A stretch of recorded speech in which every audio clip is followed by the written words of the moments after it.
Chapter 143. At a random half-blood wizard's home. Dad, is King Magnus really the most powerful wizard? A 6-year-old boy excitedly asked his father while reading the book with him on his lap.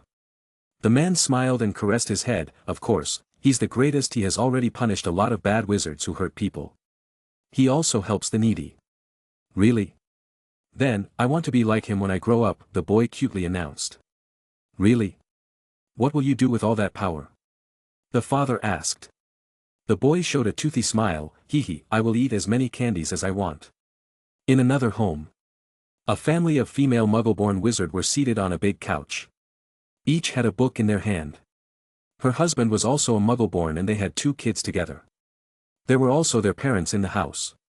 Although they came from a decently rich family, they were still afraid for their lives. I was asked to join this army of Merlin a few days ago. I heard they work for King Magnus.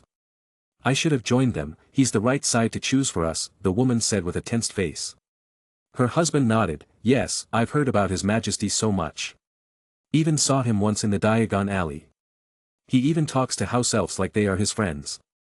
And even the goblins respect him. He's the right person to choose, that's for sure. Meanwhile, their parents, who were ordinary muggles, were deeply confused. The female wizard's father asked, Dear, who is this king wizard? What place's king is he? She chuckled, Dad, he's King Magnus Grant Emery's Pendragon. A direct descendant of Merlin and legendary King Arthur Pendragon. He's the first in line to the British throne. In short, he will become the king after Queen Elizabeth. She dropped the bomb, blowing their minds. What? But, nobody knows about him, her mother asked. She agreed, because he's a wizard. I bet the queen knows and will announce him soon. So it's going to be a wizard king sitting on the throne. I can't help but feel excited about the future. Her father exclaimed like an excited child. In a random Hogwarts girl's bedroom. He's so cool, I wonder if he's single. I'm in my 7th year, I hope he's into big girls. Dumbledore's office. He was reading the book too, while drinking a cup of tea and eating some lemon tart. He had just read it fully and finally closed it with a sigh. Thank goodness he didn't mention anything about that underwear incident. Then he turned to Fox. Fox, it seems your second favorite human is going to fight them directly. Help him if someday he needs you. Fox ignored the old man. He was just blushing and making silly noises. Dumbledore was confused about this state of him, not knowing that Fox went to find a mate today, and from his reactions, it seems he found one. 12, Grimmauld Place. Orion Black, the father of Sirius and Regulus Black, was frantically shouting. Burn them, all of them, this is madness. How can this be published, he raged. 2 house elves were seen throwing a lot of copies of the new book about Magnus into the fire. The same scene could be seen in many of the pure-blood houses, because they were directly called out in the book. What was worse was the fact they couldn't do anything to Magnus as he held their necks through Gringotts. But, there was only one person who was smiling after reading the book. It was Lucius. With a creepy smug look, he sat by his study table. Good, the stronger and more famous you get, the more satisfaction I will get at bringing you down. A good thought to have, but, do not be blinded by revenge that you fail to see your enemy's strength. Follow me, we have some hunting to do. Voldemort came there. He lived in that house now, using it as his base of operation. Lucius was like a student to him for now. Magnus Mansion. Congratulations. Pa. Confetti flew in the air as Grace cut the cake that Ted had brought. He had arrived with certificates of patents. Grace now was officially the inventor and patent holder of medicine-inducing balloon stent. A revolutionary invention that would save the lives of many. Magnus, Ragnar, Adam and the elves clapped hands. Summer fluttered her wings and Chad meowed. Everyone was appreciating Grace. She immediately cut the cake and picked a piece to feed someone. Adam was on her right, with his mouth open. Grace just went halfway to him and then turned to Magnus on her left and fed him the cake. Magnus chewed on it and asked, Me first. Grace caressed his head, but mistakenly put the cake on his hair too. He shrugged it off, saying he'd just take a bath. Well, you are the reason I am able to do this. Not only you motivated me, but you also indirectly funded the research. And even now, if not for Ted, another company would have snatched these patents as they were also researching them but were far behind me. She revealed. Which company was it? He asked curiously. Ted replied with a knowing smile, Medtronics. Those good-for-nothing directors, messing with my mummy even after being owned by me, he angrily cursed inside. No need to worry now, I solved everything. Ted assured him. Yes, he just made a call and they immediately backed down, Grace said with a shock-struck face. She was yet to know that Magnus was building a mega hospital for her, and even owned one of the best cardiological and vascular-related equipment manufacturers, who were soon going to be venturing into the whole field of medical science as money was not a problem now. Other than this, he was in talks of buying a pharma company. He wanted the best, and had even decided to sell more diamonds, not as precious as before, but there would be two. He initially set his eyes on Johnson & Johnson, but it was too pricey, and it was not just a pharma company, it created too many things. So, he turned to another big company, that was emerging very fast as a front-runner. It was called Pfizer, and the best part was that it was not yet a publicly traded company. Meaning that if he bought it, it would all be his own. That night, Abe and George were denied from making dinner, they ordered it from outside. But the two would still check for any poisons in it first. Mom, are you going to be famous now? Magnus asked her. She nodded, but also looked nervous. Yes, I gave so many interviews today and they are likely to appear around the world in tomorrow's newspaper. Hee, don't worry, Mummy. If any journalist troubles you, just tell Abe or George, they will give them a lesson worth remembering. What about you, Dad? How is your research going? You know, Granny Liz is waiting for you to make the news so you can be announced as a prince. Though I'm not forcing you. He asked him and also clarified. It's going forward. But creating new things from scratch is not easy, Magnus. I did learn about a worldwide research going on, about lithium-ion batteries. Many companies are in the race to make it and whoever makes it will earn fortunes. But, I am a single person, how can I do something they could not do in so much time? He said in a defeated manner. Magnus understood Adam's plight. It was not easy to invent something out of nothing.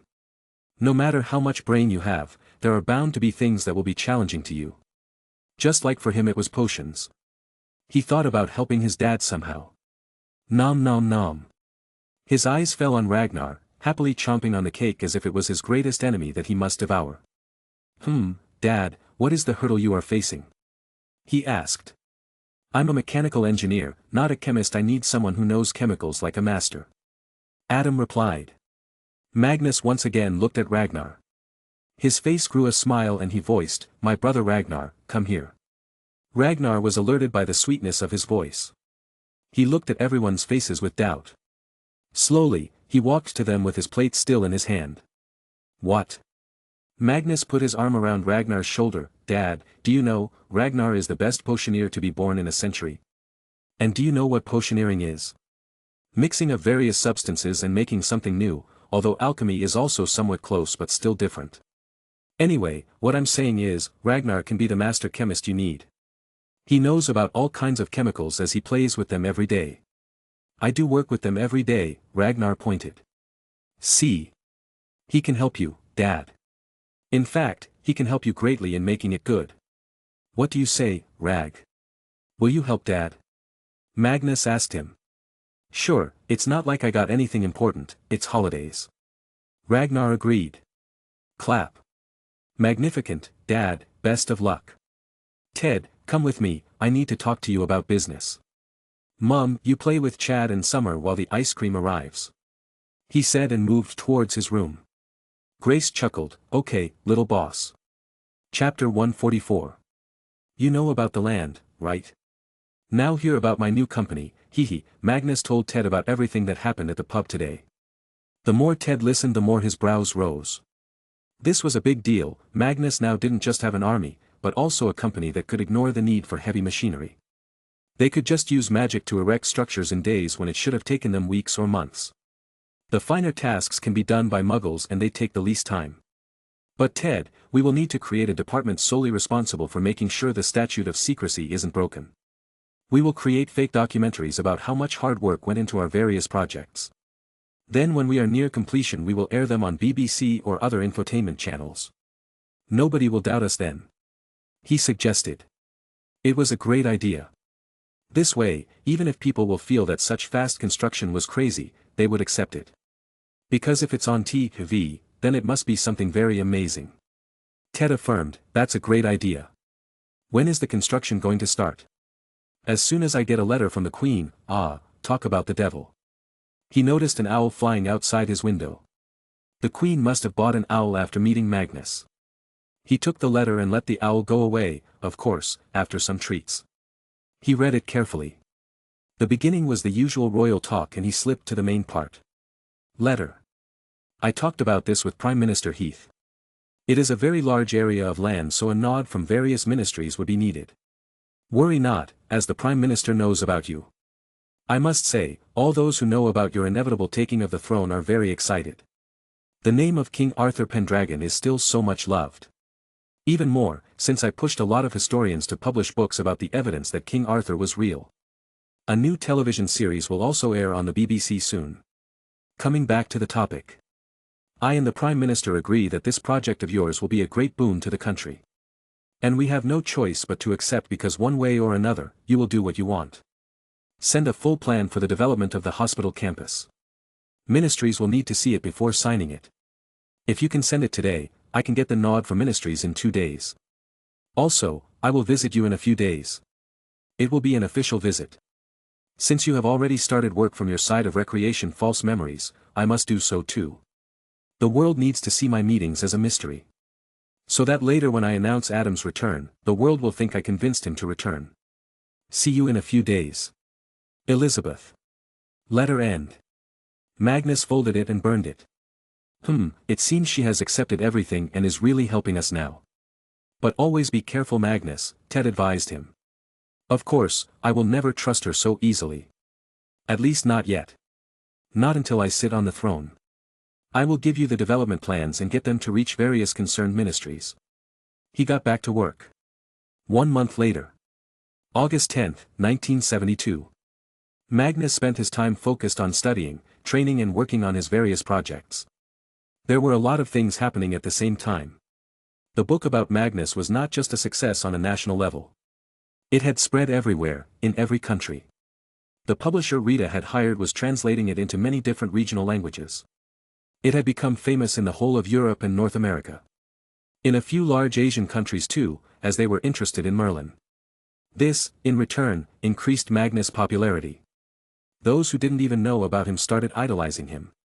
Even though some things in the book were overly exaggerated, most believed it because the name Merlin was attached. Magnus had also talked and directed work to Edgar and other subleaders. His new company, Emery's Construction, was formed. The land was also passed by the appropriate ministry and got sold to Magnus. Of course, with a discount. Not many complained, as a big hospital and medical college were going to be made. The government was also known to provide subsidies on such projects. It would also increase the land value of the land surrounding the hospital, which would be good for the city. Immediately, tall boundary walls were erected with magic around the whole property. There wasn't going to be just one single building for all kinds of medical services. Various buildings will be constructed around the campus, each specializing in one field. For example, cardiology and vascular-related treatment will have a whole building. Brain-related treatment will have another. This way, there were going to be at least 5 different buildings dedicated to medical health. Then, there was going to be a big college and a research center. Other than that, there will be parks, retirement homes, recreational spas and other stuff. The whole campus will have its own transit system to take people from one place to another. The construction started right away, under a lot of charms that hid magic use. Private security was hired to secure the main borders of the whole property. But even they were banned from entering. Another thing that happened was that Grace had now turned into a celebrity, giving interviews left and right. She was also featured in some women's magazines, who were calling her an ideal role model for a strong independent woman, who not only served the country by being an army doctor but also now the world with this new invention. Of course, how could Magnus' name not be thrown there? Grace usually gets awkward during interviews and her best way to keep talking is to talk about her son. So, now they were being called a miracle family, as people found out about Magnus George Cross. And his bravery during that accident. Maybe it was also the push from the Crown and Prime Minister's office that Grace was now being promoted a lot more than should have. It was an image-building campaign going on. The same would happen when Adam appears in the limelight. But, today was the day Queen Elizabeth was going to be coming to visit them. It was an official visit and the media would know about it. But many would simply think she came to meet Grace. But, when she visits again the next time, they will start gossiping. Ah, what is this book? Sir Gawain and the Green Knight? Arthur asked Magnus as they were in the big library of their house. Magnus looked at the book Arthur was pointing to. It was an old-looking book and had no author's name. Even the English written in it was very old. This? I think Mom told me about this story once. Ah, isn't this Sir Gawain from your round table? Magnus asked. Yes, that's exactly why I'm asking this. Poor fellow was the youngest knight. This Green Knight was actually nothing but a bored forest elf, they are extinct now. The whole ordeal was so embarrassing for Sir Gawain that he'd get angry whenever someone mentioned it. But, he was indeed very brave. Strange, someone wrote this book. Arthur iterated about his old life. Magnus nodded. It was never found out who wrote this, but it is a very famous literature. Poor Sir Gawain, his secrets are known around the world now. Arthur laughed. Stop messing around now and help me write the book. Magnus scolded him. He was currently working to write a small book that could provide the best evidence that Arthur was real. Where were you buried? Magnus asked. We were burned to ashes, so nothing remains that can connect to us. There were far too many crazy dark wizards during those days, so it was never wise to leave behind your body. Merlin and I had decided this a long time before our death. Arthur revealed. Magnus' shoulders slumped. Then how do you think I can prove to the world that you were real? Arthur thought for a while. That's not really that hard. You have my armor in Camelot. I've also written some books in my time. Maybe showcase them to the world. Someone should be able to date them back to the era I used to live in. And what do you think will be the reason there was no Pendragon taking the throne after your death? Magnus asked. You can say that the next Pendragon in line was too young, but the regent that was supposed to rule until the little Pendragon turned old got greedy and took the throne. Since then, the throne has been passed on to many different families, settling with what we have now. Not just that, you can also blame this regent for why there was no mention of me in history books because he tried to hide all evidence of his forceful takeover of the throne. Arthur suggested. Hard to swallow, but possible, Magnus muttered. He was busy when Grace's loud call came. Magnus, come here. Old Queen is here. Magnus closed the notebook and sighed. Let's go, Arthur. Let's greet Granny Liz. Nah, not interested in Sagas Sacks. You go. I'll go to Merlin and annoy the hell out of him. Arthur shrugged and vanished from the portrait. Chapter 145.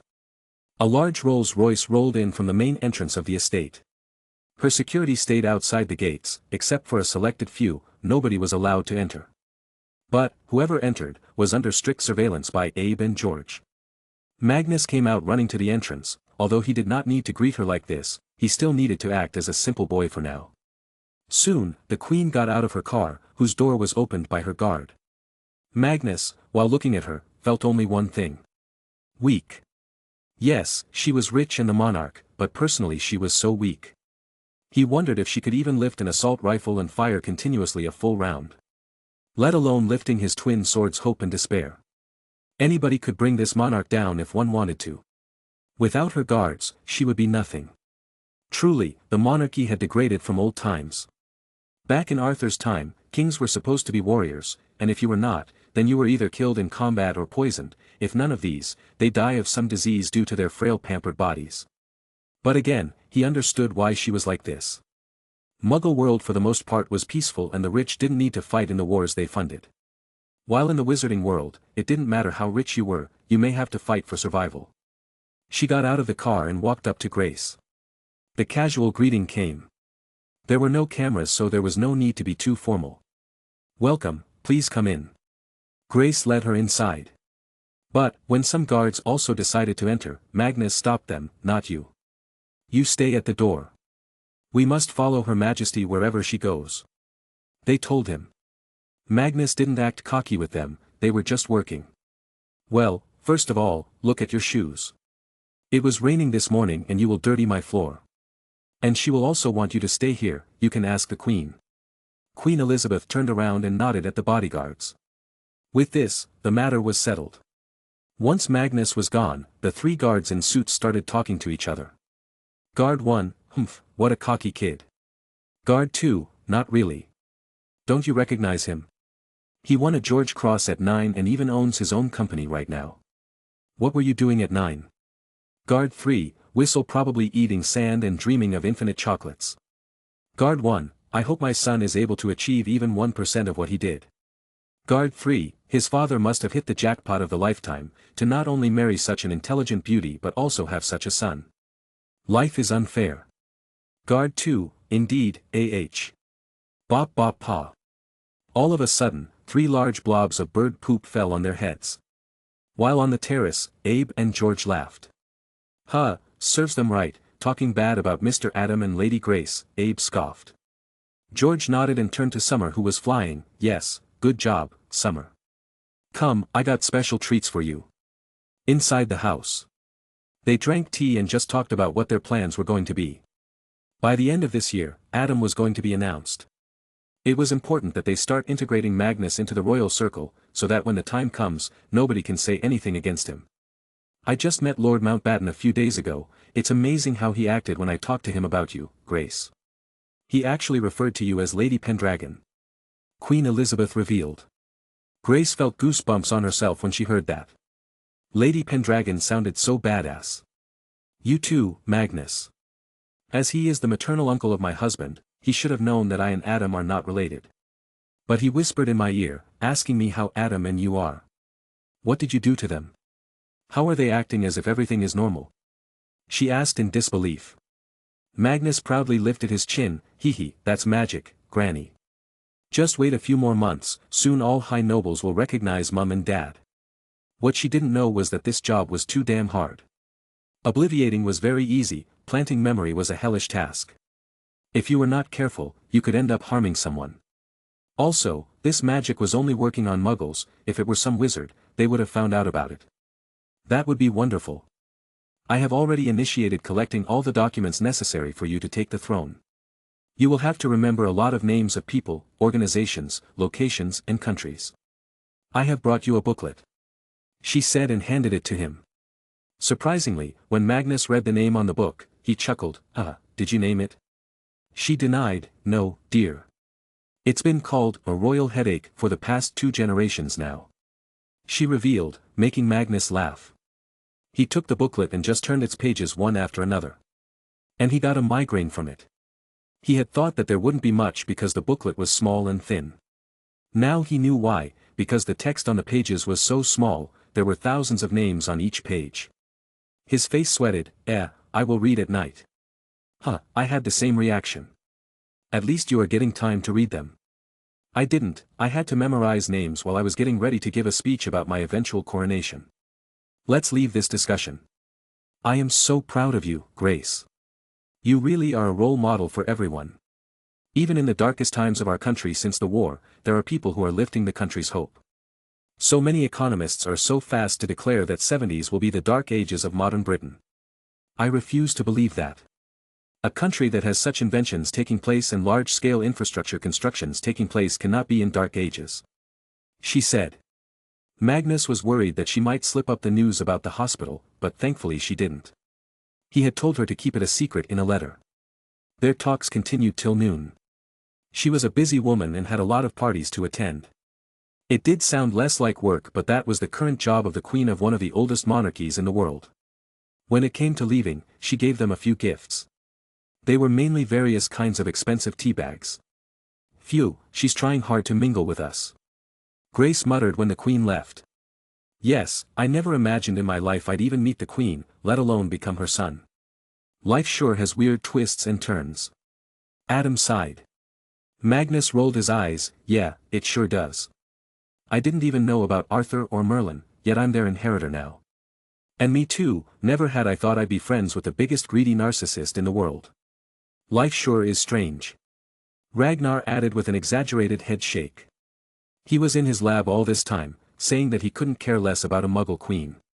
Hearing Ragnar, Magnus angrily chased him. Really? Should I also start talking about those magazines now? Ragnar's face lost its color and he jumped at Magnus to hold his mouth. He whispered in his ears. Don't, Mag. These things shouldn't come out. These are the boys' secrets.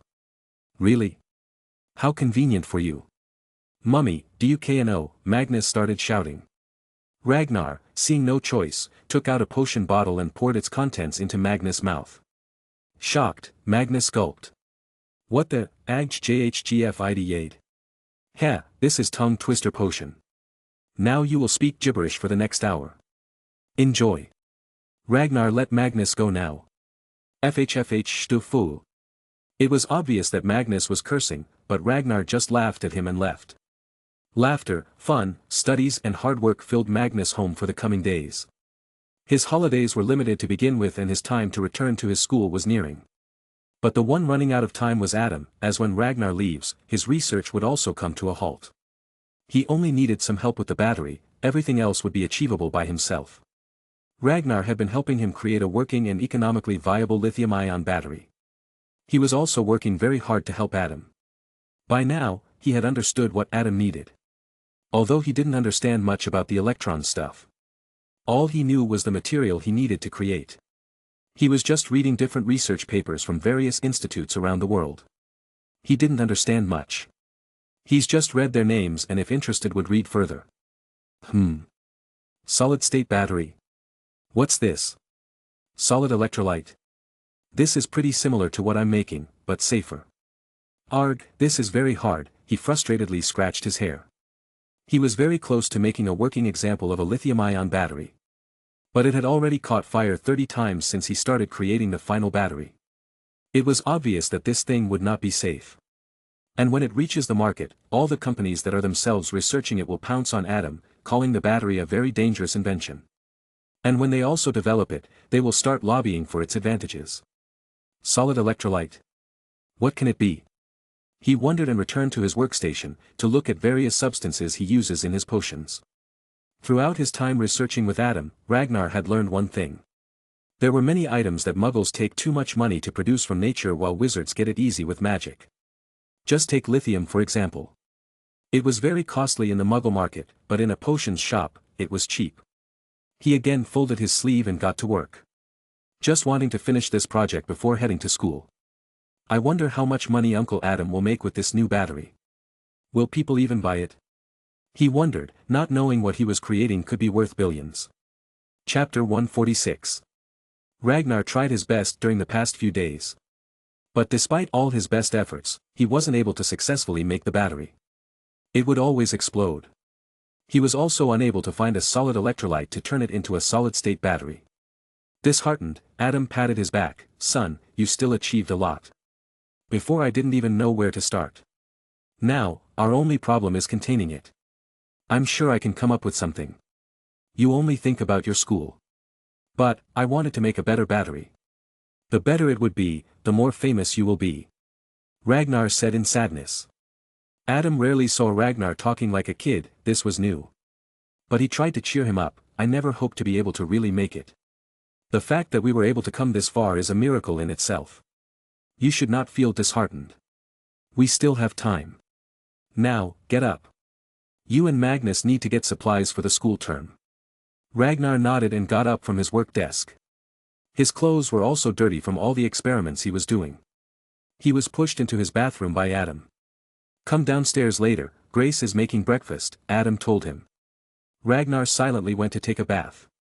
He was surely depressed, that's what losing feels like, and to him, failing in this was much worse, because potions were his biggest positive point. Without his potions abilities, he'd be worth nothing. He knew this, and also felt a little nervous that if he does not have his godly potion making, then maybe Magnus will not stay his friend. Because Severus was good at both potions and charms, Bobby was exceptional in the muggle world. He only had potions and some runes, in charms he was useless. After changing clothes he went downstairs, they were all waiting for him for breakfast. Come, Ragnar, sit here, Grace called him to her side. He obediently went to her side and sat down, not seeing the smile on Magnus' face. Immediately after, Abe and George brought breakfast for Ragnar, his favorite chicken sandwiches were made. Magnus was still obsessed with pancakes, so he was eating them. At least seeing his favorite breakfast made Ragnar cheer up. He started eating sandwiches one after another. Meanwhile, Grace made small talk. Have you made the list of all the books you need for this year? She asked Magnus. Magnus rolled his eyes, Mummy, I've already memorized everything till 6th year syllabus. I don't need to buy books. Don't be oversmart, Magnus, or you will fall harder, which will be more painful. She warned him. Magnus knew not to take her warning jokingly. For some reason, he had felt that Grace could predict whenever he was going to do something foolish. She would warn him and he would ignore her, then exactly what she had warned would happen. He remembers when he was 8 and had gone to the park with her after the heavy rain, she warned him not to play on the swing or he'll fall. He ignored and sure enough, he fell face first in the puddle of mud and water. Okay, Mum. I will buy them all. He said in defeat. Oh, eat more, Ragnar. You just tasted them. Grace put another sandwich in his place. But, I ate 8 of them already, he thought. But there was no harm in eating more. After a while, all of them had finished eating and the table was clear. Adam and Grace glanced at each other, nudging each other with eyes to talk to Ragnar. Ragnar noticed this and asked with a chuckle, "What's the matter?" Cough. "Sweetie, we wanted to give you something." Here, Grace hesitantly said and handed him a piece of paper. Confused, Ragnar opened it. Immediately his eyes fell on the heading on the document and he muttered it loud. Report of adoption. His hands started shaking as he read the full document. It had his name on it and also a seal from the Ministry of Magic and the Muggle Ministry. Signatures of Adam and Grace were already there. And at the place of the reason for adoption, they had just written, because we love Ragnar and he's already like our son. He looked up at Grace's face and asked, Are you sure? Grace smiled and caressed his hair. Silly boy, of course we are. To us, you are already like Magnus. Ever since you started living with us, we saw you as our own child. Ragnar nodded and looked down at the document again.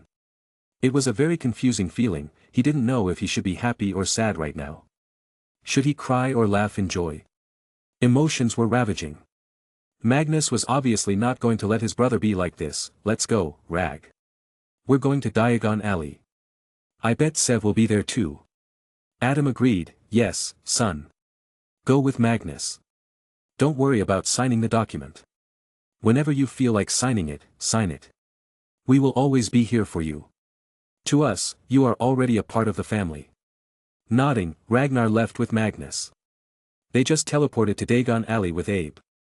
After they were gone, Grace nervously looked at Adam's face. Will he sign it? Adam had no idea, so he replied. I don't know, Grace. But whatever he decides, we must accept. What do you want to buy, Rag? Stuff for potions? Magnus asked while walking around lazily. Abe accompanied them as he was going to take their stuff home. Yeah, we'll have to buy that for potions class. I'm hoping to empty Slughorn's brain this year and take all his knowledge. Ragnar was back to his active mood. Well, I want to learn alchemy too. I mean, I'm amazing at charms by blood, also at curses, I'm studying runes as well. All that's left is a substitute for my lack of potions abilities. For this, I think alchemy can be good. I heard old Dumbledore is friends with Nicholas Flamel. I'll ask him to give me that ancient man's address. No harm in trying to learn how to make a philosopher's stone, Magnus told him of his plan. Hearing the name of the stone, Ragnar got excited. If one day you are able to get it or make it, please let me check it out too. I wonder what potions I can make with it. Sure, I bet Sev would like the same, Magnus said.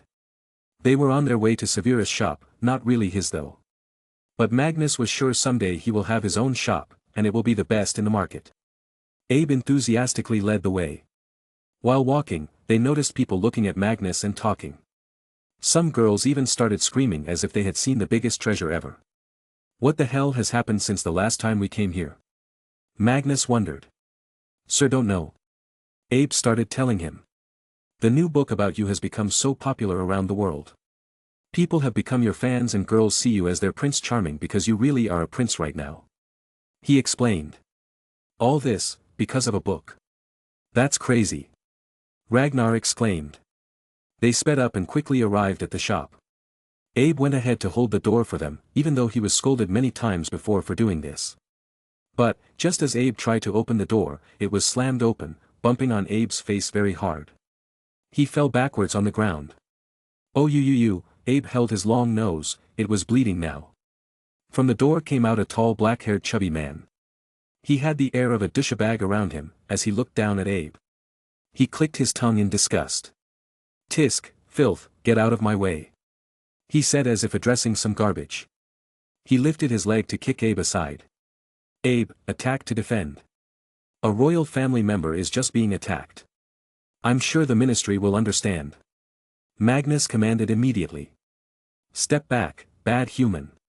Abe immediately fired a blue light from his finger and made the man fall back inside the shop. Chapter 147. Magnus took out his wand and went inside to at least find out who it was. When he arrived, the man was in the midst of gathering himself up. His face was red with anger and was about to take his wand out. Who even are you? Can't you people see I am coming and just go sideways?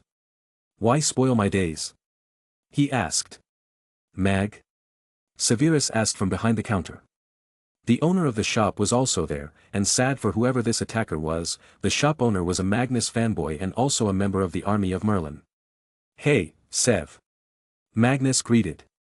The man now got up and recognized Magnus. You, sure enough, lowly people can only mingle with lowly creatures. He was talking about Magnus and Abe. Abe immediately lifted his finger. You want another one? The man took a few steps back. Do you know who I am? I am the patriarch of the noble and most ancient houses of Greengrass. How dare why?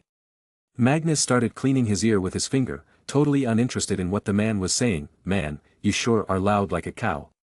He even got the name Greengrass, Ragnar added from behind. Magnus looked back at the man. Listen to me now. Your blood status does not mean anything to me or most other people in the world, because if that is the case, my blood is purer than yours. Now, are you going to leave silently or should I start shouting and naming you a Death Eater outside? They will believe me in a second, and I won't be lying either. Do you know, if all of them were to pounce on you and kill you, the ministry won't catch anyone because they cannot afford to catch hundreds of people. Tell me, what will you do, patriarch of the noble and most ancient houses of Greengrass? Will your house name be able to save you? He asked. Of course, it cannot. And from the look of Mr. Greengrass' face, he was not going to test it. Go and never come to my shop. You are banned from now on. The owner of the potion shop also shouted. This made Mr. Greengrass think that the man just got influenced by Magnus right now. His natural charm is much more dangerous than Dark Lord's. This can't be continued. He did not say anything and just left the shop. His clothes were still dirty and people had seen him get struck by Abe. Sure enough, his name would be dragged to dirt now. Magnus let the man go and turned to Severus. Sev, how are you? You've grown taller. You need a haircut. How will you impress the girls then? Severus scowled. Stop talking like my mother. Long hair suits me. And when did I ask you to become Gandhi? Just get yourself some finishing touches done. Rag, after our shopping, we'll take Sev to a nice muggle hair salon. HR planned. Cool, I need my hair cut too. It's tough doing it by myself. Ragnar agreed. Uncle, can I take Sev with me to buy some supplies? And can you pack second-year potion supplies for us three? And one more thing, from now on, if any first-year student belonging to a poor background comes to your shop for school supplies you will give it for free. I will be paying you for that and tell them I paid for them. Magnus instructed the man. Knowing all this, his eyes were shining. His Majesty is so kind. God bless Merlin for giving us such a descendant. All the shop owners in Diagon Alley knew Magnus very well. And they all liked him too. Because almost none of them harbored a supremacist mindset. All who did, had their shops in Nocturne Alley, the black market of Wizarding Britain. Arg, how is it possible that no bookshop has an interesting book I haven't read? Magnus complained while coming out of Flourish and Blots. You can try Dumbledore's office. It's gotta have some rare or dangerous books. Ragnar suggested. Oh, I also remembered that pensive. I'm going to try it later. What about you, Sev? What are your plans for this year? Magnus asked. Avoid any senseless trouble and get rich, Severus replied monotonously. Pat pat. Magnus laughingly patted his back. My friend, as long as I am in your life, you can say goodbye to ever having a normal life. Yeah, because stupidity is contagious, Ragnar commented. And who'd know this better than the god of stupidity? Magnus turned it around. Soon, Severus had to make them stop their verbal war. Till evening they spent their time at Diagon Alley. Then they returned home with all the supplies. They were to leave for school in 2 days and before that Magnus had to finalize some work. There were going to be 2 busy days for him. The next morning, he quickly headed out with George to meet the Queen. It was to talk about future succession rights. He had already sent her words that he'd be coming, so she stayed in her large office with the door locked. There was no other surveillance equipment. Pop. This office is bigger than 2 of my rooms combined, Magnus said after arriving. The Queen sat on the sofa, waiting for him. Open spaces make minds feel fresh. You can't really sit in a cramped office every single day. Come, have some tea. He obliged. George helped them pour the tea, but not as a server because he also poured himself a cup. This was what Magnus had taught him and Abe, that they must always eat with them and not secretly. After a short time of chit-chats, Magnus got to the main point. What are you going to do about the ascension right? Because I read the current laws, they state that you will either have to meet God or abdicate, which itself is a lengthy process. Then, my dad will automatically become the king, even if he says no to it. We can't have 2 abdications for me to take the throne. Sip. Yes, I understand your worries. I have spoken with Lord Mountbatten and a few other lords who now know about Adam and you. I've also met with the Prime Minister regarding this. With the combined effort, soon a new legislation will be passed in the Parliament. It's called the Crown Ascension and Inheritor Act. This will allow one to decline the throne without having to become the king, and also allow me to designate my next heir, which by default will be my eldest son, and if he refuses then the next in line. She explained everything. And are you going to do this before or after Dad is announced? He inquired. After, and not immediately. Admitting Adam into the royal family and making him the crown prince will be controversial enough, this act will increase the spotlight on us. We cannot have this happen. So, the act will be passed in a year or 2 from now. She reasoned. And it was right. Magnus was now slowly coming to admire her for her planning skills. He thought only he was planning things for years ahead, but he found someone alike. But when it came to planning ahead, nobody could beat him. That's really nice, Granny. I need you to do something else that may benefit the country in the long run. We still have many territories around the world, right? Let's start calling them British Overseas Territories.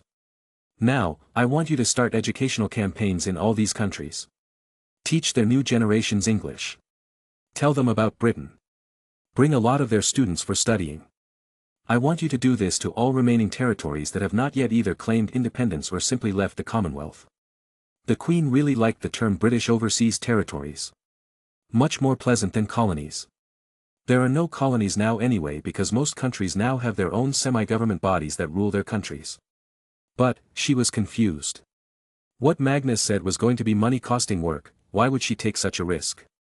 And the reason for this? You need to understand that this exercise will cost us a lot of money. She asked him.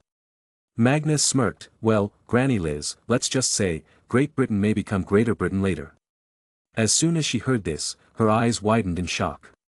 She didn't know what to say, she didn't know if this was going to be good for the country. They could be labeled expansionists or worse, colonialists. It was as good as being called slavers. Do you know what you are saying? If you do this, they will start calling you Magnus, the Mad King. She warned him. Magnus laughed.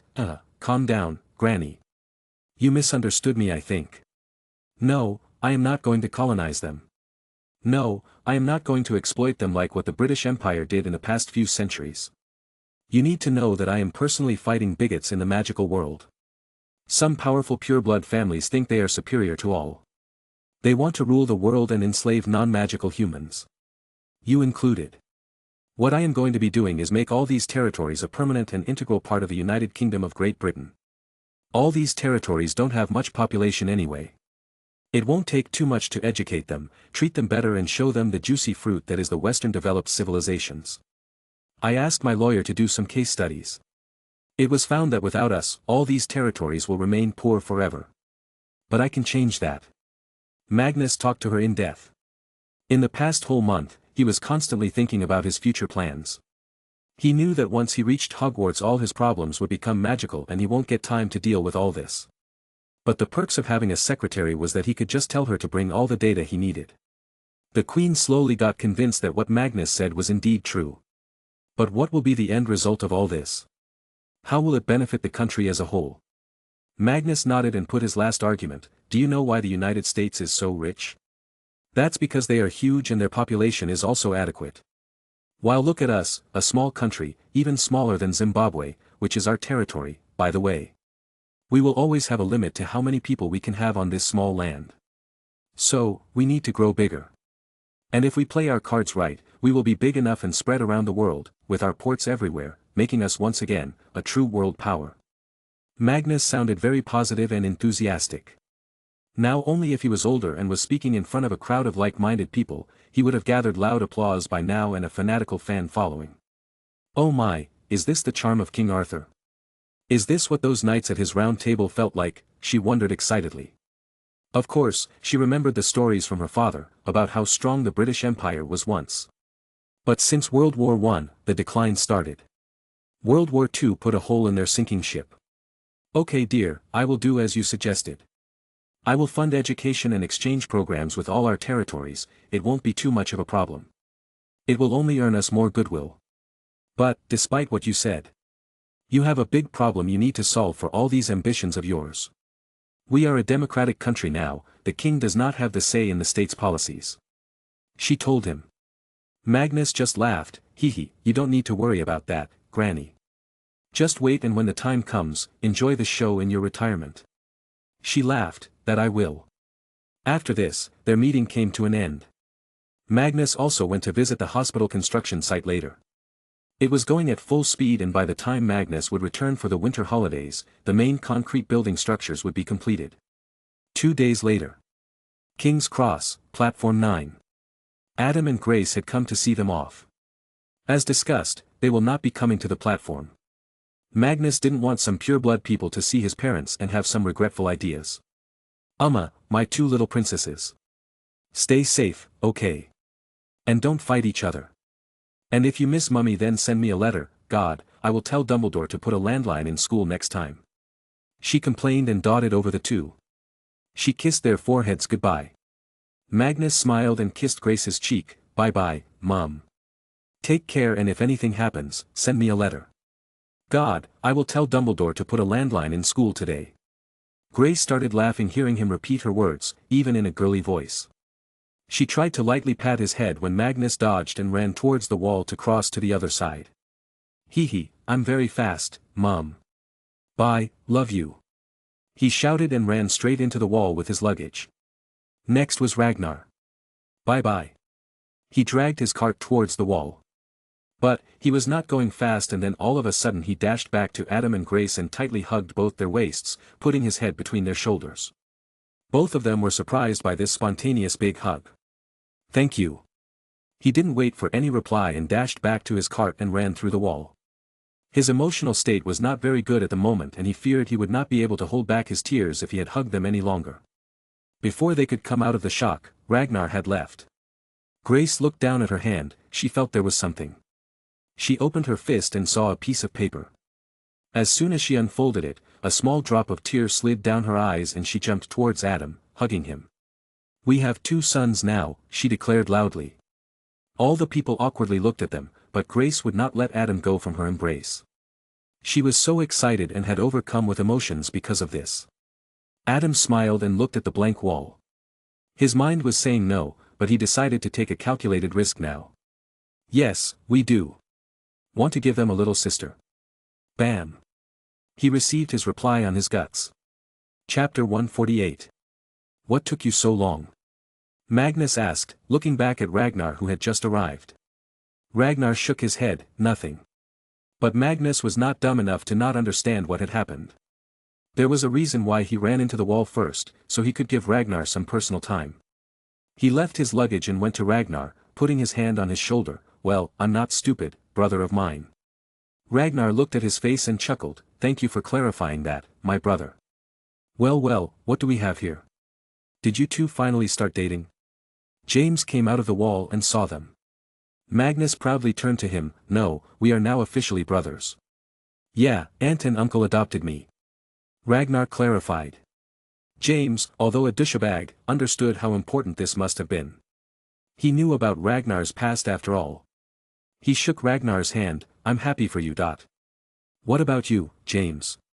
What did you do during this break? Magnus asked him as they walked towards the train. I traveled to Egypt this time. Saw so many magical tombs. James said. Magnus and Ragnar looked at him in disgust. Ragnar asked, so you wasted your whole summer break having fun? What? That's what summer breaks are for, to have fun. James stated.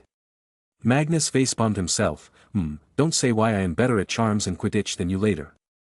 I studied and practiced. Huh, so you wasted your holidays on boring stuff. We're kids, Magnus. If you don't enjoy it now, you'll miss being young. James advised him. Magnus would have surely agreed, but only if he did not have a bunch of psychos trying to kill him. Sigh. They proceeded to board the train. But in their way, mostly everyone would step aside, giving Magnus way. Then there was a lot of talking and finger-pointing at him.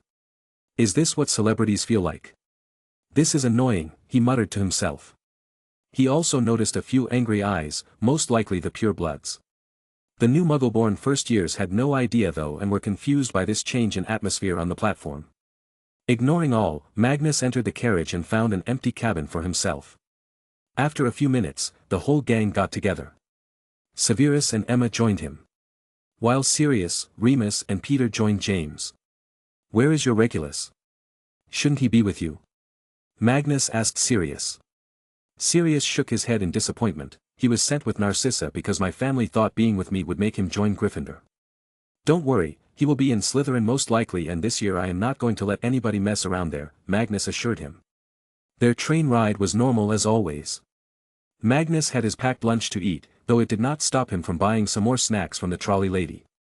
When they were halfway, Severus went to the bathroom, but when he returned, he had brought the red-haired Gryffindor girl, Lily.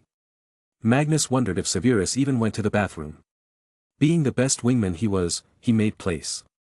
Come on in, you two. We have enough place. Magnus told them. He made Emma and Ragnar slide to the side. But then, to his shock, Severus let Lily sit beside him and he sat on her other side. Wait, shouldn't he sit beside me? Hey, Magnus.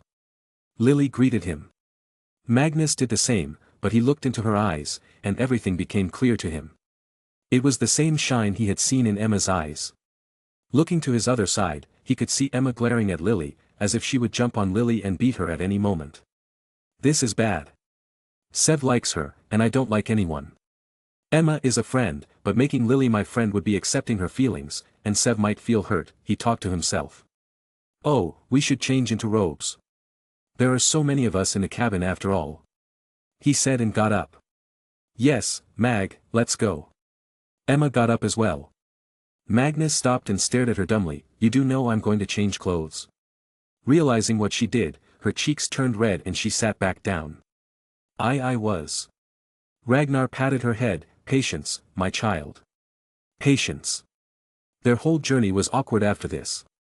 Lily tried to make small talk with him, while he tried to end the topic quickly or would bring others into it. He knew she was a very talented potioneer, but the last thing he wanted now was a complicated love triangle. Also, they were all too young. He expected that this infatuation of Emma and Lily would end someday. If it stays even after a few years, maybe he will think about it then. Train whistle. The train slowly aligned itself at the Hogsmeade station and stopped. Everyone started to deboard the train. All except first years headed to the Thestral carriages to arrive at the school. He always wondered what these carriages looked like to those who couldn't see these beautiful creatures. As per the tradition, he gave the Thestral a treat and got on. While the first years were taken by boat. Hagrid was as energetic as ever. The Great Hall was as full as always. They were not allowed to go to their dorms first and instead were told to head to the hall. A sorting ceremony would happen there. Magnus knew that this was an important year for him because all the first years were just 1 year younger than him. This means that if he is able to influence a maximum number of them, then he'd have a lot of followers. He didn't need crazy followers like Death Eaters, what he wanted were people who would come forward to help others when needed and will generally be law-abiding people. He didn't need many fighters. Professor McGonagall as always brought the first years and started letting the Talking Hat sort them one by one. There weren't that many Slytherin this year it seemed. Eventually, Regulus arrived at the stool. The Talking Hat just touched his head and it screamed, Slytherin. Magnus was angry at the hat now. How could it know the fate of a child in a split second? I guess I need to have a good chat with it, or else, who knows how many Dark Lords it will push up. He clapped for Regulus. His and Regulus' eyes also met for a few seconds just then. But then he ran to sit beside Narcissa. Is he avoiding me? Magnus wondered. Ragnar agreed, of course he is, his parents probably scared the hell out of him so he stays away from you. But for how long? In the end, we live in the same dungeon. Severus added. Yes, no matter what, I know he's a good boy. A little timid and easy to manipulate, but at heart he is good. I will help him, whether he befriends us or not. Magnus decided. After the sorting was done, Dumbledore got up to give some warning. The feast shall begin soon after. Before that, a word of advice from me, any student roaming after the night hours will be given detention, and visiting the Forbidden Forest is forbidden for all students. We had an incident last year, so beware. He was looking at Sirius and his gang while saying this.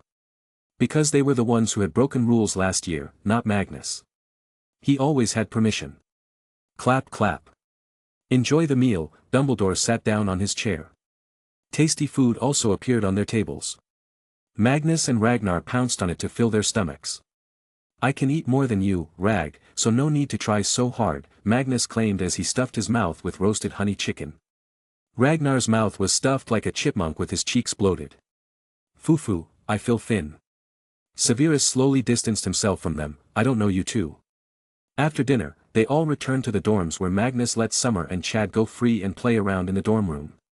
Then he took out a bundle of small booklets from his luggage and headed back to the common hall. Hee, I bet we can attract many of them with this. He muttered. Ragnar and Severus followed him behind. They also held bundles of small booklets. The trio then arrived in the middle of the common room and stopped. Magnus took a stool and stood on top of it. Chapter 149. Hello, everyone. He started. All stopped talking and turned to hear him. All except first years know me, but for the new ones, I am Magnus Grant Emery's Pendragon. I have many other names that people call me by. I was the student of the year in the previous term and scored the maximum numbers in first-year exams. So, I have a gift for all the first-year students. I can greatly help you this year. All of you will get my handwritten notes about things to remember, as well as many shortcuts for all subjects. With this, I hope that you feel less burdened by the studies and are easily able to grasp every topic. Together, this year too, we will win the House Cup. He proclaimed by raising his fist in the air. Many neutral older students also cheered with the prospect of winning the House Cup again. All the first years too felt very happy and welcomed. They each took a booklet from Magnus, which will guide them for each class of first year, all the way till the exam. There were even some tricks to score more in the exams. But Regulus didn't come to take it. He was stopped by the gang of Slytherin, which was now run by Narcissa, at the behest of now graduated Lucius. Magnus yawned loudly. Well, it's late now. I will go to sleep. I'm leaving the remaining booklets here. If anybody hasn't gotten one, they can pick one. Good night. Good night, all happy first years replied to him. Satisfied, he went to his dorm room. But, when it was late at night, a sudden noise woke him up. He turned around and saw it was Summer. She was pecking on the window. What is it, Summer? He asked. She continued to peck. So he went ahead and opened it for her, and she then flew out, probably needed to loosen up. Ah, I'm hungry now. He went out of his dorm room to the common room, because some food was always there. But as he arrived there, he saw Regulus, taking the booklet he had left behind. He chuckled and walked to him without making any noise. Once behind him, he lightly voiced, B.O. Regulus didn't shout but eked. His heartbeat had risen too much. He quickly looked behind and saw a chuckling Magnus. Finally taking a sigh of relief, he said, Brother Magnus, why did you scare me like that? What if I had shouted? I think I should be the one asking you questions. What's with you? Why are you ignoring me like that, huh? He asked. Regulus averted his eyes. I was warned not to ever talk to you. If I did then Mum would find out and make me stay at home, to be homeschooled. Magnus sighed in sadness. How could parents be so cruel in their blind faith in one flawed theory? He put his hand on Regulus' shoulder. Don't worry, we can always speak secretly.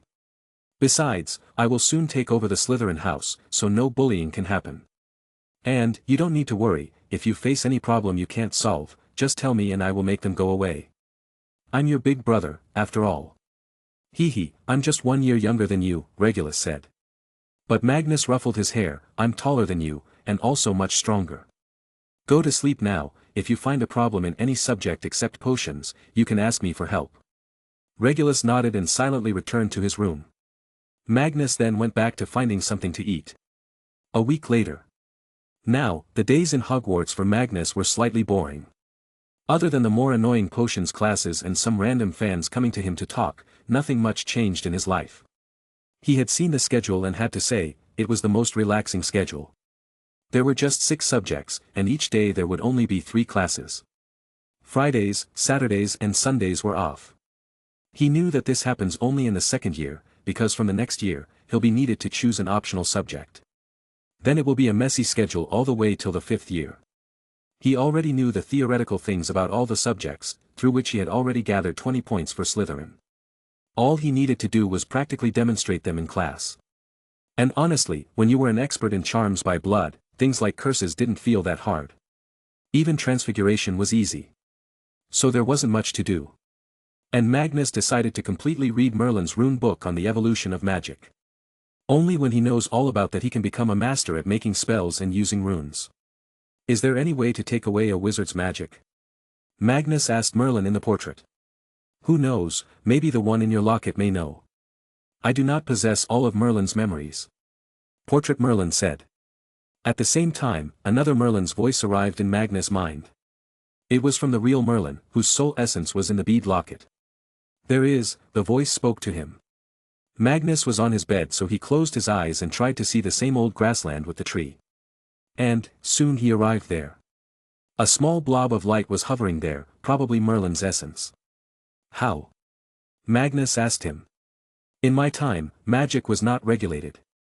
Anybody could practice anything. This led to many of the dark wizards performing various dark rituals. During that era, Arthur had left it to me to deal with problematic wizards in the kingdom.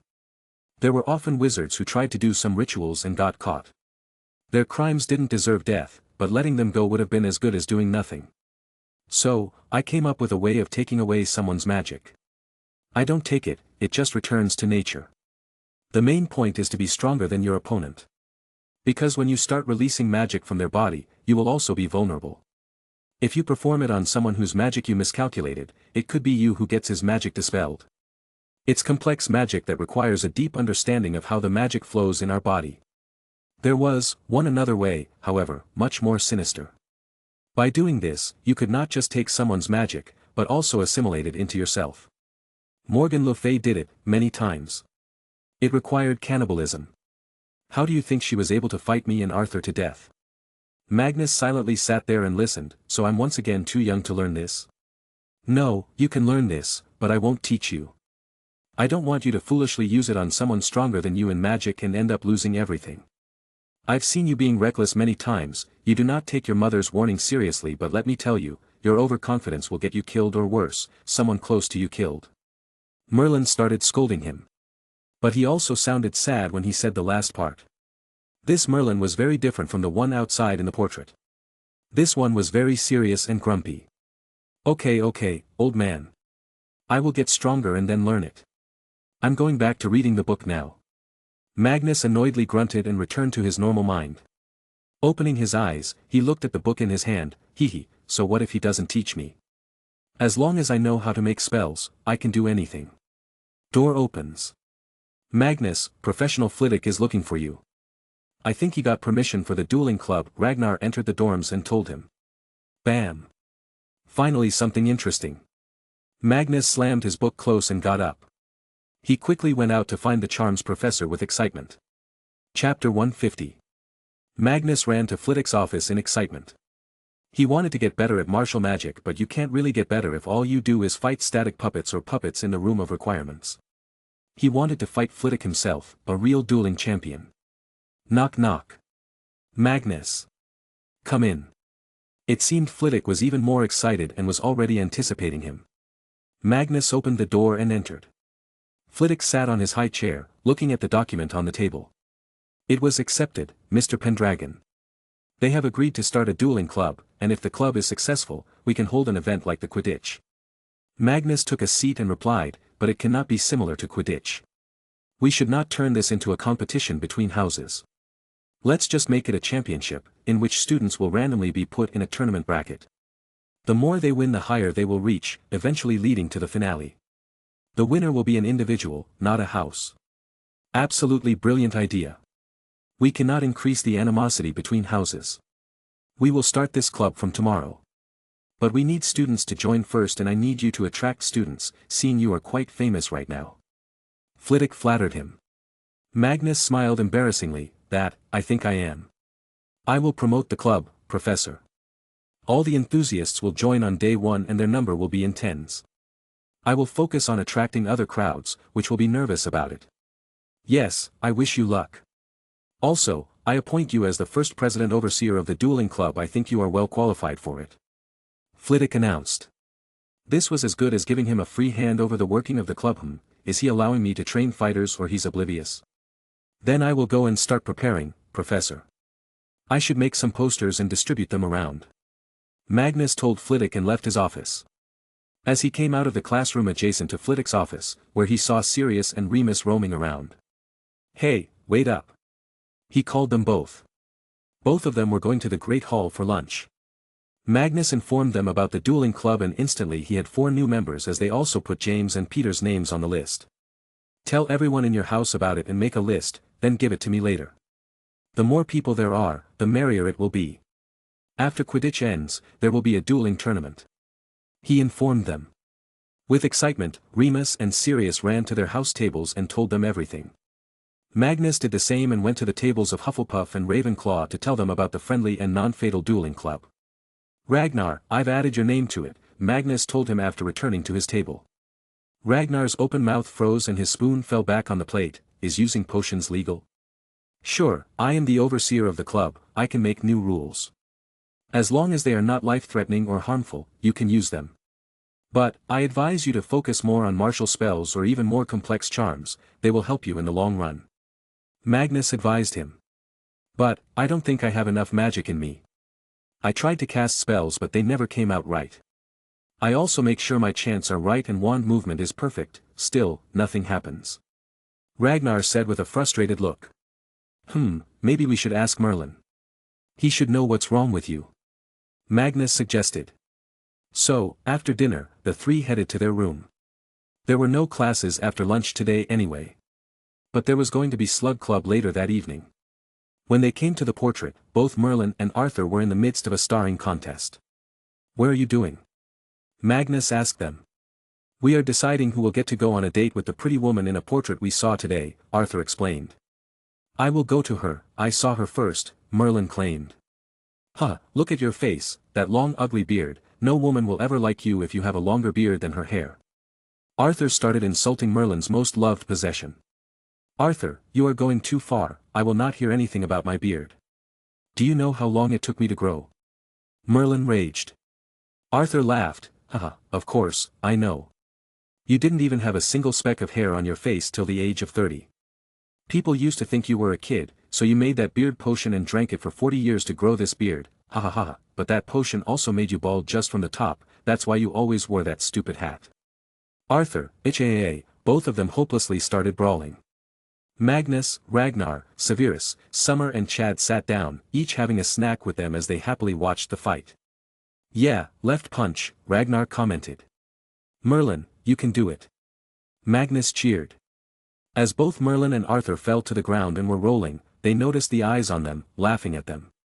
Then they looked at each other's faces and started whispering. Let's end this here, Merlin. We cannot act like this in front of children. Arthur whispered. No, we can't. But you started it. Merlin said.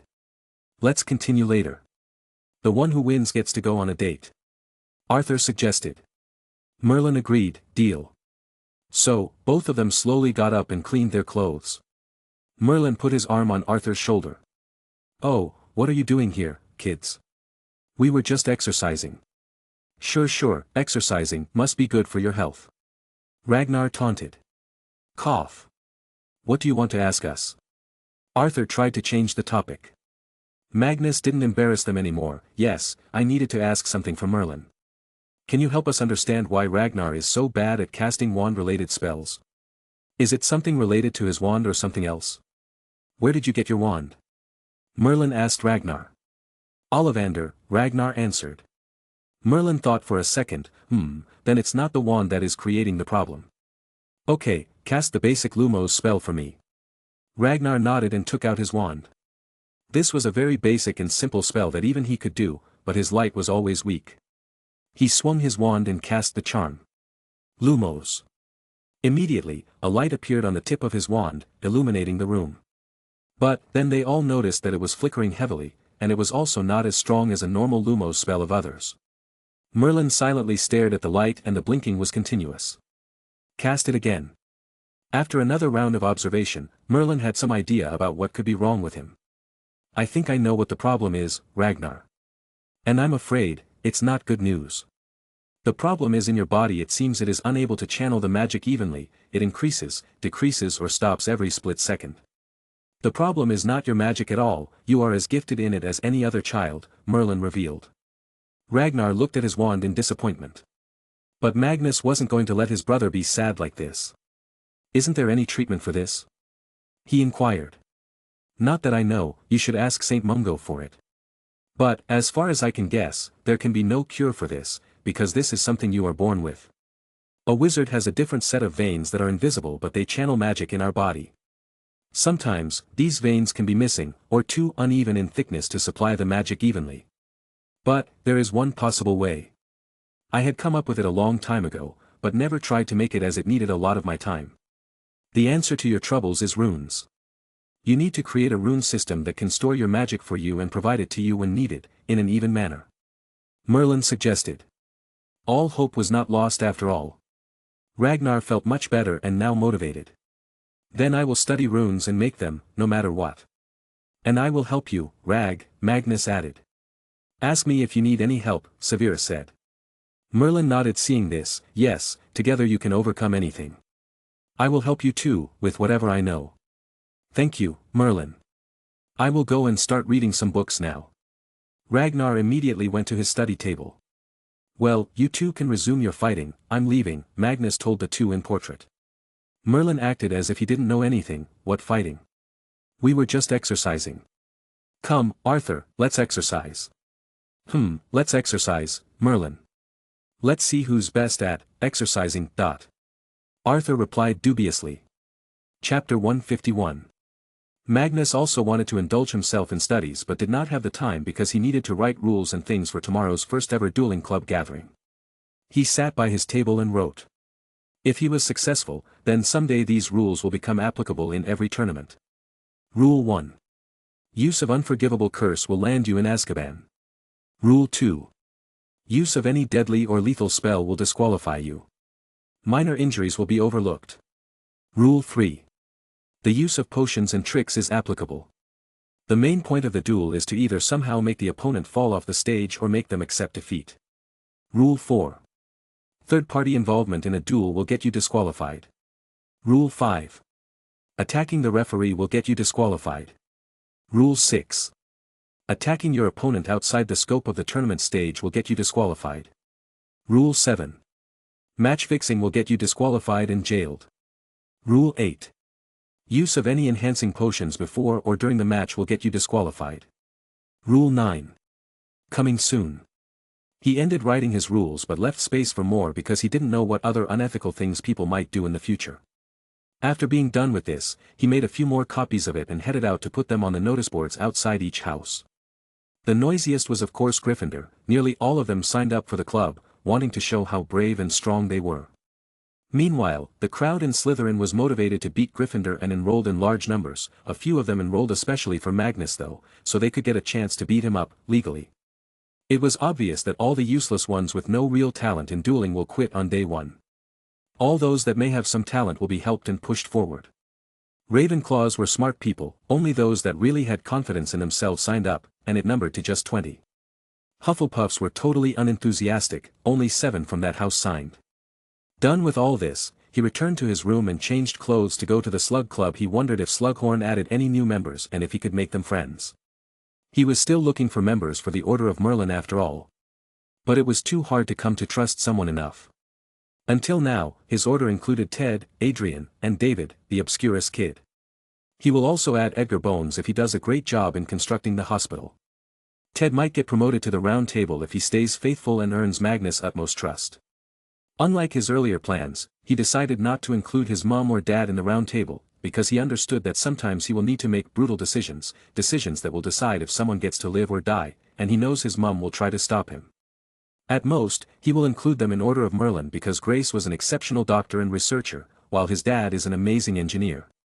Ragnar, stop reading that book and let's go. Sev is ready. Magnus dragged Ragnar out. Aard, let me study runes, Ragnar threw childish tantrums. Bam. Magnus knocked on his head. Even Merlin said it would have taken him too long to develop the runes, so he didn't. What makes you think you can do it in a day? Your best bet is to study everything and become the best at them, so we can develop the runes faster. Also, make your potions even better, become the Prince of Potions or something. Hell, Professor Slughorn might know a thing or two about runes. Magnus' knock on his head worked and his brain restarted. You're right. Wait, Professor Slughorn has been teaching for so many years, he should know a few master runesmiths. Maybe I can learn from them. Yes. That was all the motivation he needed. But what Ragnar said clicked something in Magnus' head too. Marvelous, the dueling club will be worth watching tomorrow. Mr. Pendragon, you are a natural duelist going by your previous achievements. I will be watching your career with great interest. Slughorn was, as always, buttering up his students. Professor, how good are you at dueling? Magnus inquired. Slughorn embarrassingly chuckled, my hands are for brewing potions, Mr. Pendragon, not fighting. I'm afraid I won't last a day in dueling. What about runes? How good are you at runes, Professor? I'm deeply interested in them these days, but good books about them are so hard to find. Ragnar asked him. Ragnar was Slughorn's most beloved potion student, as all his potions were godly and he knew much more than any common students. Slughorn even confessed to himself that he cannot make some potions better than Ragnar. A very research-heavy and time-consuming field runes is. But, I do know a little about it, because there were a few good students in it in the past. This club is also a place to share knowledge and they taught me a few things. I can give you their contacts, maybe they can help you. Slughorn gave Ragnar exactly what he was waiting for. Magnus simply sat silently, he'd shut up when they'd talk about potions. He hated that subject. Psst, Mag, are you going to come to the Quidditch practice? Emma asked him from the side. She had fought for this seat with Lily and finally won it. Her tactics were simple, she started teasing her that she liked Magnus and stuff. Lily got embarrassed and left the seat, not knowing Emma was in the same boat but a little more shameless. I will, but don't expect me there in each session. I promised you will win this year's Quidditch Cup too and we will. He assured her. Emma wanted to jump and hug Magnus for saying this, but she controlled herself. Hee, you're the best, Mag. I'll cook your pancakes if you keep this promise. Stomach rumble. Magnus felt more hungry hearing about pancakes. Professor Slughorn should also keep pancakes here. Deal, but if they are not tasty I will not forgive you.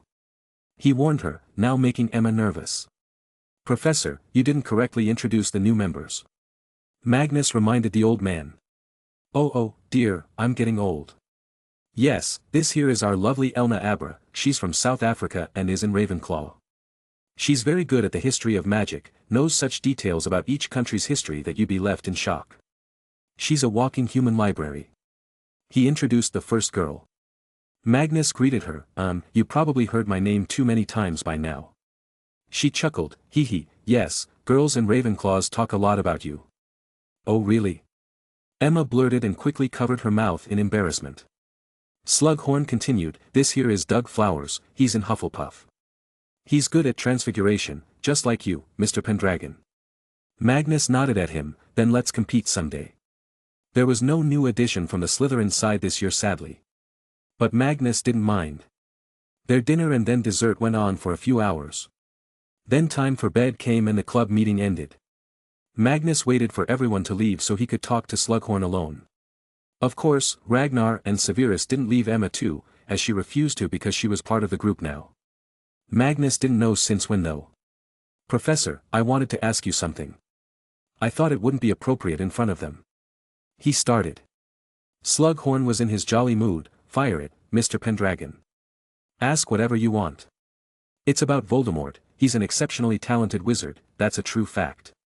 It's also highly likely he is a graduate of Hogwarts since his reach is so good in the British pureblood circles. You have been teaching here for so many years and ran this club to gather exceptionally talented students, do you know who this Voldemort might really be? Or was there a student named Voldemort in the school, though I highly doubt it? Magnus asked him directly. And from the look of Slughorn's face, Magnus seemed to have hit the nail. Slughorn's face returned to normal, gone was his drunkenness. His eyes became as if he was reminiscing about something very dark. Mr. Pendragon, why such questions so suddenly? And to your question, no, I don't know any Slytherin student named Voldemort or his real name. And I have seen his drawn face, according to a witness. I can assure you no such demonic-looking person studied here during my teaching years. Magnus' eyes narrowed and he talked internally, he's so shaken. So Voldemort was a Slytherin, kinda obvious though. But this proves Professor knows about his real identity. But why is he hiding? Does Dumbledore know? Should I try legilimency? No, that might be counterproductive. It's okay, Professor. I just wanted to know who this person is that wants to kill me just because I dared to oppose him. He's an enemy to mankind, after all, you know that, right? Magnus said, slightly guilt-tripping him so he says something useful. And it worked, I know, Mr. Pendragon, I know, but maybe this will help you, Parseltongue. It is known that Voldemort is a Parselmouth, which is why he claims he's the last descendant of Salazar Slytherin. Another reason why so many people follow him. Magnus shrugged at Slughorn, what's so special about that? Even I can talk to snakes. As well as lizards, crocodiles and dragons. Slughorn dumbly stared at Magnus, shocked but still not surprised. Ha ha ha, of course, you can talk to them. Merlin was known to be Dragonmouth. He was the only one in the known world, and now you are the second. Yes, Parselmouth are rare in the world, but you can find plenty in India, but Dragonmouth, there's only you now. Slughorn was once again in excitement. Sigh, I guess I will need to butter him up more to get more info, he thought to himself and called it a night, not wanting to entertain drunk Slughorn anymore. Chapter 152. The next day, after the classes, everyone gathered in a small hall. By everyone, it meant all the enthusiasts who wanted to join the dueling club. Professor Flitwick was also there, supervising everything and acting as the referee. They had set up a long stage where the duels would take place. For now, it was just going to be Flitwick teaching everyone how duels are fought. The stage had charms on its corners that would stop magical spells from the inside to injure someone outside. It was not the best solution though, because with a strong enough attack the shield will break. Magnus, being the only student with some fighting experience, was asked to come on stage. They were going to demonstrate how a duel is done. Flitwick and Magnus took out their wands and stood at each end of the stage. Flitwick started lecturing, everyone, focus here. Listen to me as this is how the official duels take place. As you can see, we are at the end of the stages. As soon as the match starts, you can move forward if you want. As said in the rule book, you must either push your opponent from the stage, disarm them or make them quit. Now, we will be using verbal charms, for now, to show you what can be used. Mr. Pendragon, you can start whenever you want. After getting the sign from Flitwick, Magnus readied his best-in-used wand. He still had 5 more under his robes, plus he had taken a few potions from Ragnar to use them. In his defense, he was about to duel with a renowned master duelist. On the other hand, Flitwick looked calm, but he was feeling so excited. His mind was telling him to feel excited, that he was about to duel with the descendant of Merlin, who was considered the best ever in charms and other enchantments. And knowing that Magnus had used his powers to completely defeat so many pure-blood wizards who had been spoon-fed all the resources proves that Magnus was not to be taken lightly. But this also reminded him not to take this second-year student in front of him lightly. But Magnus did not start. He looked at Ragnar, Rag, blow up a balloon and then pop it. We will start the duel with the burst sound. A much better solution. Professor Flitwick agreed. Beat his ass, Professor, dot. James shouted from the side. Flitwick glared at them, I do not tolerate such demeaning language, Mr. Potter. Do you want attention? Sorry, sir. I just got too excited. James apologized immediately. Ragnar did and asked. Soon, all the noise subsided as everyone looked at the stage and Ragnar in anticipation. Magnus and Flitwick became alert and crouched slightly to give the body better flexibility. Boom. Aguamenti. Magnus cast his charm and aimed a jet of water towards Flitwick. But this was not the end of the series of attacks that he had planned. On the other side of the stage, Flitwick immediately countered the water with Incendio charm. His wand created a similar stream of fire and soon the fire met water. It created a lot of steam, but not all of it was turned into steam. Some of the water did fall on Flitwick but it had no momentum. As soon as the water stopped, Flitwick sent a charm flying, Stupefy. To Flitwick and everyone else's shock, Magnus was seen running towards the coming charm.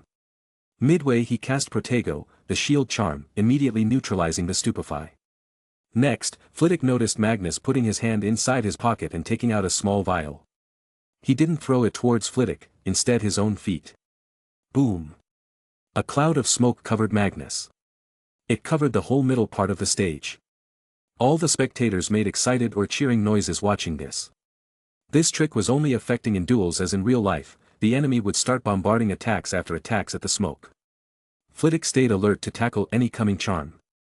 At the same time, he waved his wand to send a gust of wind. But, Flitwick was confused by Magnus' next choice of charm. Engorgo. Magnus' voice resounded. This was an enlargement charm. What is he enlarging? Flitwick wondered. Evanesco, vanish objects. As soon as Flitwick heard this he knew this was serious. He let go, removing the smoke, and started throwing Descendo charms, makes object fall down, one after another randomly in front of him. Descendo. Descendo. Descendo. Descendo. Bam. Then, all of a sudden something collided with his legs. It was enough to push him to the edge of the stage. But he somehow stopped himself. Revelio. He cast it on the invisible object. Instantly, a round spherical metallic ball appeared. But, that was not the end. The metallic ball instantly turned back into its normal fist-sized ball, but it left a lot of smoke there, and it was suffocating smoke. Lumos. What? Who uses the light-producing charm in a duel? Everyone wondered there. But then, to the shock and excitement of it all, they saw Magnus in mid-air as he had dived towards Flitwick, who was intensively coughing. Bloody Merlin! Sirius loudly exclaimed, seeing this awesome scene. A camera flash came and someone took a photograph of that moment. The fight was coming to an end and this fast-paced duel was blood-pumping to all there, as every moment with Magnus was unpredictable. By the time Flitwick looked at Magnus, the light-emitting wand was so close to his face that it blinded his eyes.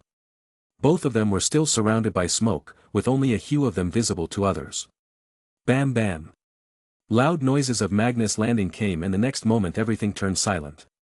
No sound came, neither from the stage nor the crowd. Even all those who hated Magnus had stopped booing. The smoke dissipated slowly and the view became clear for all to see.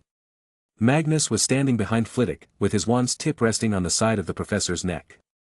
I won, Professor, Magnus said with a smile.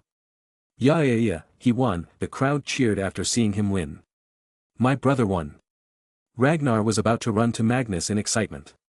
Who could have thought a duel would be so exciting? I wouldn't be so sure, Mr. Pendragon. Priori incantado. Flitwick cast another charm. But this was troublesome to Magnus. This charm creates an echo of previously performed spells. So all he heard now was Descendo. But he knew that Flitwick was doing something else. Expelliarmus. Magnus decided to end the match and used it at point-blank range on the professor's neck. It was a simple disarming charm. Flitwick will just lose his wand now. Hee, you lack experience, Mr. Pendragon. Relatio. Flitwick's voice echoed, stopping everyone from cheering. That was all Magnus heard. In a shocking turn of events, his hand automatically opened and his wand dropped to the floor. Now Flitwick's wand was pointed at him. The situation was reversed in a split second. There was confusion on Magnus' face as he had cast disarming charm at point blank. How it could fail. Confused? Flitwick asked him. Magnus nodded, so he continued. You had me there, but my experiences helped me in the last moment. Remember this? Flitwick showed a piece of metal he was holding in the other hand. It was the same metal ball Magnus had used to fight. But now it looked like a curved steel plate. Magnus' eyes widened as he realized, so you transfigured my own thrown metal ball and turned it into a small shield for your neck with Protego. That's why my disarming charm didn't work. Flitwick put his wand back in the holster. Yes. You used a prop and I used the same thing on you. Your performance was flawless all the way to the end. For a moment I was certain that I would lose. But, in the end, you became careless and didn't notice the metal shield I had made as well as my wand arm secretly aimed at your stomach. But it was such an exciting duel, I got to experience a good fight after so long, Mr. Pendragon. I can with utmost confidence say that with just a few months of training you can become a dueling master. Flitwick said in appreciation, and it was coming from the bottom of his heart. Certainly, this is the blood of Merlin, only a second year and this strong. As long as he grows at this rate in magic, mind and body, he will surpass all. Maybe he will also become the Prince of Enchanters, no, maybe even higher than that. King of Enchanters, Flitwick silently marveled. Then his eyes fell on the still shocked crowd. All of them were so confused about how Magnus didn't win. Close your mouths, students. I will tell you how I won. He started teaching them about mental calmness and how he won. But Mr. Pendragon is a master manipulator. He was purposefully creating conditions favoring him. In truth, if at the end Mr. Pendragon had not used Lumos, and instead had used the regular stunning charm, I would have immediately countered it as it was harmful to me. However, because it was Lumos, and hence harmless, I didn't react and that gave Mr. Pendragon a chance to jump behind me with his wand at my neck. Only if he had paid a little more attention to me he would have certainly won. So, this was how a real duel is fought. Not by beating your opponent bloody, but by defeating them with non-fatal magic. In international tournaments, non-life-threatening force is allowed, but here, we will not use that. Now, I want all of you to make a pair with each other and practice Stupefy and Protego on each other. Those who don't know these spells follow me to this side, I will teach them to you today. Chapter 153. Everyone was excited after seeing the duel between Magnus and Flitwick. Those who were not so interested in this previously were now hoping to go pro, though it was just momentary motivation. Another thing that happened was that the gang of Slytherin developed slight fear towards him now, as he was so good at fighting and now they were fully sure they could not do anything to him in a face-to-face conflict. Other than this, everyone else started admiring him more. He became the role model and goal of many students who were truly interested in dueling and were even good at it. Magnus though was helping Emma, Ragnar and Severus. Soon, Sirius, James, Remus and Peter also joined as they recognized Magnus' amazing abilities. Ragnar, you only need to become fast, just like me, so you can overcome the lack of your wand skills. The rest of you, just focus on your spells. You will not find wizards like me who jump around so much. I use a sword, that's why I move a lot. Magnus told them. Whaa, but I want to look cool like you, Sirius complained. Emma nodded at him. Okay, can you cast all the charms me and Professor used in our duel? He asked them. With embarrassed faces, they looked down. See, you need to focus on normal charms first, just practice the disarming, shield and stunning charm first. Ragnar, you follow me. I will show you how to toy with the mind of your opponent. I have a perfect trick for you. Ragnar followed him to the corner of the hall, where Magnus started teaching him. I have come up with a plan to make you the best fighter. You know potions best, so you must have a lot of potions with you that you can use on the opponent. Next, all you have to do is keep your wand out and fool your opponent by just speaking the names of spells.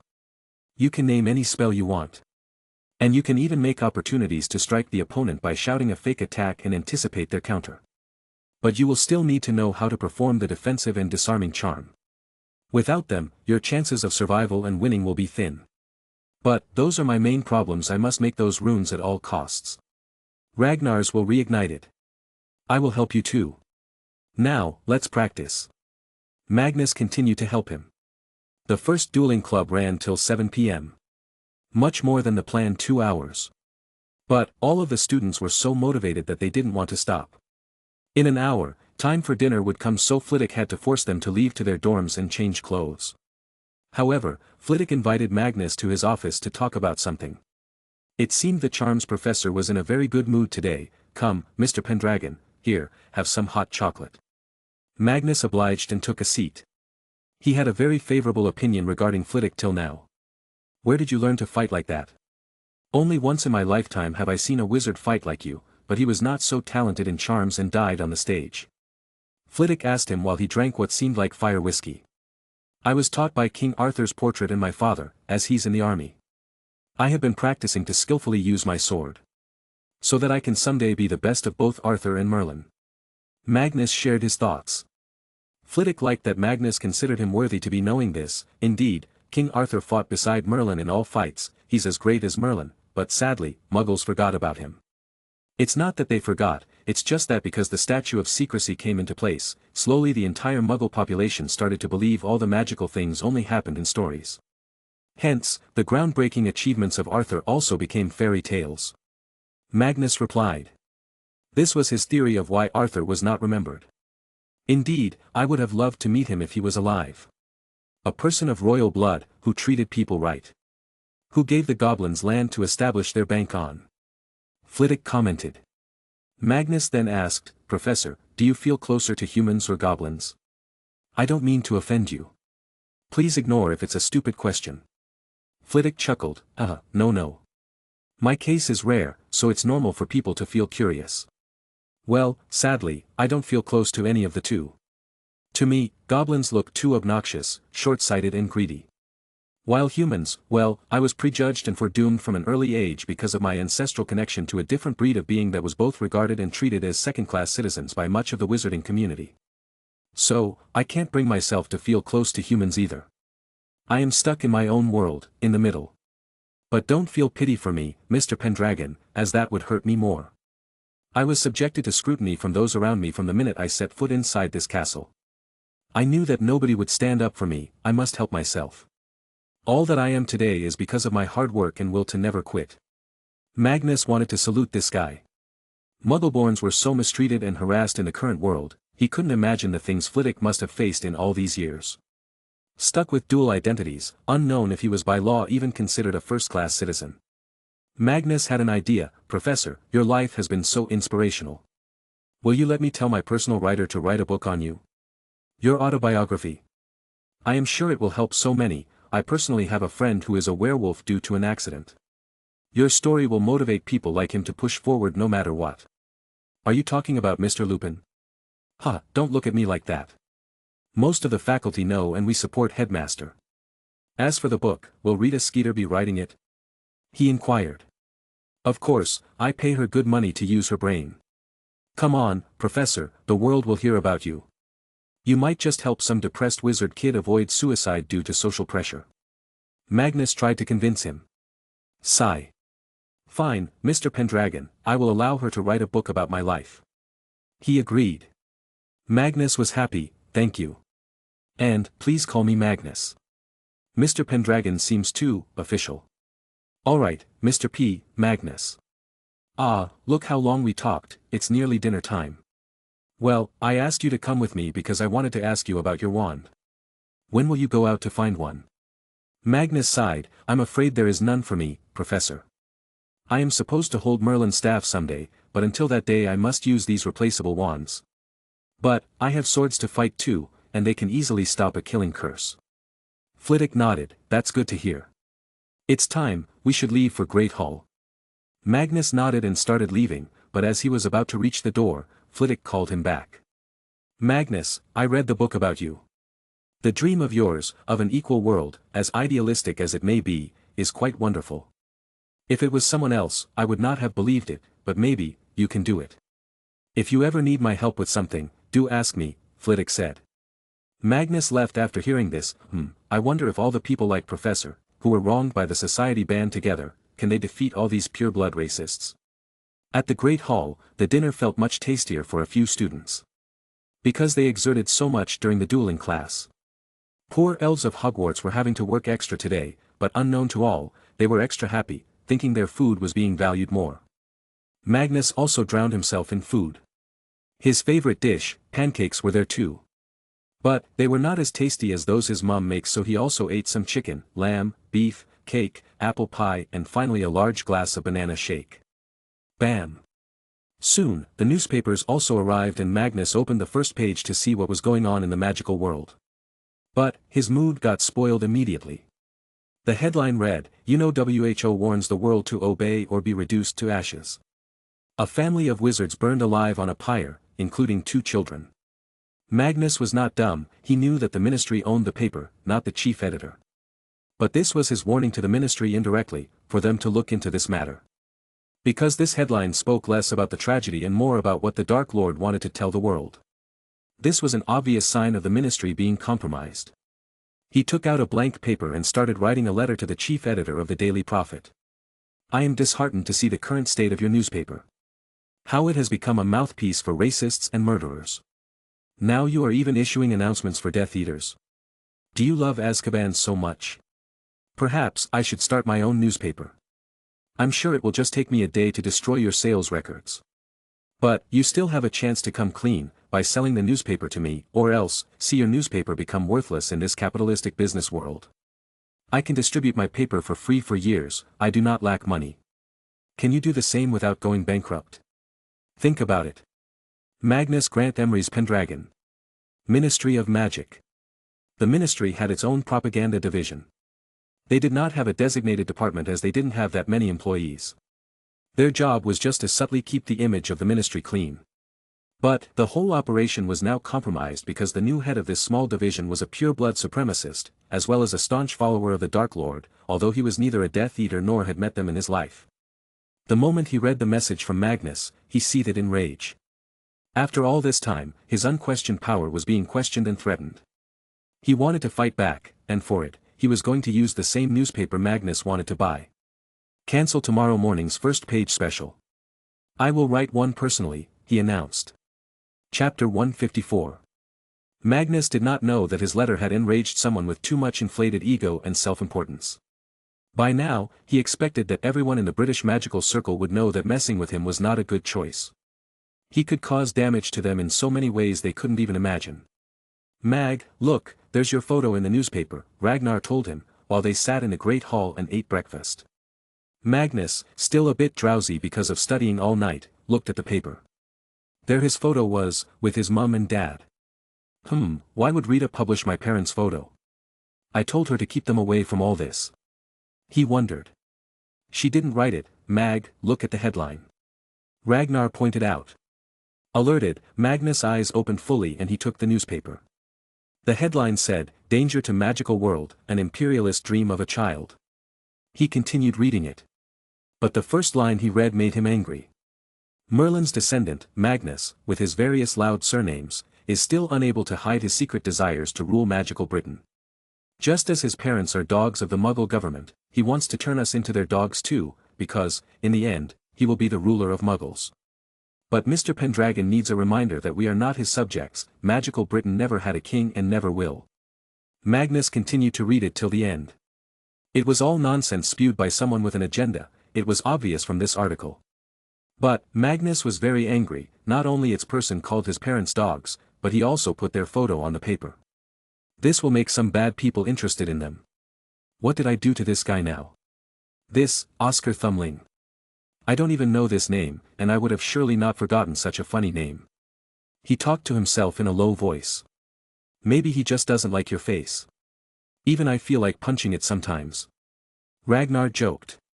And I feel like letting Chad sleep on your face sometimes after feeding him stinky beans, Magnus replied. Ragnar's face paled, no, I don't want to smell his natural breeze. Focus on this problem, Mag. We need to deal with him. How dare he talk bad about aunt and uncle? Mum and dad, you should call them that. And this guy, I'm going to dig his grave if he turns out to be a bad seed.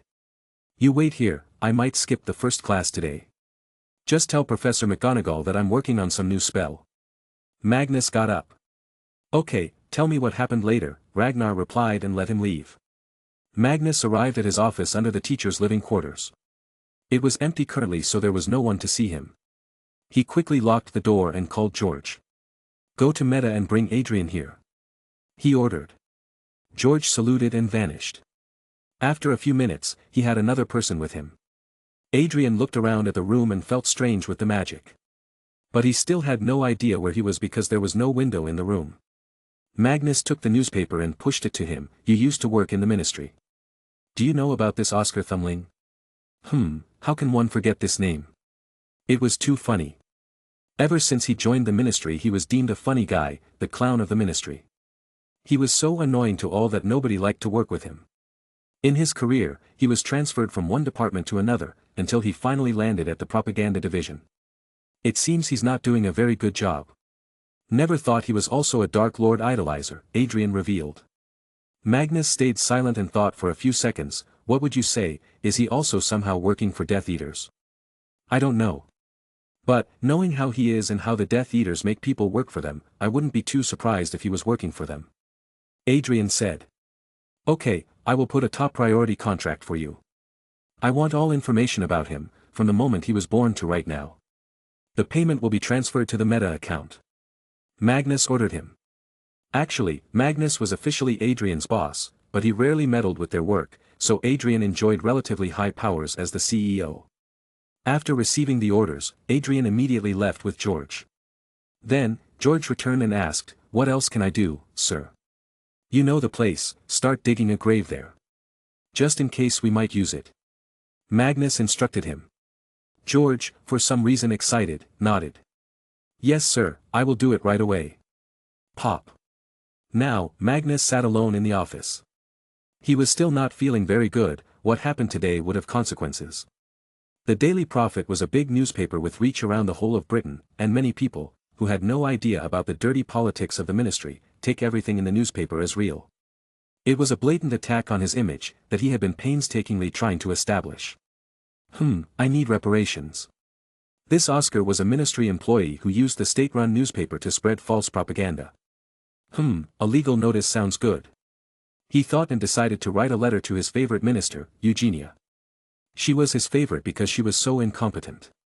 She acted like a strong woman but was actually useless. Letter. To the Minister of Magic. The blatantly ignorant and defamatory article published in the Daily Prophet this morning was an attack on the image of royalty. This has caused irreversible harm to my image. As the article was also written by one of your people, the ministry holds all responsibility for what has happened. Because of this, I am legally suing the ministry for 5 million galleons, because you have caused me harm, which might take years to heal. This is a notice, as well as a warning for what is yet to come. Also, if the ministry fails to acknowledge their mistake in 24 hours, and issue an apology on the first page of the Daily Prophet, then I will destroy the Daily Prophet by starting a new paper and writing my handwritten articles, about how the ministry came to possess their best propaganda tool. I hope you will make the right decisions. Respectfully. Magnus Grant Emery's Pendragon. Letter ends. He finished his letter and sealed it with his monogram. Then, he called for Summer and sent it to the ministry. But he did not end there. He was angry, and wanted thorough revenge, leaving no space for the enemy to one day recover. He wrote another letter. This was for Rita Skeeters. Letter starts. You saw the newspaper. We are going to fight it. I want you to go ahead and buy 50 printing machines and then poach all the staff of the Daily Prophet by paying higher salaries, even if it's by a small margin they will come. After that, start writing articles truthfully, about what is happening around the British magical community and also to an extent the world. I want the draft ready by evening and we will roll out the papers tomorrow morning, free of cost. The paper is called Magical Daily, and its tagline will be true, precise and unwavering journalism. Do your magic and turn this into a beloved newspaper around the country. Also, add a small news segment to the paper, around in the middle. Call it the Glamour Daily.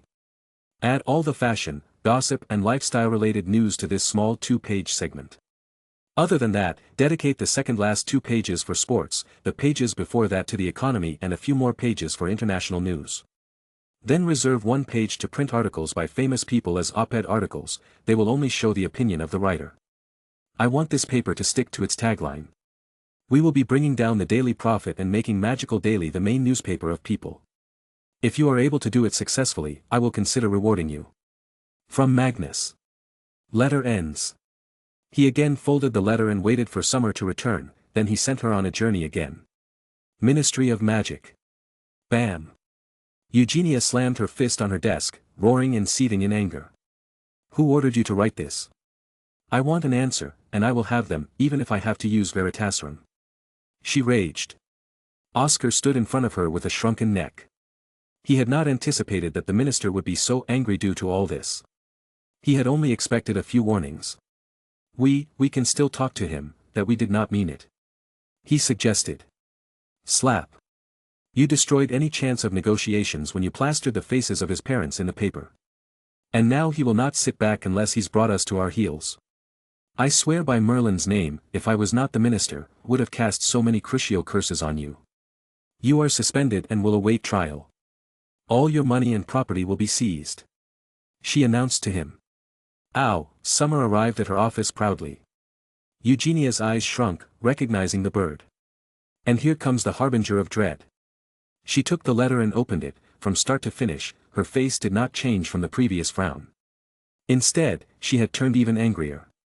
Looking back at Oscar, she said, "All your property will be sold to pay him the compensation for this little stunt of yours. Start preparing for your apology. Leave." Unknown to Oscar, his death warrant was being signed slowly as Adrian prepared a record of his life. "Arg, he was a degenerate through and through," Adrian muttered while coming upon some evidence that shook even him, proving Oscar was no simple office clown. He was the Pennywise of nightmares. Chapter 155. The next day. Hogwarts, Magnus' office. Magnus read the report Adrian had prepared with a heavy heart and frowned brows. His fist was held tight and his anger was barely in control. "So you found skeletons under his basement. More than 100, all belonging to kids. Mostly girls. And all were muggles. Are you absolutely sure about this finding?" Magnus asked Adrian once again. This Oscar turned out to be much worse than Magnus had expected. At most, he thought maybe Oscar would be a Death Eater. But this was even worse, he was a serial murderer and most probably a pedophile. "Yes, Mr. Grant. I was shocked too. I saw him as a clown but never had expected him to be such a person. I used my magical skills to gather as much information from those skeletons as I could." Adrian replied. He felt his throat dry and took a glass of water. This kind of investigation was not something he does every day. However, suddenly something clicked in Magnus' mind. "Oh no, Adrian. Get up. We need to go. There might be a reason why there were only skeletons. And not rotting bodies." Magnus blurted. Adrian's eyes widened, he might still be keeping the kids hidden. Merlin's beard. "But, he's a ministry employee. And I am a member of Wisengamot. I hold a lot of power, Adrian. And this is not the time to worry about such details," Magnus said. He hurriedly went to the wall behind his chair and tapped on it with his wand a few times. Quickly, many bricks made way and showed a hidden chamber. Magnus took out a lot of vials of potions and put them in his robes. Then he took 5 wands. "Let's go to Professor Dumbledore. I can't explain my appearance outside school otherwise." Magnus rushed out. So we were in Hogwarts, Adrian realized. Magnus guessed 20 words for the password to the gargoyle statues and entered the office.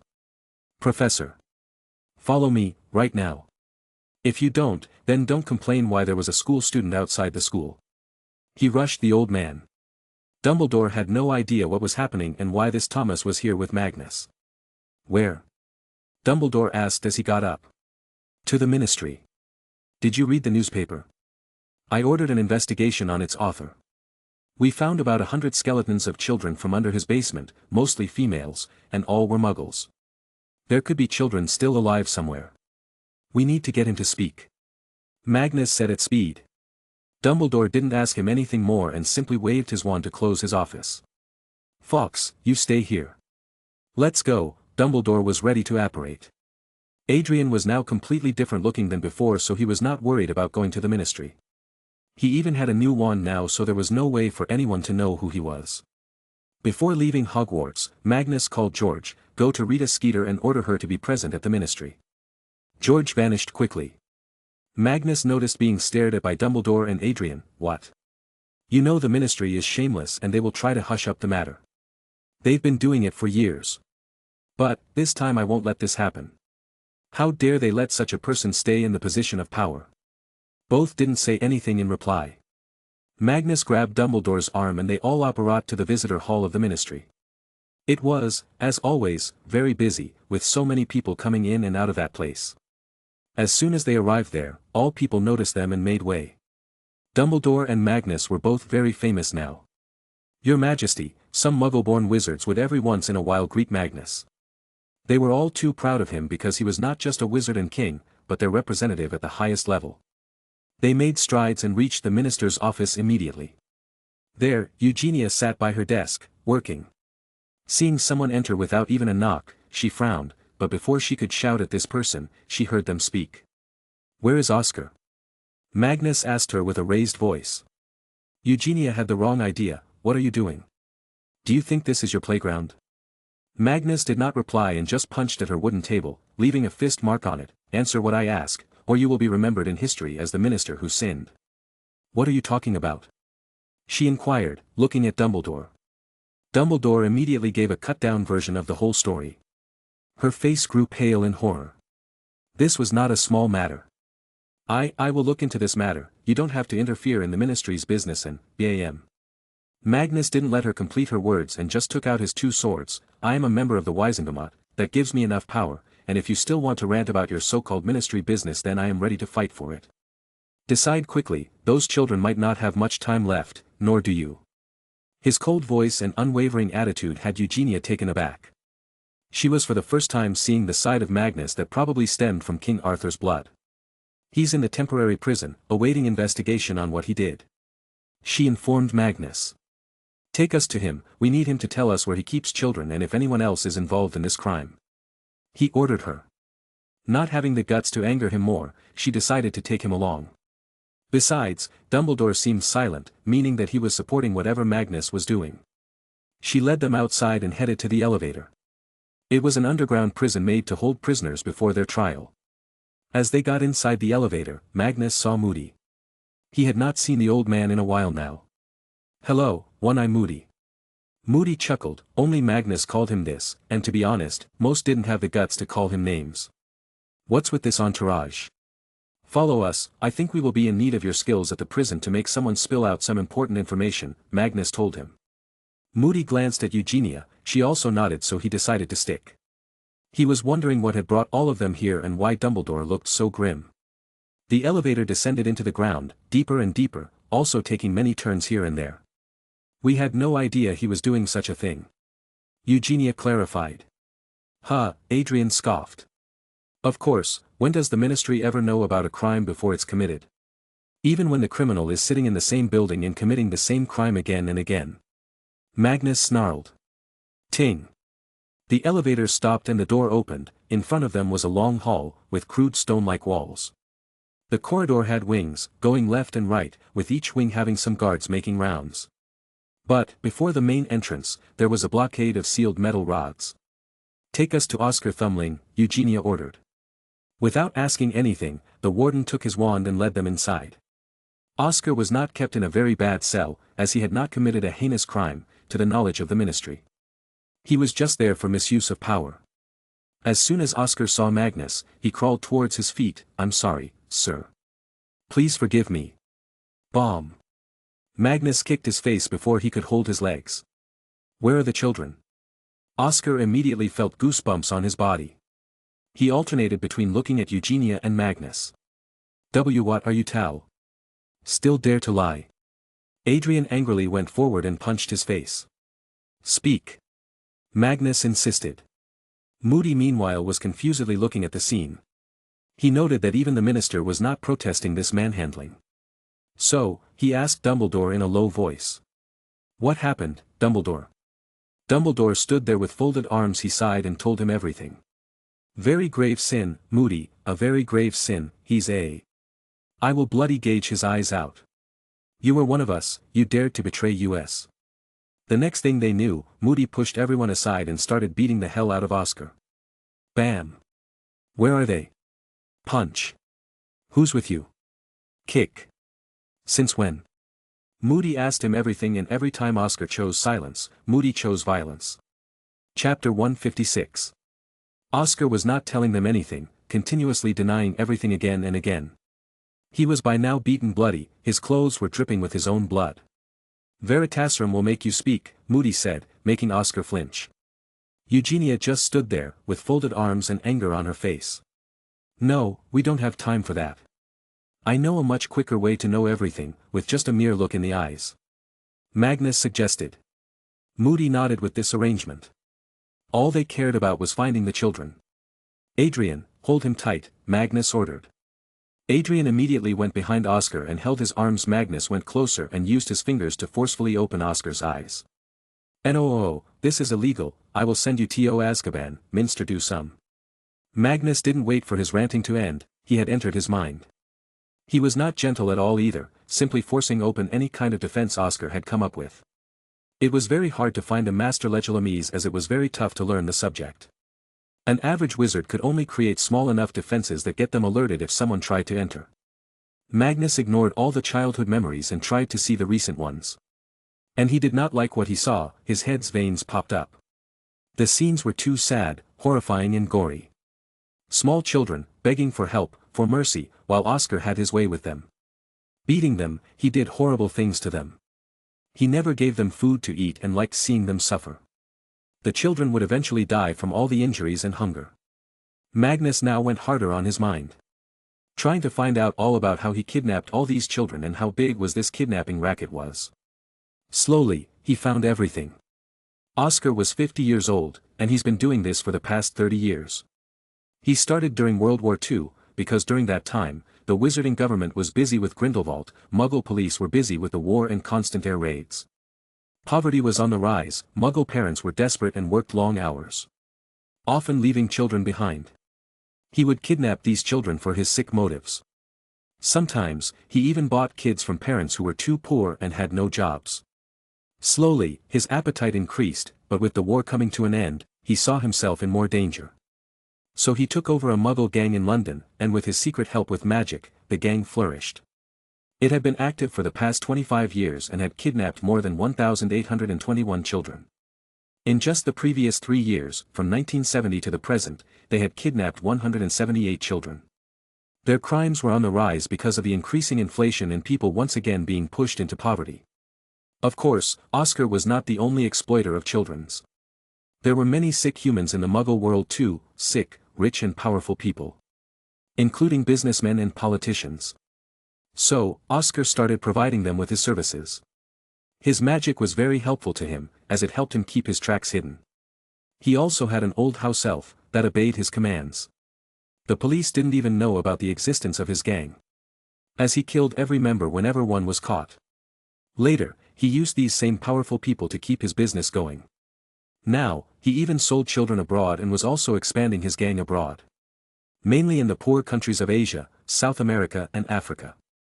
But, kids from developed countries were the most expensive. Magnus was sickened by this. He was young and had never thought such a thing could even be possible. He had only heard about child trafficking, so this was an eye-opener. And honestly, seeing such things was making him grow too fast. What was a child's greatest treasure? His ability to stay ignorant. Because only then can they play and enjoy things with no worries. But, as they grow and find out about the real world, they grow up, because they start to care, they start to be less ignorant of their surroundings. Magnus had found out about this dark side from the day he was attacked outside Gringotts. He was taught at the age of 11, that if he wanted to live and be happy, then he must grow up and fight. He didn't feel it. But his pure childish innocence died that day, somewhere among the barrage of various colorful charms and curses, meant to take his little life away, even before his wings grew and he saw the world. The big world would be this cold, his mummy had never told. And with the cries of those children being his wake-up alarm, today, he saw the worst of humanity. Whoosh! Magnus returned from Oscar's mind and took a very long breath.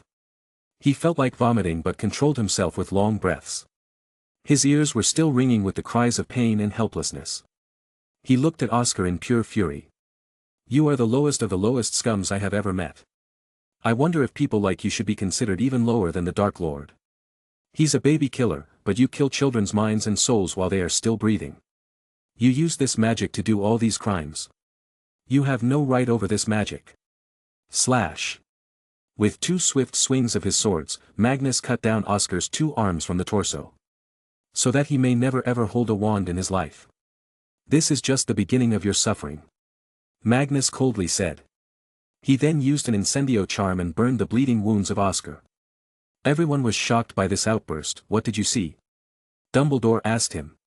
But he knew it must be something too bad. Magnus took out a small vial from his pocket, then put his wand at his temple and dragged out a memory. The memory of what he saw in Oscar's head. The blue earthworm-like magical residue came out of his head. He stored it in the vial and handed it to the minister. Do you have a pensieve? He inquired. Yes, it's in my office. She replied and already started walking. They all saw the memory. Merlin's RSE, this is, too much. Moody cursed loudly. His breathing was unstable and his staff made noise as he tapped it continuously on the floor in anger. Eugenia was just sitting on her chair, looking at the ceiling. We were so busy focusing on the devil in the light that we ignored all these devils looming in the dark, Dumbledore muttered. Magnus was also sitting silently, tapping his foot on the floor with a feeling of uneasiness. He looked at the minister. This is the reality of magic. Anybody can use it to exploit the Muggle world, and their lack of knowledge that we even exist. You, as the minister, are supposed to keep all such things in check. But if you don't even stand up against the devils in the open, like the Death Eaters and Voldemort, how can we expect you can do something about many more Oscars hiding around somewhere? Professor told me that you are not on their side. He told me that you want to fight them. How will you fight them if you refuse to take a side? What do you even have to fear? Their money? Their influence? I got it all, much more than them. The only thing I lack is an army, but I suppose you have plenty of honorable wizards in the ministry like Moody. So make a choice, minister. They all turned silent now. Only the noise of all the people outside going on with their lives was heard. Unaware that a monster had been unearthed today, right where they walked right now. Eugenia then moved on her chair and started, I am 70 years old, Mr. Pendragon. I have a husband and a son, he is 20 years older than you. I have sent my son to work in Makusa because it was safer there. If I can't even make this place safe for me to live with my own family, while holding this office, I should be ashamed of myself. This was what I used to tell myself in my first days in the office. Then I was shown the reality by some members of the Wisengamot. I tuned myself to their songs, thinking there was no hope. Then you came, the descendant of Merlin and King Arthur, such scary bloodlines. But I never had any expectations from you, because I knew this place was beyond a child's ability to repair. But, you proved me wrong, many times by now. Dumbledore stands behind you, and so do many other wizards. Muggleborns love you, and evil fears you. But I serve all wizards, not just Muggleborn, half-bloods or purebloods. However, you are right. I must choose a side. So, let's end them and clean this place up, it's too gloomy. I'm very sure I will end up dead soon, but I will try to fight them till my last breath. She replied to Magnus. Magnus accepted her words, I will not let you die. Now, let's go, we have some children to save. Oscar must face the law, of both Muggle and magical administration. The families of the poor children who died must get justice.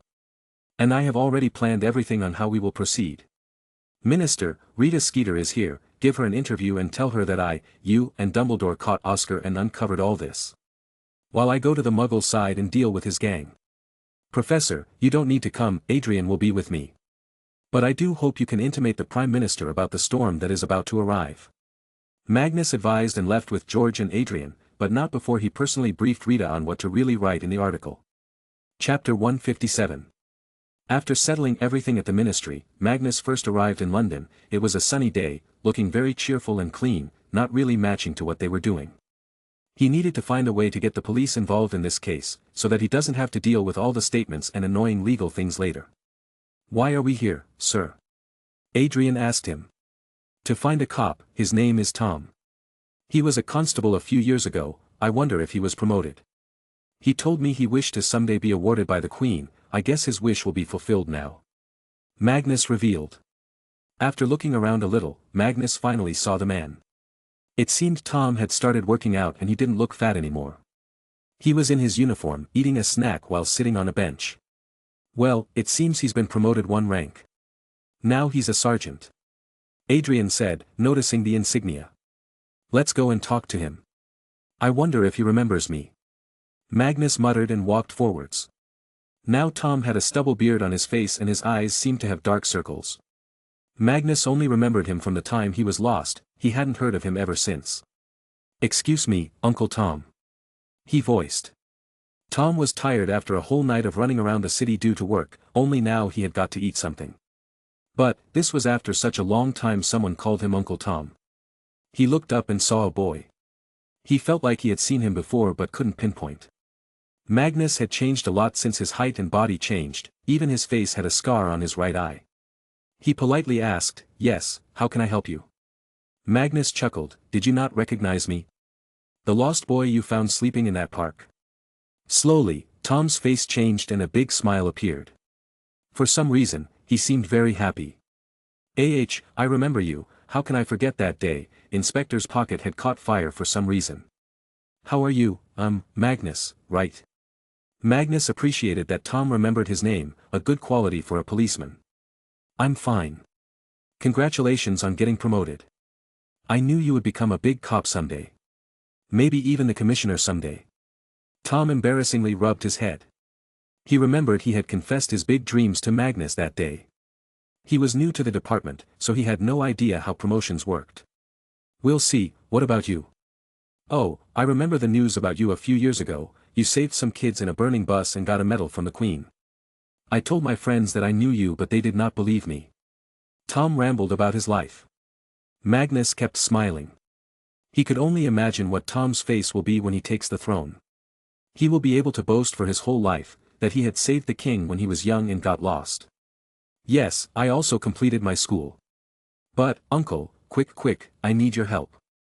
I think I saw a suspicious building. I could hear the cries of many children from there. Let's go quickly. Magnus urged him. The small sandwich immediately fell from his hand. What? I've been looking for a kidnapped daughter of a prosecutor. She's just 10 and was picked up yesterday evening while returning from her dance class. Quick, take me to that building.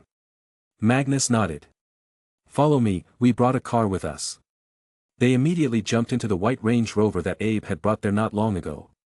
He had returned after that as his duty was to keep Adam and Grace safe. Who are you? Tom asked Adrian. I am Adrian Durian, CEO of Meta. He introduced himself and put forward his hand. Tom was frozen. Of course, he knew the name of Meta. They have been so helpful in solving many cases. Even now, the police had unofficially asked Meta for help as this child kidnapping case was too high profile. Whoa, even the CEO has come out to work. No wonder your company is so good. Let's go. Tom praised and got in the car. Adrian just nodded and started driving fast. He didn't tell him that Magnus was the owner of the company. Magnus, though, was unhappy that he was made to sit in the back seat. Adrian drove very fast, heading somewhere outside of London City, in the outskirts of Surrey. Wait, I thought it would be close by, Tom exclaimed as he held the roof handle of the car. It's not too far away, Uncle Tom, Magnus assured him. After about 20 minutes of fast driving, they arrived at the area. It seemed to be mainly farmland, with various houses in distances. They could not go there directly as it would alert people, so they ditched the car and went on foot. Is this the house? Tom asked as he took out a standard revolver to check the bullets and keep it ready. Magnus looked at the revolver and thought, just hope that there are no wizards, or else this will be useless. TSK, I hope I haven't jinxed it now. Magnus and Adrian kept their wands ready to start at any time. Magnus had also cast a few charms on himself and Tom, to make sure they were not discovered so easily before they got close. Adrian was already an expert in everything. He was an auror and now into detective work, so Magnus let him lead with Tom. He had their backs covered. Shoo, they crouched as soon as they arrived behind the building. It was a big concrete building, that was probably some kind of an office before. It was decently large, but all its doors and windows had been sealed. As far as they could see, there was nobody outside the building. Even the area around the building was desolate. You heard the kids here? Tom asked them. Magnus silently focused and tried to hear the noises in the surrounding area. Then, he suddenly prone on the ground and put his ear on it. Got them, they are underground. I can hear their cries and pleas. Magnus noticed. Immediately Tom and Adrian also crouched and put their ears on the ground. Soon, they also heard them. Okay, how are we going to do this? Magnus asked, but he had already discussed it with Adrian. So Adrian started, simple, you and Magnus go through the front while I enter from the back. We don't know how many there are, but we must save the kids quickly. Tom nodded but then looked at Magnus. We can't take him inside, it'll be dangerous. Yes, for you, Magnus thought. Come on, uncle, did you forget I was able to bend steel rods in that burning bus? I was 9 then, now I am much stronger. Look, I even brought a metal baseball bat to beat them. You can be in front of me, while I stay behind. Magnus proposed. The thing was, Magnus was not as small as he should be in terms of height. So it created an illusion for Tom that made Magnus look older.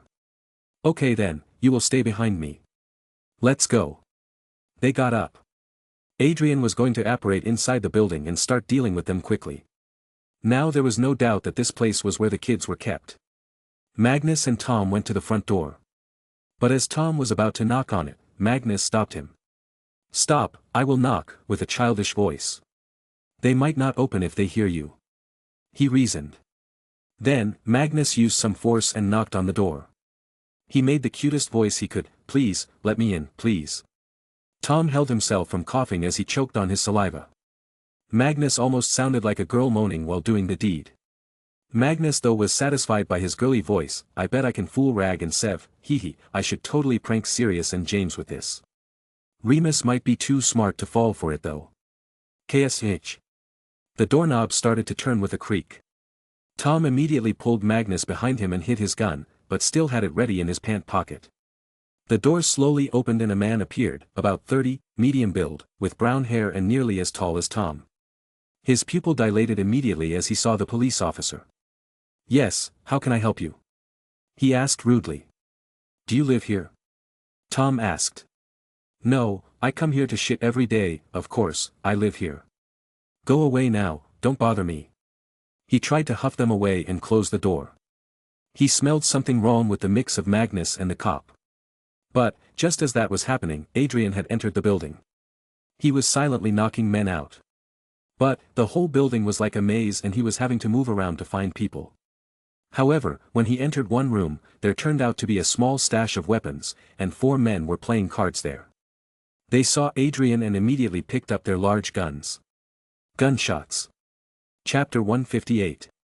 At the door, Tom and Magnus heard the gunshots. The man who was closing the door was shocked a bit by this. By the time he realized he needed to close the door, Magnus had already jumped forward with a punch. "Super Nutcracker punch," he shouted and really used 100% of his power into this. It landed directly on the man's crotch. Bam! It was an uppercut punch to the balls, so strong that the man actually flew a few feet in the air. At the same time a very gross sound came from where Magnus had punched. It was the same sound that comes from stepping on big cockroaches, crunch sound of their skeletons breaking. There was no pain, the man passed out immediately, with not just his balls destroyed, but even his intestines were destroyed from it. "Let's go," Magnus told Tom. Tom was in a daze. He also felt the pain for some reason. Maybe if I had shot him, he would have appreciated it. "Yes, stay behind me, Magnus." Tom returned to his senses and entered with the gun out. Immediately after, Tom fired the first round, as a man jumped in front of them from a room. He was trying to run deeper inside the building. Magnus meanwhile was using his special ability to sense all the criminals here. All of them were going to die, that was for sure. Some might die today, some in a few days. "Let's regroup with Adrian, gunfire is coming from there constantly," Tom said. He was on an adrenaline rush right now, he was putting his life in real danger. And this was also his first time shooting at a real human. Left. Magnus shouted as soon as he sensed a man on the stairs on their left. But, it was too late, he had already jumped on Tom, pinning him down. Both of them were trying to brawl. The man had a knife that Tom was trying to keep away. It seems the man had not seen Magnus, so he silently walked behind him and used all his strength to bash the metal bat on the man's head. Bam! It sounded much louder than a home run. This was a death run. His hit was so strong that it didn't just break the man's skull but also splattered his brain around. Magnus himself was shocked by this gore. "Damn it, calm down, Magnus, these are muggles." But, immediately his mind changed and oh. They are child traffickers and pedos.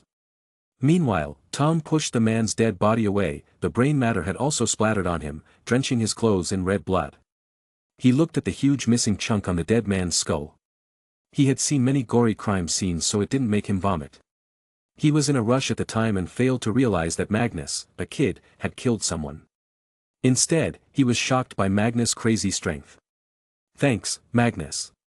And no wonder you could bend steel, that man lost his bloody brain in one swing." Magnus embarrassingly scratched his head, unsure if he should say thank you right now. Next, they continued to move in. Every once in a while Tom would fire his gun at someone. Sometimes there were too many so Magnus would silently cast a charm and make them fall. This way he also got to take action. He would simply slam his bat on their necks, breaking them and killing them, with a suffocating death. Tom was also shooting left and right, but he was not killing all. His aim was only at the torso, but sometimes he'd mistakenly shoot their heads. "How many are there?" Tom wondered. Magnus was still feeling the surrounding, then he replied, about 28 more. This was their base, it seems. Of course, this is the 30 years of Oscar's hard work, Magnus thought to himself. After a while, they started finding the way to the basement while dealing with men left and right. It was surely going to be hidden somewhere. Bang bang bang. Down. Tom shouted and proned on the floor. Magnus had done the same. A bullet had hit Tom's arm. He clenched his teeth and glared at the many holes on the walls. Magnus cast a low-level healing spell on his arm secretly, reducing his pain. How the hell do they have assault rifles? Were they preparing for war or something? Are they related to IRA? Tom loudly wondered while gunshots were destroying the walls. There were probably 3 men on the other side of the room. Just then, they saw Adrian come to them, and he was also crawling. They are not IRA, they are much worse. They are child traffickers and pedophiles. They have been active for the past 30 years, kidnapping more than 1,500 children. None were found again. Tom sucked in a cold breath. This was a huge development. He was not dealing with a small group, but probably a huge criminal organization. Here, take this. Adrian passed him an SLR, self-loading rifle. After that, when the men on the other side of the wall started reloading, Adrian and Tom fired. Unsuspecting that the other side also had such weapons, all 3 men died. That's it, there are no more, at least not on the ground above, Magnus stated. Tom stared at him. Wait, how are you guessing this? Earlier you said there were 28 people. How? Let's find the entrance to the basement. Adrian immediately nudged them, saving Magnus the explanation. They tried to search everywhere, they lifted every single carpet, but the entrance could not be found anywhere. Magnus and Adrian had rejected the idea of operating there because it would be a closed area and there were kids. If a gunfight started, those kids might be harmed. The 3 turned silent and looked around. Magnus meanwhile started tapping his hand on the walls. After about 20 minutes of silence, Magnus exclaimed. Here, he called the other 2. What? There's just a wall. Tom said annoyedly. Magnus had taken out his wand. Adrian understood what was going on. He shook his head in disappointment, so the statute of secrecy has also been broken by him. Magnus looked at Tom and asked, what about him? We will obliviate him later, at least the part where he saw it, Adrian replied. Tom got angry. What? What are you talking about? What is this statute of secrecy? What obliviate? Sigh. With a sigh, Magnus turned to the wall and flicked his wand, Revelio. In a shocking scene to Tom, a door appeared on the wall from thin air. His jaw fell. Where did this come from? It was always there, Uncle Tom, Magnus replied. Too uneasy with the mystery, he quickly touched the door and tried to open it, to see if he was hallucinating. But, it was the wrong move. Whoosh. Bam. A red light came from downstairs and hit Tom on his chest, sending him flying back. But thankfully he wasn't too hurt, just a few ribs cracked. Renervate. Tom was only hit by a stunning spell, so Magnus cast a revival spell on him. Without even crying in pain, he stood up again. What in the God's name was that? Magnus and Adrian looked at each other with a sigh. Adrian took out his wand. Wizards. Bloody jinx, Magnus cursed himself. This was the worst-case scenario. Now making sure those kids will be safe got harder. How many are there? Adrian asked. Magnus stayed silent for a minute before answering. 3 wizards. Whoosh bang. Continuously, various lights were coming up from the basement. The entrance was small, so the enemy wizards just needed to keep on sending their charms and curses to make sure nobody could enter. Apparition? Magnus asked. Adrian silently tried to do it, but nothing happened. Wards. What is all this, Magnus? What are these lights? Tom was absolutely confused and a little scared. This was not science, this was something occult. Just breathe, uncle, trust me, I know what I am doing. Police cannot stop those men. Only we can. So please, stay back. Magnus requested with a calm voice. Tom shut his mouth and put faith in Magnus. He knew this was not the time to talk, the safety of kids was important. Magnus looked at the entrance intently, many spells were coming out of it.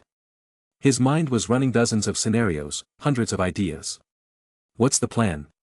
Adrian asked, knowing Magnus only went silent when thinking deep.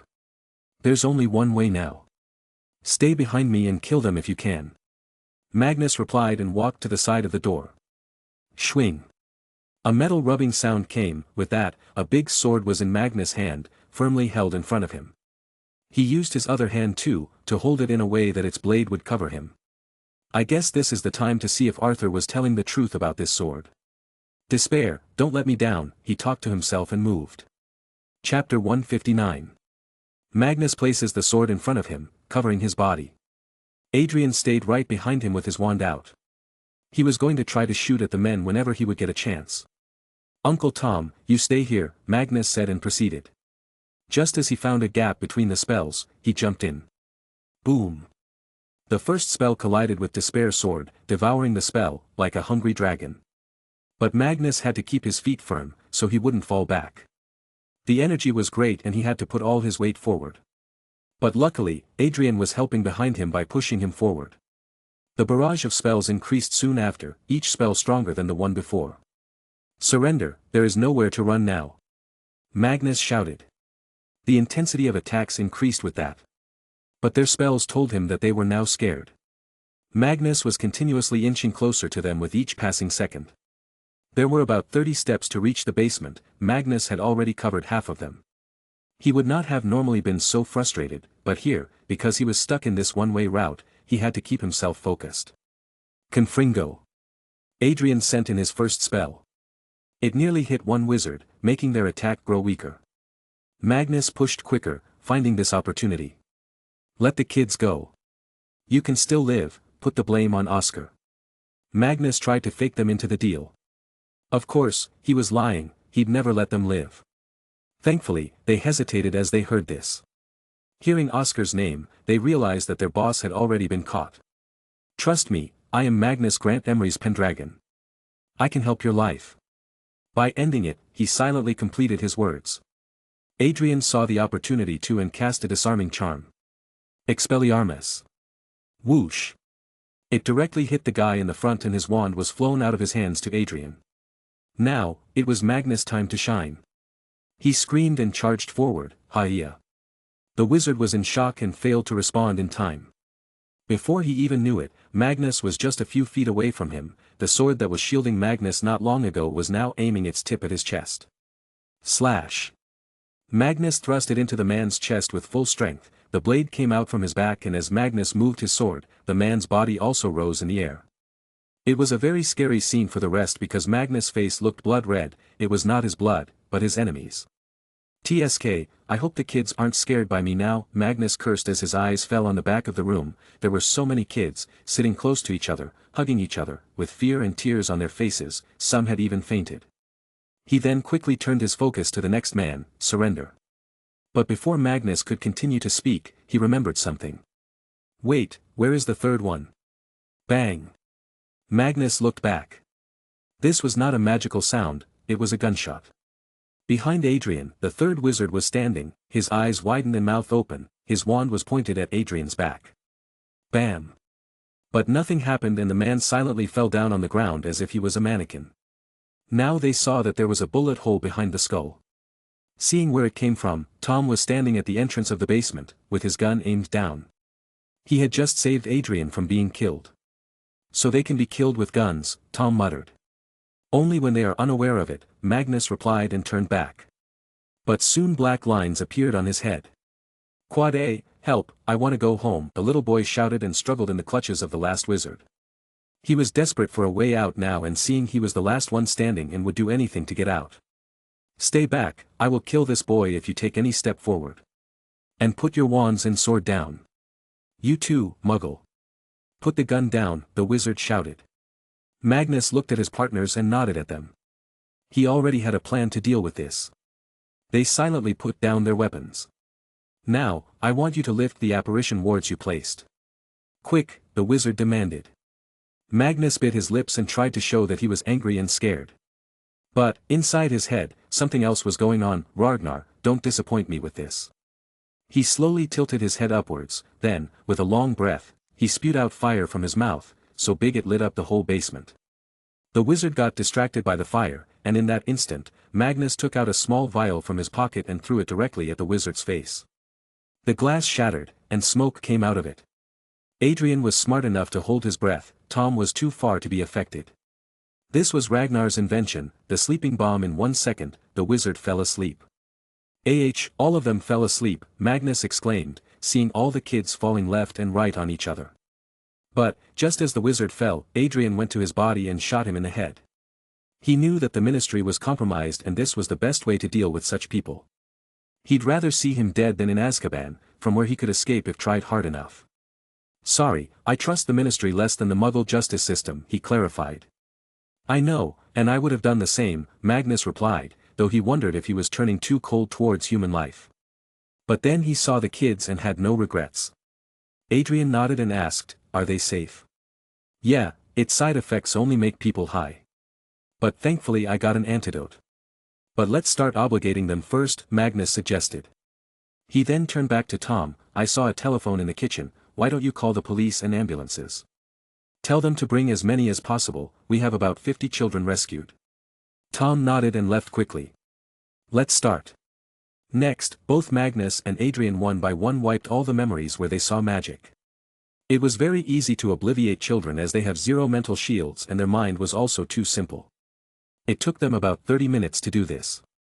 After that, only Tom was left. He had returned after calling the station. Now he was helping to place children in a better position because they had just fallen here and there because of the sleeping bomb. Magnus and Adrian walked up to him. Magnus spoke, Uncle, now we must obliviate you. Remove all the memories related to magic, you will remember everything that happened today, minus this magical fight. Tom uneasily looked at Magnus' eyes. Can I not keep these memories?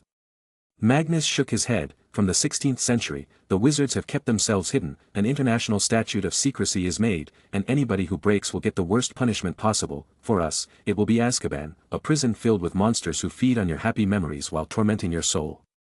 So it's a worldwide secret. I can't believe we people are so naive. It seems all the fairy tales and stories of knights and dragons were real. Was King Arthur real too? Tom inquired. Cough. Magnus and Adrian looked at each other funnily. Magus nodded, yes, and I am related to King Arthur. Blink blink. Then, are you a royalty? Tom asked with his shaking voice. Magnus nodded, yes, I am next in line to the throne. I will be the first ever king who is also a wizard, hopefully, I will be able to bring the two communities together. But, for now, Wizarding World is a secret, only known to the Prime Minister, the Queen and the family members of wizards with non-magical families, Magnus explained to him. Wait, do you mean I can also have a child in the future who might be magical? Tom excitedly asked. Yes, each human has magic in him, but only a few are able to bring it out. Sometimes, the child of two magic users can turn out to be non-magical, the opposite also happens, a lot. Adrian here is one of those kids. Magnus replied. Sigh. Who would have thought such an amazing side of the world also existed? But, I can see the chaos if it was revealed to all. I thank you for helping me today, I have no regrets, at least there is a possibility I'd have a magical child in the future, then I will know about this side of the world. You may erase my memories now. The cops are arriving.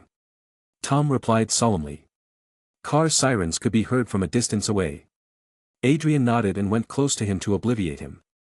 Tom closed his eyes. It was an honor working with you, Your Majesty. Who'd believe I had found a lost king in the park that day, he chuckled in the end. Magnus for some reason felt bad for him. Tom was a good man, he was so active in saving these kids, not caring about his own life. The world needed men like him. Who were simple, yet kind. Stop. Magnus interrupted. Adrian quickly put his wand down and Tom opened his eyes in confusion, only to see a cheeky smile on Magnus' face. Magnus walked close to him and put one hand on his shoulder, Uncle Tom, how would you like to climb the social ladder? Chapter 160. Adrian smiled widely as soon as he heard this. He completely understands what this means. Magnus was going to cultivate Tom into a top police official, so he may help him later. Magnus discussed the finer details with him, telling him how he wants to change this country and make it richer than all. Tom, now with the introduction of magic, believed everything. You saw that big hospital being constructed beside Richmond Park. I'm making it, with magic. I will change this world, Uncle Tom. For both, magicals and non-magicals. But, by law, I am supposed to obliviate you. Now that I don't want to, I am taking a big risk. For this, I must make sure that you never reveal this to anybody. Not even your family. We will make an unbreakable vow, the one who breaks it will die, Magnus announced. Tom gulped his saliva as he heard this. Sure, he has no intention to betray Magnus but to lose your life over a secret. He felt like he's some spy or something. You wizards are really brutal with your secrets. But I agree with this vow. Let's do it. He firmly agreed. He wanted to be a part of this new world Magnus talked about. Magnus lifted his hand and held Tom's wrist, while Tom did the same. He had placed his wand in the middle of their hands, so both were touching it. Magnus then chanted something and soon a white translucent string-like thing appeared, circling around their hands. It was like a knot, tying their bodies to the vow. Under this vow, you cannot reveal anything about the magical world to anybody, except me, Adrian, Ted, my parents and my friends. If you do, you will die. If I revealed to someone not stated that you know about the magical world, I will die. Magnus cleared the wording. I felt something. It's like, something is tickling in my chest, Tom exclaimed. Adrian was for the first time seeing this vow be performed on a muggle. It's the magic, it will burst your heart if you break the vow. That's brutal, but effective. So, what's the plan? You said to climb the social ladder. Are you going to make me your royal butler or something? Haha. Tom jokingly asked. Magnus liked this about him, he was usually calm and kept his mood good, even if something too unnerving was happening. This level-headedness will help him a lot.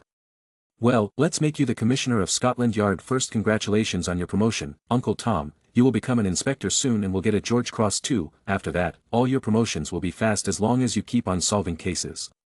My recommendation to you is that you pick the toughest cases and also the high-profile cold cases that are left unsolved. Meta will secretly help you in solving them, increasing your achievements in your resume. But do keep on improving yourself. Magnus told him the full plan. But Tom felt a bit ashamed. Won't this be cheating? Adrian laughed. You don't know, Tom, all high-ranking officers in the police department have someone high in the chain looking after them, be it politicians, businessmen or the government itself. So Magnus' support is a normal thing. Be proud that the future king believes in you so much. Magnus then looked at Adrian. Adrian, you will also get a George Cross, make sure you use this publicity well for the company. And I, well, I already have one, might get another George Cross, but it'll be good for me, when the world finds out about my royalty. Car sirens. They are close. You two take these 2 bottles and pour 1 drop in each child's mouth. They will wake up later. I will go to the top floor to collect the evidence. We need to make sure these people are not able to get away. The ones we killed here were just the tip of the iceberg, there are far more influential people behind this. Magnus handed them 2 bottles and went upstairs. It was a fully sealed floor but he just blasted it open. The building was 3 floors high. On the top was just one large hall, it was probably used for conventions or something. Boom. He blasted the door open. Took you long enough, boy. My non-existent legs were getting numb by sitting here. Maudie sarcastically spoke. Beside him was Oscar, silently sitting there, still armless, but there was not even one scratch on his body. Moody must have done a number on him and then healed him. Is he ready? Magnus asked. Yes, as good as a docile pup. He will confess to everything and tell names of all wizards, muggles and powerful people involved in this. Muggle trial will be held first from what I feel.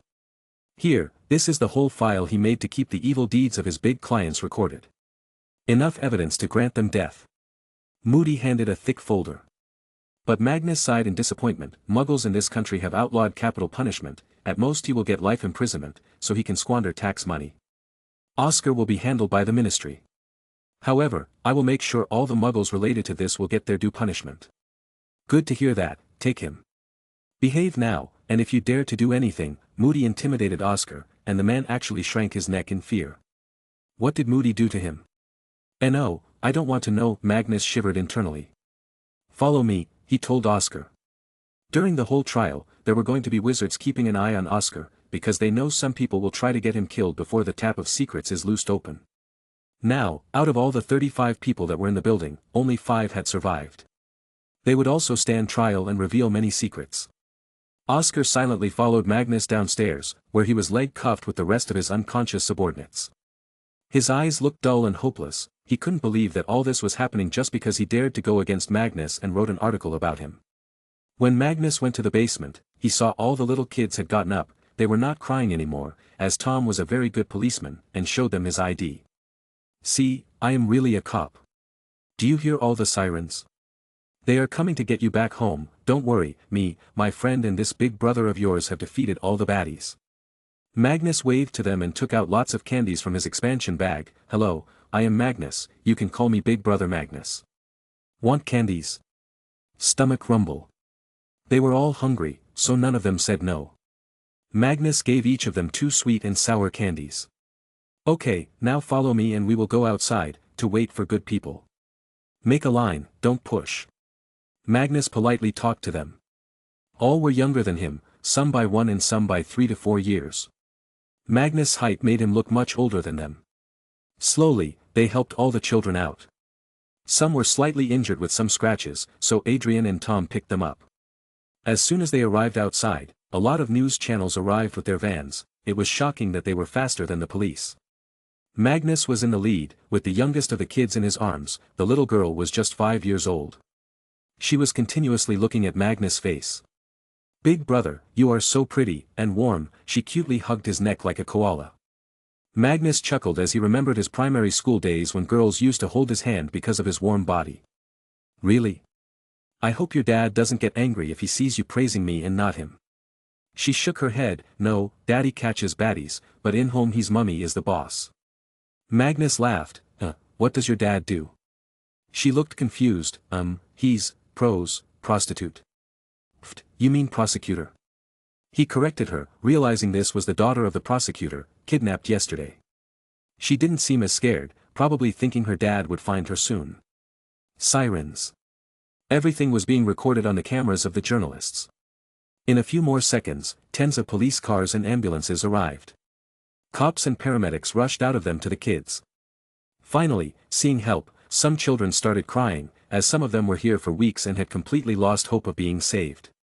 There were about 20 ambulances, all treating minor injuries of children. The police had made an encirclement around the area to make sure nobody trespasses. The news reporters though were allowed. Adrian was a big shot. The assistant commissioner that had arrived recognized him immediately.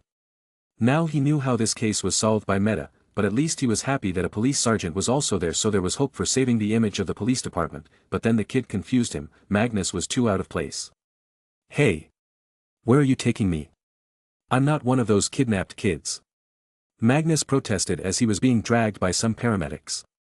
"You are so injured, look at all the blood," a doctor said. "That's not my blood," Magnus replied with a straight face. Tom quickly came to his rescue. "He's telling the truth. He's with me. Come Magnus, the assistant commissioner wants us to give an interview." Magnus nodded and ran away from the medical worker. Royal Military Hospital. Grace was tired. She had just finished a very tough surgery. She changed her operation gown and went to the common hall for doctors. Taking the food, she took a seat beside her colleagues. Most were juniors of hers, as she was the head of the Department of Cardiology. But she didn't mind their ranks. Just as she was about to take her first bite, her assistant said, "Ma'am, isn't that your son?" With food still in her hand, she turned to the television, and there she saw him. Covered in dirt and blood, talking on the TV about saving some kids. The food fell from her hand and she got up immediately. "I need to leave," she replied. "I will come too." Her assistant followed her, wanting to earn some good points with her boss. My answer, Adrian doesn't, as he knows about attacks on Magnus. And wizard kids generally develop faster in the brain as they are constantly surrounded by dangers.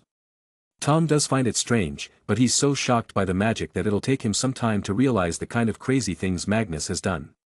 Initially, I had written that Magnus would kill the last unconscious wizard by thrusting his sword in his chest, but then I felt it would be too much for him.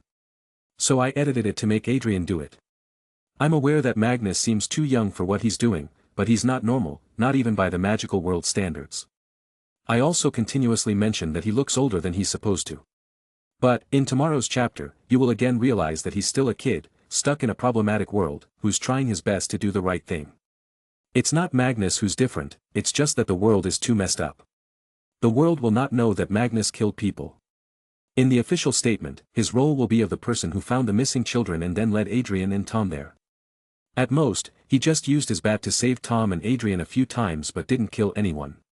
TBH, I'm used to writing an old MC and I'm trying my best to portray a young character. But sometimes some words coming from Magnus' mouth seem too much for a kid and that's my fault. But, hopefully, as he will grow, you will stop feeling strange because it will become normal speech for a grown-up. Chapter 161. Magnus here informed me that he heard some noise from here while he was returning from his boarding school. He first informed Mr. Durand, who is a friend of Magnus' father. I was during that time trying to find the kidnapped daughter of Prosecutor Holmes. Magnus and Mr. Durand found me and brought me here.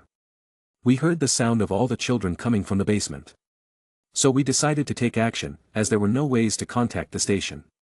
Mr. Durand went in from the backside while I went from the front. But soon, loud gunshots started coming and it became total chaos. The criminals had pistols, knives and automatic rifles. We slowly and carefully cleared our way.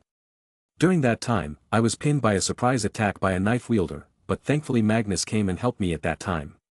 After that, we soon cleared off the whole floor. Then we proceeded downstairs, where 3 more assailants were waiting. After carefully planning and executing our plan, we were able to neutralize them and save all the kids, Tom spoke to a BBC reporter. Then the mic turned to Adrian. He was asked about his side of the story.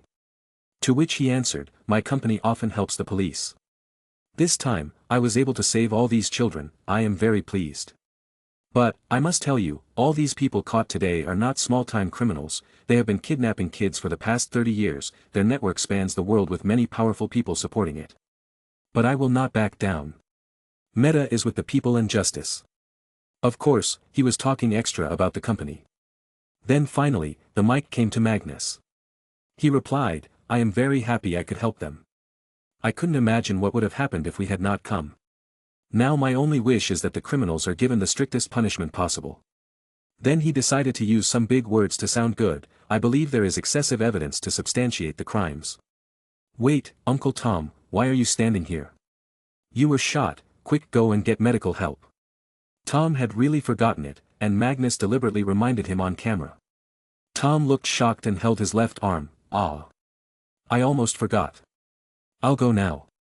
There was a moment of silence as all the people there just dumbly stared at Tom leave.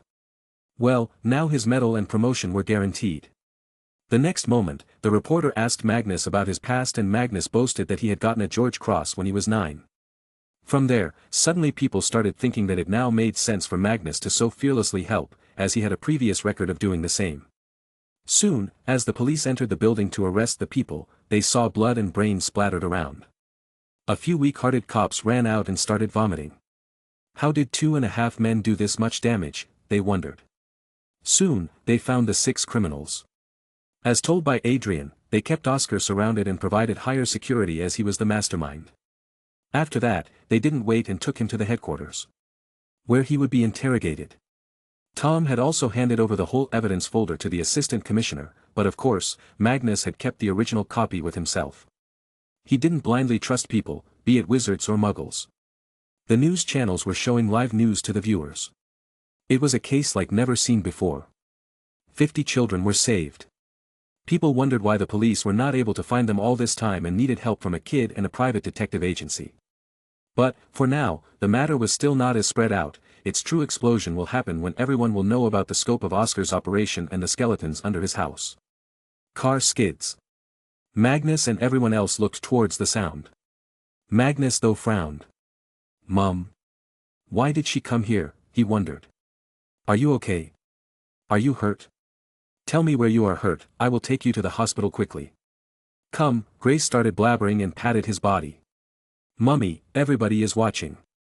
We are on live television and this is not my blood, I have no injuries. You know me, I'm not so weak, and Adrian was with me.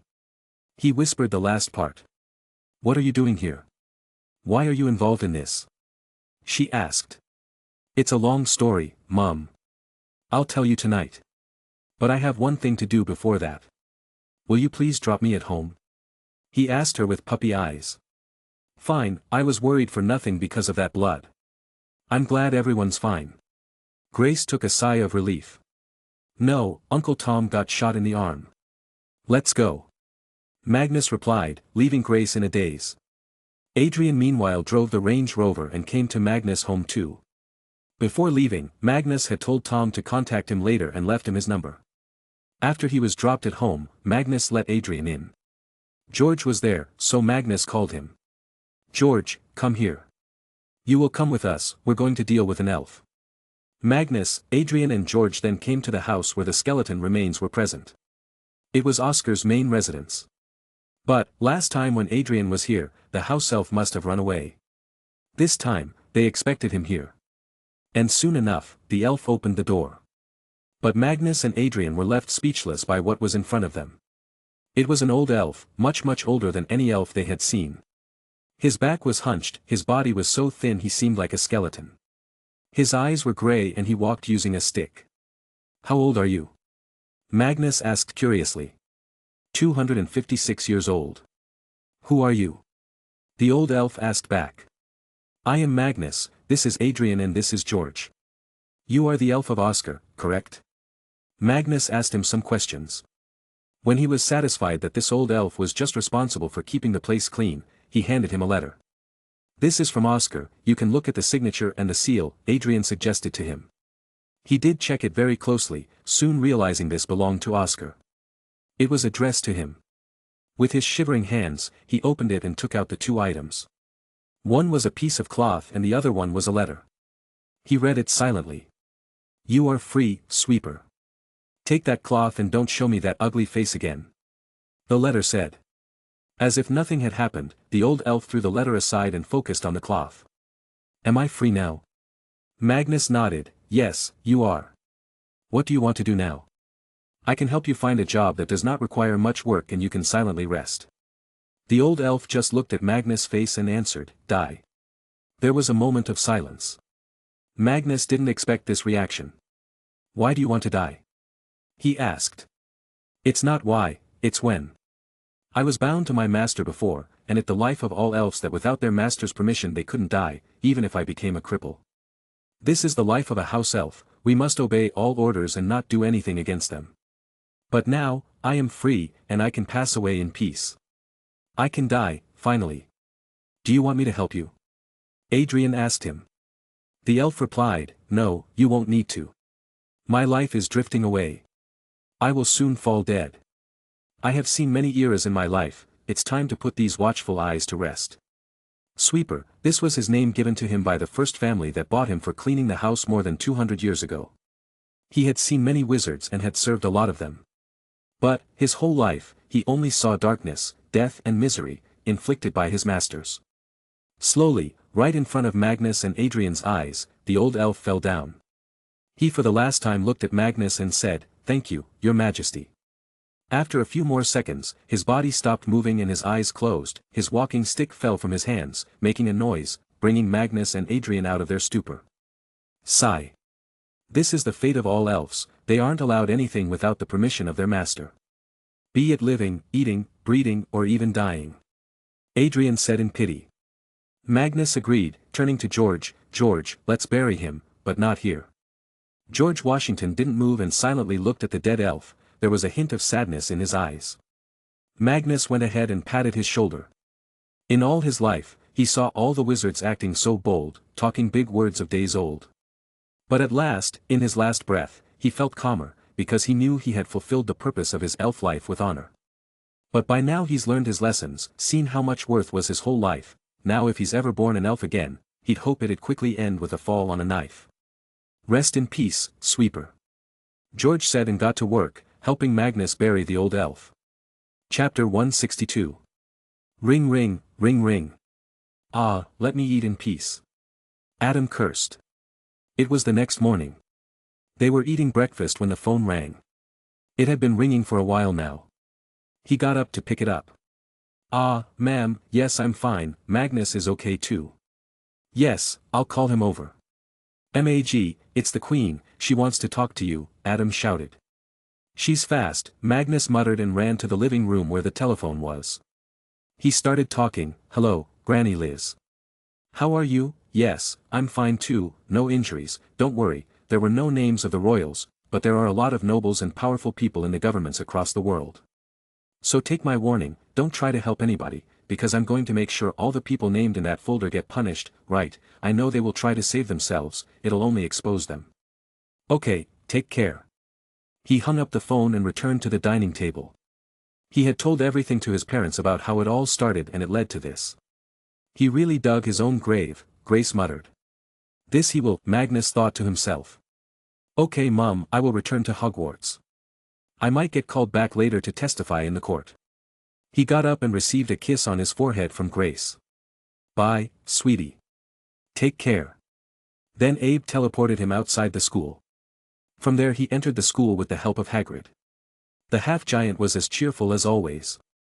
Magnus sometimes wondered, why was it that some of the nicest people he had met were all half-humans? Hagrid, Remus, Flitwick, Martha, well she was a cat and something else. Blimey Magnus, I read ter newspaper today. Terrific work ye did, slimy old wizards like him are shamed ter wizardin' world. Come, headmaster wants ter see ya. Hagrid led the way while talking in his strange accent. It was like a hint of newness in the old castle. Soon, he arrived at Dumbledore's office. Go on in, he's waitin', fair ya. Magnus said his bye to Hagrid and spoke random lemon-related words, soon it opened with his 7th try. Magnus knew Dumbledore could open it from his office and he was most likely seeing him, but probably liked seeing Magnus struggle to guess the word. As soon as Magnus entered, he was greeted with a hug from Fawkes. The red bird flew directly over his shoulder and hugged his head with his wings. Huh, what's gotten into you, Fawkes? Are you grateful that I got you a girlfriend? He asked while petting his head. Fawkes nodded his head. Alright, I am happy for you. Now don't rush it and take it slow, I've heard many adults saying this whenever giving advice. Magnus said and looked at Dumbledore. How are you, Professor? How's life treating you? He asked jokingly. Dumbledore chuckled, tell me, how is it that anything you do makes big news? It was just a small article, and it led to all this. Magnus shrugged his shoulder, how would I know? And I am pretty famous, I bet if I even sneezed in public it would be in the papers. Don't worry, Professor, now that Minister on our side, we will make sure we press the terrorists down. What we need to do right now is audit the ministry, weed out all the spies and make it more independent from the control of just a few families. Only then can the ministry be neutral. I have been trying to do that for years, Dumbledore said. It was true, he had been trying so hard to tackle the polarization of magical society and the ministry. Well, you didn't have me. Although you had a very great reputation earned by defeating Grindelwald, you reduced that reputation by entering petty politics. It gave people the chance to dirty your name. A good role model is one that inspires people, even when he's not in front of them. Due to my blood and my royal status, to most people, I look mysterious and unapproachable, that's what keeps them thinking about me, and they keep on admiring me. I also don't lack money and influence. You were just slow and less decisive. Magnus said what he thought about Dumbledore's own fight. I guess the new generation is always bound to surpass the old one. You should go to your class now, if I get the news about you being needed in the Muggle investigation I will take you there. Dumbledore said and let him leave. After Magnus left, Dumbledore went to a corner of his room, where a sink-like thing was floating. It was the pensieve. He took out a small vial from the cupboard and put it in the magical artifact. Where did I go wrong with Tom? He muttered and drowned his face in it. By now, the 3rd class was already in the session. It was Charms class, so Magnus simply entered the classroom, disturbing Flitwick's lesson. Magnus had no need to come here though, but Ragnar was here, and he wanted to help him get good at charms. Ah! Welcome back, Mr. Pendragon. You did a splendid job this time, truly what we expected from someone related to the greatest wizard and the king. Flitwick praised him. Claps. All of a sudden everyone started clapping for him. There were Slytherin and Ravenclaw students together. Magnus embarrassingly thanked them and took a seat beside Ragnar. Did the newspaper come in? Severus handed him 2 different ones. One was Magnus' own paper, called Magical Daily, and the other was Daily Prophet. Not so surprising, on the first page was the article written by Rita Skeeter. Misuse of magic on Muggles. Wizard pedophile and ministry worker caught. It was an amazing piece written by her. It talked about how Oscar was misusing his power to run propaganda, then how he used his magic for 30 years to exploit children. After that, the brave story of how Magnus caught him, with the help of the Minister of Magic personally. Then, he dealt with the whole gang and saved 50 children. What was the highlight of this article was that she had gone to various pureblood families and asked them to comment on this. This was an extremely sensitive matter, be it muggles or wizards, harming children was not tolerated by people. So, these families had to publicly condemn Oscar and his misuse of magic, so their names won't be associated with this case. Then there was another, much bigger article in the Magical Daily, which went into deeper detail about Oscar's life, how he did things and the skeletons under his basement. This was the first ever edition of this paper and it will be free for the whole month. Even after this month, it will not generate profit and will be sold at the cost price. Congrats, Magnus. You are so awesome, everyone is talking about you in the school, even more students have joined the dueling club now, as well as Severus and Ragnar's potion classes. Emma cheerfully told him. That's good. At least there was something good from all this. Okay, let's study now. Brooms won't help you always. If you want to be my friend, you must be good at all subjects. Magnus advised her. Yes. I will be the best. She blurted and diligently focused on the class. Severus scoffed from the side, you yourself suck at potions. That's genetic, Magnus argued. Perhaps, the wizarding world was used to crazy news coming every week. Not to mention, all the evil deeds of Death Eaters had made them somewhat numb to all the murder news. But that could not be said about the Muggle world. The child trafficking network, such a multinational criminal organization was uncovered, it was not something that happens every year, not even every decade. And what was more concerning was the fact it was operating from the United Kingdom, which was supposed to be safe and developed. The world was in shock, interviews of Magnus, Adrian and Tom were continuously being shown across the globe. Magnus was being hailed as the super kid because of his track record. But the general mystery about him was triggering more people to find more things about him. Meanwhile, some European countries, United States and Canada started to give their statements that criminals should be punished heavily. It was already chaotic, but when the complete news was published, about the hundreds of skeletons from under Oscar's home, and his ledger of more than 1,500 kids kidnapped, it shocked many. But, then the news came that this isn't just a matter of the UK, but the whole world, as this network spanned around the world, with many powerful people in powerful countries. This made many nervous because they knew that news was going to come out soon, some big names were going to be dragged into this, and some powerful people will witness their falls. At the police headquarters. Tom, although being called a hero by the public, was being criticized in his own department for not informing the station before he proceeded. The ones at the forefront of all this were Tom's own bosses, the inspector and chief inspector. Tom was confused about why this was happening. He had done nothing wrong, he didn't have any means to contact them at that time. But, this malicious attack from his own department was strange and too out of the ordinary. So, he asked Adrian for help. He was already a part of Magnus' grand plan so it was okay for him to do this. Adrian immediately sent a few wizards to dress up as officers and infiltrate the police hierarchy, to find out what was being discussed. Sure enough, it turned out that the Deputy Commissioner, the second-in-command of London's Metropolitan Police Service also had his own name in that folder of names. He was trying to suppress the investigation to buy time so he could deal with the evidence. Supporting him were many more powerful people.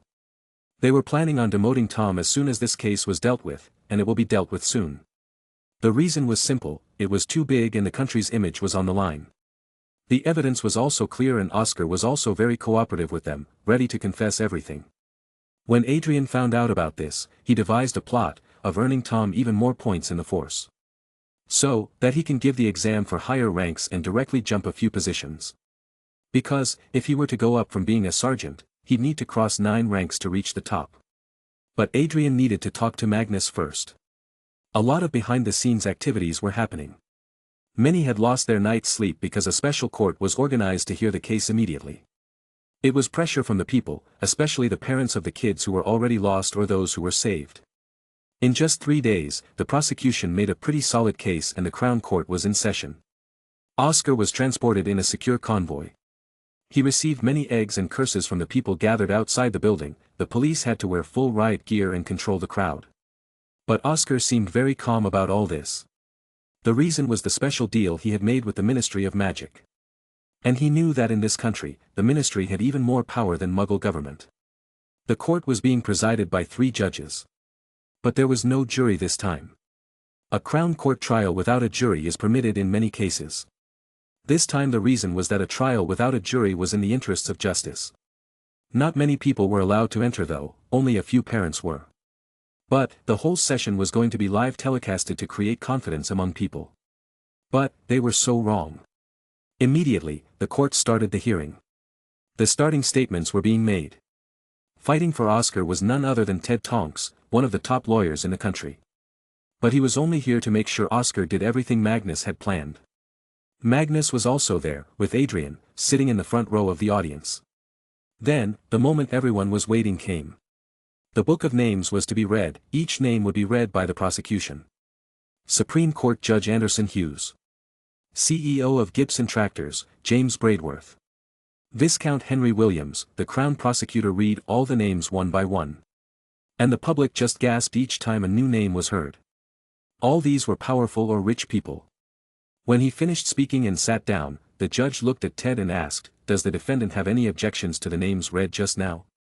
Ted simply looked at Oscar in disgust, who was already chuckling in his seat. "What is so funny?" the judge angrily asked. Oscar stood up and started laughing loudly, "Ha ha ha ha, oh. Merlin's beard, that is not my full folder of names, so many of the names are missing from it. You all are so corrupt, no wonder you couldn't catch me, it seems the scums who helped me all these years are at work right now. Ha ha ha, this is so entertaining." Loud chattering. The people started talking loudly. Some parents angry looked at the prosecutor and called them criminals, for trying to save the rich and powerful. The judge too was now being called a pedo. "Order! Order!" The judge hammered his desk and glared at the prosecutor. "Where is the full folder?" he demanded. "Perhaps I can help." Ted got up. The judge respectfully looked at him and nodded. "I would like to call Sergeant Tom to the witness box." He requested and it was immediately granted. He had given all the previous notices anyway. Now was the time the real trial would start. Chapter 163. Tom stepped into the witness box. He was in his full uniform today because today was going to be the biggest test of his acting skills. He was soon sworn in and it started. Ted got up and started asking, "Sergeant Tom, tell me, do you have any idea why that folder of names is tampered with?" Tom nodded and looked at the judge. "Yes, I do. After I was discharged from the hospital for the gunshot wound, I reported back to the station. There, the inspector and chief inspector criticized me and told me that a departmental inquiry will be started against me because I did not inform them before proceeding to save the children. It is a rule that if you do not have any means to contact the station, you can proceed with caution. I was confused. I thought I would receive goodwill from my department, but it was the opposite. It almost felt like an attack on my career. So, I decided to investigate.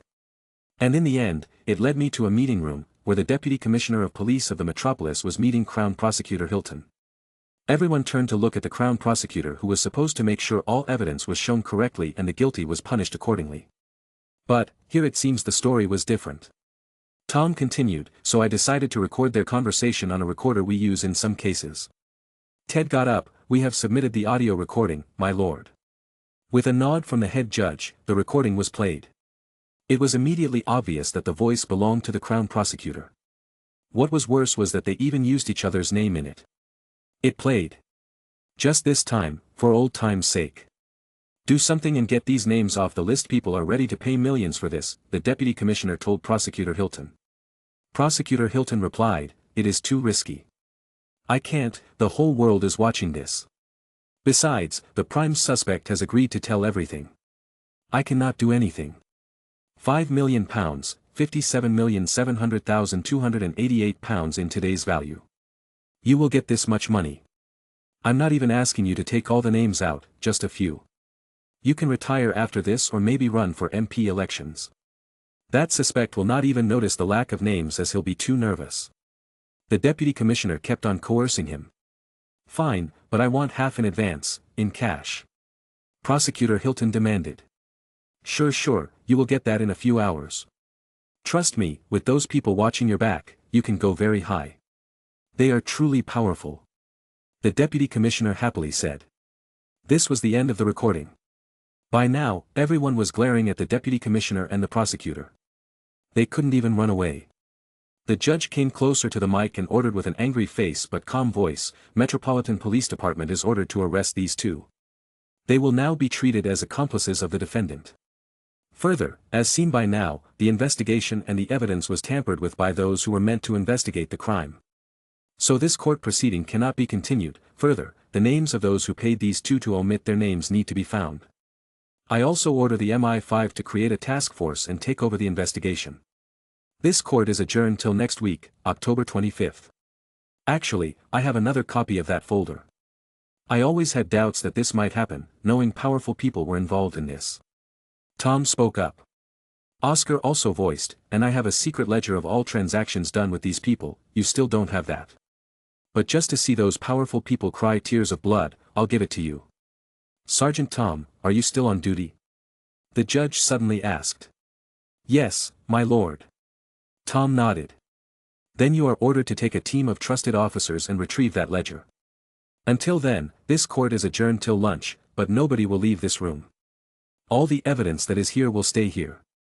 Refreshments will be given right here, the judge ordered. How many crazy big people are on that list? Magnus asked Adrian. Well, too many. Some are even dictators and some heads of governments. There were also a lot of dons and cartel bosses. Adrian replied, remembering a few names. Later you read the ledger and send a few men to bring back as many lost children as possible. It will greatly help the image of Meta. I want our name to be so famous that even some governments will start to hire us to investigate big corruption scams or international criminals for them. Magnus suggested. Adrian smiled wryly, that's a good plan, but I'm running low on manpower. All my employees are busy with various projects. I'm afraid I'm the only available one. Then start hiring. But you know the drill, don't care if their feelings get hurt, but their minds must be clean. Until then, for this mission you can take some employees from Emery's construction. I had ordered for a few of them to start training in martial magic. He suggested. There's Ted too, but I guess he's stuck with a Muggle company. And now his popularity will soar. Adrian talked about his school friend. More headaches for him then. I will go back to Hogwarts after this to play the Quidditch tournament. This whole incident took too much of my time. Magnus planned. People were just talking to each other and waiting for Tom. Not just this, the whole courtroom was surrounded by a group of wizards sent from Ministry. They were making sure that nobody was able to tamper with the trial. They had by now caught a man trying to put explosives on a wall. Other than this, there had been 12 instances when someone tried to kill Oscar, but they stopped it. At the same time, the live broadcast that was happening had become a headache for the government. Just now their crown prosecutor and the second in command of police were found to be working for criminals. What could be worse than this? The public's trust would fall too quick if this went on. So, the Prime Minister immediately summoned the Commissioner of Metropolitan Police. Commissioner, you need to do something, and if this goes on, the reputation of the Metropolitan Police will be down in shambles. You need to create a hero out of this. The Prime Minister advised him. Commissioner Robert Mark knew where this was going. I had the same idea, sir. I plan to enroll Sergeant Tom in the Strategic Command Corps so he can be directly promoted to the rank of Superintendent. We will publicize this news so people can calm down knowing that good officers are valued. Not enough, let him handle the Criminal Investigation Department. Anytime he solves a case, publicize it, the Prime Minister ordered. This was practically a full road paved especially for Tom now. All he needed to do was solve as many cases as possible and become famous. But, for this, he was going to be taught some special investigation techniques by Adrian. After all, the ways of Aurors were superior in this case. Back in the court, about 2 hours had passed. But most people there did not feel tired, as they were here for justice. Then finally, Tom returned. With a ledger in his arms during the time Tom was gone, another Crown prosecutor had taken the place to resume the hearing. He was already sweating by now as people looked at him with hostility. The ledger and the folder with names were handed to the clerks. They were supposed to match them with the book the corrupt prosecutor provided and check which names were missing. All these were bound to be the biggest fishes. After a while, the list was completed and it was confirmed that the Deputy Commissioner and Crown Prosecutor tampered with the evidence. Now they were as good as dead. Then, the names were read aloud. U.S. Senator Jerry Prince. U.S. Senator Mason Noah. U.S. Senator Daniel Williams, CEO of Baypeas. CEO of Droff Motors. Governor of New York, Sophia Smith. MP Oliver Green. MP Duncan Matthew, Don Colosimo. Cartel boss Francisco. Vice President of Somalia. Bishop Thomas, CEO of AAM, Ravi Patel. Marquis Addison Bancroft. Baron. The list was long, and all of these people were big and powerful. From holders of government positions to nobility, church officials and even some heads of state. Magnus had surely created a big storm. People were just going numb to this. Some of the people named were already dead, and most of them were old men. Chapter 164. There was silence in the courtroom. Complete silence. Not even the usual random person coughing. Yes, that's about right. And I confess to all these crimes. Yes, I sold kids to all these men. I've been doing it for years. I plead guilty. Oscar confessed loudly. He was too confident in the ministry deal, not knowing the hell was yet to come for him. But this was too out of the ordinary. However, the judge decided why to argue if he was confessing to everything. This was just making it easier for him to decide on a verdict. The judge nodded and started writing on the papers. The problem right now was, British High Court cannot dictate the lives of people around the world. They could only punish the ones in the country. Maybe force some weaker ones, but that's about it. But a big one, like the United States, would have to do its own investigation and punish these people. After assessing the evidence submitted and the test results of the skeletons under defendant's home, it has been found that Oscar Thumling has committed pedophilia, RPE, kidnapping, child trafficking, murder of more than 600 people, by the personal account of Mr. Thumling. On all these charges, the court finds Oscar Thumling guilty. And sentence him to a whole life term. A whole life term means there's no minimum term set by the judge, and the person's never considered for release. They are to remain in prison until their death. Then the judge continued, all the British nationals who indulged in these inhumane crimes are to be penalized. Cases will be opened against each of them. And they are banned from leaving the country. Furthermore, we will share our evidence with the whole world so these monsters can be put behind bars. And at the government's behest, these people can be banned from entering our boundaries or doing business on our land. Deputy Commissioner and Crown Prosecutor Hilton are dismissed from their offices and a criminal case will be filed against them. For assisting Oscar Thumling in corruption. All the accomplices of Oscar Thumling will get life imprisonment. Also, for all the children who were kidnapped, they will be provided with the best mental counseling so they can leave this incident behind and lead a happy life. Today, our country has faced this grave situation due to this small gang. The damage they did was like a leech, sucking off the blood of their host. He did the same, but he sucked the blood of the whole of humanity. It is the need of the hour that the police become more serious in protecting the children, so no new Oscar Thumling can grow. I commend people like Tom, Magnus and Adrian who came forward and helped. Although I advise staying away from an armed conflict, but sometimes special circumstances require special bravery, and they showed it. With the ending remarks of the judge, the trial came to an end. The people felt at ease, although they wanted death punishment for Oscar and a lot of them demanded that capital punishment be reinvoked. But, as always, certain human rights groups jumped ahead and came to oppose that. They'd rather support a pedophile than see him die. Magnus noted all their names, he would deal with them later on. They could rant all about their human rights in normal cases, but here, Oscar was no less than the devil. It was shocking they had the guts to come out in support. He was going to destroy their reputation around the world, that people would spit every time they would hear these so-called charity organizations' names. Next, Oscar and his subordinates were to be taken to a maximum security prison. But first, they needed to get out alive from the building, as thousands had gathered outside the court building. Give them to US. End their lives. End corruption. Magnus, Adrian and Tom looked at all this happening from the balcony of the building. So what now? How will all those who helped him get punished? Tom asked. Adrian answered, no need to worry about those inside the country. Those outside the country will be the problem.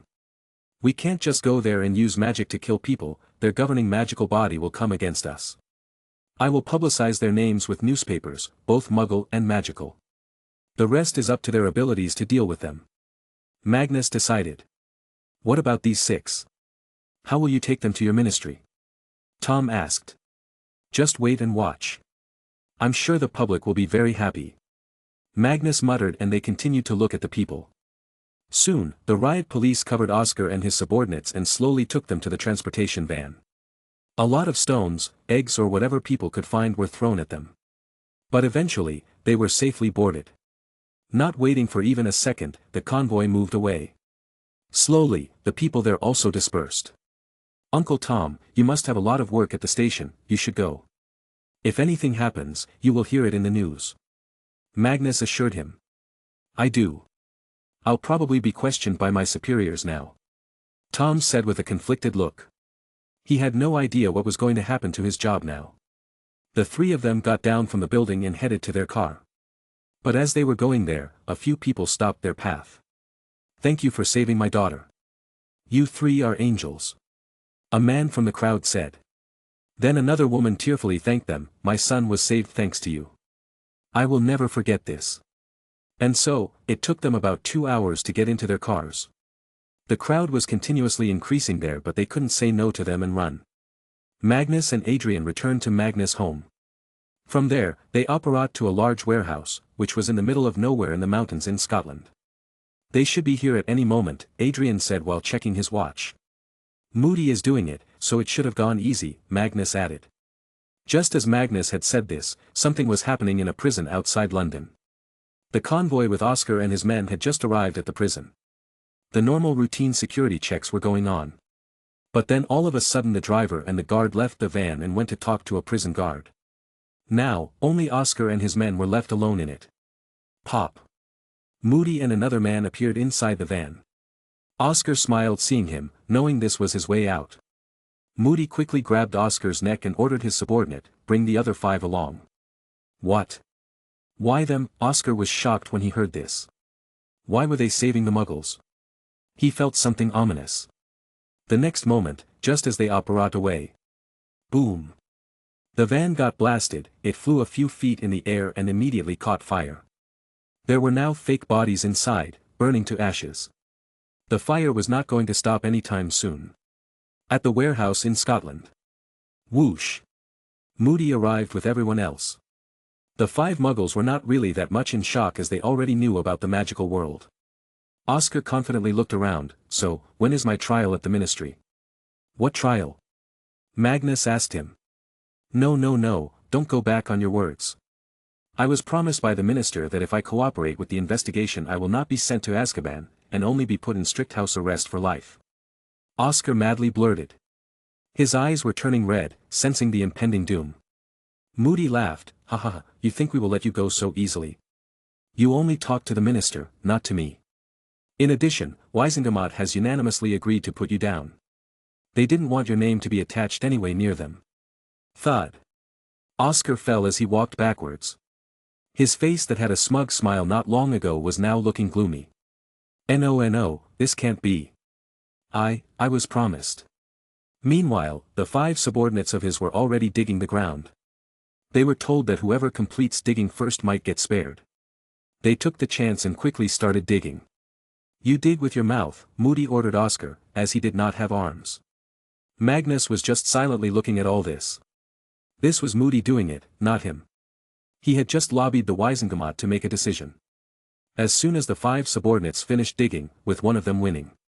The winner was told to dig for Oscar too. He thought he was going to be let go and happily dug.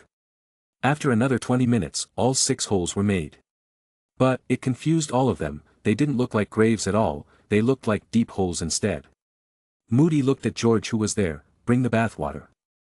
And soon, a large container truck appeared, which started to unload some green liquid in the 5 holes. It looked as if it was boiling, but it wasn't really, it was just too acidic. Sigh. Magnus knew what was going to occur now. He didn't feel like staying there anymore, his mind was already filled with screams of children, he didn't want to hear them more. George, let's go home. One-Eye Moody, Adrian, goodbye. And the next moment, as soon as he was gone, all 6 of them were thrown into the holes of magical acid, that burned you slowly but pained very much. Their loud screams were enough to destroy their own voice boxes. The Muggles were quick to die, but Oscar being magical had some resistance and died slowly, while screaming. He was happy not long ago that he'd get away from this. But it all came crashing now. At home. The television was showing the news. A lot of people were cheering that Oscar died. Many were speculating that it was deliberately done, for revenge or something. Magnus, Adam and Grace were eating dinner at home. Can't believe the IRA killed them, Grace muttered after seeing the news. Magnus, who was silently eating his food, replied, not them, Mum. It was the wizards. IRA is the cover. Oscar and his men had angered many people. Adam spoke, there are going to be some conspiracy theories now. But, the burnt bodies were found, now it must not be too hard for people to believe. Grace decided to not talk anymore about this depressing stuff. Mag, are you going back tomorrow? Yes, I need to focus on my studies. Too much time was spent on this case. Magnus replied. He was not feeling very uplifting at the moment and didn't feel like talking much. He'd never show this side of himself to outsiders though, but at home, he could be himself. Then I will send some food with you. Give it to Ragnar too. She said. After dinner, they went to their rooms to sleep. But it was not going to be a calm night for Magnus. One of the drawbacks of occlumency was that you don't forget things, and they remain in the head as good as new. Now that he had dealt with Oscar and his goons, his mind was thinking about all those skeletons.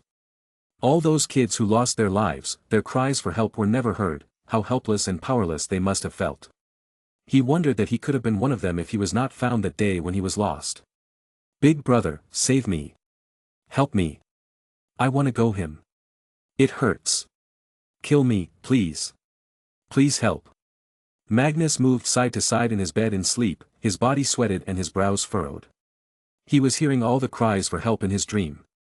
They were real, as they were those he had heard in Oscar's head. To him, all these voices felt as if they were blaming him for why he couldn't save them. He woke up with jitters and breathed heavily. Looking around, he realized he was in his room. The moonlight was falling in from the window, what would normally look cheerful moonlight, today seemed very sad and gloomy. He looked out, it was calm outside. Unlike his mind, chaotic inside. Knock knock. The door opened and Grace entered the room. God knows what instincts he gave to mothers, they often know when their child needed them. Grace came to his side and sat on the bed and asked sweetly, not able to sleep, dear. Magnus quickly moved and put his head on her lap and hugged her waist, very different from normal, his body was cold right now and still sweating. She started caressing his hair. This always used to help him sleep when he was small. You did well, sweetie. You saved all those little kids. As Merlin said, now you will go to heaven. She tried to cheer him up. Magnus silently laid there with open eyes. Mummy, can God send me back in time? Why? She inquired. He hugged her tighter and closed his eyes. I want to go back, to that day I got lost this time, I will not let your hand go. Grace teared up, hearing his wobbly voice. She hugged his head. What happened, sweetie? Did someone bully you? Sniff. No, it's just, the magical world is not so magical. Here, Magnus is facing the same problems, people are trying to kill him. Too much politics involved.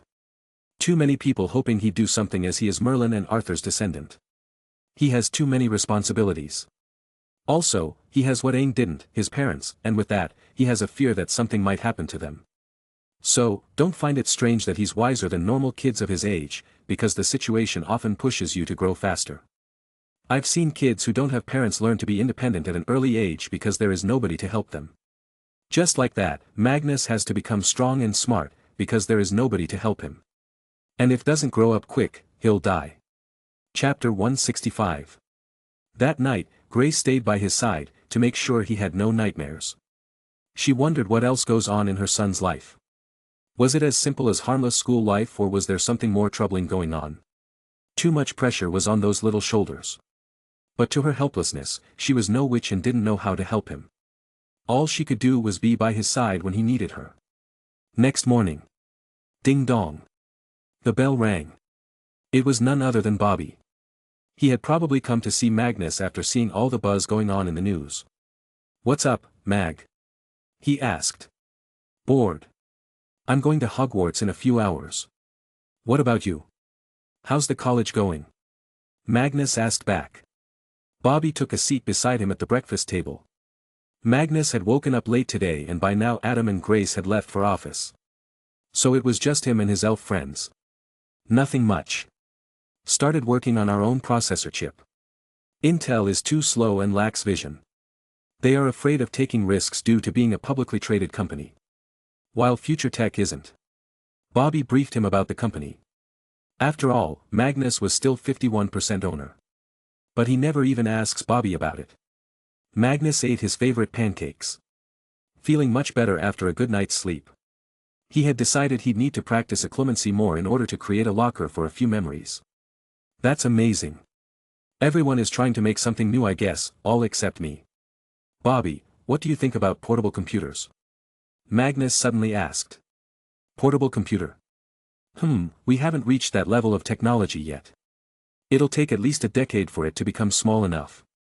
And the decade is for me. For the rest of the world, I don't think good portable computers will be made until the start of next century. Bobby guessed. Magnus understood. Well, my dad was developing a new battery. If he's successful, I think they can be very useful in your work. Just imagine a battery-powered portable computer that can run for hours and you can take it anywhere. Bobby, all of a sudden, took out a small notebook from his pocket and started writing some ideas. That's a really good idea. I think we should aim towards miniaturizing the technology enough to not just make these portable computers but even make the normal computers smaller. Bobby muttered. But, leaving all this business aside, Magnus asked, how is Uncle? Oh, he's fine. I think there is no need to worry about cancer now. The new reports showed everything normal. But he is still drinking the health supplements as they made him feel stronger. He's thinking about opening his own publication, instead of just a printing press. Bobby told him. Good luck to him then. You should help him publish some books, or even recommend some faculty at Oxford to get their books published by your dad. They write a lot of them every year. Magnus suggested him. Once again, Bobby wrote in his notebook. He didn't have occlumency to help him remember everything. I saw the news, crazy world really. What happened to them was good. The world may not know, but I know, it was all you, right? You did an amazing deed this time, Mag. Bobby praised him wholeheartedly. Magnus shrugged. Well, he came to mess with me on his own. Then one thing led to another and here we are. But I have certainly generated a lot of goodwill in the wizarding world now. A few magical people were also on that list, and the ministry will be dealing with them. Magnus finished eating his breakfast and got up. He waved his wand and his Hogwarts robes flew to him which he wore. Okay, Bobby. I'll be going to school now. See you later, and stay safe. If you need me just inform Abe or George. Bye-bye, Magnus waved goodbye. Bye, Mag, say my hello to Rag and Severus. Bobby waved back. With that, Magnus vanished. When Magnus was gone, Abe came with a plate full of more pancakes. Mr. Pendragon left. I made more pancakes. Bring them here, I'll eat them, Bobby said and started chomping. It was Saturday, although there were no classes, but he still returned, because Quidditch was starting from the next week. He didn't even know what new players had joined the team. Meow. Magnus had just entered the school ground that Chad came out of nowhere. He jumped into Magnus' arms. Hee, you missed me. I hope Ragnar and Severus gave you food on time. Summer also came flying and landed on his shoulder, rubbing her hand on his cheek. Okay, I'm not going anywhere now. Let's go to my room. He took his two lovable pets. Along the way, students whispered, some said hello, some admired Summer and some tried to pat the chubby cat. Indeed, if you want attention, just get a pet, Magnus thought in his head. Then, he entered the Slytherin common room. Immediately Emma came running to him. Magnus. I thought you wouldn't come in time for the match. I was so worried, we don't have any other seeker. Calm down, I promised you we will win. And you also promised to make pancakes for me later. So you better train yourself. He said in a warning. The hall was filled with first and second years mostly because only they had free time on Saturdays.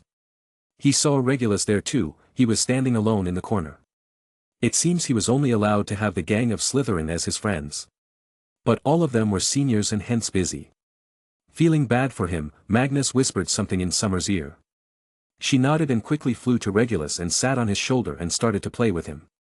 Regulus was a good kid. He started smiling and played along. Animals were the best way to cure depression after all. After again assuring Emma that he will come to the Quidditch practice today, he went to his room to take his broom. He was wondering what Ragnar and Severus were doing. Where is Severus? He asked Ragnar, who sat alone in the corner of the room where he had set up a small mobile potions lab. He's teaching students potions in the spare room. We have split the time. He teaches students from Slytherin while I teach students from other houses in the spare classroom. Professor Slughorn happily allowed me to use it. Magnus nodded and proceeded to take his broom. But then his eyes fell on Ragnar's table. Now there were more than 5 dirty magazines. At least hide them for Merlin's sake, Magnus shouted and immediately closed the magazines. Hey! We were watching it. All of a sudden Arthur's voice came from the portrait. Then Ragnar voiced, why? We're all men here. Is our little dragon too scared of looking into it? Did you forget I was going to tell Mum about it?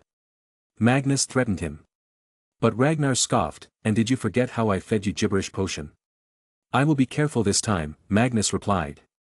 And I will be faster, Ragnar countered. Shut up. Let this king see some titties in peace. Fight somewhere else. Arthur shouted from the portrait, making Magnus and Ragnar go silent and look at him with a judging look. Brazil. Sigh. Another drug cartel destroyed. Seriously, we should be paid by the governments for this work. Edgar Bones muttered. He had come with Adrian to get the kidnapped children who were still alive back to their parents. He had a team of 5 people, with 4 of them from Emery's construction security staff. Edgar came too as he wanted to exercise a little. Until now, they had recovered about 54 children. They were kidnapped from around the world. As the ledger of Oscar had specific names of places from where the kids were kidnapped, it was easy to find where their families were. Meta Company had now become a sensation worldwide with their efforts to reunite these abused children. They had covered most continents, their last stop was South America, and here most kids were bought by cartels to be used in prostitution. These cartels were very quick to fire their guns, and in return, Adrian had to wipe them out one by one. Let's return home, our work is done. None of the other kids are alive. I will have to announce to the world that our operation has ended. Many parents will have to accept that their child is never returning back. Adrian heavy-heartedly said and lifted the last child.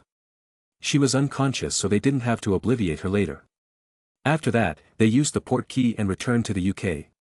And then he organized a press conference. Edgar and his people returned to the construction site, which was brimming with activity. Chapter 166. The news about the whole child trafficking continues to hit the world. With many countries taking this seriously and really making many arrests to put people who buy kids behind bars. Some of the countries with capital punishment that still cared about their image directly started sentencing those convicted to death. It was like a wave that was not giving up. One after another famous people would get caught. In the UK itself, all the people named on the list were caught and convicted. There was also pressure from the government not to be soft on anybody because the Prime Minister knew better not to mess with Magnus in this case. At the same time, Tom found himself in a strange situation. He had been sent to the police college, and from there he would receive special training for higher-ranking leadership. All he was told was that he's getting a promotion. He didn't know it was going to be a triple promotion.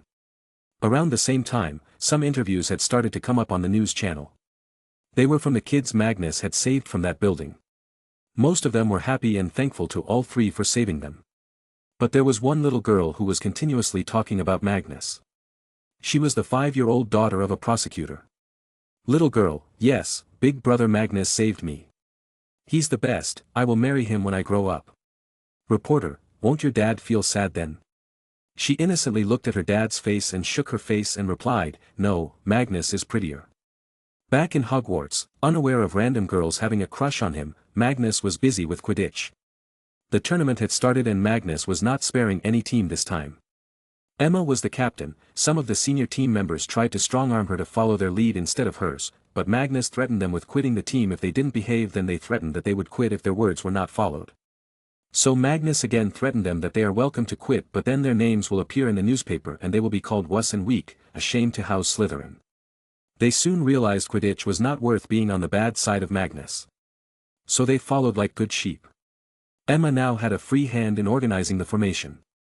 She did an amazing job. She kept in mind how Magnus played. She made sure that all the teammates were there to help him catch the golden snitch as soon as possible. Magnus, too, made a strategy to use himself as bait and get other team members hit by the bludger. During the match, once again Emma shouted directions for him to dodge, but all the team members were doing it too, creating a much bigger confusion for the opponents, not knowing which one was giving the real direction at a time. Because of this confusion, Magnus had lured 2 players from the opposing team to fall down. Though he always helped them and never let them fall from too much height. Beyond that, the game was easy. He easily catches the golden snitch. Sigh. I guess it's Slytherin's time to shine, James muttered. He had accepted by now that the Slytherin team was too strong. Don't worry, give your best even if we lose, at least don't lose to Hufflepuff. Sirius consoled him. Ting ting ting. With this, Slytherin reaches the finals, with a lead of 180 points over Ravenclaw's 30 points. Tomorrow, the other finalist team will be decided in a match between Hufflepuff and Gryffindor. The announcer shouted from the audience booths. Magnus with a smile landed on the ground and walked to Emma. He handed her the golden snitch and said, "Only one more match. Prepare for the final taste test of pancakes. You better not disappoint me." He then left to take a bath. Emma, with an annoyed face, stomped her feet. "I didn't sign up for this mental torture. How would I know if he'll like it?" But then her eyes fell on Ragnar sitting in the audience. Maybe he can help. Chapter 167. Just the day after Magnus won the semi-finals, Emma had become too nervous. She didn't want to end up making bad pancakes and see him disappointed. So, she cornered Ragnar when he was returning from the potions lab after doing some of his experiments. "What do you want?" he asked her. "Pancakes. Have you gone mad or something? Find Magnus or the elves if you want that," Ragnar suggested her. Bam. She slammed him on the wall. "I need the recipe for pancakes Magnus' mother makes. She's my mother too. We are both now adopted brothers," Ragnar told her. Emma calmed down. "Really? That's amazing, this means you can help me even better.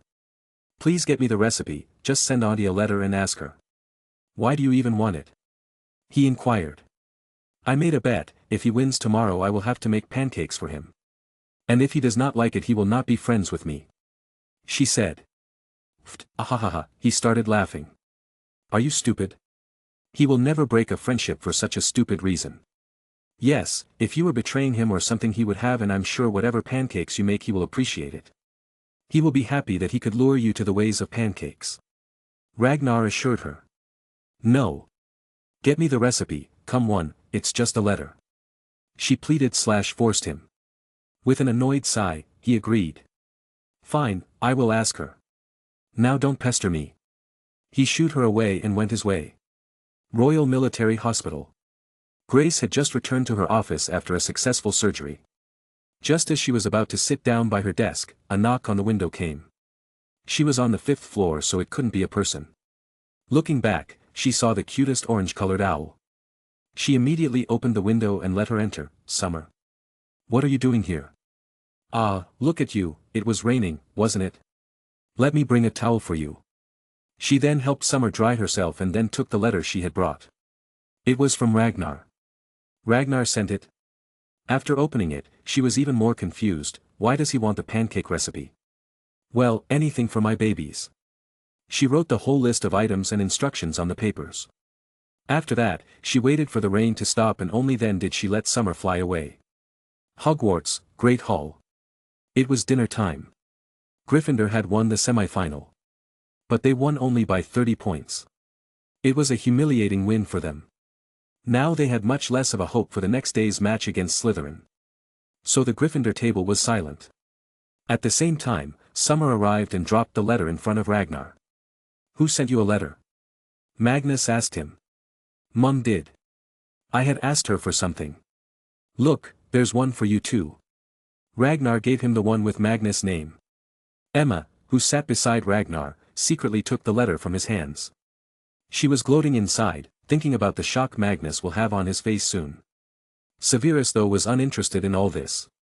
He had recently lost all his appetite and sleep as he was trying to create a new spell out of the pre-existing ones. So he spent a lot of time in the room of requirement. Magnus was devouring his food with no shame. He practiced his magic a lot after all. And the more magic you use the more hungry you get. Mr. Pendragon." All of a sudden Magnus heard someone call him from behind. He turned his head and saw a first-year Ravenclaw student. He seemed nervous. Magnus quickly gulped the pancake left in his mouth and put the spoon down. "Hello, Mr. Jones." Magnus greeted, much to the shock of the first-year boy.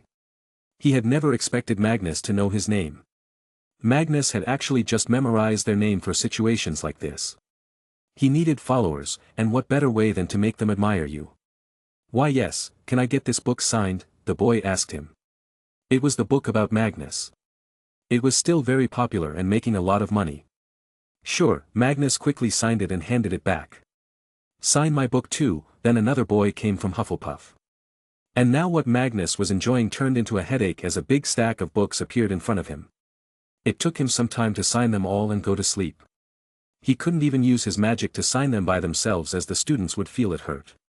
It was the Quidditch day. The finals attracted the most crowds and as always, many came to see Magnus play in his weird style. Whoosh! Magnus chased after the golden snitch. The Gryffindor seeker was behind him, unable to catch up with his amazing techniques. There was total chaos on the field. The Gryffindor players were annoyed and angry at what was happening. They couldn't predict where Magnus would go and all their efforts to make him fall were in vain. On top of that, Emma was an amazing strategist and used a lot of fakes in the game.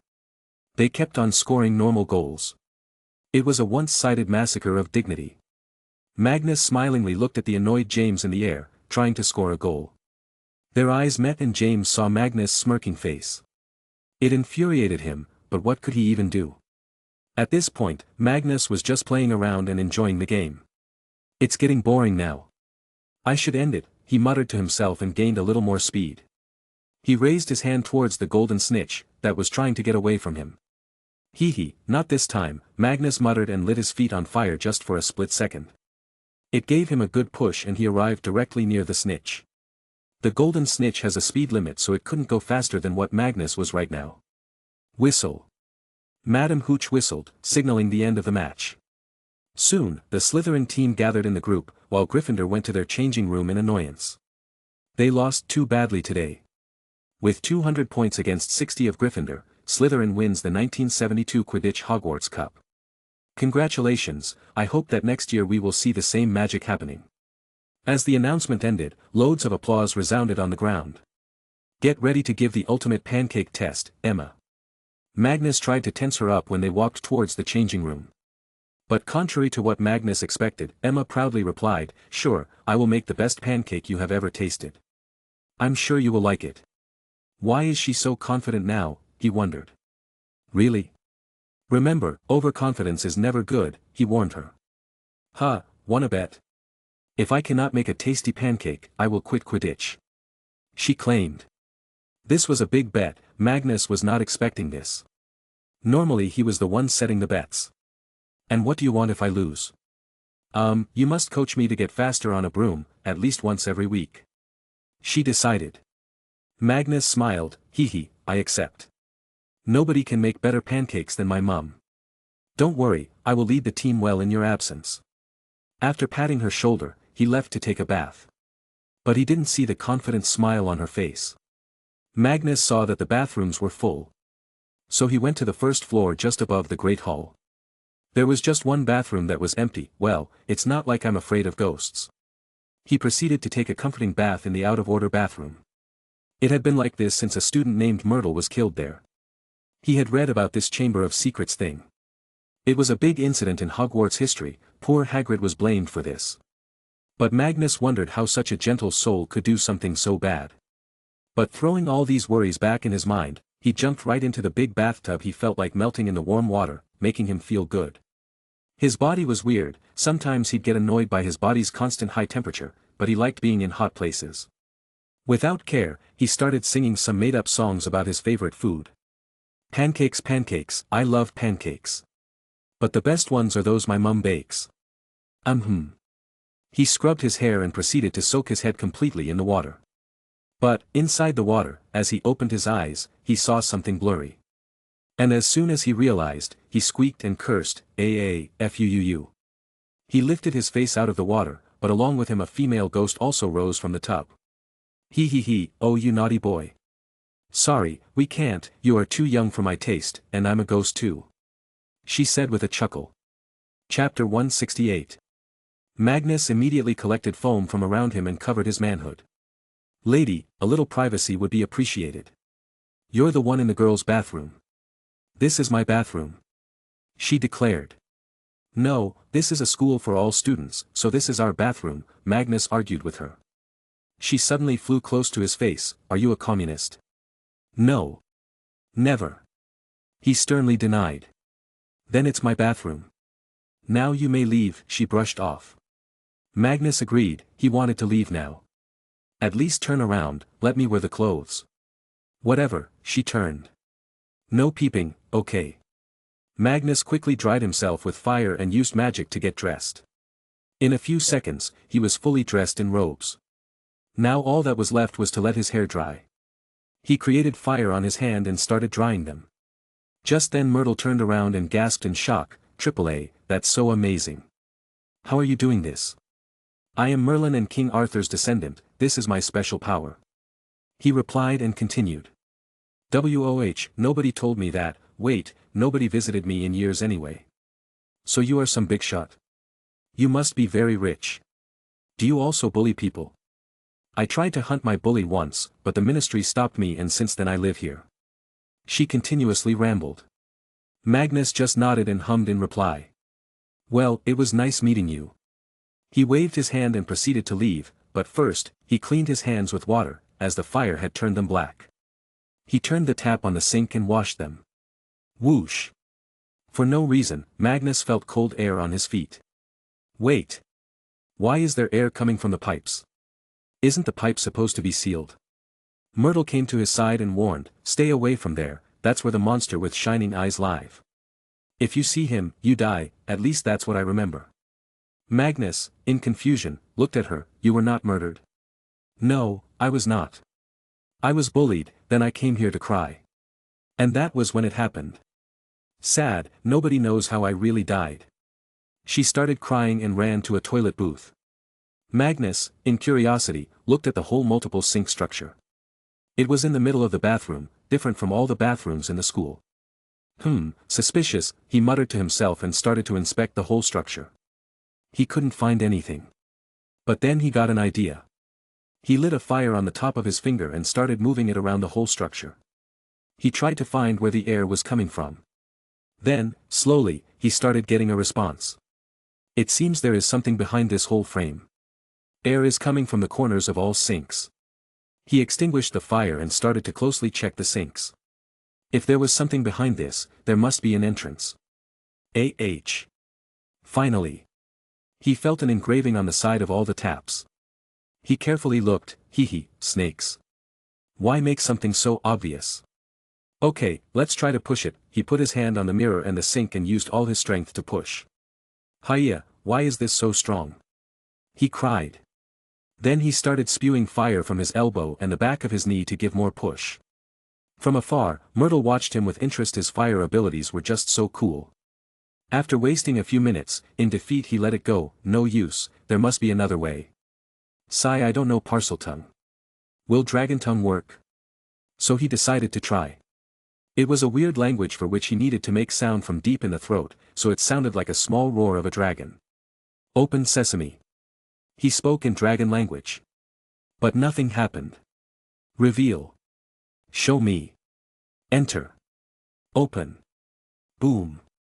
Something happened. The top of the whole sink structure flew up, with magic. Then, slowly, one by one, each sink unit started to slide away from each other. Yes, he muttered in excitement and quickly went forward. No, his feet froze as soon as he saw the darkness inside the hole. The more he looked, the more endless it seemed. There was no end to it, it was truly terrifying and ominous. But the air was indeed coming from inside. Interested, Myrtle came closer to look inside. That's deep. She said that so close to his ear that Magnus jumped sideways, losing balance. He tried to pull himself back, but he was slowly falling towards it. No. I'm not going there. What if there is no end? What if it leads to the center of Earth? God know which crazy wizard made this hole here, he blurted so fast Myrtle didn't understand what he said. Magnus ignited his palm and thrusted himself back onto the ground. Finally, safe, he glared at Myrtle. It seems your murderer was hell demon or something. Myrtle shivered in fear, and oh, that's scary, she cried in fear and again hid in the toilet booth. Magnus was left alone to think about this bottomless pit. Old Merlin should know about it. Considering it had snakes on tap, it must have been made by a Slytherin. He got up and again used the dragon tongue, close. The whole magical process repeated backwards and the entrance once again got closed. Then he quickly ran to his dorm room. Bam! He slammed open the door and entered his room. He spooked Ragnar and Severus who were studying and Summer and Chad who were wrestling, and from the looks of it, Summer was winning. Go girl! Magnus cheered for her and turned to his friends. You won't believe what I just saw, he restlessly said. A living walking pancake. Ragnar blurted. Magnus' face turned plain and he looked at him. Was it? A living pancake? Severus repeated. Magnus facepalmed himself. What is wrong with you? Why would I see something so crazy? God, now what I was going to tell feels not so amazing. Because your whole life is so unpredictable. Anything can happen at any time. Severus reasoned. Damn it, they are right, Magnus couldn't deny. Forget all this, I found a secret place. Do you two know about the Chamber of Secrets? I found its entrance. It's really scary, it's like a bottomless hole in the ground. He revealed. This was indeed a big thing. Ragnar asked, why were you looking for it? I wasn't. I found it by mistake. Magnus replied, but then he realized that he just proved what Severus had guessed. His life was too unpredictable. Did you go inside? They asked him. Hell no, it was scary. I would never go in there, and there is supposed to be a dangerous being inside. I came here to ask Merlin about it. Since it was meant to be opened with Parseltongue. Magnus said and went to the portrait. Arthur and Merlin had already heard him, but they were playing chess right now. They had probably taken it from some other portrait. Merlin, do you know about the Chamber of Secrets? I just found it. Magnus asked. Without bothering to stop playing he answered, of course, I was here when that crazy old man Salazar started to build it. I helped him make it actually, but I was a kid, so he mostly used me as free labor. What's so dangerous inside it? Magnus inquired. Merlin shrugged, nothing much, just a baby basilisk. Well, it was a baby 1,000 years ago. Severus, Ragnar and Magnus' faces turned black with a hint of shock. Boom. Why would he leave a basilisk in school? Was he crazy? Magnus questioned him aloud. Merlin sighed, Salazar was too paranoid, he wanted to keep his research and inheritance safe. The snake will only listen to those of Slytherin blood. I was too weak at that time to stop it, when I got strong, I forgot. A student actually died because of Salazar. What kind of messed up person do you have to be to leave such a creature in a school? Magnus muttered. Well, he had gone crazy at the end of his lifetime. He left the snake so it could be controlled only by his own true heir, and use it to rid the school of all those he considered unworthy to study magic, which as you may know are the Muggleborns. Merlin explained. Can I talk to it? Magnus inquired. Sure, it's a reptile in the end. Our dragon tongue can talk to snakes, lizards and dragons. But, that snake must be crazy by now, so it's a matter of doubt if it'll listen to you. Merlin advised him. Let's go and get it. Maybe we can use its venom to make amazing potions. Ragnar had a crazy idea. Yes, maybe we can, Severus added. Magnus looked at his two crazy friends, are you crazy? We cannot even look at it without dying. We need proper planning if we want to catch it. Take Duck with you, he can intimidate the snake. While you can talk. Merlin advised them and went back to play. Then Arthur cheered them, go, my descendant, slay some beasts like I used to. Basilisks are nothing to us Pendragons. Huh, you were turned to stone the last time you fought. If it was not me you would have died. Merlin reminded Arthur and they started bickering like a newly married couple. Meanwhile, Magnus was discussing with his friends, maybe I have a way to neutralize its eyes. Let's go there tomorrow night. Prepare for war, you two. Chapter 169. The Quidditch had ended, so it was a one-day break before the classes started. Today, Magnus had planned to enter the hole. He was preparing for his journey and for this he had arrived at Gringotts, to see his vault. He entered it through normal means and a long journey. Inside, he quickly picked a few wands for himself. Then he went to the work in Merlin's vault. There, he started forging something that would help them with dealing with the basilisk, mainly the eyes. Other than this, he took some potions and rune books to study them. He'd hoped it would help Ragnar. After being done with this, he went back up. There, he saw the head goblin Novgr. He had asked him to stop by before returning to the school. Magnus had also secretly come here with George. He arrived at the private room. The Gringotts had given it to him for being the secret boss. "Welcome, your majesty, please take a seat." Norgov quickly started to grovel. "I need to go back to school, Mr. Norgov. I have some important things to do there." Magnus told him, signaling to be quick. Norgov rubbed his hands like the greedy person he was. "Well, sir, you told me last year that you would help us with some investments. Gringotts has some funds left out, so I wanted to ask you about it. On which company should I invest? Tech companies like Intel, IBM, or even entertainment companies like Disney will do. The technology of the world is advancing very fast. The world is getting closer to each other and globalization is the craze. All these companies will expand and become huge in the future. But don't expect this to be a scheme of doubling money in a year. You will have to wait for more than a decade at the very least," Magnus told him quickly. He had a very good sense when it came to business and hoarding money, especially gold, which was his favorite hobby. Novgor quickly wrote down all the names of the companies. Magnus blurted. "I will check them, sir.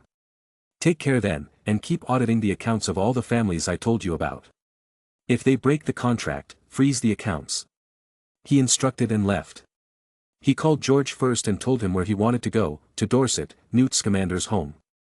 Aye, sir." George teleported with him. Knock knock. Tina Goldstein Scamander opened the door. Magnus greeted her, "Good morning, Mrs. Scamander." She was a little shocked by this. "Magnus, come in. What brought you here?" While walking in, he started telling her, "I needed to transport something very big through a small place. So I came to ask Mr. Scamander for his suitcase, that is if he is comfortable giving it."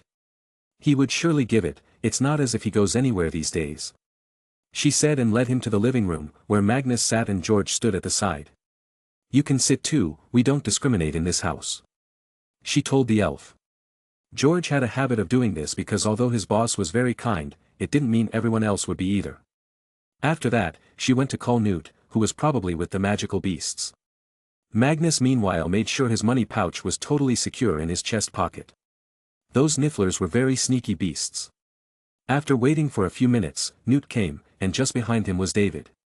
Magnus had nearly forgotten about him because of all the chaos a few days back. He got up and shook their hands. "David, how are you?" David seemed much livelier now, and the aura around him spoke of the changes in him. He smiled and replied, "Very good, Magnus. You didn't feel the shock this time, right?" Magnus just realized this. "Oh, does this mean you can use magic now?" "Yes and no, I am still learning to control it for now. I'm taking my inspiration from many friendly magical beasts. And Mr. Scamander has helped me stabilize whenever my magic goes out of control. But those cases have decreased now."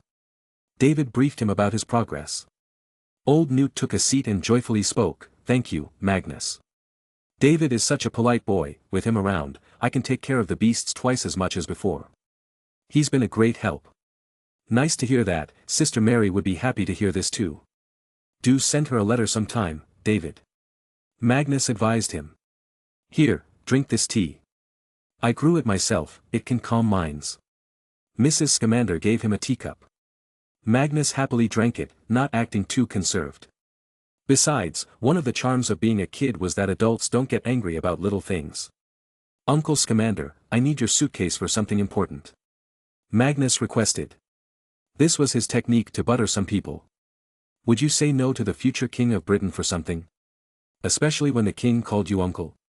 "You can take it, but tell me, what are you going to do with it?" Newt inquired. "Well, I need to transport a very big item, an animal actually. Don't worry, I know what I am doing. When I will come to study with you, I will show you the animal.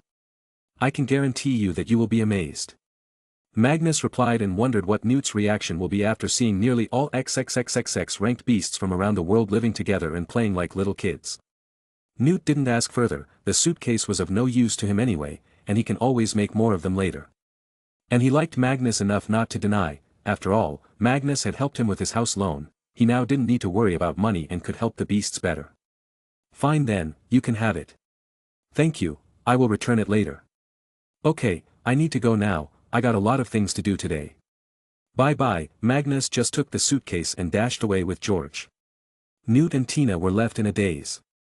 "Wait, we didn't even congratulate him for catching that monster in human skin. Also, his Quidditch win." Tina remembered. Well, now he's gone.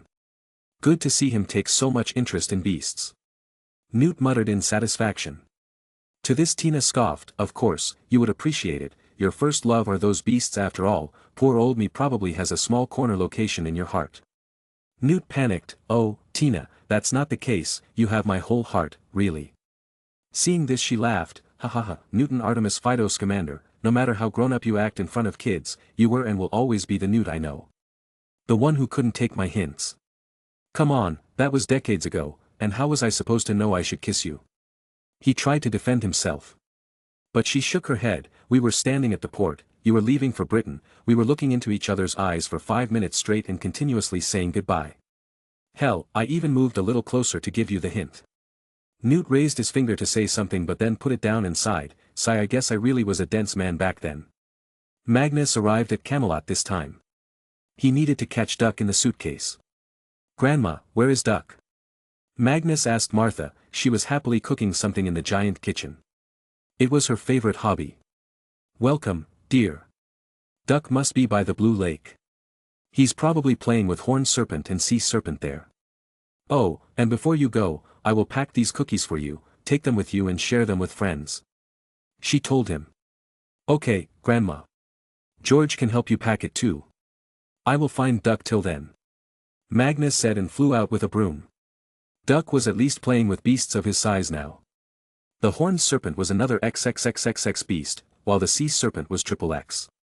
The sea serpents were common and they were also very friendly creatures, seldom harming humans.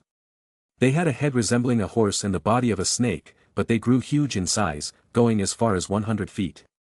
The most famous sea snake in the world was Loch Ness Monster, but that not actually a sea serpent.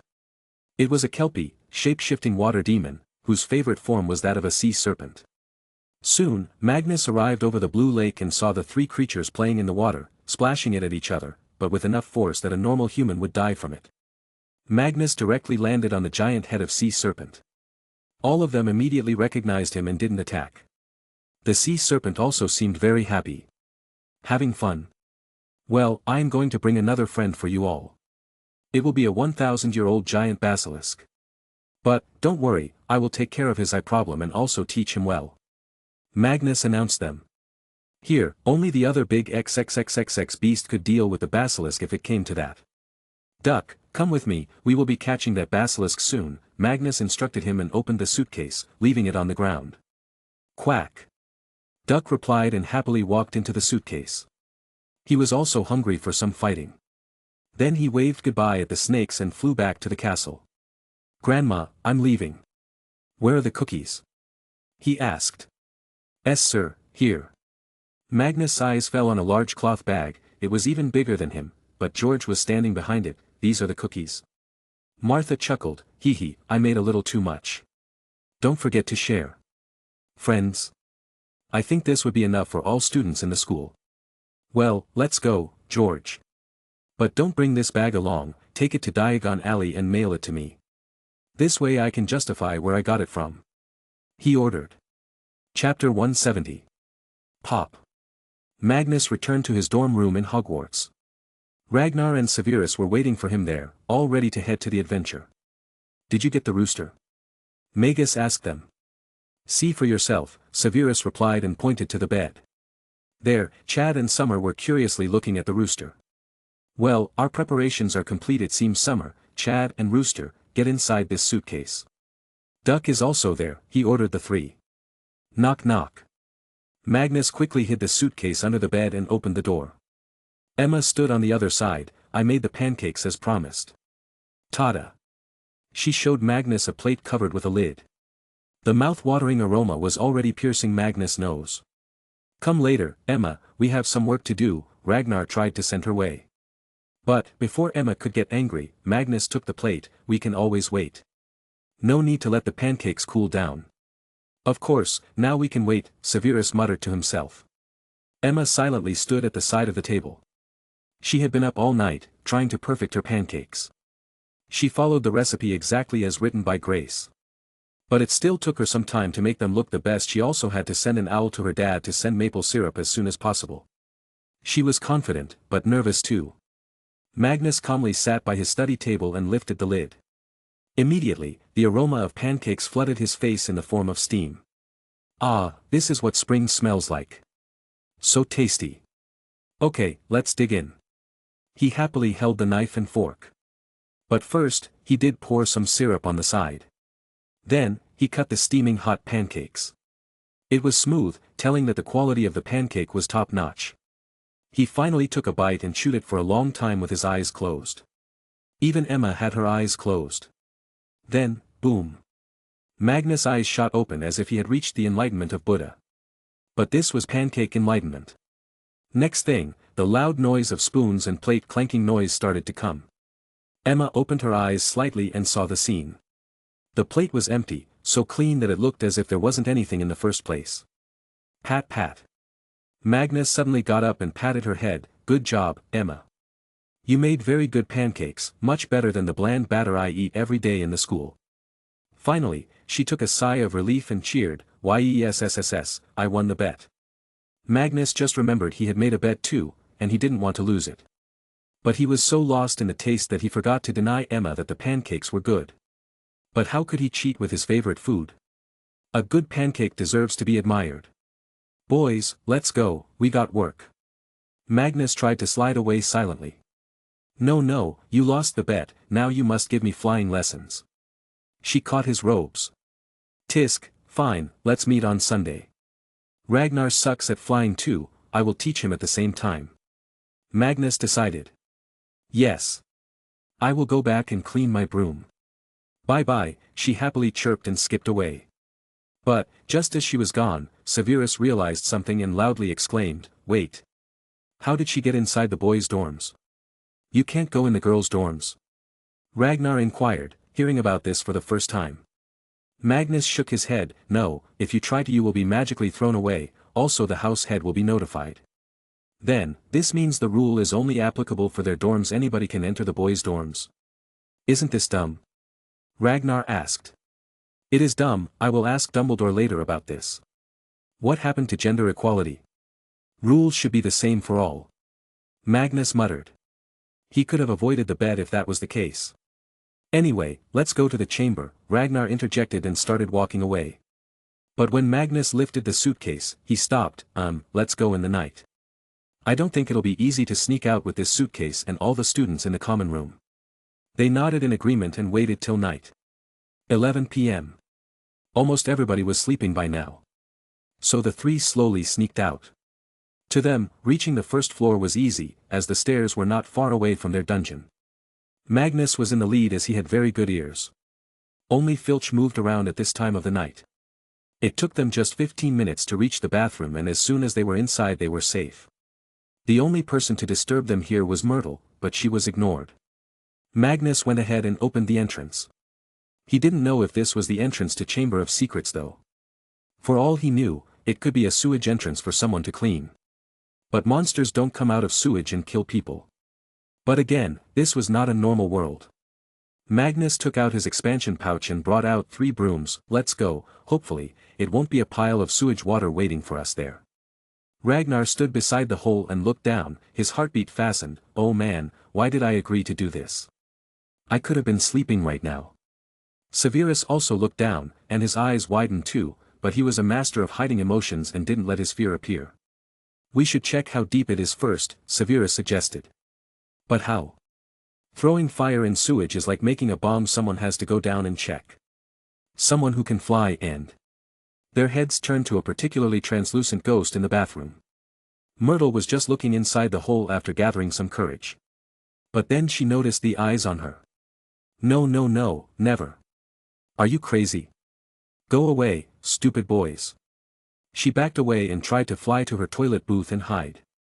Come on, Myrtle, just tell us how deep it goes, that's it. We don't want you to go deeper. Magnus tried to convince her. She shrank back in fear. Why would I? I barely know you, and it's so dark there, what if I die? You're already dead, Ragnar reminded her. Come on, Myrtle. Okay, if you do this, I will do you a favor. Whatever you ask for. Magnus offered her. Anything? She asked back. Magnus felt alarms ringing in his head. What exactly do you want? I want you to kill Olive Hornby. He used to bully poor me, she shouted in a very high-pitched voice. Magnus, Ragnar and Severus' shoulders fell in disappointment. Without even looking at her, Magnus went to the edge of the hole. Let's go, guys. She's useless to us. I'll jump first. You called me useless. How dare you? She seethed in rage and flew after Magnus. But, too bad for her, as soon as she reached, Magnus jumped down with his broom. Oh! Myrtle muttered with regret. She just realized that ghosts couldn't fly as high as she thought. Eh. She started falling down in the hole too. How can she be so dumb? I thought people with glasses were supposed to be smart. Ragnar facepalmed seeing her stupidity. Magnus, who had jumped down, was on the edge of his mind, trying to see what was down there. On top of that, he couldn't really maneuver his broom that well in such a tight space, and due to that it was falling very fast. He was so focused looking down that he didn't even see up. And then all of a sudden a loud banshee scream resounded near his ear. Mummy! What was that? Magnus got spooked, goosebumps rose on his skin. Save him ee. That was all Magnus heard, and soon the figure of Myrtle was seen falling down as she passed him. Realizing it was her, Magnus shrugged it off and focused on slowly descending. He cast a Lumos spell and made it project light downward, so at least he'd know when the ground was coming. But it was taking too long and his heart was feeling restless. Salazar really loved holes, it seems. What else can you expect from a snake? Finally, the light finally bounced off the surface. Immediately he realized it was a bend in the pipe. Whoosh! He came out of the giant pipe, but he didn't step down. He looked around. It was truly a sewage. But it was full of mouse skeletons and there was also a disgusting smell. I would have been fine if I had jumped down, well, all except falling on this disgusting garbage. But Magnus' face grew an evil smile as a plan formed in his head. He went back to the pipe and used Sonorous Charm to loudly call Ragnar and Severus. Jump down, there is a bend here, you won't get hurt. He suggested, and he was not lying either. Magnus waited for a second and soon heard loud intensifying screams of Severus and Ragnar. Poof, with great speed they fell out of the pipe. Sniff sniff. Ragnar was the first to look down. And immediately his nose shrank. How was the slide? Magnus asked them from on top of a broom, looking all clean. Bastard. Here. Take this. Ragnar raged and started throwing the garbage on Magnus. Severus was also angry, but with a plain face, he used a levitation spell and showered Magnus with trash. Come on. It was a joke. Magnus tried to save himself, but to no avail, he was also dirty in the end. Chapter 171.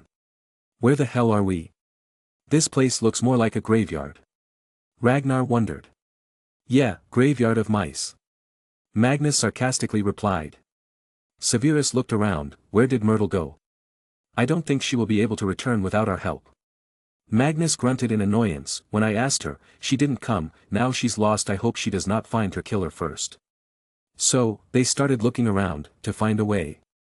It was obviously a very old and used sewage route, as there was rarely any water there, and only dirt and more mouse skeletons were around. Magnus. Look, isn't this snakeskin? Ragnar saw a big structure, which initially seemed like a natural forming, but when he saw the head they realized its reality. Magnus stopped to admire it. It's a pretty big snake. That Salazar really didn't leave any stones unturned to make sure the world hated him. Well, we got our little dragon Magnus to fight this big snake. I'm sure we will win. Ragnar jokingly said. Magnus hated this name. Of course, I will defeat this snake. Magnus boasted as he felt he had made a foolproof plan to deal with the basilisk. After walking for a few minutes, Magnus and the others arrived at a big iron door. It was closed and had a snake pattern on it everywhere. Open, Magnus said in the dragon tongue. Quickly the snake pattern started to move, depicting that the lock was opening with loud metal sounds. Didn't Salazar know that there are people in India who can also speak Parseltongue? What if a student from there opened this place? Ragnar wondered. I read that these Parseltongue speakers are mostly scattered tribes and they don't really mingle with the mainstream magical community. So I don't think there is any way they would come to this school. Magnus reasoned. With a metallic screeching sound, the door opened. Magnus walked forward to see what was beyond, and it was breathtaking. Calling it the giant hall of narcissism would have been better. There were so many head sculptures of Salazar Slytherin. The man was self-obsessed to the limit. But, putting it all aside, he finally saw the snake. It was silently sleeping in the middle of the hall. Let's see if it's awake. Magnus picked up a stone from where he was standing and threw it at the snake. Bam! It directly hit the head. But the snake didn't even move. He took a sigh of relief, so my theory was right. These snakes are supposed to live only for a few hundred years. The fact it's still alive means it was in some kind of comatose state. The last time it wreaked havoc was in 42 to 43. Since then, someone has put it in this state again. Let's go, first deal with its eyes. Magnus proceeded to go down towards the hall. Warily, Ragnar and Severus also followed. Magnus fearless went very close to it. It didn't even feel like it was breathing, it just existed there. But it was terrifying, its big head and spikes over the front were scary enough. The jaw was big enough to swallow them whole too. Without wasting any time, Magnus took out the glasses with straps he had made. It was like ski goggles. They had black glasses and didn't let anybody see inside. This would make sure nobody can look into Basilisk's eyes. To Ragnar and Severus' shock, Magnus jumped onto the head of Basilisk and started to put it on. Its strap was made of strong rubber. This way the strap would forever stay in position unless purposefully taken off. Even the glass was magically reinforced to withstand heavy force. It took him about 15 minutes to completely put it on, tightly tying it around the head of Basilisk. Ta-da, this way, we can look at him and still not get affected. Well, yeah, his eyes will be worthless now, but that's a plus for us. Magnus muttered and got down from it. He stood right in front of the head and looked at his friends in pride. What do you think? Isn't this an amazing creation of mine? Let's wake him up. Magnus knew he needed to communicate with the snake in order to make it follow his command, but it wouldn't be possible without waking it. Also, he couldn't use legilimency on it, because he needed to look in the eyes for that and hear. He'd rather not do that. But, amidst all this self-thinking, he failed to hear some very serious warnings. Magnus, run! Suddenly Ragnar shouted. Magnus, confused, looked back. The giant snake had somehow woken up now, and it shook his head to get the weird thing off of his face. He could still see though, just barely. He noticed Magnus right in front of him and went into attack mode. He threw his head at Magnus at a very fast speed. Hisses, Graia. Bam! Before Magnus could even react, the snake had seamlessly bit Magnus' arm, though Magnus was able to make sure it did not bite his head. But the bite was strong and the snake lifted him in the air, then it started yanking him like a ragdoll. Left, right, left, right. Magnus shouted as the painful roller coaster ride wasn't coming to an end. Seeing no other way, he took out a wand from inside his pocket, then transferred it to the hand still stuck in the mouth. Bombarda Maxima. Boom. The loud explosion occurred right in the mouth of the snake, dark red flames came out of it. But, it didn't have too much effect on it. But Magnus was freed from the jaws of the snake. Bloody magic resistance, he cursed, seeing how strong the snake was. He fell to the ground with a thud. His left arm was heavily injured and it was oozing blood, plus the venom was burning his skin and rotting the wound, turning it black. If he did not heal it would spread around his body and he'd die a very painful death. Magnus was in real pain right now and knew he had to do something quickly or he won't win this. He bit his teeth and ran to his suitcase to open it. Severus and Ragnar seemed frozen. Stop standing and do something. Magnus shouted at them. Ragnar stepped out of his fear and took out a big flask from his robes and threw it at the floor from where the snake was supposed to come. It was some kind of a green liquid. It spread around everywhere on the floor. The snake didn't even see it and continued on to it. Severus. Fire. Ragnar shouted.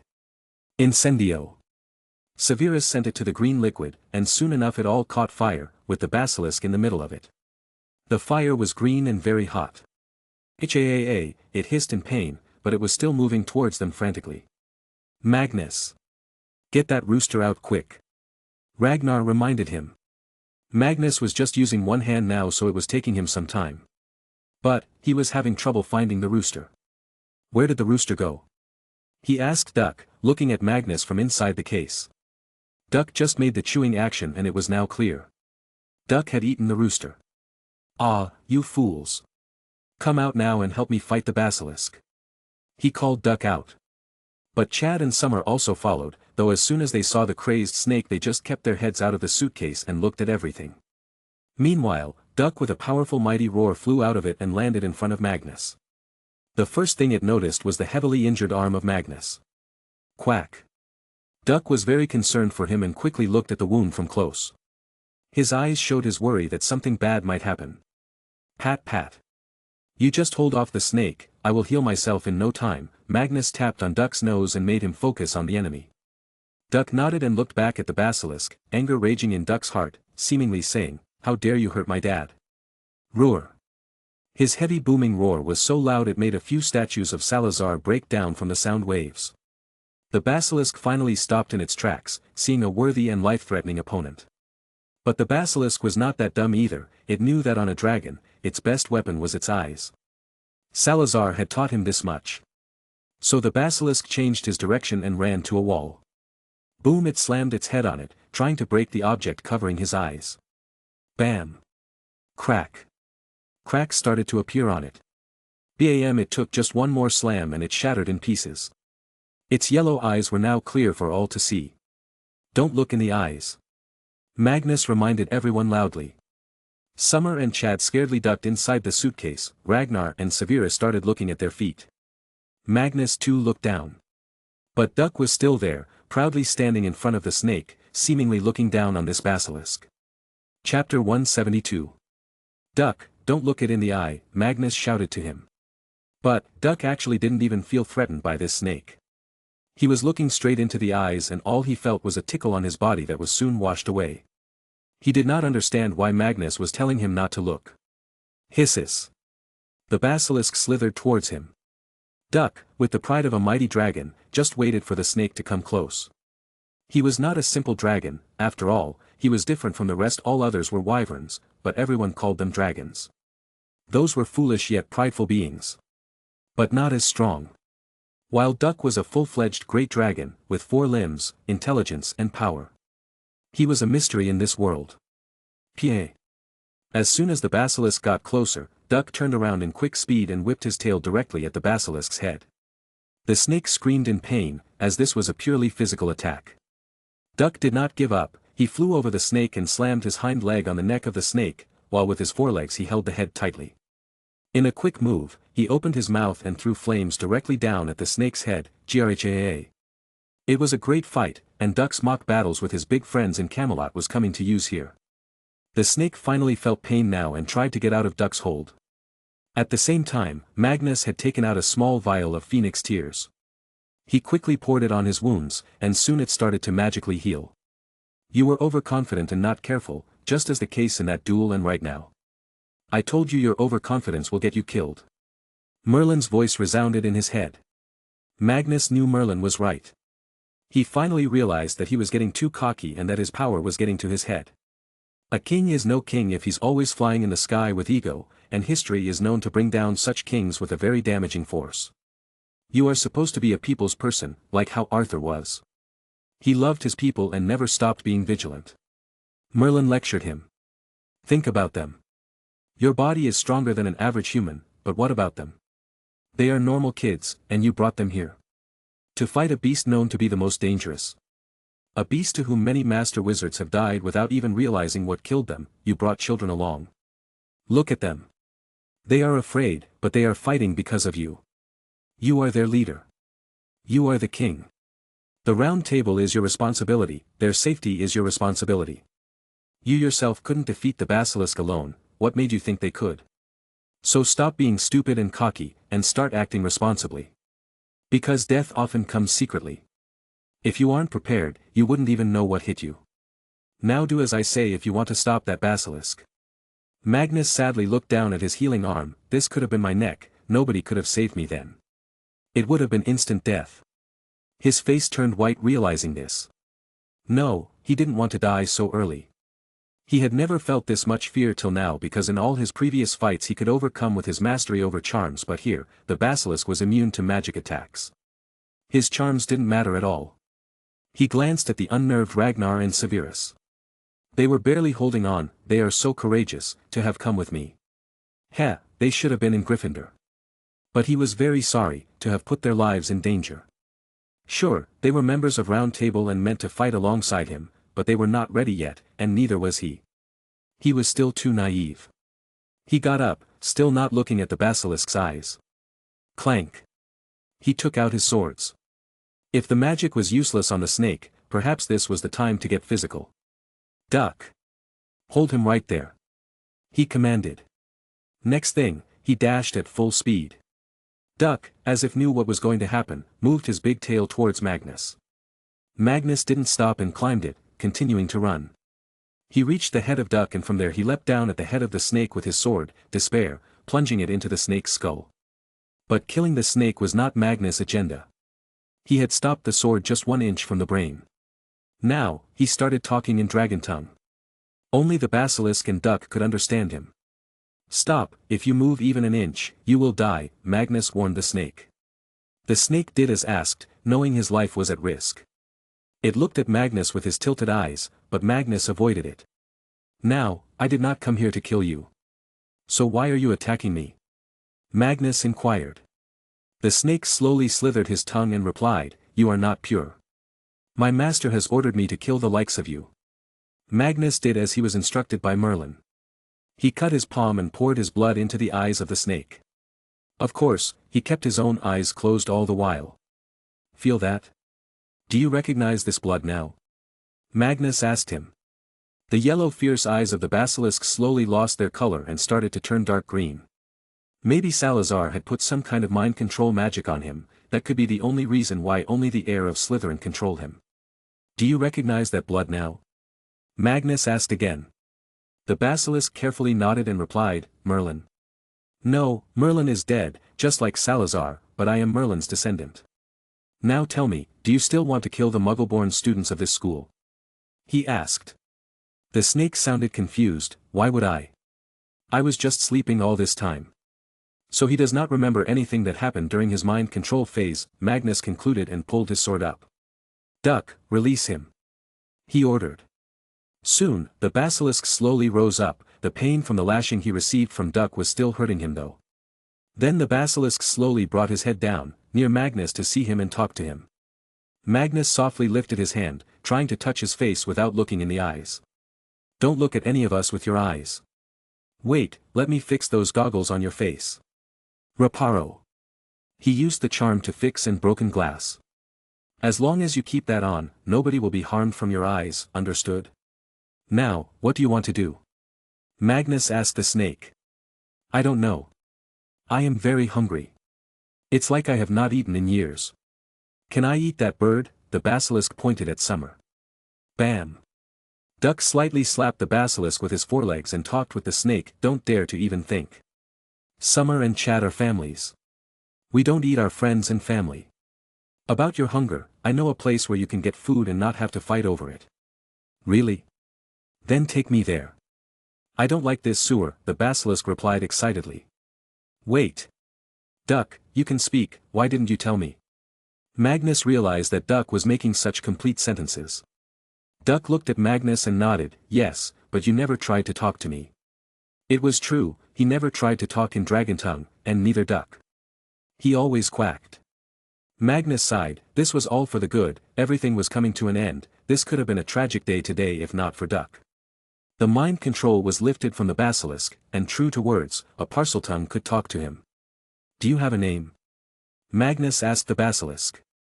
The big snake nodded and replied, yes, Merlin gave me one, he used to call me Cuddles because I liked to hug him a lot, but he would then get angry and say his bones would break. Magnus facepalmed, now we have another idiot in the group. Get inside that suitcase, I will take you to the new home. And remember, you are banned from taking those goggles off and eating anybody but the food given to you. He warned him with a threatening tone. Cuddles scratched his head with the tip of his tail and felt the wound where Magnus had thrust his sword. He felt that Magnus might really kill him if he messes up. I got it, no Cuddles and no eating friends, he agreed. Next, Magnus went to Severus and Ragnar, sorry, guys. I dragged you into such a risk. Let's go to Camelot, I will treat you to a meal there. That was so awesome. Ragnar all of a sudden exclaimed, jolting Magnus. Severus nodded, you did well. We couldn't even move due to fear of mistakenly looking in his eyes in the water reflection by mistake. And what kind of name is Cuddles? Seriously, your name sense came from Merlin, it seems. Ragnar made fun. Magnus chuckled, hee hee yeah, Cuddles, as a name for a snake is really scary but appropriate at the same time. Chapter 173. Dear Diary. We have been out to catch this rat for weeks now. We have been camping outside his hole. The weather was not easy, the cold mountains were bearable in the day but at night it becomes a silent graveyard, with a hunger for some more bodies. But we did not drop dead, for we are the strongest goblins of Gringotts. Our boss, Old Mace, has been very hard on us, but he's also dear to us. He made us who we are today, he made us this powerful killing machine. But, I still feel a need to return home, to see my wife again. I wish this Death Eater scum would come out of his hole soon, so we can claim the prize on his head. November 12, 1972. A buffed, armored goblin secretly wrote his diary entry and hid it. This was his hobby since childhood but neither his parents nor the Old Mace allowed him to do it. So he just started it in secret. Anyway, he was very strong now and even if people found out nobody had the guts to say anything. His name was Zenrock. He believed that the reason why he was able to achieve so much was due to his calm mind, unlike how most other goblins were. Due to his calm mind, he was able to see things most goblins would ignore. For now, he wished to someday meet His Majesty, so he could maybe elevate his status from being just a killer goblin for the bank. Zenrock, let's go, Old Mace has asked you to report. A goblin from the 5 goblin teams informed him. Old Mace, the old head of the warrior goblins. He has been planning this hit for weeks now. The target was Antonin Dolohov, one of the important Death Eaters of Voldemort. From his info, this Death Eater was involved in many crimes and loved torturing muggles, and wizards and witches who were not supporters of the Dark Lord. They were currently near a castle in the Alps mountains. It was already winter and their job became tough. However, the reward for the bounty was 50,000 galleons. That was a lot of gold. Ah, Zenrock, come, my son. You are the finest of all my sons and I can't be prouder. This time, you will lead the team on this assault. It's time this old man retires and sees you all furthering the legacy. Old Mace cheerfully said. He was just in a good mood because of thinking about the money. Zenrock didn't have the guts to tell him he wanted to quit. So he agreed. Yes, Old Mace. I will go and prepare. Good, we will attack at night, sneakily and subtly. We don't want the alarm to ring until we have the target in our custody. The bounty poster says dead or alive. I see a dead wizard as a good wizard. So prepare your most lethal weapons. Old Mace ordered him and let him go. It was nighttime. Old Mace and his 5 sons in all but name proceeded to the castle. They knew the scum wizard was hiding in the castle. Their team was divided into 3 parts. 2 were the silent killers in the front, they were supposed to deal with any danger from ahead or neutralize any guard.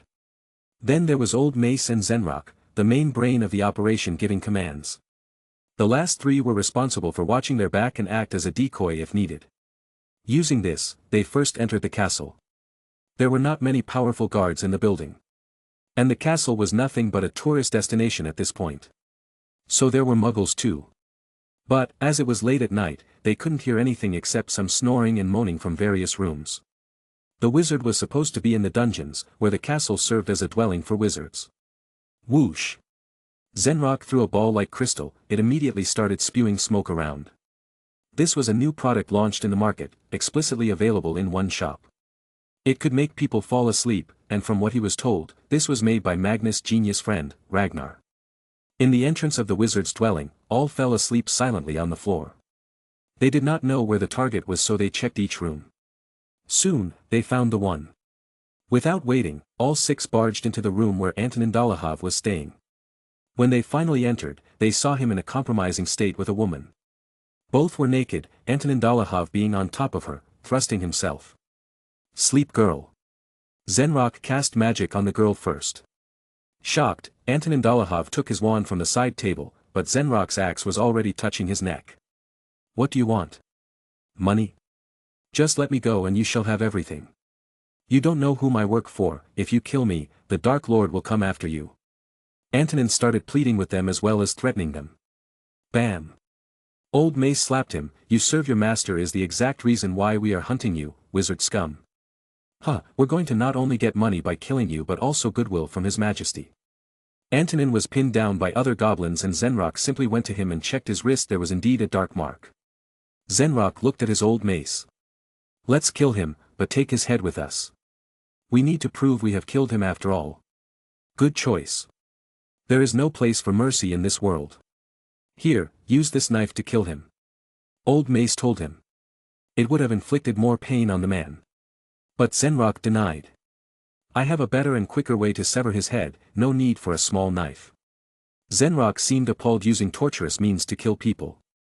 He'd rather do it quickly and efficiently. So, Zenrock used his axe to immediately chop his head off. Antonin kept on pleading until the end.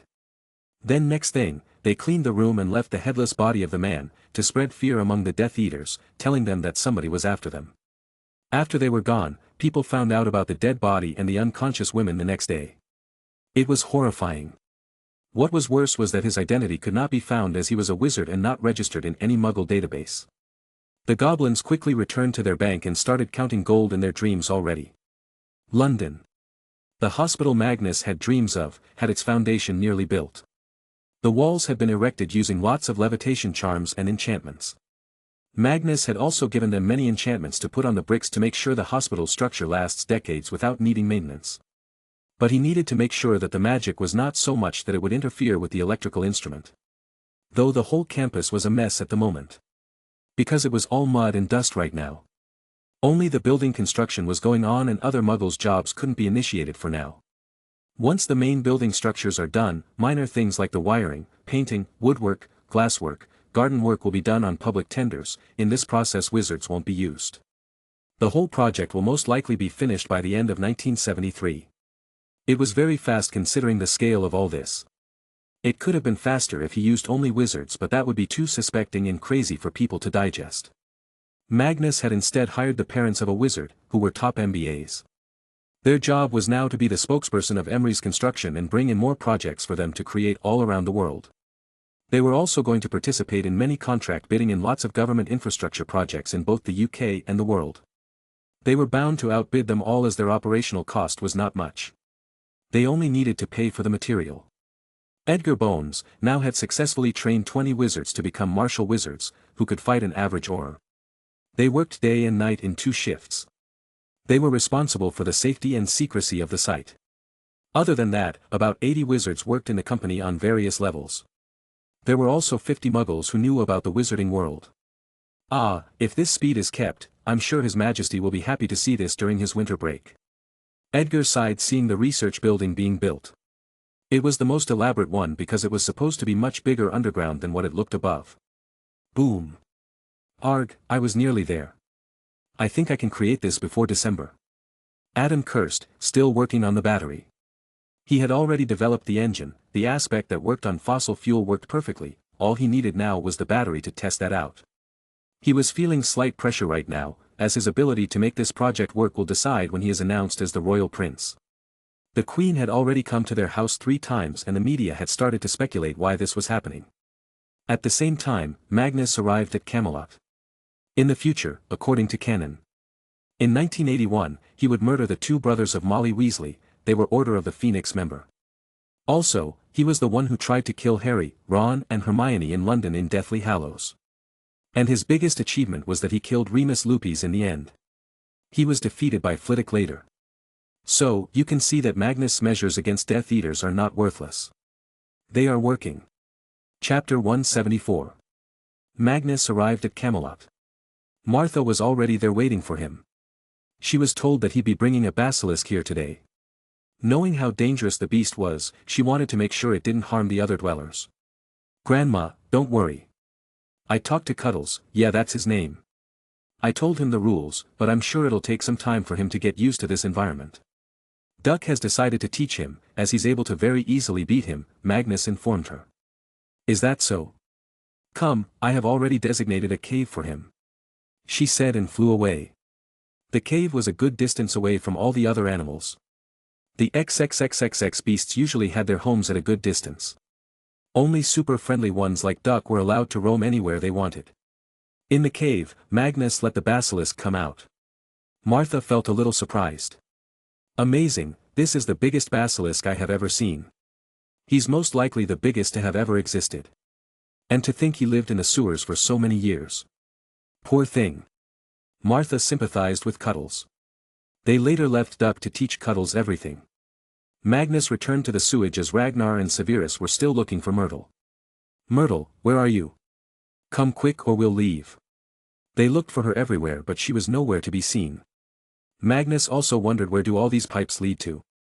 He did search the whole chamber of secrets though, but he didn't find any hidden secrets there. Maybe there was some cool stuff before but most probably the one who opened it years ago took everything. There was a room behind the biggest Salazar's sculpture. But it was empty. He did find some steel cups though. Other than this, there wasn't much. It was wrong to call it Chamber of Secrets. Because only a snake lived there. It should have been called Basilisk Chamber or something. Sniff sniff. While Magnus was walking in the pipes, he finally heard the sniffs of a girl. Knowing who it was he went to her. "Hey, let's go. Don't you want to go back to your favorite bathroom?" Magnus asked her. Myrtle looked up at him. "Wah, where were you? I was so scared. I was lost in this maze. Can't you just pass through the walls?" He asked her in confusion. "Yes, but then I might get lost in the dark walls. There are also places in Hogwarts ghosts can't enter. What if I had gotten trapped?" she informed him. "Well, Magnus couldn't pat her, she was a ghost. Let's go now. I defeated the beast that killed you. It was a 1,000 years old giant basilisk. You looked in his eyes and died." She seemed shocked. "Really? Finally, I have some answer. Oh, no wonder I heard hissing sound back then. I guess now I can boast around with other ghosts, that I died not because of diarrhea but because of a basilisk, but, they won't believe me. Are you going to tell everyone about it? And get your photo taken for the papers?" Magnus fell silent for the next 5 seconds. His mind was once again cooking a scheme. Something he did not think before, but now he realized he could not only become so famous, he could also tarnish the reputation of the Death Eaters. "Ha ha ha, I'm a genius." No, I am not, I still have a lot to learn." He bossed and also realized he shouldn't at the same time. He wanted to take Merlin's warning very seriously. "Let's go, Myrtle, let's get you to safety. Follow me," he said and led her to Ragnar and Severus. "Rag, take her above. Then wait there for me. Sev, you go too. I will explain everything soon. Trust me," he assured them. With a hint of doubt and confusion, Ragnar agreed. Now when Magnus was left alone, he called George and once again arrived at Camelot. Magnus saw Duck was training Cuddles, who diligently sat there and nodded his head after every rule was spoken. He had already eaten his lunch so he was in a good mood now. "Hey, Cuddles, I'm going to need your help," Magnus spoke in dragon tongue. Cuddles immediately proceeded towards him at great speed. Magnus somehow saw the intentions and stopped him. "Don't. No, Cuddles, you are too strong and big, my little bones will turn into a paste. Hug Duck all you want." Cuddles looked at Duck, but then Duck snorted and fumed flames from his nostrils, signifying his anger. That was the cue for Cuddles to not mess with him. "Hee, you two are friends already. Okay, Cuddles, I want you to come with me back to the chamber and act as if you are dead. Some people will come to check your body, someone will take a picture of me with you and then leave. When there will be nobody you will come back with me here. Okay?" Magnus suggested. But, Cuddles seemed uncertain and somewhat scared. Magnus understood his fears. He probably had PTSD from living in that cave for all this time. But thankfully he did not remember all 1,000 years, if he did then he'd probably have gone crazy. Magnus patted the big snake's face. "Don't worry, I will not leave you there. I promise. It's just a matter of a few hours. By tonight, you will be back, eating a lot of tasty food." Well, he loved the tasty food. "Hiss, let us go. Me too." Duck also jumped. But Magnus denied. "No, Duck, this is not the time to reveal you to the world. The day I will show you around will be the day I sit on the throne. You should work hard and grow big by then, so big that everyone will call you the King of Dragons." With this, everything was settled. Magnus brought Cuddles back to the cave. Then he started creating the battle scene. He destroyed most of the snake sculptures. The face of Salazar was also damaged by him. Then, in the middle was Cuddles. He still had a scar on top of his head, so Magnus just put a lot of fake blood on it. "Okay, you need to act as if you are dead. Don't move and don't open your eyes even by mistake. I will still put a cloth on your eyes. You will be able to hear my voice, so stay calm. Understood? He asked after preparing him. The big snake nodded his head obediently, laying down with open jaw and tongue falling out. He genuinely looked dead. Alright, I am talking off the goggles. And here comes the cloth. He gently places it on the eyes.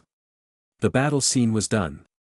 Now what was needed was to get the news out and make Dumbledore anxious. Magnus made his clothes very dirty, the blood was already on him everywhere. Now it was time for a big show. He first made Ragnar and Severus' clothes dirty too and also put some fake blood on them. What are you doing? They annoyedly asked him. He smiled, don't you want to be famous? Don't you want your name to appear in the papers, as someone who defeated a basilisk? This is our moment to shine. Just do as I do and we will be famous in no time. Might even get some appreciation from the ministry. What do you ah? Ragnar stopped in the middle and his face also grew a big evil smile. Severus had also guessed it and he had a smirk. Of course, who wouldn't like to be famous? Good thing we're on the same page. Now, Cuddles is all set up. We just need to look cool and walk to Headmaster's office. Then we will show him Cuddles and get our photo taken for Magical Daily and Daily Prophet. But need to wait for the morning. He planned. What if the headmaster realized the snake is not dead? Severus asked. Magnus shrugged, then I will just introduce Cuddles to him. He's not the same old crazy snake anymore. He's probably already sleeping there right now. I'm liking this plan. Ragnar was feeling restless due to the excitement. The three slept in the bathroom and waited for when all students head for breakfast in the morning. Next thing, Magnus walked in the front, while Ragnar and Severus walked on his side. The three of them had messy hair, torn dirty clothes and a lot of blood here and there. They purposefully walked through the busiest corridors. Everyone who saw them started whispering, while some boys gawked over how badass they looked, some girls eked in shock and worry. All the while the three were gloating inside their heads. It's working, Magnus thought. This is so cool, Ragnar though too. Only Severus was different, I hope Lily sees me right now. Chapter 175. Dumbledore was in his office, working on some papers. It was still a mystery as to what exactly he did in the school. Maybe he just acted of being very busy, nobody knew. Fawkes was silently sleeping on his perch. Dumbledore was worried for his Phoenix friend these days as Fawkes seems to be missing sometimes and whenever he returns he seems too tired. He tried to ask but the bird never answered him back. Amidst his thoughts, he heard the loud sounds coming from outside. He looked at the crystal ball on the table. It was directly connected to the large gargoyle status at his office's door. He could see everything outside with this. As soon as he saw the scene he stood up from his seat. He quickly strode to the door and opened it, letting Magnus, Ragnar and Severus enter. Behind them was also Professor McGonagall and Professor Slughorn. Their faces looked much more horrifying than Magnus and his friends. What happened? Dumbledore urgently asked. Magnus decided to shock the old man, I hope he doesn't get a heart attack. Chamber of Secrets, Professor. He replied. That was it, the faces of the three professors lost their color. These were nightmarish words for them, as they were here when the chamber was opened years ago, they went through that hellish time. How did it open? Dumbledore asked. Magnus answered, I opened it, mistakenly. I was just in the first-year girls' bathroom, yes, the haunted one. Well, I found the entrance there. Then, I entered with my friends and found out what killed Myrtle. It turned out, it was a giant basilisk, though I have killed it now. The dead body is still there, you all should come with me and see it for yourself. Dumbledore quickly jumped close to Magnus and checked him closely, are you okay? Did you get any wounds? No, none of us did. Just some bruises but no venomous injuries. I was able to defeat the snake with my sword, as my charms seemed to not work on it. Let's go, I will show the snake to you. Call Professor Flitwick too, I bet he would like to see it. Magnus advised. The more people there were who could vouch for his achievements the better. Dumbledore sighed and nodded at McGonagall. She then called all the professors. Dumbledore though called for Hagrid. Follow us, dear professors, Ragnar said and walked with Magnus. After a while, they stood up in front of the giant hole in the girls' bathroom. This is the entrance. I just had to use my dragon tongue. But I'm sure this was meant to be opened with Parseltongue, but because my language is universal for lizards, dragons and snakes it opened. I'm not jumping into the sewers, McGonagall said with a shrunk nose. Quite exciting this is. I feel like a little kid. Slughorn excitedly spoke. Magnus turned to Dumbledore, maybe you and a few more should come with me first, then you should be able to apparate. Anyway, I don't think Hagrid will fit through the pipes. Everybody looked at the gentle giant and wobbled their heads in agreement. Dumbledore was already feeling anxious, he had no time to talk here, so he made a decision, Professor Flitwick, come with me. We will go there with the students first. Flitwick knew he was selected due to his height but he didn't mind. In this scenario, his height was his advantage. How did you go down? Flitwick asked them. Magnus answered, I went down on a broom while these two numbskulls jumped right in and came perfectly safe out, but they fell on thousands of rat skeletons and garbage. Broom it will be then, Dumbledore replied. After a short journey, Magnus again brought them to the door that sealed the chamber. He used his dragon tongue and opened it. But Magnus hoped that Cuddles was still there. Still, to signal that it was him, he also shouted some words for Cuddles in the dragon tongue. Cuddles was very bored after Magnus left. He had to wait the whole night, but he was not sleepy. There wasn't anything to do either as he had explored the whole chamber a long time ago. So, Cuddles just rolled in where he was supposed to be, thumping his tail in the water boredly, just waiting for Magnus. I'm coming, Cuddles, get ready. Magnus' voice finally reaches his ear. He could hear the metal sound of the door opening. So he continued to do his best acting ever. Dumbledore and Flitwick were left shocked and shaken by the sight of the beast. It was terrifying beyond words, it could not be called ugly but it was indeed worth appreciating its fear-striking look. You defeated it? Flitwick asked excitedly. Magnus nodded, yes, Ragnar and Severus distracted it while I jumped on its back to thrust my sword in the head. Clap. Flitwick started clapping by just imagining this scene of his best student defeating a basilisk of this size. As expected from the future strongest wizard. Dumbledore went close to it with his wand out. So this is what caused the panic that time.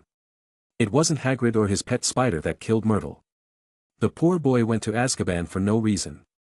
Magnus agreed, you should call the minister and a few reporters here, so they can publish it and also help Hagrid.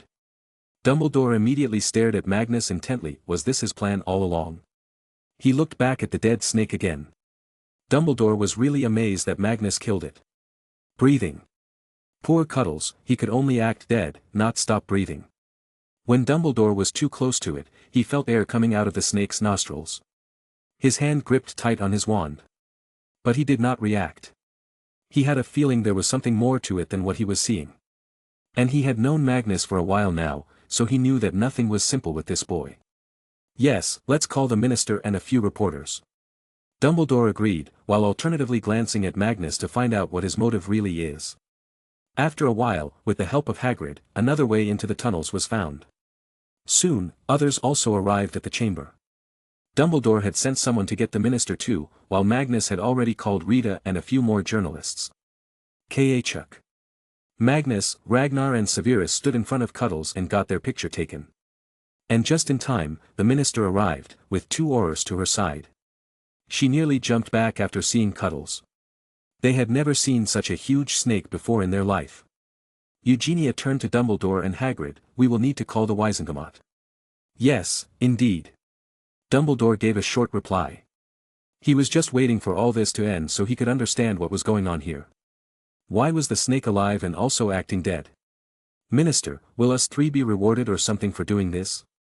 We just solved such an old and big mystery. Magnus asked her. But Eugenia felt as if he was not asking but ordering, we will look into it first. I think some kind of appreciation will be in order. I will talk about it when I get back. You did an amazing thing, Mr. Pendragon, the wizarding world will be proud to have someone like you around. Magnus smiled embarrassingly, hee, thank you, Minister. A few more pictures were taken by the Aurors and then they left with the minister. Magnus also sent Rita Skeeter away so she can write an article for the next day's newspaper. Dumbledore spoke with his colleagues, let's head back, classes should be about to start. Hagrid, help them along the way. All right, professors. Follow me. Hagrid led everyone out of the chamber. Now, only Magnus, Ragnar, Severus and Dumbledore were left. Dumbledore looked Magnus in the eye and straightforwardly asked, I may be old but I'm not blind, Mr. Pendragon. Tell me honestly, what's going on here and why is that snake alive? Pat pat. Magnus, with a chuckle, walked to Cuddles and patted on his head, hee, meet my new pet, Cuddles. Yes, this is his name. Dumbledore just blankly stood there in shock with some thoughts raging in his mind. How crazy was Magnus' life going to be? He has done so many things, why can't he be a normal student of Hogwarts? But, poor Dumbledore didn't know about Duck yet. In fact, if he were to see Camelot he might just pass out due to all the shocks and surprises. That place was magical, like heaven on earth. Chapter 176. Cuddles, keep your eyes closed, okay? I will put the goggles on you. Magnus talked in dragon tongue. Hiss, Cuddles finally moved his head and stopped acting dead. He put the tongue back in his mouth and waited patiently like the good boy he was.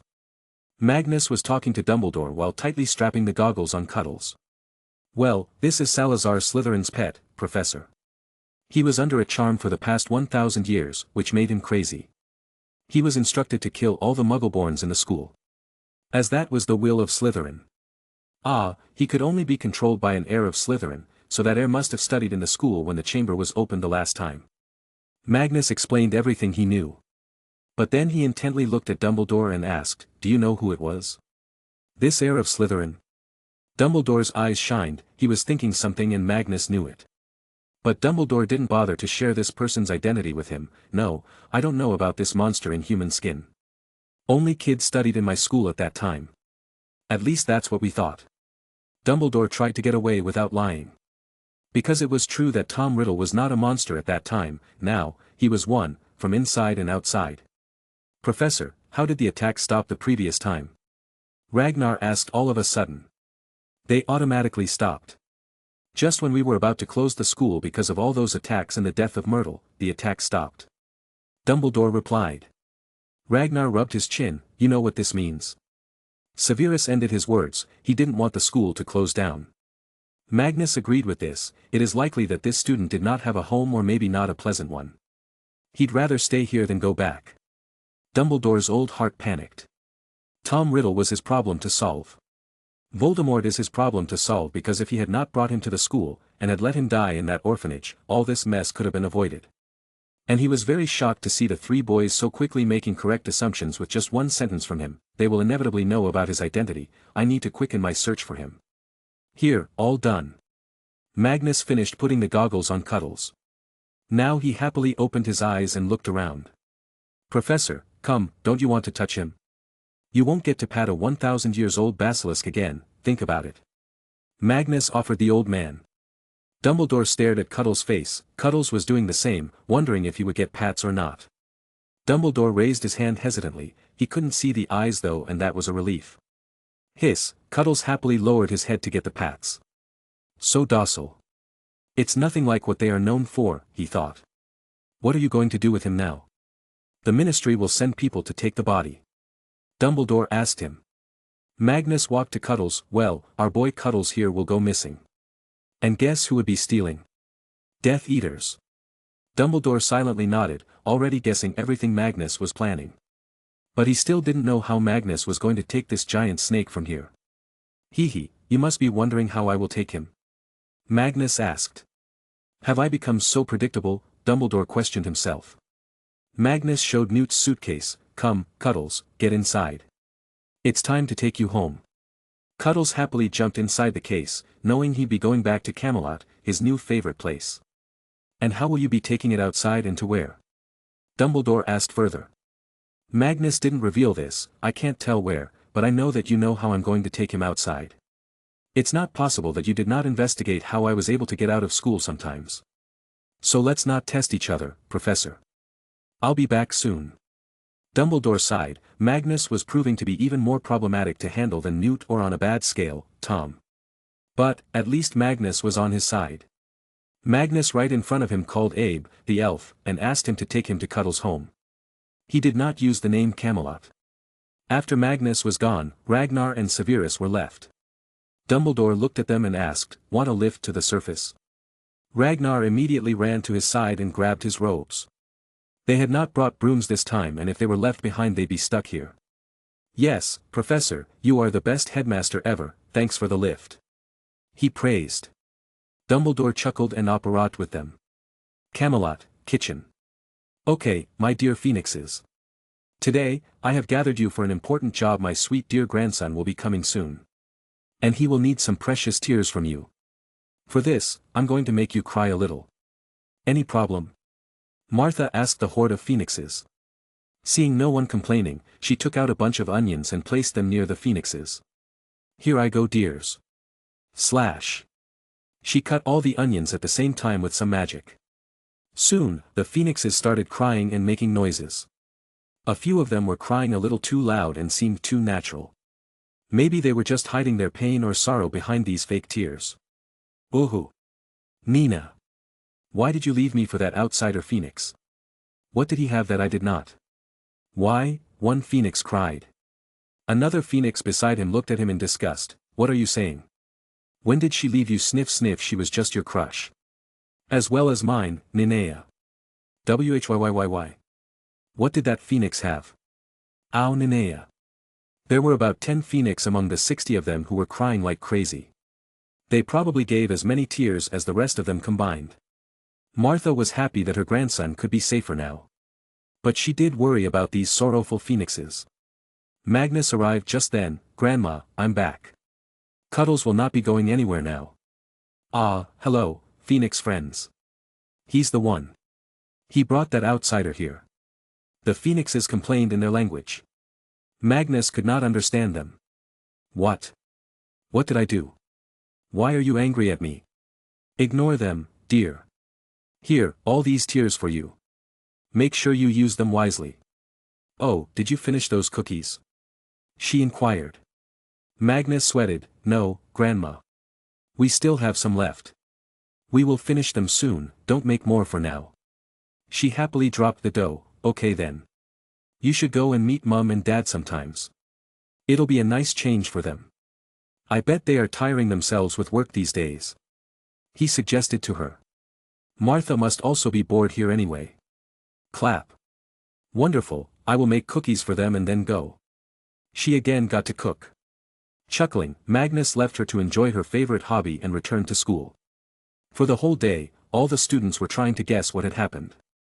But Magnus didn't answer. Instead, he let them guess so that they may feel the shock the next morning. The next day, Great Hall. Magnus happily ate his breakfast while the owls flew in with newspapers. Each table got a few copies and started reading them together. Magnus' newspapers were much more famous nowadays as he had poached most of the good staff from Daily Prophet and his newspaper was also free. The first page had a big image, covering half of the page. It was of Magnus, Ragnar and Severus, with Cuddles behind them acting dead. At the top of the image was the headline. Dragon kills the snake. The brave 3 friends. Now, Rita had gotten too good at writing these headlines. She had purposefully chosen this. Because Dragon kills the snake could also be interpreted as Magnus killing the Death Eaters. It was very annoying to the pureblood supremacists. Below the picture was the full story of how Magnus and his friends defeated the strong 1,000-years-old basilisk. Not to put Dumbledore in trouble, the whole story behind Chamber of Secrets was explained. So, in the end, all the blame was put on Salazar Slytherin. The man was dead now and there was nobody to blame. So all they could do was glorify the event. Also, a big photo of Hagrid was there. It was an old photo from the time when he was imprisoned in Azkaban. The ministry was called out for this wrongful verdict. Just below that was a picture of Eugenia and Hagrid, where Eugenia was seen shaking hands with Hagrid and handing him a big wand, signifying that the ministry accepted the mistake and resolved it. Magnus made sure that none of his allies faced any problems from this. The plus point of this event was that now Magnus had won Hagrid's goodwill and potential loyalty. But, amidst all this, there was someone very angry with Magnus, who was also sitting just beside him with a pout. Magnus apologetically cut a slice of his pancake and brought the spoon to Emma's face. Come on, I did not know that all this was going to happen. If I knew we would be fighting the basilisk I would have taken you with me. Humph. Do you think I am a fool? I heard you talking about some special work to do when you tried to push me out of your room. She argued angrily. Magnus softly replied, I was worried for your safety, Emma. You are a master Quidditch player, not a fighter. What if you had gotten hurt? He had now sacrificed himself to make her happy. He hated acting so fluffy like this. But then he saw the big smile on her face and felt it was worth it. Really? You were worried about me? Non-nom, her mood changed and she ate the pancake. He nodded profusely, yes, I was. Now, why don't you eat? But Emma's face fell, but, you feed me. Magnus' brows rose, threatening to leave his forehead and tear the ceiling. Cough. Okay, here you go. He fed her the pancake. But, while Magnus was doing this, he knew that Ragnar would say something crazy and make this situation 1,000 times more embarrassing. So, he had taken precautions. Currently, Ragnar was sitting on Magnus' other side, sweating heavily. Nobody could see but below the table, a wand's tip was touching his crotch. Of course, it was Magnus, who had mentally threatened him. His words were direct, say a word and you will never have a need to look at the dirty magazines again. Ragnar loved his dirty magazines, so he stayed silent. But it was very tense to eat while having your family jewels threatened like this. Chapter 177. Death Eaters Thieves. Basilisk's body stolen. Magnus read the newspaper headline. It was another day and another breaking news. He was using his newspaper to the fullest. If the Daily Prophet was used as a tool to spread fear, Magical Daily was being used to spread the bad image of the Death Eaters and give hope to the people that these criminals were nothing but degenerates of the society. Winter had come. His mood was also very good. Not only did he get a basilisk as a pet, but he also found out that the warrior goblins had claimed a big bounty. He appreciated that some people were taking part in all this, albeit due to their greed. He hoped that these goblins wouldn't just stop now as there was a lot more money to be made. November was about to end. Soon he'd be going home for the winter holidays. There was an option of staying at the school too, but he'd rather go as he had work to do on the Muggle side of the world too. Hey, Mag. I needed your help with something. Severus came to him. They were in the dorms right now. Magnus was just reading a runes book. Ragnar was also in the room, doing some experiments in the corner. Magnus looked at his friend. What is it, Sev? I'm going to be filing a patent for a charm. It's called the Muffliato charm. Muffliato charm is a charm used to fill the ears of any person in the vicinity of the caster with an unidentifiable buzzing sound so as to allow for conversation without being overheard. I think this will be a very popular charm in the future. I made it by deconstructing the sonorous charm, Severus revealed. This was a great achievement. How many second years could say they made a spell? Magnus quickly got up and gave a brotherly hug to him. Severus, my brother. You are awesome. So, tell me what you plan. I have planned nothing. I know about patents for potions and they are very easy to get and also enforce. But in the case of charms, you cannot enforce it as anybody can use it. All I want is credit for it. Severus explained his problems. Magnus clapped. It was so easy to solve this problem. Don't worry, Sev. I got everything covered. First, you need to get this invention registered in the Hogwarts spellbook. Professor Slughorn would be happy to do that. After that, I will send a letter to the Minister of Magic. She will make sure your spell gets official recognitions. Once all this is done, I will get the news posted in the papers. I can't imagine how shocked people will be. Magnus planned everything and explained. From the wall, Merlin scoffed. What shock. They should bow to you three. You are the three dragons, the three golden boys of Slytherin, bringing it back to its previous glory. Magnus scoffed. A house whose head kept a murderous one-look killer snake in the school never had any glory. What I'm doing might as well be called cleansing. Wahaha, he's right, Merlin. Your house was pathetic. You yourself said that to me. Arthur voiced. Merlin sneered at him. That was for the students, not the house. Magnus ignored them and talked with Severus. Just write 2 applications for the spells. You'll get your due recognition, don't worry. What about the order's recruitment? Severus asked him. I have selected 2 people. That Hufflepuff student named Doug and that South African girl from Ravenclaw. I think we should keep the order well diversified so our influence can reach the world. Magnus revealed his plan. I have also found a possible cad. Yes. I did it. All of a sudden Ragnar started jumping. What did you make? A spell? Magnus asked him. But Ragnar excitedly came to Magnus and showed him a slate-like thing. It was decently thick but in a palm-sized square shape. This is? Magnus asked. Ragnar proudly puffed his chest out. This is the world's first solid-state battery. What do you think? Isn't this amazing? It took Magnus a few seconds to realize Ragnar was talking about the project Adam had started back at home. It was now stuck at the battery phase. But this was a crazy big achievement. Magnus knew this as he had also tried to help his dad and in the process learned a thing or two about the batteries and their big companies. Are you sure? If this is true, you're going to revolutionize the world. Magnus praised him. Ragnar embarrassingly smiled. Hee, it wasn't all me. I just did some very important experiments and debugging the problem. It was jointly made by me and Dad. Wanna tell him right now or give him a shock in the holidays? Magnus inquired. Ragnar chuckled. Actually, I was hoping to give a shock. But, I want to make a big stockpile of large batteries by then, so he can start testing the car immediately. We will help you in making them. Let's go to the room of requirement later today. For now, let's head to the grounds or else Emma will start eating my head for not coming to teach her flying. You too, Rag, follow me. He decided and dragged his friends out. Magnus may have decided to relax a little and teach flying on brooms. His enemies were having a very bad day. Who stole the basilisk? I want the truth. Bellatrix raged at the various Death Eaters. Calm down, Bellatrix. One small warning from the Dark Lord was enough for her. She melted in desire and fear. This was another ploy from that boy, the so-called dragon. He is trying to destroy the image of Death Eaters. But, he is forgetting that snakes are venomous. We are still amidst gaining power in the Ministry and the rest of magical Britain, so we don't want a full-scale war yet, but we shall start hurting their interests. Voldemort addressed his Death Eaters.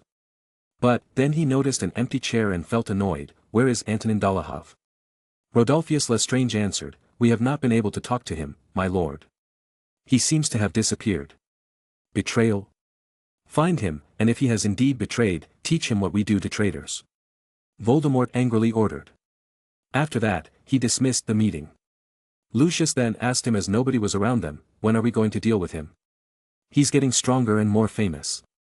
People have started to believe in him. Voldemort patted his shoulder softly, don't worry, my most faithful student. I have started a series of plans. Next year, in his 3rd year, we will kill him, just outside Hogwarts. It will tell them, that nobody is safe, no matter where you hide. Who will be participating in this hit? Lucius inquired. He was itching to kill Magnus.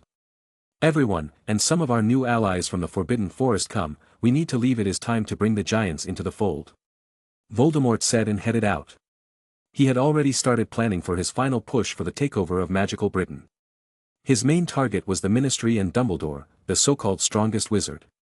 As long as he is able to do this, he can rule magical Britain, and from there, he will focus on the Muggle world. Hogwarts grounds. How the hell do you fly so fast, Magnus? Emma confusedly asked while being on a broom. Magnus chuckled, are you sure you're not heavier than me? I told you about the technique before, try to make yourself streamlined. I just taught you about aerodynamics. But, my speed is still not increasing. She complained. Because you're not adjusting your legs. You're too afraid of falling down. Just main yourself streamlined with respect to the broom. Magnus instructed her. But, while they were practicing, a red-haired girl also arrived with her broom.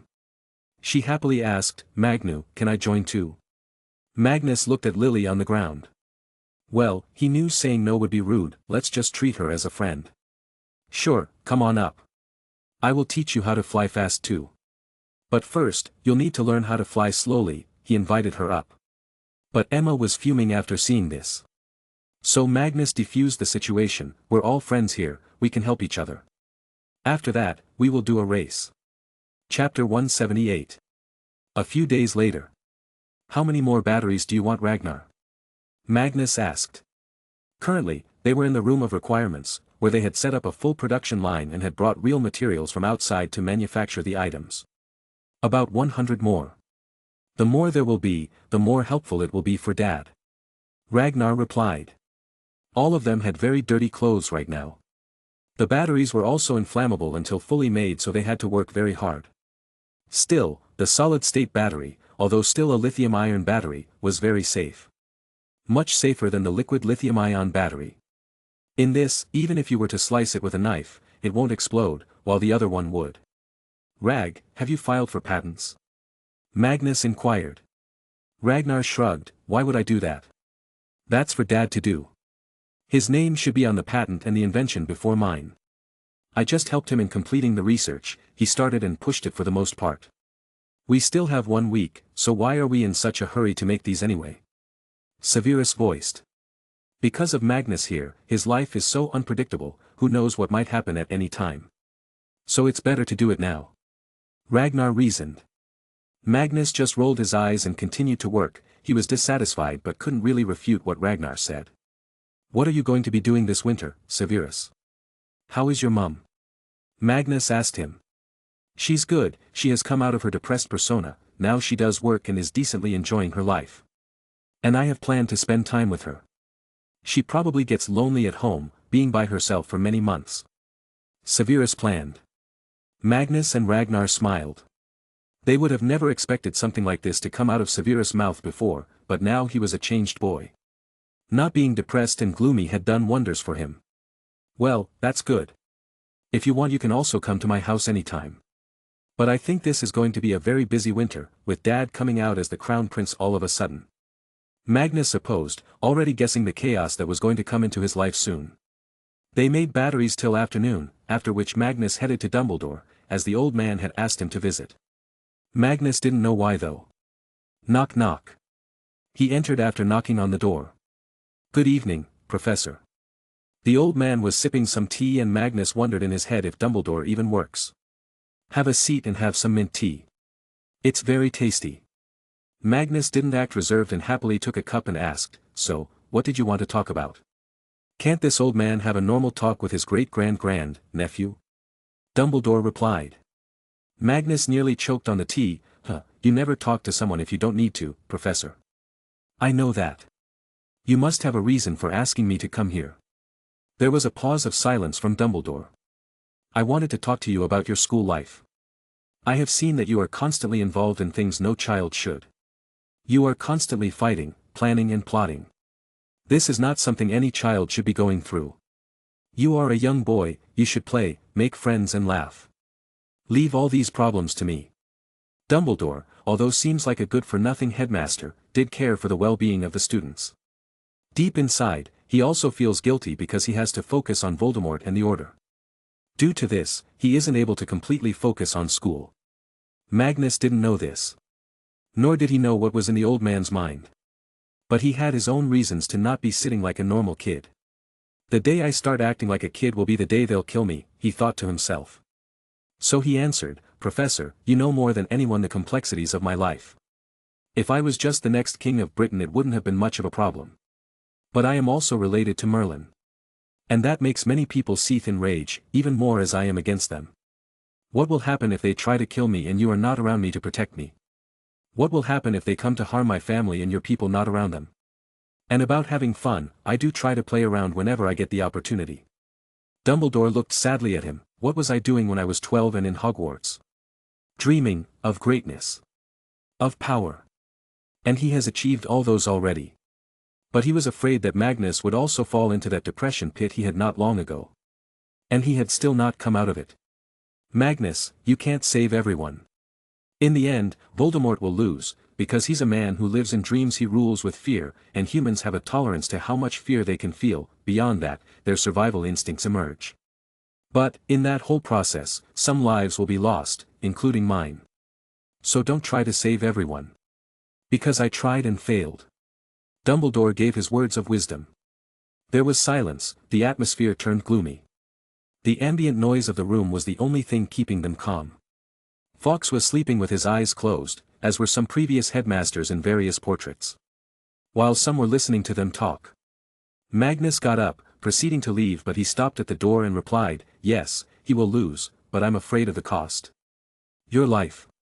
My life. How many lives? I can at least work to reduce that cost. Door shuts. I have failed as the headmaster. But I feel, I will only retire with my body in a casket.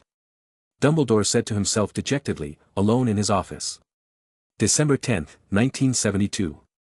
Let's go, Rag. I have this suitcase from Newt, he told me I can keep it. Put all the batteries in it. Hell, you can even live inside it. Magnus helped his friends pack their bags.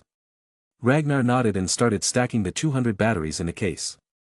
Severus didn't have much luggage, so he was also helping them. Oh, what is this letter for? Severus suddenly found one on Magnus' table. Magnus chuckled, hee hee, you're gonna love it. I used my girlish voice and made this voice letter. Sirius will get it, it's a love letter for him. We're gonna have a lot of fun when we return to school, boys. Ragnar laughed and Severus smiled in agreement. Indeed, if this prank was successful, and they can make Sirius serious enough to start writing letters back, it'll be very fun. Summer, get inside your cage. Chad, you too, no, don't show me those eyes, they don't work on me. See, Summer's already in, learn something from her. Magnus packed his pets.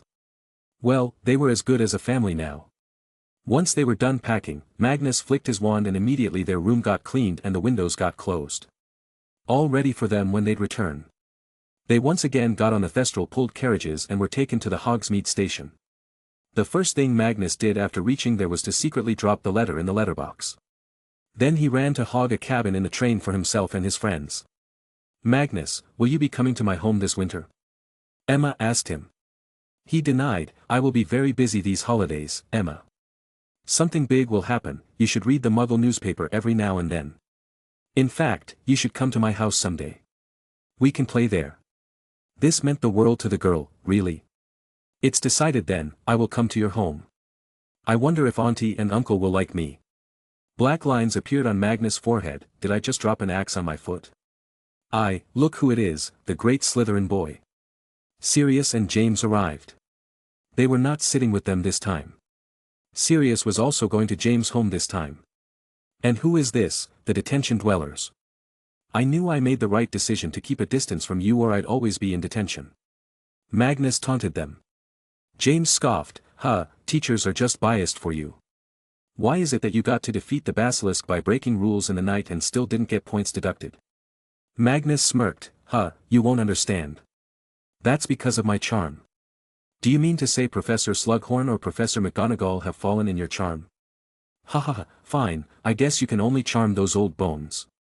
Sirius barked back and laughed. Magnus just smiled, it was his loss for now, but he'd have the last laugh soon. He just needed to wait for the letter to reach him. Oh, he just looked at James and thought about sending him one too.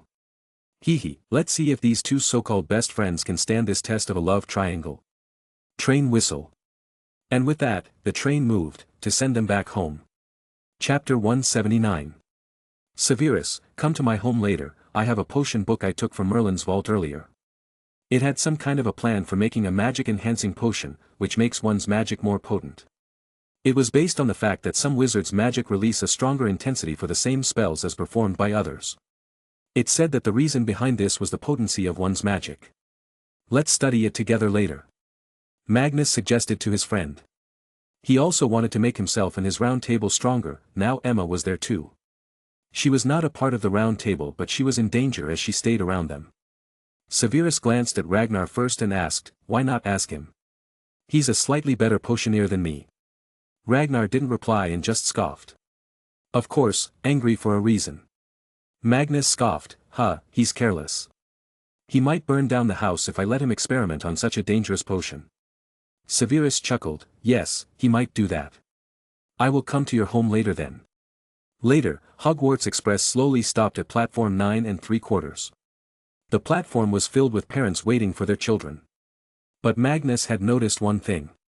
That the parents who came to get their children mostly included Muggle-born or half-blood parents. The pure-blood parents rarely came. He guessed that the family system of the pure-blood side was too broken and less importance was given to bonds, love and relationship and more to power, money and influence. But, his family was different. As soon as Magnus was out of his train, he saw his dad waiting for him there. But there was no Grace. Where is Mum? He asked him. Adam ruffled his hair and hugged him first, as well as Ragnar, she had an important surgery so she couldn't come. Come, the car is waiting for us. As soon as they went out of the train station, Magnus saw a Rolls-Royce waiting there. What was even strange was that there were two black Range Rovers, one in the front of the Rolls-Royce and one back, both had 3 men in suits inside. What's this? Ragnar asked. Adam scratched his head, even I don't know. They just showed up a few days ago, with orders from Buckingham Palace. They are meant to be my security. Ragnar excitedly jumped in the car. Whoa, I feel so important, so pampered. Feed me some fruits now. But Magnus wondered, I hope I don't get this worthless security, or else I'll have to save my security team in case of a wizard attack. Granny Liz sure seems excited, Magnus muttered. How was your time at school? I heard from George that you caught some kind of a snake. Adam asked. Magnus sweated, yes, it was just a snake. Not harmful at all. He's very friendly. Ragnar agreed, yes, even his name is Cuddles. What a cute and terrifying name for a snake. Well, on my part, I've built the full prototype of the new car. The fuel engine works well, now only battery one is left. I'm very close to developing a liquid lithium-ion battery. Adam revealed. Magnus and Ragnar didn't reply, they were just waiting to shock him now. Later, as soon as they reached home, Summer and Chad started making noises in their cages. As if saying, let us out and inspect our territory. So they let them roam free. Grace left food for you too. George went with her today, so Abe should be around. He's into gardening these days. Go and freshen up now. Adam told them. Magnus and Ragnar went to their rooms and bathed. After that, they regrouped and planned when to give the batteries. Mag, what are you going to do about all the people following us later? We are wizards, we can't be photographed continuously. Ragnar asked him as he remembered what had happened today. The guards to escort their vehicle were just the beginning. They were present even outside their house, securing the gate. Magnus, too, was having a headache. I don't know. Most of the news channels can be tamed and told not to record us, but I don't know about the paparazzi. I think I need to create a charming item that somehow makes photographs blurry. It's gonna be hard to not interfere with normal electronics. Anyway, let's go and surprise Dad. Ragnar put on a sweater and headed out. Magnus took the suitcase from his room and arrived at the underground workshop. It was beaming with activity and a lot of instrument noises were coming. Dad! Magnus shouted, to make Adam stop working. Soon the noise stopped and Adam lifted his welding shield and looked at them. Come here, don't you want to see the car your dad made? I'm going to be honest, I'm proud of how it turned out to be. Adam proudly said and took them to another part of the workshop. It looked clean and there was a car, covered with a sheet. From the shape of it, it looked decently big. But the design was still a mystery. Ragnar was also excited, he had started to like cars, since he hated brooms. Show us, Dad. Okay, behold, my prototype. I have named this Ultron Alpha. Ultron being the company name. Whoosh, he lifted the sheets.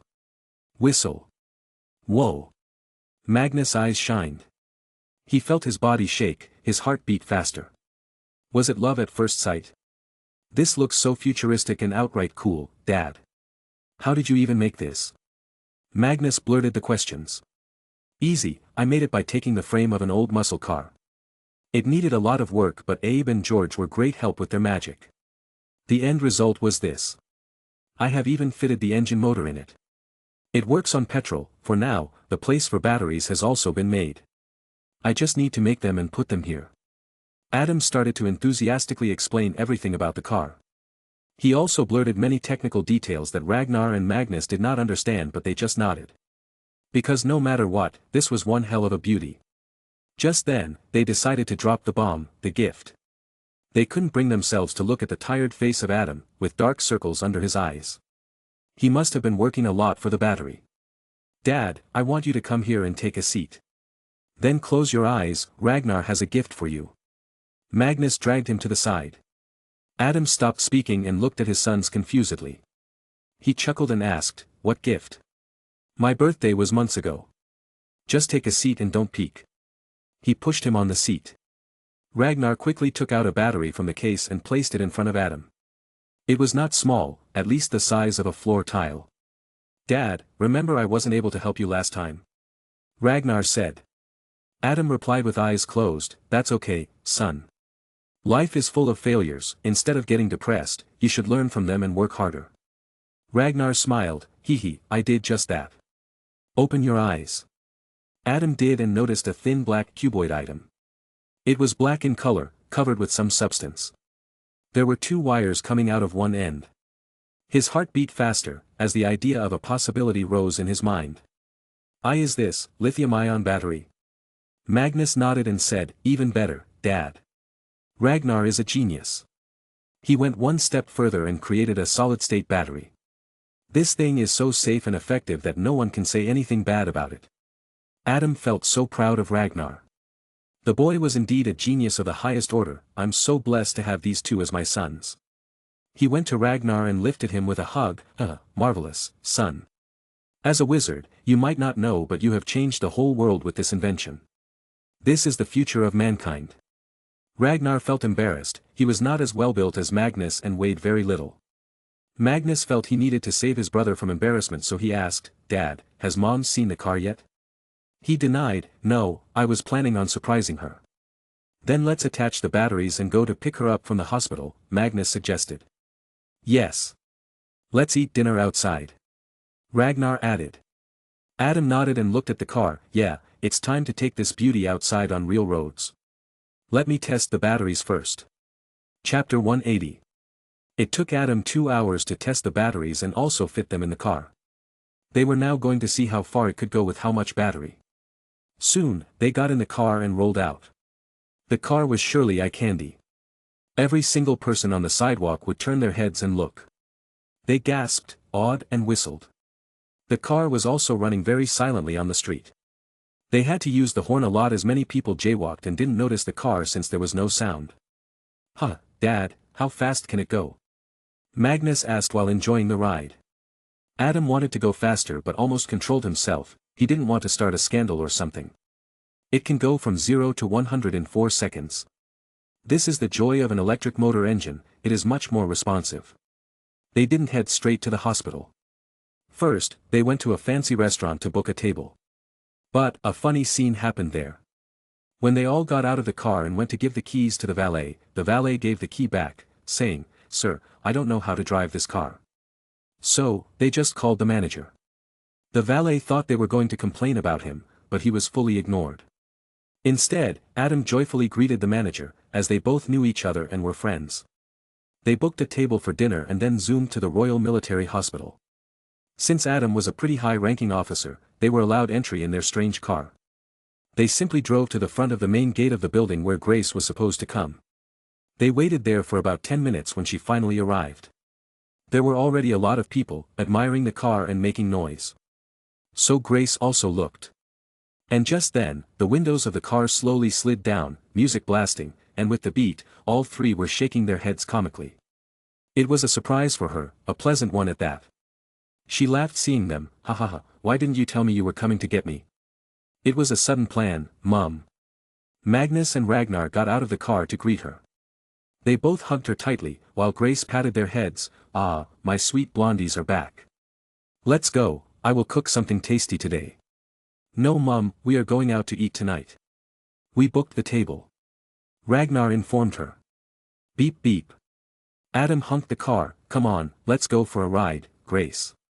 Don't you want to see the car your dear husband made? She slowly came to the front passenger side and looked at the sleek design. Is this safe? Absolutely, structural integrity was given very high priority while making it. Adam defended his car. Then Grace got in and they all left. Meanwhile, everyone else, the staff and colleagues of Grace just looked jealous. Some from the car, some men from Adam and some women from Grace. In their eyes, this was what a perfect family was supposed to be like. They arrived at the fancy hotel soon after. This time Adam himself parked the car. Grace put her arm around Adam's while Ragnar and Magnus walked ahead of them. She had a long coat to wear over her uniform, since being in uniform in public was somewhat dangerous. They had booked a pretty nice corner table overlooking the street outside from the window. As soon as they sat down, Magnus took out his wand secretly and cast a charm. What was that? Grace inquired. Muffliato charm. It stops others from overhearing us. Severus invented this charm. Seriously, these days I feel I'm mediocre at best compared to these two. Magnus said with a sad face. Lies, you're the best at martial magic, Ragnar argued. But Magnus knew he shouldn't talk about this kind of magic. Or one thing might lead to another and some secrets might come out. That's pretty convenient. Let's order food first. What do you want to eat? Oh, Ragnar created the battery, we need to celebrate that as well. Order anything you want. Adam spoke. Ragnar looked at the menu, I'm very hungry. Let's go with this. Roasted chicken, fried chicken, chicken sandwich, chicken soup, chicken curry, chicken rice. Whoa, Ragnar, are you planning on exterminating all the chickens in the country? Who's going to eat so much? Magnus stopped him. Aren't I ordering for all of us? Ragnar confusedly asked. In the end, everyone ordered whatever they liked. Ragnar, of course, ordered everything he named, just in a portion for one person. After this, Magnus and Ragnar just talked about their school life. They also told them about how Ragnar created the battery. Does this mean that you are ready to be announced as the prince? Grace asked Adam. Adam nodded, yes, as soon as the patents are cleared, we will be clear to go. Sigh, it still feels a bit strange to me. Magnus tried to console him, don't worry, Dad. You can keep on working on your hobbies even later. In fact, the car you made and the battery you and Ragnar made is going to be a huge deal in the coming future. Just imagine, if all cars in our country became electric, we wouldn't have to buy oil that much. So much money will be saved, money that can be used to better the infrastructure. Well, anything for you, Magnus. Okay, how about you, Ragnar? How's your time going? Any trouble lately? Adam asked, trying not to ignore their adopted son. Ragnar was just happy to be there. No, Dad. I'm good, I am making many good potions now. Someday, I will create the biggest magical potions company in the world. And oh, I forgot to tell you, don't worry about the battery, even if someone steals its designs, they can't make it without the use of magic. Magnus sighed, does that mean I will need to find more wizards to work for us? By the speed I am doing this, I'm afraid at one point all wizards will be working for me. Big brother. All of a sudden a squeaky voice pierced Magnus' ears. He quickly turned around and looked. It turned out to be the same little girl he had saved from the kidnappers, the daughter of the prosecutor. He remembers being told by Grace in a letter that this little girl had been giving many interesting interviews. She was with her parents, it seemed, as there was a man holding her hand and there was also a woman. The man was also looking at Magnus as the little girl tried to drag him towards him. Grace was quick to recognize the girl. Oh, isn't this Ava? Hello, dear. Hello, Auntie. Whoa, you're so pretty, just like big brother Magnus. Oh, who is this? She noticed Ragnar. Magnus introduced, this is Ragnar, my brother, that is my dad and mom. You all are so pretty, I stay with you now. She somehow got out of her dad's grip and jumped onto Magnus' lap. She had totally changed her family, it seemed. The man in the suit then came forward and apologized, also recognizing Magnus in an instant. Ah, sorry, Mr. Grant. Ava is a very hyperactive kind of girl. I am Liam Smith, Crown Prosecutor, and this is my wife, Isabella, a private lawyer. Magnus didn't mind, it's fine. Ava is a very good girl. She was one of those who didn't cry that day. Yes. And why would I cry? Badman is gone now, right? Ava asked. Magnus patted her head and nodded, yes, he's gone and all those that are left are also getting caught.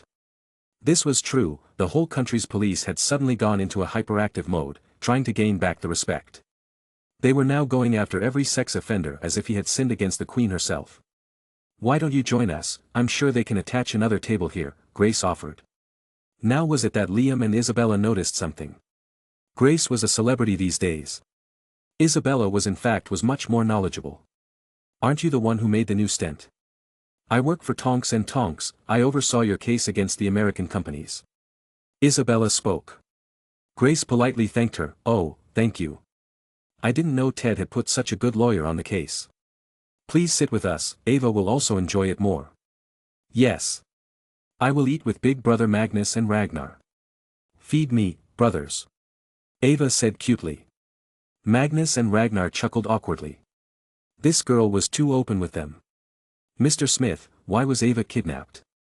I'm sure that they didn't deal with kids of such a small age, Magnus asked Liam. Liam sighed, I think I know the answer, but there is no possibility of getting the proof. Seeing this, Adam spoke as Magnus couldn't, being a kid. Tell us, maybe we can help. Our connections go way above to the highest level, Mr. Smith. I think it's because of the corruption case against a few MPs I was investigating. I was put to head a committee that was supposed to investigate the corruption in the allocation of funds for the underground tunnel to be built under the English Channel, connecting Britain and France through a rail route. But, due to some corruption, the whole project is pushed back. The amount of bribery is in tens of millions. I don't see anyone else powerful or rich enough to plan my daughter's kidnapping. Liam explained, without taking any names. Adam couldn't do anything about it, well at least for now. As soon as he becomes the crown prince, he will have a lot of power to at least make sure justice is served. And then, the food arrived. Ava was still sitting on Magnus' lap. The 5-year-old asked to be fed by her beautiful brother. First, stop calling me beautiful. Call me handsome, only then I will feed you. Magnus tried to teach her some manners. Chapter 181. Magnus was trying to talk to this prosecutor, thinking about the Order of Merlin. He needed a lot of members in it. If this prosecutor was telling the truth and his daughter was really kidnapped because of his honesty, then he deserved a chance, of course, after countless levels of testing. But he didn't talk too much and rather focused on the dinner and fun stuff. Later that night, they got the business card of the small family and returned home. Magnus, when are you going to contact the Queen? Adam asked. I'll tell her tomorrow. She might be able to help you with your patents. But, get ready, that battery is going to blow the brains of a lot of people. Get ready to answer a lot of questions and accusations. But, for the most part, I will throw some money to big news channels around the world to create a favorable image for you. Magnus decided. After running his dragon holdings, he understood that most of the problems in the Muggle world could be solved with money. And those could be solved with magic. Wait, my assistant hasn't contacted me for so long. Is she even alive? Magnus suddenly remembered Vanessa. Mom, I will go to sleep now. I'm feeling a little tired. Ah, and take Dad to sleep too. Look at his face, I'm afraid he will turn into a zombie. Magnus advised them. Zombies aren't real. Grace laughed it off. Magnus and Ragnar looked at each other's faces, boy they had a surprise for her. No, Mum. They do exist, but only in America. We learned about them in our first year. Werewolf, vampires, giants and trolls also exist in this world. They are very violent creatures, so they weren't on Camelot. There are also many scary dark creatures. Magnus revealed. Grace's face turned pale, that's so dangerous. Don't humans mistakenly find them? Ragnar replied to this, they do. Many mountaineers die while trekking in northern Europe. Giants live there. But because all world's governments know about the secrecy law, they hide them as natural accidents. Adam was shocked by this too. Stop, I don't want to know more. Let me stay an ignorant human, I still want to sleep at night. Magnus consoled him and quenched his fear. It's okay, Dad. As soon as you join the royal family, I am going to hire some more house elves and make them your hidden guards. I trust them more than normal wizards, because to a wizard, money might be of more value than loyalty, but to an elf, loyalty is their life. Good night now. In his room, Magnus picked up the phone and started calling some of his important employees and partners.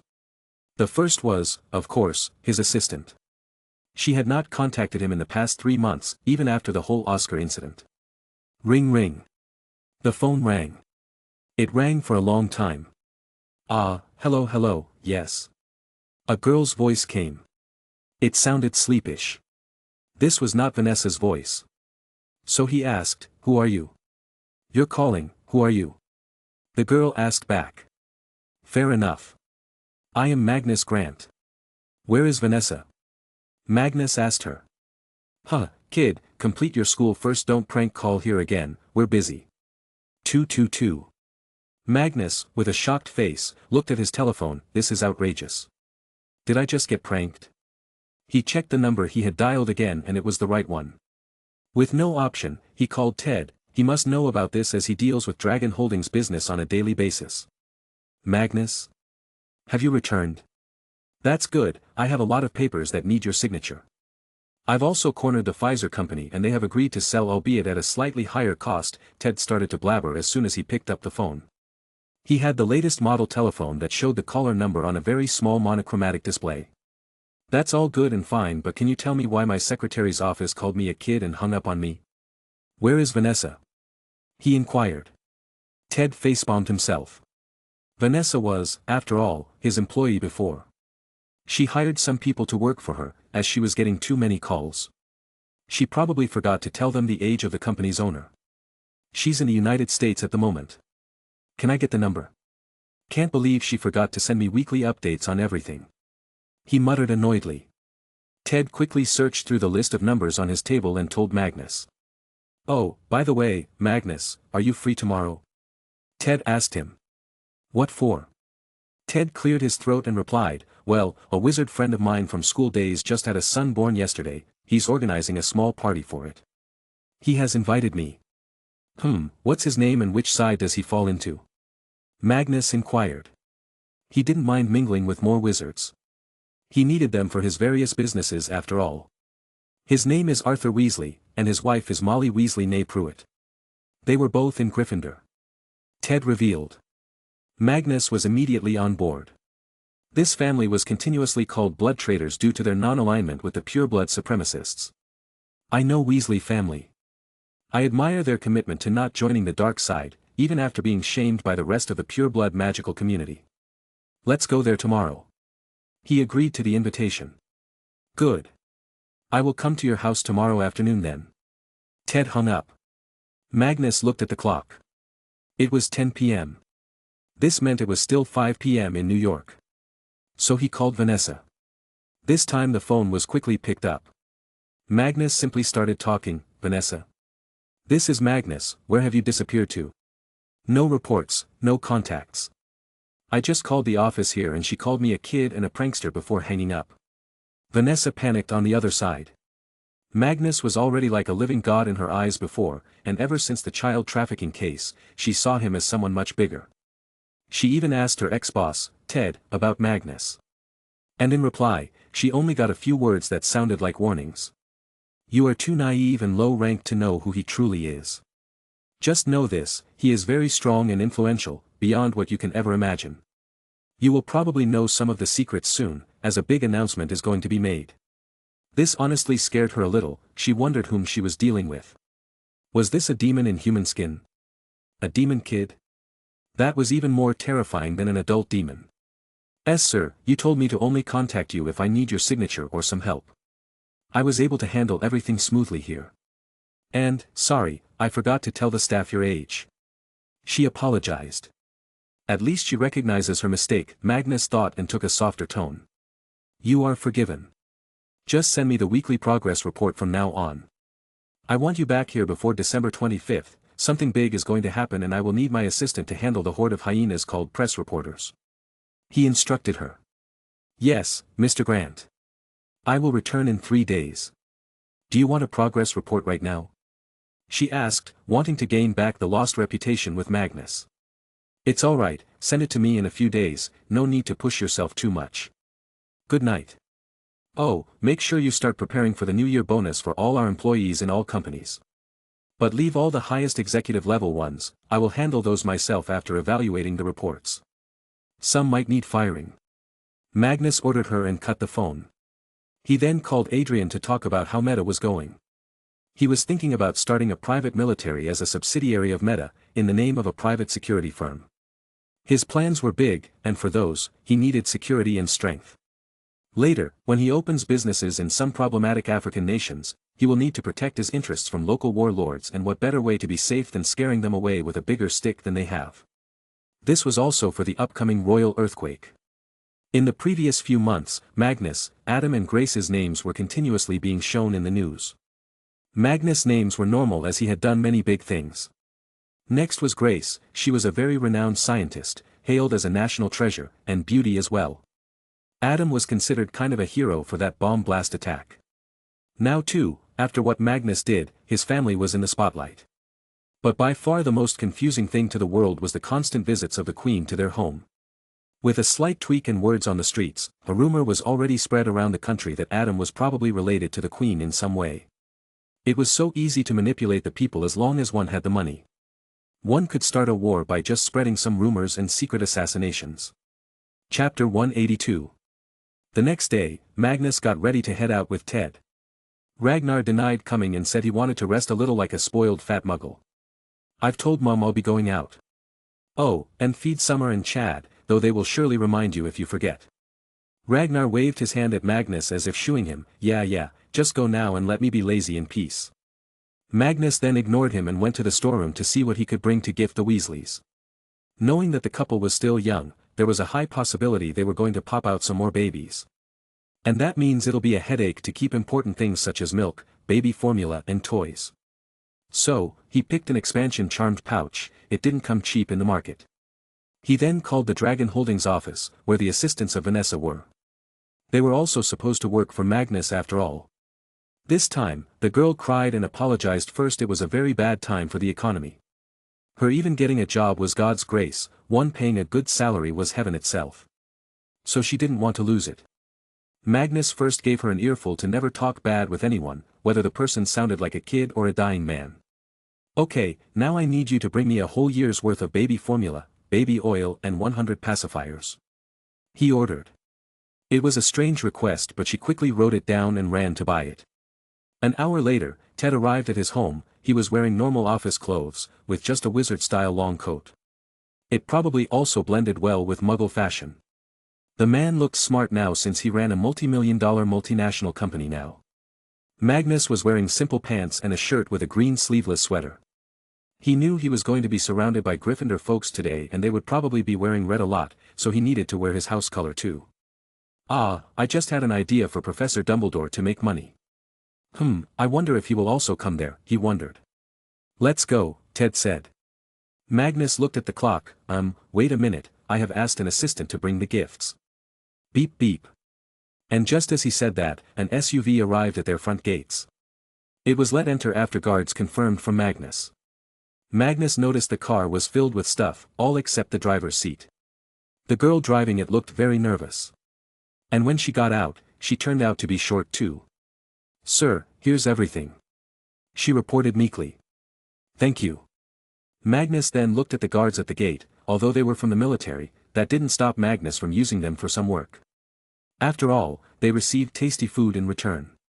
Help me, will you? Just need to put this stuff inside. Magnus called them. Two men quickly came and helped without asking him anything. They wore a normal military uniform with wireless attached to their belts. They even carried guns. The people in the neighborhood always wondered who the hell was Grant family. Oh, wasn't your daughter just born, Alex? Here, take these. Children need the best nourishment when they are small. Look at me, so strong and smart, all because my dear mom took good care of me. Magnus handed a few boxes of baby formula and pacifiers. The man named Alex was first of all shocked. He had never told Magnus about his daughter, and second, this was the first time he was talking to him. Thanks, sir. He accepted the gift in confusion. He had no idea how he was supposed to address this boy, as he did not know about his royal status. And because that girl called him sir, he did the same. Don't fret about it. Let's put this in place now. He happily picked up a lot of boxes and took them to his living room. Oye, come and help me. He called Ragnar. You've got enough people already, Ragnar replied and continued watching television and eat potato chips. Even funnier was that now Chad and Summer also sat on top of him, getting treats every once in a while. You're acting like a spoiled brat, here, suck on it. Magnus threw a pacifier at Ragnar displeasingly. He ignored him and put all the stuff inside. Once done, he sent everyone back. He returned the girl the money she spent on the items though. Next, he put everything in the expansion pouch. Okay, let's go now, Ted. Ted had by now grown numb to the madness of Magnus, a term he and Adrian used whenever Magnus would do something too outrageous as if it was nothing. So he didn't say anything about his choice of gift. Hold my arm and get ready to see the weirdest house of your life, Ted told him. In just a second, they disappeared. The house of the Weasleys was called the Burrow. It was in Devon, West Country, England, Great Britain. This was the first time Magnus was coming here. As soon as they were there, Magnus felt as if he had come to some old medieval barn. Pigs and chickens were pecking their way around. Then, he saw the building. It was ugly. A rarely used word to describe a building structure, because a building can be damaged, or spoiled, but it can only be ugly if it was not designed that way. Ugh, wizards really have a bad taste when it comes to architecture. Magnus commented, remembering what the Diagon Alley looked like. The burrow looked as though it had once been a large stone pigpen, which it probably was, but extra rooms had been added here and there until it was 2 stories high. It looked so crooked as though it was held up by magic, which was probably the case. There were 3 mismatching chimneys perched on top of the red roof. The building looked as if it was never painted, and the original material used to make it was visible all around, and surely, one single material was not used in making this. A lopsided sign stuck in the ground near the entrance read, "The Burrow." Are they really so unsuccessful in terms of wealth creation? Magnus asked Ted. Sadly, they are. They are pure blood all right, but probably the only family without previous wealth to count on. There is a rumor that in the past some Weasley squandered all the family wealth on something. And about the jobs, well, Arthur is a clerk in the ministry and Molly is a housewife. They made this home with any material they found. And with a new kid, they just add more to it. Tom said and looked from the bottom to the top of the building. And I'm sure this isn't even its final form, he completed. Whistle. Talk about resourcefulness. Let's go in. Magnus muttered to himself and walked forward. Ted first knocked on the door. There was a lot of noise coming from inside, and as soon as they knocked it went silent. Soon the door was opened by a man. Arthur, my friend. Ted was the first to hug the man, who seemed slightly nervous for some reason. Arthur had bright red hair. He wore glasses and had green eyes, and also possessed a tall, thin build. He had a wide nose and some age wrinkles were visible around his eyes. Man must be under a lot of mental pressure to have such wrinkles at a young age. But, he still seemed like a jolly type. After hugging Ted, he turned to Magnus, feeling slightly awkward, then he bowed a little with his right hand extending and making a welcoming motion. Welcome to my humble abode, Your Majesty, Arthur said with full seriousness. Magnus felt embarrassed, he just walked forward and patted Arthur's shoulder. Come on, Mr. Weasley. I'm not a king yet, don't make me feel so disassociated now. Just call me Magnus. How dare we, that would be disrespecting the legacy of the great Merlin and King Arthur, Arthur replied. Magnus stopped himself from laughing, those two really have a big fan following. Only if people know how they were in real life. Suddenly a laugh came from behind, it was Edgar Bones. Ha ha ha, come on, Arthur. He really doesn't like being called, His Majesty, I was just pulling your leg. Now it became clear why Arthur was acting so stiff. He didn't want to offend Magnus. He would not have given any importance if it was any pure blood of some family, but this was different. See, let's go in and celebrate your son's birth. Magnus happily greeted him. Seeing this, all the old Gryffindor graduates present there felt warm, finally knowing that Magnus was indeed different from other Slytherin. He didn't even seem like a Slytherin with that positive and humorous personality. Mr. Pendragon, here, this is my lovely wife, Molly. Arthur started introducing everyone. Molly gave a light greeting by slightly lowering herself and touching her long skirt. It was a greeting to royals. But Magnus would shake hands. Then there were the twin brothers of Molly, Fabian and Gideon Pruitt. Then a few more people. And at last, Magnus noticed the most important man, Dumbledore. How could he not be here, being a proud Gryffindor he was? As soon as he saw him, Magnus started, Professor, I have a very good offer for the school to make money. I can assure you you will be able to make so many repairs to the school, even make more expansions. Dumbledore's face paled, no Magnus. Hogwarts doesn't need money anymore. Yes, he'd rather pay from his own pocket and bankrupt himself than agree to Magnus' plans. Come on, that was just a one-time joke, I'm not going to always sell underwear with your face on them, Magnus replied, but there was still a hint of a smirk on his face. He loved messing with this old man. Dumbledore took a sigh of relief, but that only lasted a few seconds as the next moment his heart skipped a beat and he found himself dumbly staring at Magnus. I've planned Professor McGonagall, Slughorn and Flitwick's face printed ones too after all. Chapter 183. I was just kidding. Well, my suggestion is simple. Hogwarts merchandise. Do you have any idea how many wizards in this country are graduates of Hogwarts? Nearly all of them. They love the school, they are proud of it. They are proud of their house. We should start selling Hogwarts and its house-related t-shirts, hoodies, cushions, hats, robes, glasses and anything else. This can earn the school a fortune, and ex-students will get to wear their house merchandise and feel proud again. He suggested. There was silence around them now. A small number of people who were listening to Magnus felt how good he was in business. They agreed that if there were Hogwarts merchandise they would buy it. Dumbledore finally gave this serious consideration. It will certainly be successful. Students of Hogwarts love and take pride in being a student from there, he thought to himself. What's in it for you?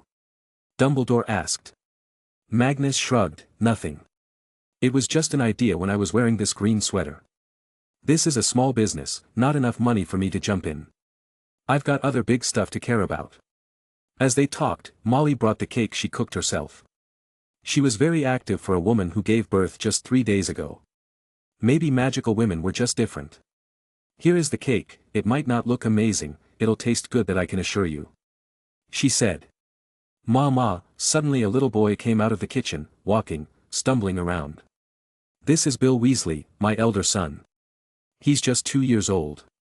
Arthur picked up the boy and introduced him. Magnus went to the boy and gave him a bar of chocolate. That's what kids like the most. Thank you. The boy replied in one word. He needed to develop his vocabulary more, it seemed. But don't forget to brush your teeth later. Too much chocolate is bad for your health. Molly warned her son. Just then an idea struck Magnus. The chocolate market is so big. And people love them, but they can't eat a lot due to fear of getting fat or tooth decay, especially females. Ragnar should be able to develop healthy chocolate. Then finally, the tiny baby was brought from the cradle. A 3-day-old baby was like a mouse. Magnus was for the first time seeing such a small one. I wish I had a little sibling, he wished. It was not a birthday but a simple celebration. The Gryffindors were party lovers for sure. They drank and joked around with each other. Meanwhile, Magnus sat with Dumbledore, Ted, Edgar and Arthur. How's the construction going? Magnus asked Edgar. It's very good. We're nearly done. Just another week and we'll start packing our bags there for Muggles to start working. Oh, and we have a few more projects we were thinking of starting. One of them is a big one and we want to bid for it. It's for a tunnel between Britain and France through the English Channel. Edgar briefed him.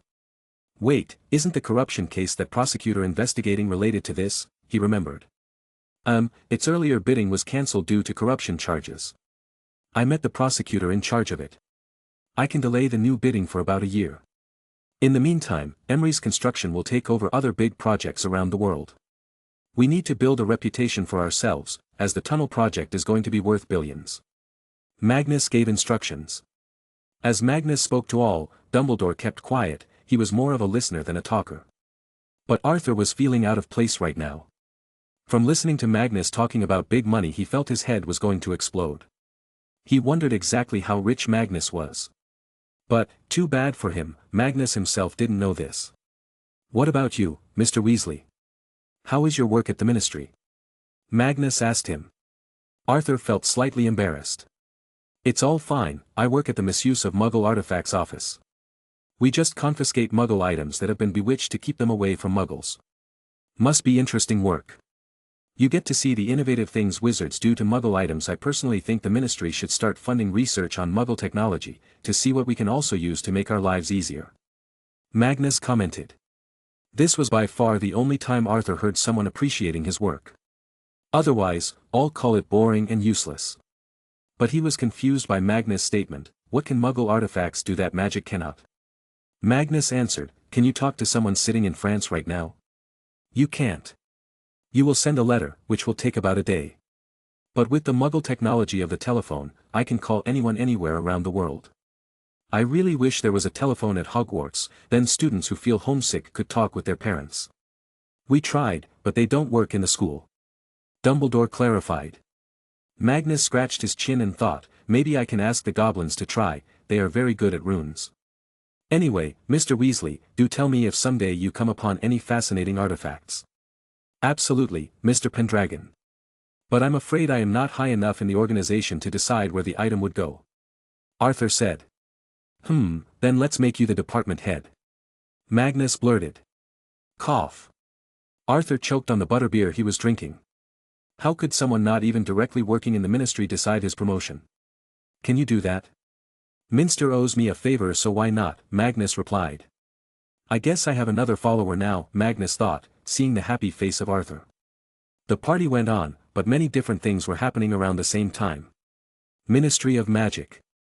Eugenia Jenkins sat on her chair, looking at the various reports. They were recent public views about the ministry and especially her.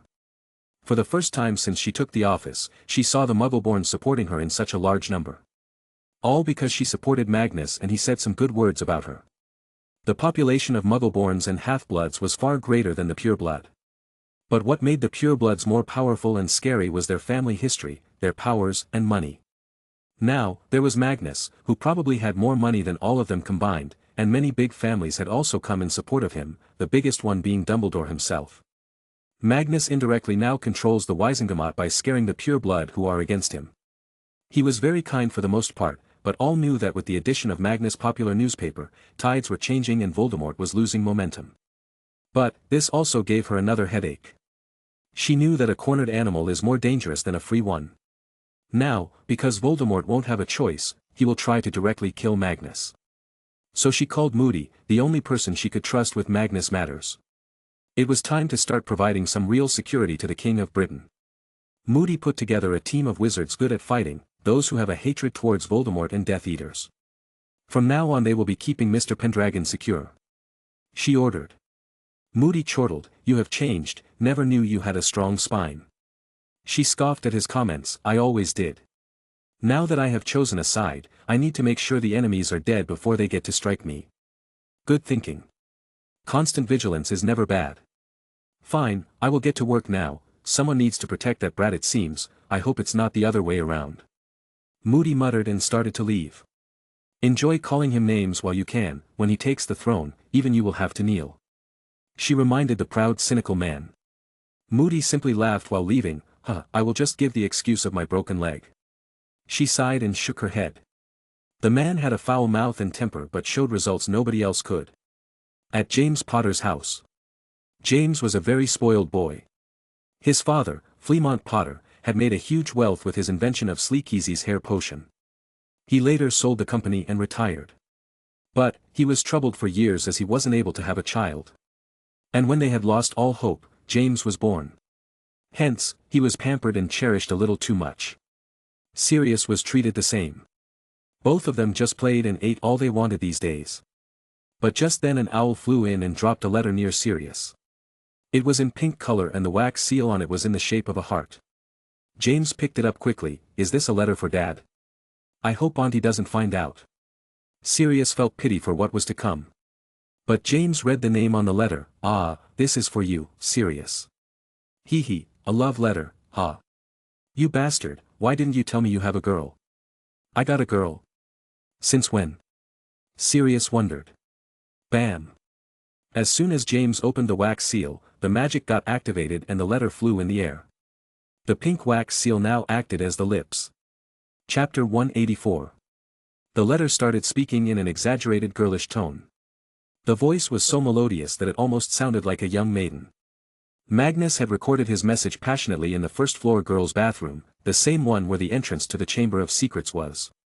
5 days ago. Whistle. "What are you doing?" Myrtle asked while flying around him. "Recording a prank. I'm going to make a fake love letter." "Okay, you can help me. Tell me if I sound like a girl," he said. Myrtle agreed happily, she was bored anyway. Magnus then coughed a little, trying to set the right tone for his voice. He wanted it to be perfect and sensual so that Sirius would fall deep for this one. "Oh, my Luove, I missed you so much. Uma." Clap clap. Whoa, I felt my non-existent body shiver. It was so girlish. If I was not seeing you I would have thought a very pretty girl was saying it. Myrtle praised. Magnus, proud of his achievement, finally focused. What he just said was a sample, now he would be recording the letter. Cough. "Hello. I am Sophia Gonry's Antness. I really like your hair, Mr. Sirius Black. You are so handsome, that when I saw you, my heart skipped a beat. You felt like a gust of spring wind in my gloomy life." Hee, blushing girly laugh. "Your voice is a symphony to my ears that gets me through the long boring days of Hogwarts. Just a glance at you every morning makes my mind happy. I see you lose points for Gryffindor every day, it's honestly very manly and you look so cute in detention too. You are truly a man among men. What else should I write, Myrtle?" Magnus asked her, as he was just bullshitting all this time aimlessly. Oh, describe yourself too. Make him feel you are some kind of a godly beauty. Myrtle suggested. Good idea, Magnus replied and continued. My amber eyes long to see you again, Mr. Black. These long days away from you are like weights of stone on my soft pale body. I wish I could be by your side, we would have looked like the perfect couple, you and me, both with dark black hair. Oh.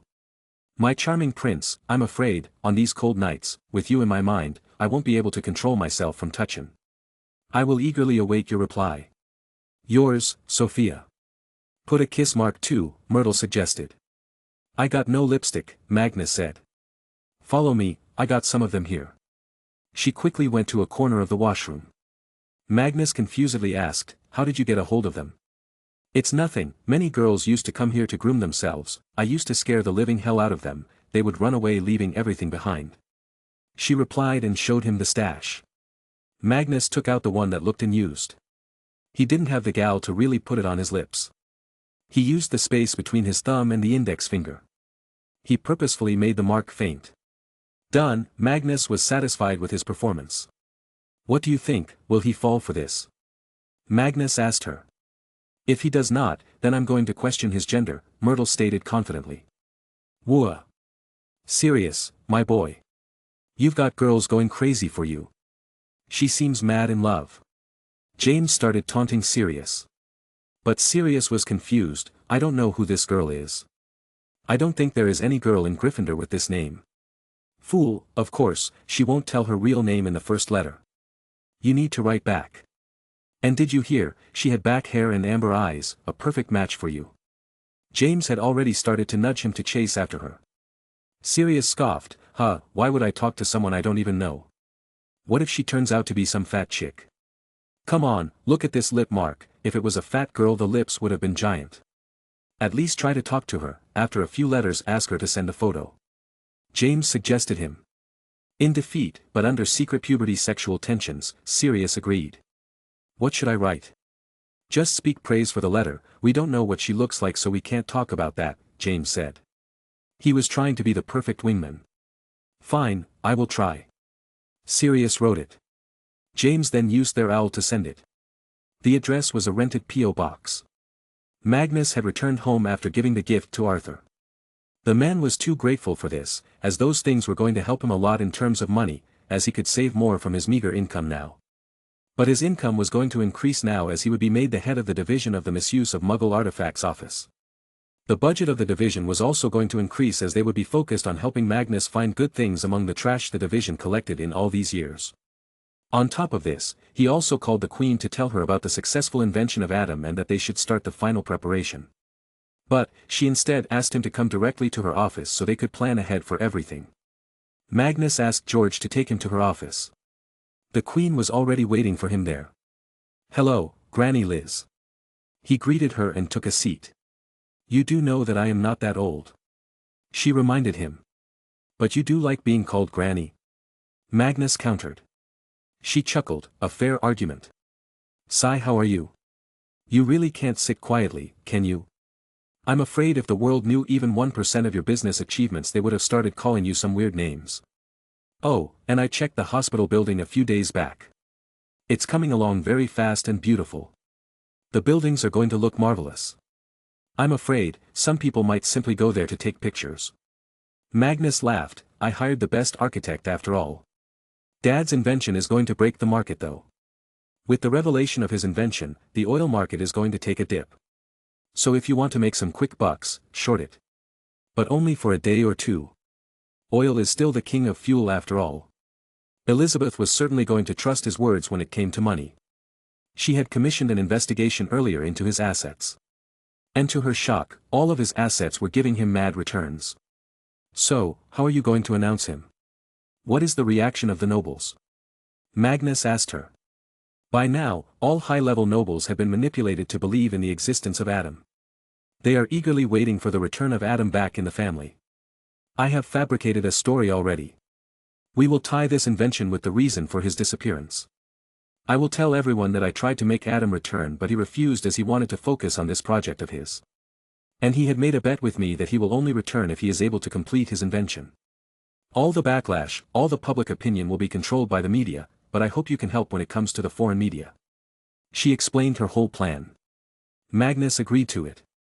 They just needed to make the announcement, the rest will be done by the propaganda. For now, Magnus felt better knowing he didn't need to do all this to magical Britain as they already see him as the de facto king. And when are you going to announce this? Magnus inquired. She smiled, on Christmas, Magnus. The country will get you as their Christmas gift on that day, albeit they will realize the preciousness only a few years later. And so, the plans were made. Magnus talked to her a bit more about this and that, then he returned, only to find an owl, caught by summer. The poor owl was meekly sitting in the corner, waiting for Magnus to take the letter. Huh, what did you do to him, girl? He looked so scared. Come here, boy, give me the letter. Magnus patted the owl and took the letter. It was a normal letter, but as soon as he read the name of Sirius on it, he howled in laughter and called Ragnar, Wahaha. Rag. Come here. Sirius took the bait. Chapter 185. Magnus and Ragnar both read the letter together. Ragnar started laughing suddenly. Wait, is this the smell of perfume? Pfft, they used perfume on it. Magnus sniffed the letter too and laughed. I guess my voice is just too cute, huh? Read it, quick, Ragnar nudged. Magnus coughed and tried to sound like Sirius. Dear Sophia. Your letter made me feel ardor. I don't know you and neither have seen you, yet the way you think about me, seeing how smitten you are with me, has made me adore you. Pfft, ha ha ha, I can't, this is too much. Why is he using such mushy words? He's so serious. Magnus started laughing. Ragnar snatched the letter and started to read it. I would love to see your amber eyes, I would love to hold your hand and walk together. Okay, this is probably James now. He's the only fool who would write such things. Ragnar commented and continued. I wish to meet you someday, and I too cannot wait to return to the school. But before that, I dearly wish to at least see you, so I can attach a face to this letter of yours. Yours. Sirius Black. Yuwa, I feel like vomiting now. Magnus fell from his sofa in disgust. Ragnar chuckled, well, I think he's head over heels over you now. Who told you to sound so seductive? I was just pranking. Okay, let's end this prank as soon as we go back to Hogwarts. But you should keep your camera ready, we must record his face when the time comes. Magnus decided. Ragnar evilly laughed, oh, not just one, I'm gonna record him from each direction. Door opens. Grace arrived home, she had her forever smile on her face, even extra now because her two sons were at home and she loved spoiling them with food. Mom, how has your invention been received by the medical community? Magnus asked her. She sat beside him on the sofa and replied, so far so good. The first stage trials were successful, and now the second stage ones are taking place on 50 volunteers. If everything goes right, I think by the start of next year it will get usage approval from most of the medical bodies around the world. I have already started to receive offers from companies to allow them to use the patent. I can surely help you find a company that will pay you handsomely, Magnus replied. He had his own company now after all. Plus, Pfizer was in the final rounds of the acquisition. Oh, and I met the Queen, she said that we announce everything on Christmas. He informed her. Grace nodded, will we have to move out from this home then? It's your wish. If you don't want to, you don't have to. We will just increase the security and don't forget, I'm a wizard. Magnus assured her. He would honestly feel very bad if he was the reason for the destruction of their peaceful lives. He was the one who was supposed to be the king, but now he had to bring them into this mess too. Okay, let's cook something special today. Are my sons going to help me? She got up and asked. Magnus and Ragnar immediately jumped, yes. I'm the best potioneer, I think I can cook good food. Ragnar boasted. Tom, not the evil one, but the good one, was living in shock. It had been a month and his training had been completed. To his utter shock, he was directly promoted to 3 ranks above and made a superintendent. Never in his dear life had he expected to become a higher official. His rank was equal to a major in the army now. But this was not the end of his shocks. Just as he joined the duty, he was told he would lead the London City Division of Criminal Investigation Department. The Criminal Investigation Department, CID, is the generic name for the branch of a police force to which most plainclothes detectives belong. They were supposed to handle some of the toughest cases, and their investigations many times require them to head into some dangerous locations. Accordingly, each person in this division had the word detective before their rank. So, Tom was detective superintendent now. What was even weirder was that his promotion was heavily televised. He quickly understood that they were just using him to gain public trust again. He was nothing but a cheerleader, and this also meant that many senior officers would not give him due respect. But, Tom's promotion was already guessed by Magnus and Adrian. So, Adrian decided to start the work and used meta-resources to get a list of all high-profile cold cases. Then, he sent some of his men to investigate them. These cold cases were worthless to his company anyway, as his company only dealt with real-time detective work. He then simply gave a list of the top 10 cases with all the clues needed to solve them. After this, Tom went on a case-solving spree one after another. The written material that Adrian provided was enough for Tom to fully understand every aspect of the case, so he was able to make others understand too how he caught the criminal. In some cases, the criminals were already dead; in some, they were either living a normal life with no remorse or were still active. In just 2 months, Tom won over the hearts of the people and the respect of the police department. Now, most could only envy him and not taunt him for his shortcut to promotion. After cold cases and making a name for himself, he headed to solve the current cases that were being investigated. He did not touch these before, as most of the staff under him acted unruly, as they still saw him unworthy, but now they were begging for his help. Japan and South Korea. LG Chem, Panasonic, Samsung SDI and Toshiba. These 4 companies were at the forefront of lithium-ion battery research. They were also close to a breakthrough, and it was going to be a matter of multi-billion dollars. They had already developed prototypes, but what they lacked was a more economical version, something they could drop in the market and make billions. But they found out that someone had already filed hundreds of patents for the lithium-ion battery technology, both liquid and solid. They quickly did some research and found out everything about the person. A British military officer. Did the military develop it? They wondered. But, after a little more digging, they found out that this invention was listed under one person as the sole inventor. This made them a little relaxed. So, the CEOs of these companies met; because it was a very big deal they agreed to keep aside their differences. We can file a lawsuit against him; we did make a prototype after all, and even that is patented. The CEO of LG Chem spoke. But the rest disagreed. Samsung SDI CEO replied, "That's true, but our patents for the liquid battery. We had not even envisioned a solid one. He has patents for solid-state battery. So, even if we win and get the patents for the liquid battery, it's worthless because the world will only use the solid-state one now since they have been developed." Toshiba's chief scientist then asked, "What should we do? He's a person from the military, let's not forget that. He's a decorated officer, and his wife is a renowned scientist in the medical field. If we did anything against him, their government might personally retaliate. This means we will need to do it silently whatever we do." LG Chem CEO said. All of them turned silent. But then, the CEO of Toshiba suggested something very controversial. "All we need is the patent. We cannot harm him, but we can threaten him. Maybe through his son. But who would do it? We don't have control over such multinational criminal organizations." LG CEO asked. Then with a big smile, the CEO of Panasonic suggested, "The magical world is not a secret to all of us. We all have someone in our family who is a wizard or witch. The Yakuza also has a special wizard unit. We can hire them, it will be a quick job and nobody will find out. It's going to cost us, but it will be worth it. So, let's sign a contract, the patent will be owned by 4 of us." They quickly reached a consensus and proceeded to call the hit. Magnus was on his way to Bobby's house. He had not seen him in a long time. "Achu. Sniff sniff. How can I catch a cold? Does someone want to give me money?" He muttered nonsensical things as he walked to his friend's house. He had taken a cab all the way, but he had no idea where Bobby currently lived, as he had also changed his home. Chapter 186. Eventually, he arrived at a street. But it had a line of houses on both sides. Magnus didn't know which one was his. So, he started walking into the street while screaming Bobby's name like crazy. He could have used magic, but this was more fun. "Bobby, which one is your house? Bobby? Bobby, my friend. Shut up, kid, what the hell is wrong with you?" A man from one house shouted back. "Do you know where Bobby is?" "I don't." "Now don't shout another word or I swear I will come down there and whoop your arse," the man shouted back. "Oh.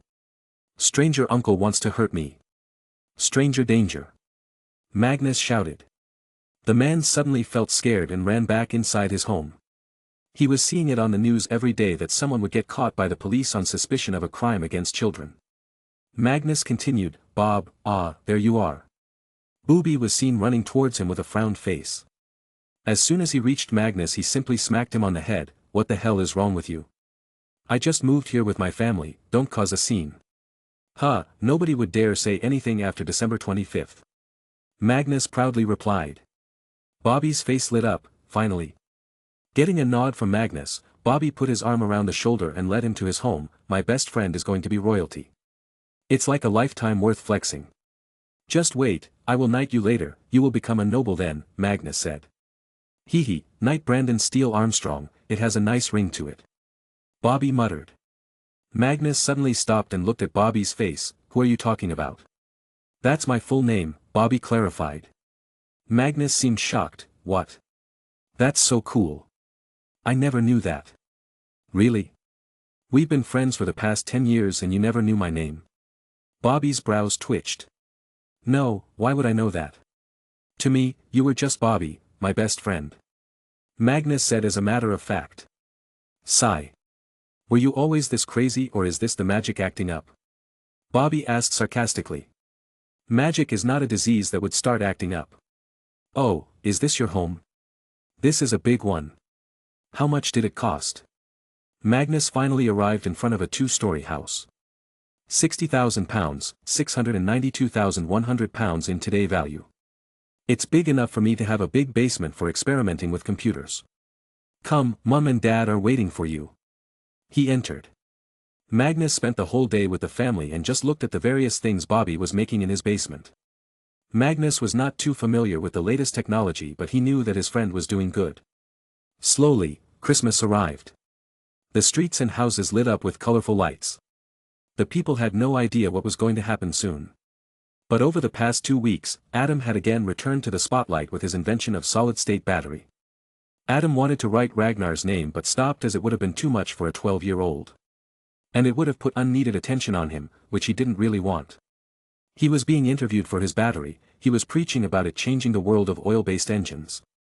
He revealed that he was going to launch a car that can run on the battery, which could go on 400 kilometers in one charge. The car will have a top speed of 300 kilometers per hour. Everything will be battery-powered. But, he told the people that these cars will not be affordable anytime soon because the technology as a whole needed to advance. Just having a good battery cannot make a good car.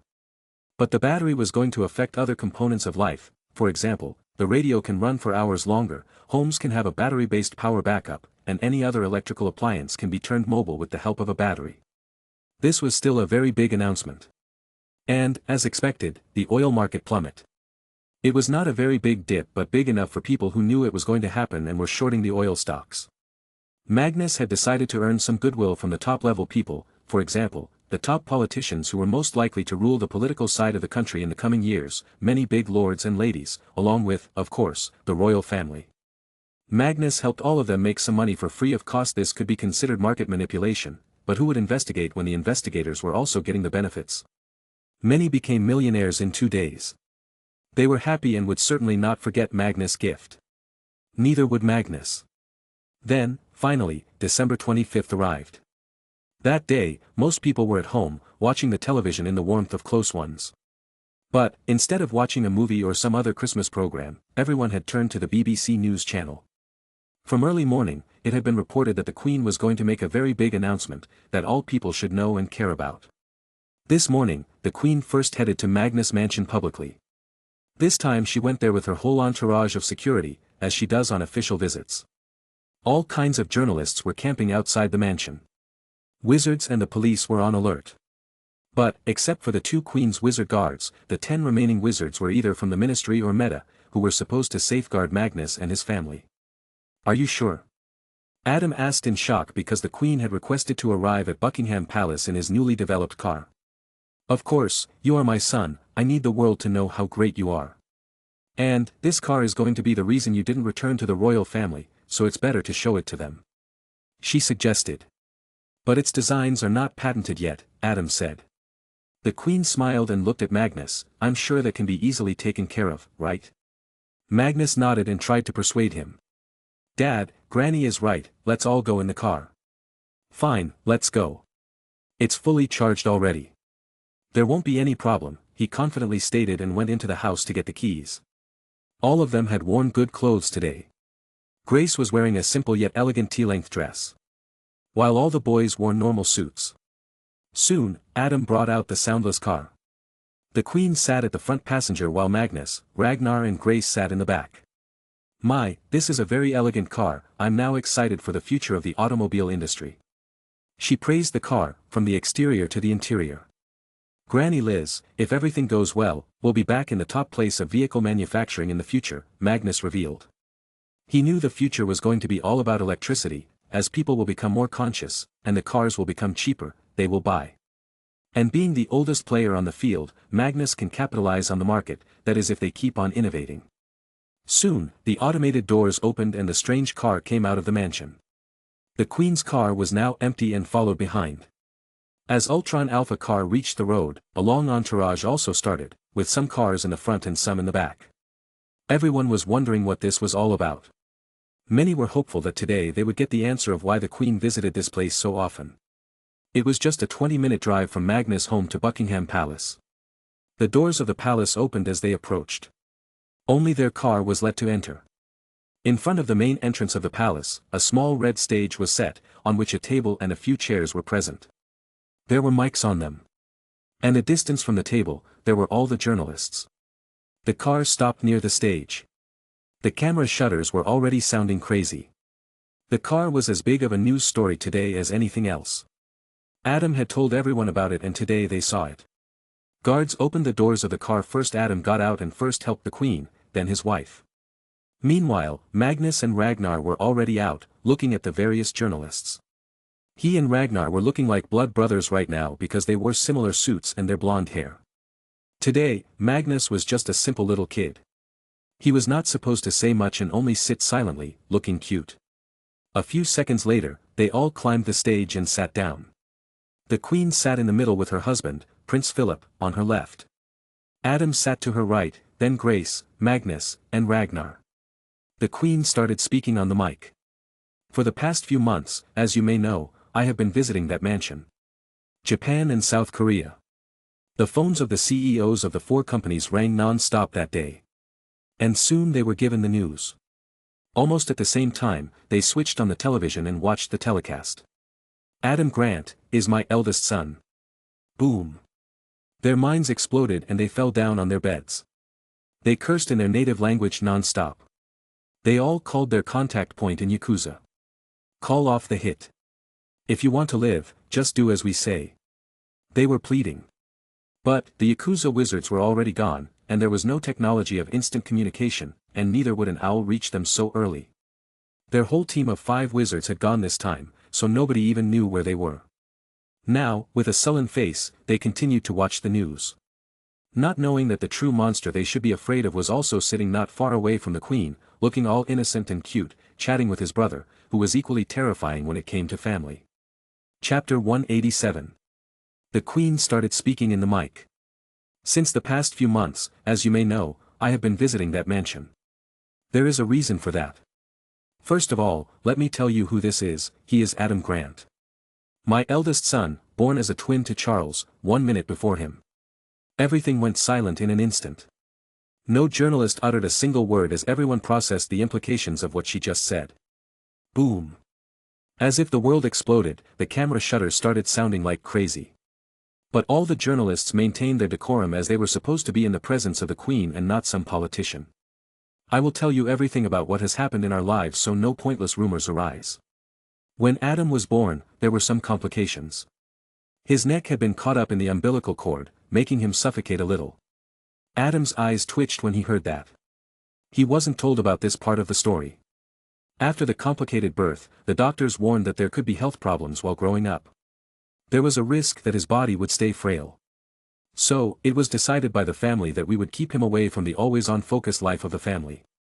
While growing up, in the beginning, he used to be sick and weak, so he spent all his time studying, but he had the determination to get better. So he never stopped taking the important supplements and exercising. Slowly, he started getting better, but then he wanted to do something for his country and joined the army, where he slowly rose through the ranks and is now a brigadier and handles the engineering development research branch. During his college days, I tried to get him to return to the family, so I could announce him to the world.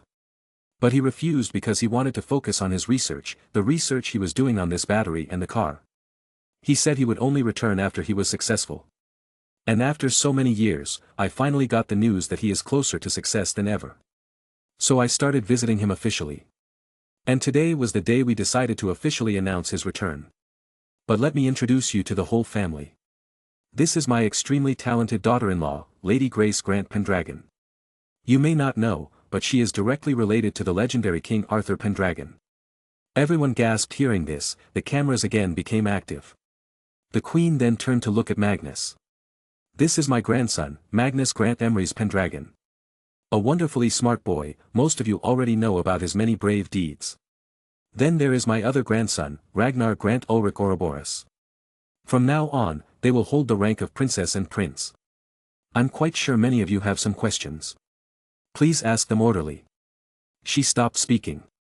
They had already planted some hired journalists who were supposed to ask the questions they wanted. Who will be the next heir to the throne now? One man asked.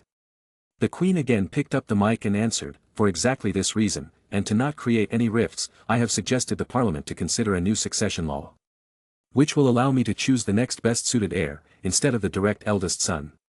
But, the heir must be an immediate member of my family. This will ensure no confusion arises later. But she failed to mention that a new abdication law will also be passed. They didn't answer any more questions and just headed into the palace. More information will be published by official means later. Magnus and Ragnar walked behind their parents. She should write a fictional story or something. Or maybe act in the movies. Her words seemed so real. Ragnar said. Magnus chuckled, she was probably planning for this for a long time now. At least now I'm second in line to the throne. Hee, I'm a prince too. Ragnar gleamed. Magnus followed wherever they were being taken. Ah, I remember these corridors when I came here to steal Arthur's painting. Those were the days. Hee, Bobby was with me that day, he was nervous as hell. Magnus reminisced. Stop acting like you're an old man. Let's go and see the whole castle, now we have the authority to do so, and who's going to stop you? Ragnar suggested and dragged Magnus around. They wandered around the whole palace, there were just too many rooms each having some designated purpose, though those purposes were useless ones. Why do you need 3 different rooms to drink tea? Other than this, there were rooms to live in. The Queen's was the best one, it had too much gold, utensils, windows handles, engravings on the ceiling. Magnus loved it. I must customize my room too, he thought. They then headed to the next room and Ragnar opened the door. Bam! The door bumped into someone inside. Ah, who is it? Are you blind? A young boy's voice came. Magnus pulled Ragnar back and slowly opened the door. There turned out to be a boy. From what Magnus knew, this was supposed to be the 3rd child of the Queen, and he was as young as him. Sorry. But the door was closed, we don't have X-ray eyes to see inside, Magnus replied. From the tone of the boy, he was getting a feeling that this boy was going to be a cocky spoiled kid. Is that how you talk with the future king?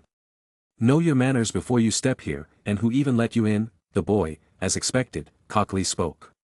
Pfft, king. You are 9th in the line of succession, oh wait, now you are the 13th because I am now 2nd. Magnus revealed. The young boy, in shock, took a few steps back. It's you.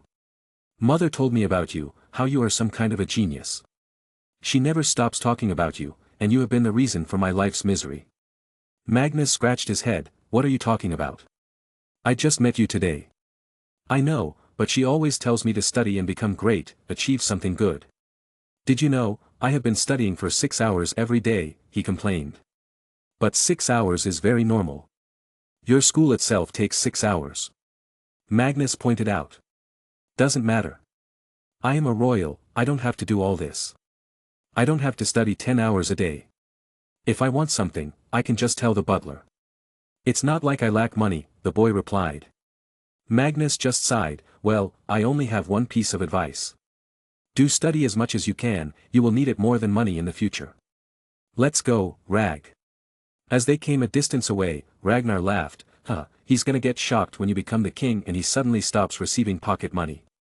He sure is very pampered, no wonder the people are losing faith from the monarchy. What have they even done in the past 100 years that can be considered inspiring? Magnus muttered. Well, they believe that their existence should be inspiring enough, Ragnar replied. Magnus shook his head, that was in the past when peasants used to get happy when their king would just talk to them. But now it is different, they see the monarchy as a leech that is sucking their tax money, money which could have been used somewhere better instead of organizing royal parties. They've got their savior now, I guess. Let's go, it's not good to leave Mum and Dad alone for too long. Ragnar suggested. Magnus agreed. He'd rather not have his parents be forced into senseless politics. They were people of science and should focus on just that. Soon, they arrived at a hall, it was one of many, he didn't know what use was this though. There, he saw the second child of the queen, her daughter. She was 22, old enough not to buy the whole story the queen told. She was also one of the people who was made to believe in everything. The queen agreed to it and it was done right in front of her. Let's go home, Mum, Dad, Magnus voiced. Granny Liz, we will return tomorrow with our luggage. But we might not always live here, and our mansion will be the main residence. Magnus informed everyone. Just be careful, dear. Many people will try to talk to you now. The security of your home should not be a problem anymore. But the safety of Grace and Adam will be the army's job now. They will provide you two with 3 bulletproof cars. Let's not forget, you two are not just royals, but also lead scientists of this country in your respective field. The Queen said at length. Magnus had started to slightly trust her now. From the account of her son earlier, she really admired him it seemed. Bye-bye then, Granny. See you tomorrow. Magnus and Ragnar waved and left in the car they came. Chapter 188. Phew, that was exhausting. Why are there so many people gathered outside our house? When will they leave? Grace muttered as she relaxed on the sofa. Adam walked behind her and started to massage her shoulder. My dear wife, get used to it. Don't forget, all this will double when Magnus takes the throne and continues to create miracles. Magnus smiled and laid down on the sofa beside Grace, putting his head on her lap. Don't worry, Mum. Our lives won't be disturbed. Thud. Ragnar also laid down on her other side and put his head on the other lap. Yes, we are wizards after all. She smiled and pulled their cheeks, of course, I got my 2 little naughty witches. Magnus jokingly cried, Mummy, if you want a girl so much then why don't you give me a little cute sister? Just like that Ava. Grace blushed. Ragnar also spoke in favor, yes, I will cherish her with all my life. My cute little sister. Hun, Magnus nodded profusely. Meanwhile, Adam continued to massage Grace's shoulder, but he looked at his sons with a grateful expression, my sweet sons, you are the best. He always wanted a little daughter he could dote on. But Grace never agreed to another child, because they were busy. Grace ignored their talks and silently went to the kitchen, telling them that she needed to cook. This was always her reaction when she didn't have answers. They had a sumptuous dinner that night and went to sleep in their rooms. 3 a.m. Magnus and his family were asleep in their warm comfy beds in the chilling winter. Everyone was in their dreamlands. But, some sad wizards had come to kidnap the only person they should not. They had come all the way from Japan, on this intense mission. For this mission, they had prepared very well. First of all, they got the plans for the whole house from the Public Works Department. They silently kept an eye on the house and figured out where Magnus sleeps at night. Once they had confirmed all this, they decided to proceed with the kidnapping. They were confident in their skills, as they were internationally renowned for their secret assassination, kidnapping and espionage work. The 5-member team surrounded the whole location first and put Muggle repellent charms so that nobody could call the police while they were busy. Then they made the Muggle security fall unconscious. Now, to them, the whole path was clear. The 5 of them regrouped and arrived on the balcony of Magnus' room. Where is the portkey? We will go back to Japan with the kid. His fate will be decided by the ones who hired us then. Their team leader briefed the team first. As everyone nodded, they proceeded to open the glass door. Stop right there. Like thieves being caught by the police. They looked back in shock and wands out. But their arms just fell down. There were about 20 wizards, all had their wands out and pointed at them. There were 3 wizards for each attacker. They were heavily outnumbered. Their minds were unable to comprehend why there were so many wizards here, what was so special inside this house. What they didn't know was that they were under the radar ever since they arrived here. But because they didn't do anything, nobody bothered. Though it was still reported to the ministry and they increased the number of wizards. Put the wands on the ground, or the next thing you will see will be fireworks from our wands. The 5 wizards slowly put their wands down. They didn't want to die for a kidnapping mission. They may be Japanese, but they didn't carry the stupid honor that glorifies committing suicide. Besides, they were wizards. The wizarding government of Japan wouldn't let anything happen to them, as wizards were very important for any country since not many are born. At least this was what they thought until the reason for their arrest was read to them. You are hereby under arrest for attempting to kidnap His Majesty, Magnus Grant Emrys Pendragon, Lord of the most ancient house of Emrys and the heir to King Arthur Pendragon. He's also a member of the Wisengamot. This makes your attempted kidnapping an attack on the British wizarding government. As soon as they heard this, their bodies became cold, and they started sweating. Door opens. Magnus appeared from inside his room, rubbing his eyes. What happened? Why so much noise? Your Majesty, these 5 men came here to kidnap you, the Auror informed him. Magnus, as if heard the biggest joke of the century, laughed. Then he looked at the 5 men under restraint. Are you stupid? Kidnap me? Hell, you can't even kidnap my pet cat. And he's fat. Magnus said loudly. The 5 started to plead for forgiveness. But Magnus just yawned. The ministry will handle you.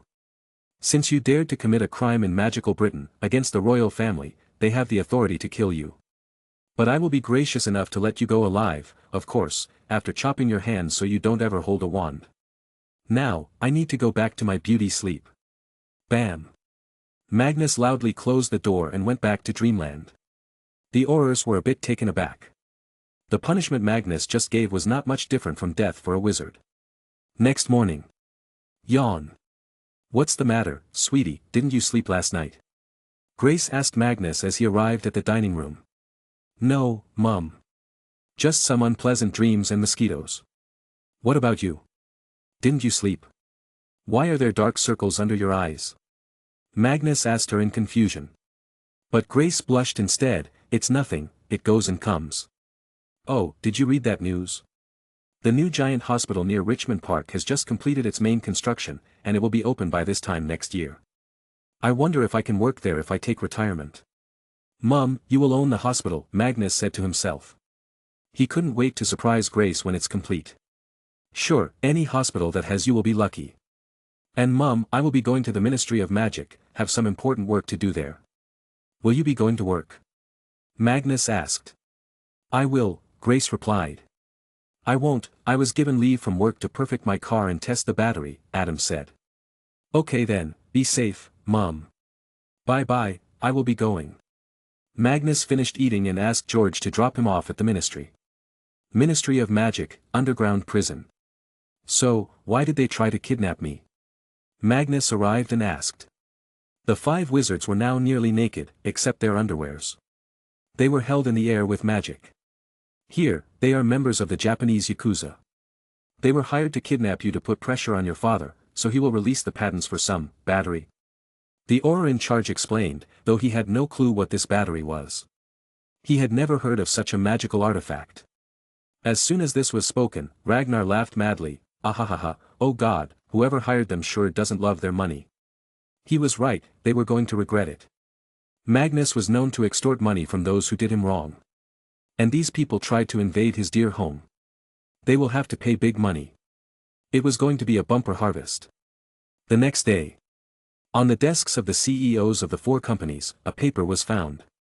It didn't have much written on it, there were just the details of a Gringotts account and 20,000,000, 115,352,746 today, pounds number and some words which said, my money where? They had gotten the information from the Ministry of Magic of Japan by now.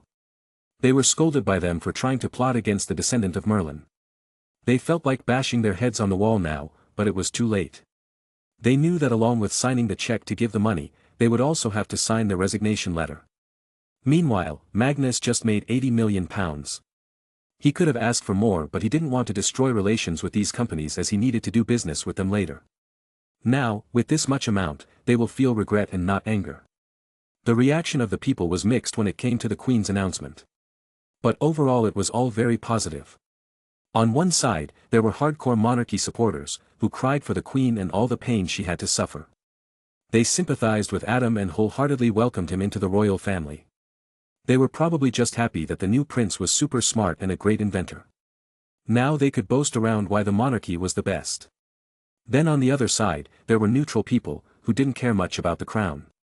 But they still supported Adam, wanting him to be the crown prince because he was smart and a man of science. They demanded that the tax money they spend on parties be given to Adam so he may create something good out of it. The only opposition was from some ultra-haters of the crown, who would rather see Buckingham Palace burn to ashes than it become the new center for innovation and the nation's development. But, in all this, the media was playing a big narrative control role. They were constantly making everyone remember the achievements of Magnus, Adam and Grace. This was being pushed by Queen's office herself. Only Ragnar was left out as he had his achievements in the magical world, so he couldn't have fame yet. Magnus even made the news channels take Bobby's name, telling everyone that they were best friends. This will help Bobby and the future tech company. But the toughest phase was yet to come when Magnus would take the throne at the age of just 18. He would need to create a good image for himself before that happens. What can blow people's minds and make me famous, he wondered in his spare time during the holidays. Chapter 189. Yours. Sophia. Magnus finished writing the letter for Sirius. This one had a picture attached. They had exchanged letters one more time before this, and Sirius asked for a picture desperately. So Magnus and Ragnar headed out to find the perfect candidate for their model. She needed to be pretty and similar to what Magnus had described. But they were ready to compromise and use magic to manipulate the photos. After looking for a whole day, they found their perfect girl, not anywhere close to what they wanted, but they had to heavily use the makeup and edit the image. Can't believe this was supposed to be so hideous before. Can't wait to reveal it all to Sirius. His face will be worth watching when he sees his lover. Ragnar said while trying to hold back his laughter. Magnus once again put the fake lipstick mark on it and sent Summer to Owl Post Office. Once that was done, Magnus headed out. I'm going to Oxford University. Bobby asked me to come and meet the possible people he has selected for the Order of Merlin. Wanna come? No, I got some experiments, I'll be busy, Ragnar replied and lazily headed to his small lab. Magnus called Abe and asked him to drop him somewhere near Oxford University. There was a park nearby, and he arrived in the trees there. From there, he hired a cab and went straight to the college Bobby was. Magnus had only 1 week of free time, but today was the only day he would be spending his time on the Muggle side. The coming week he will be spending with Moody and Professor Flitwick, trying to get better at martial magic. Now he could give them the genuine reason for training, that he was going to be the king and will always be in danger. When Magnus arrived, Bobby was already waiting for him. He followed him to a small hall, probably used for some seminars. Magnus looked at the small group of people Bobby had gathered. Nearly all of them were wearing glasses. I guess reading books is sometimes injurious to health. Bobby introduced him. Everyone, this is Magnus Grant Emery's Pendragon, Duke of Cambridge. Duke of Cambridge was one of the 8 royal dukedoms in the United Kingdom. It was a hereditary title of a specific rank of nobility in the British royal family. The title, named after the city of Cambridge in England, was heritable by male descendants by primogeniture. The title was first created in 1660. But the title became extinct several times before being revived when Queen gave it to Magnus recently. Bobby continued, well, royal titles don't mean much to people like us. So let me tell you who he really is. We have been friends since small, and the only person I consider smarter than me is Magnus here. He is the other half owner of Future Tech Company. And he also fully owns Dragon Holdings, and I don't have to tell you what Dragon Holdings owns. He also has many ongoing projects. He's a great entrepreneur and investor. So, if you have any ideas, you can pitch it to him and he might invest. Magnus waved his hand. All of the people there were in their late teens or early adulthood. But one thing he noticed was that they all looked at Bobby with an expression of reverence instead of scorn for being so young and bossing them around. Maybe to these young people, age didn't matter, what mattered was the brain. Now, they looked at him the same way. Hello, everyone. I came here today because Bobby told me you all are the best at what you study. I am a person who loves investing in the future. I have many goals, and I work to achieve them. And if you can help me in achieving those goals, then I don't mind bringing you into the fold. Let's start with introductions. Then, everyone started to tell their names. First Bobby would then tell him what each of them does best. Yusuf is a student from Pakistan. He's a very good economist. After the announcement about the new battery and electric car, he had guessed the downfall of oil stocks. He made many of us some money. Bobby explained. Magnus nodded at this. If this was the case, then this boy deserved some backing. Not many people currently have the vision to think about the future of batteries and EVs. Mark is a mechanical engineer. He loves cars and... Can I work for your father? Mark suddenly shouted.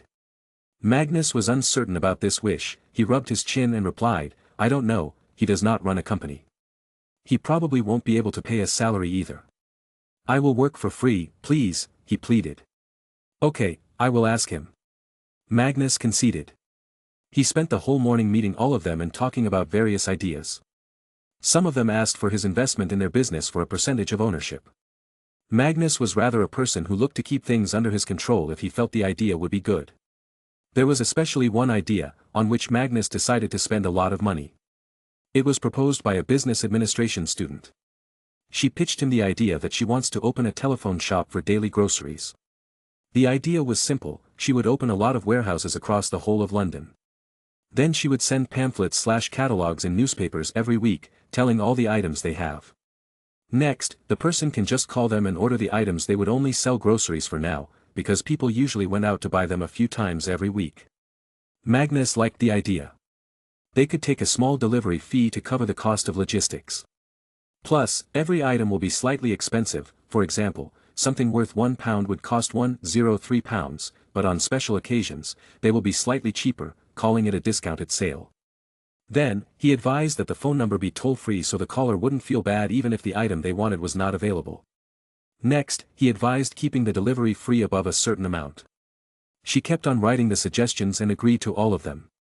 But then her mind broke when Magnus told her how much he would invest. This is going to be a big project. How about £5 million as an initial investment? For 55% of the company? I will invest more if this is successful, without taking any more percentage of the company. He offered. Her name was Freya, a 22-year-old. She was just expecting to open one warehouse first and start the service in one locality. But this was too big. With 5 million, Magnus was most likely targeting half of London. Sir, this is too much, it's too risky, maybe we should start from the small. She said, not wanting Magnus to lose money. Magnus denied, no, we have found a market that is not served, we should capture it when we can. I love your idea. If you don't start the company on a big scale, I will do it. But then you will say I stole your idea, which would technically be correct. But we live in a world where everyone is on a running track. If you walk like a snail, you will never be successful in a track full of sprinters. You have the opportunity to be a part of this. You can become a millionaire in a year or two. What's there to worry about? Are you afraid of challenges? No, sir. She replied immediately. After hearing Magnus' snail analogy, she felt pumped.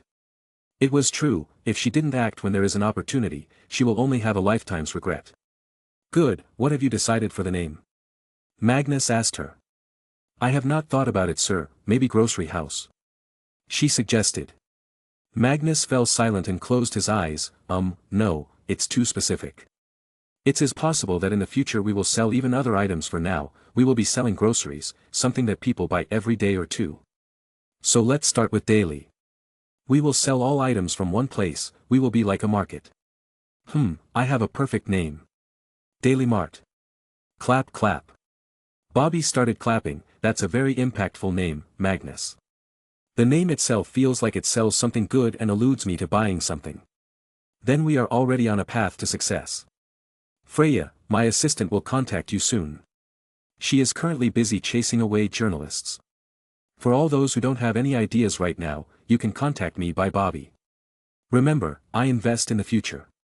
We can together achieve anything. I got the money, contacts and influence. If someone wants to be a politician, they will have my support as long as they are not corrupt. If you want to be a lawyer, I can get you hired by the best law firm in the country. If you want to be an economist, well, you can work for my company. I have endless opportunities. Now, I will be taking my leave. We will meet again soon. He waved his goodbye and headed to see his hospital's construction. Chapter 190.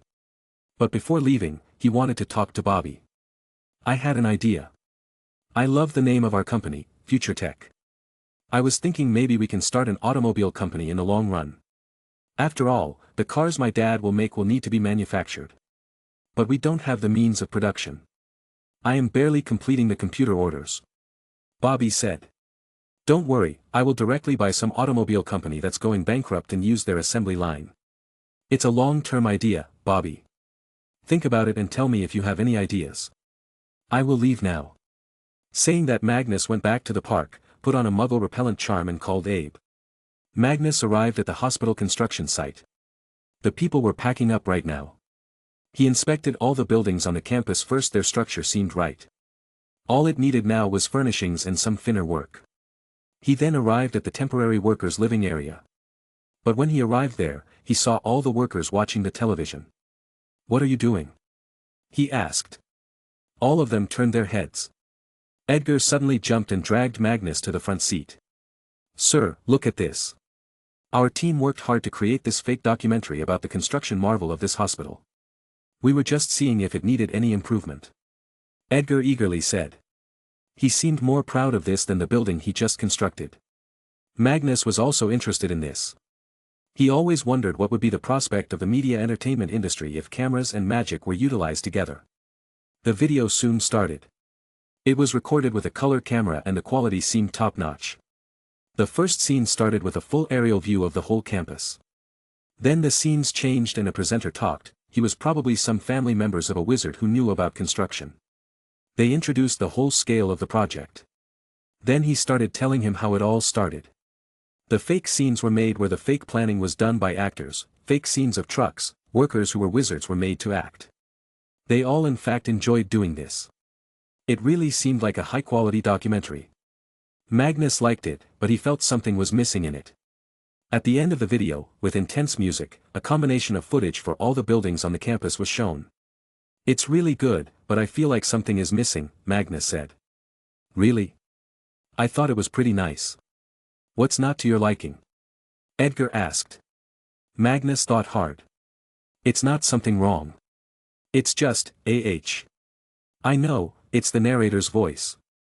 All documentaries have that thick narrator's voice that talks when scenes are shown. You are right. Now that you've said it, some parts felt boring and too silent. I will quickly find a person with a good voice and get him to narrate for us. We will send the tape to the BBC after that. Hopefully, they will show it on their network as soon as possible.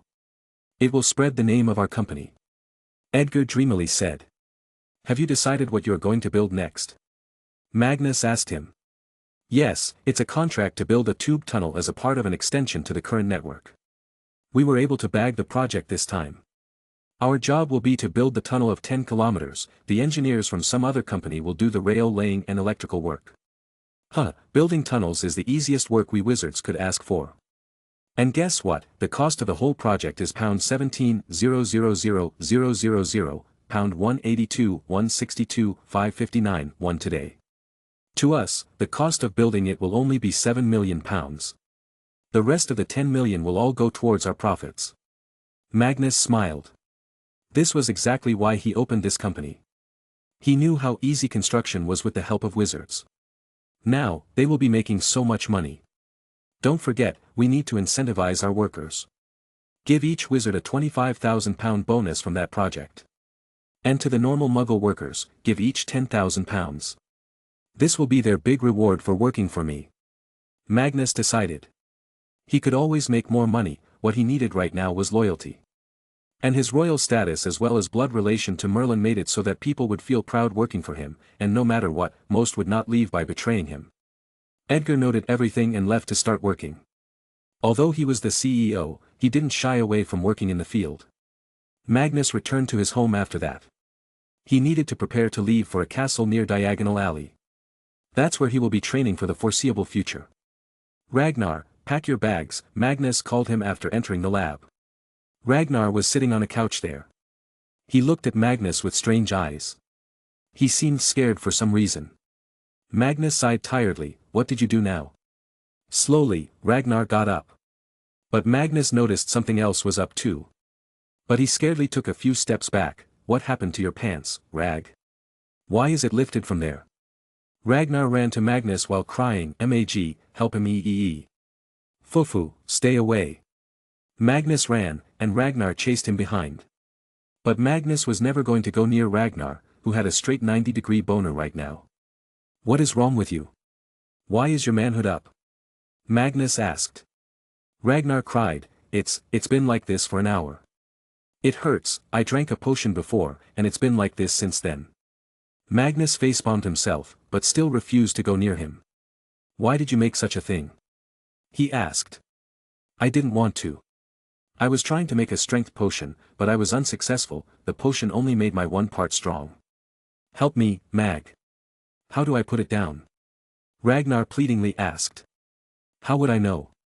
You are the potioneer, not me. And stop chasing me. Magnus angrily shouted back. Ragnar finally stopped. And so did Magnus.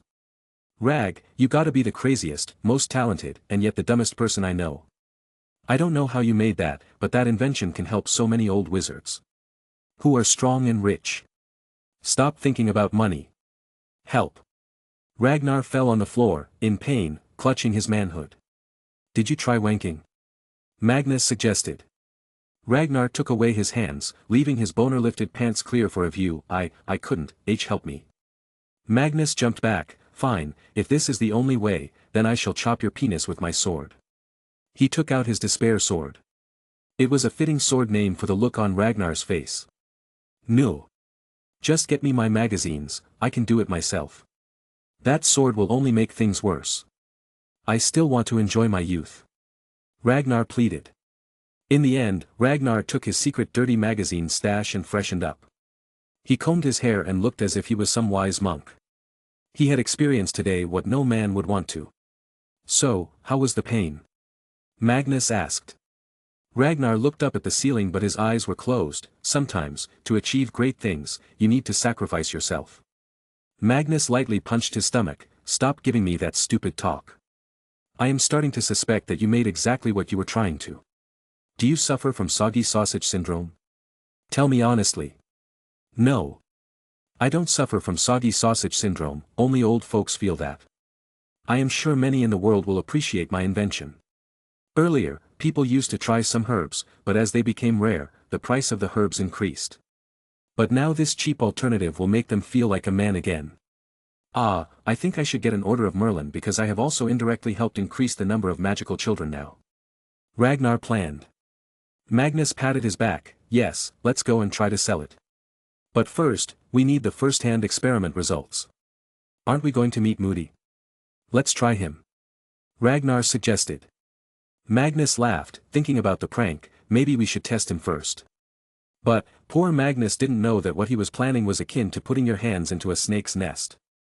Chapter 191. Pop. Magnus arrived at his castle. It was cleaned and prepared for the week-long training session. Abe, prepare some drinks for us. And pour this into Moody's.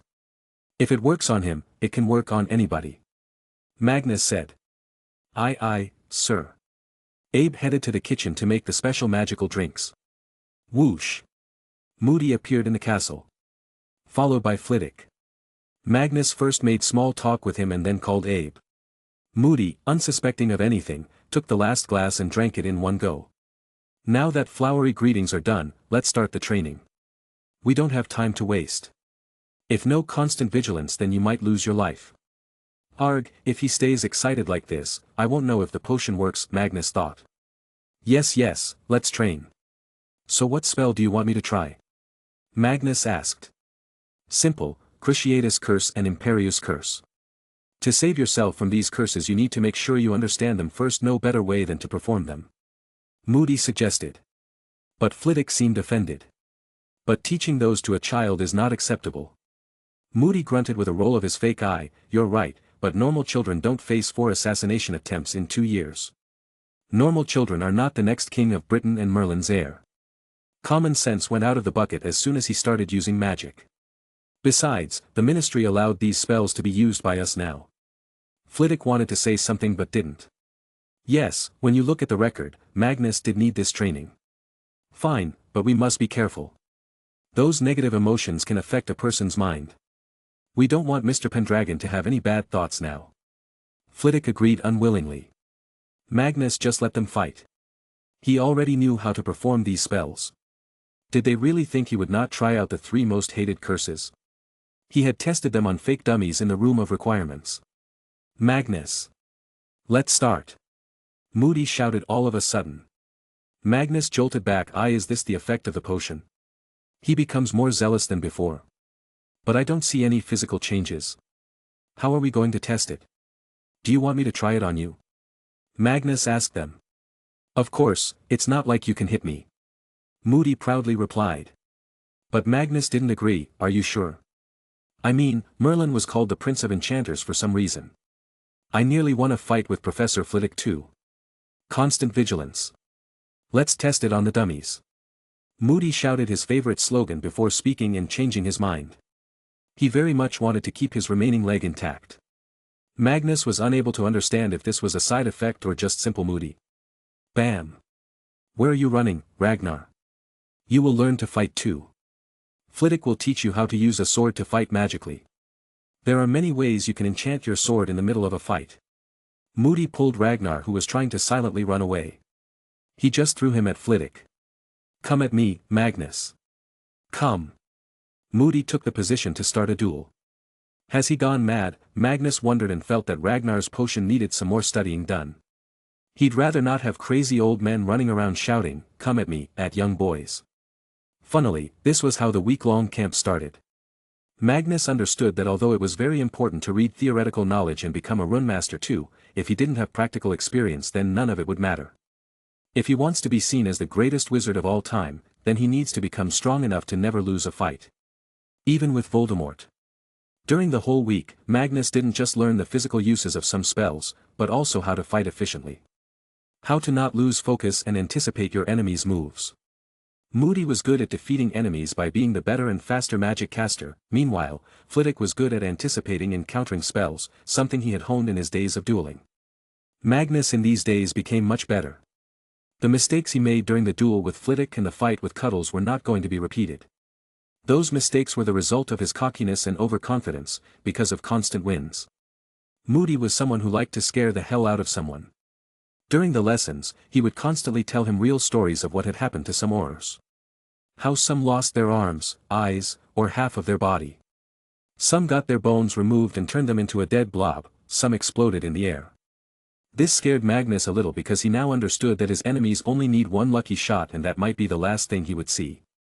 In terms of the number of charms, Magnus had a lot of diversity, so all he needed to do was to make sure he was up to the mark to utilize them.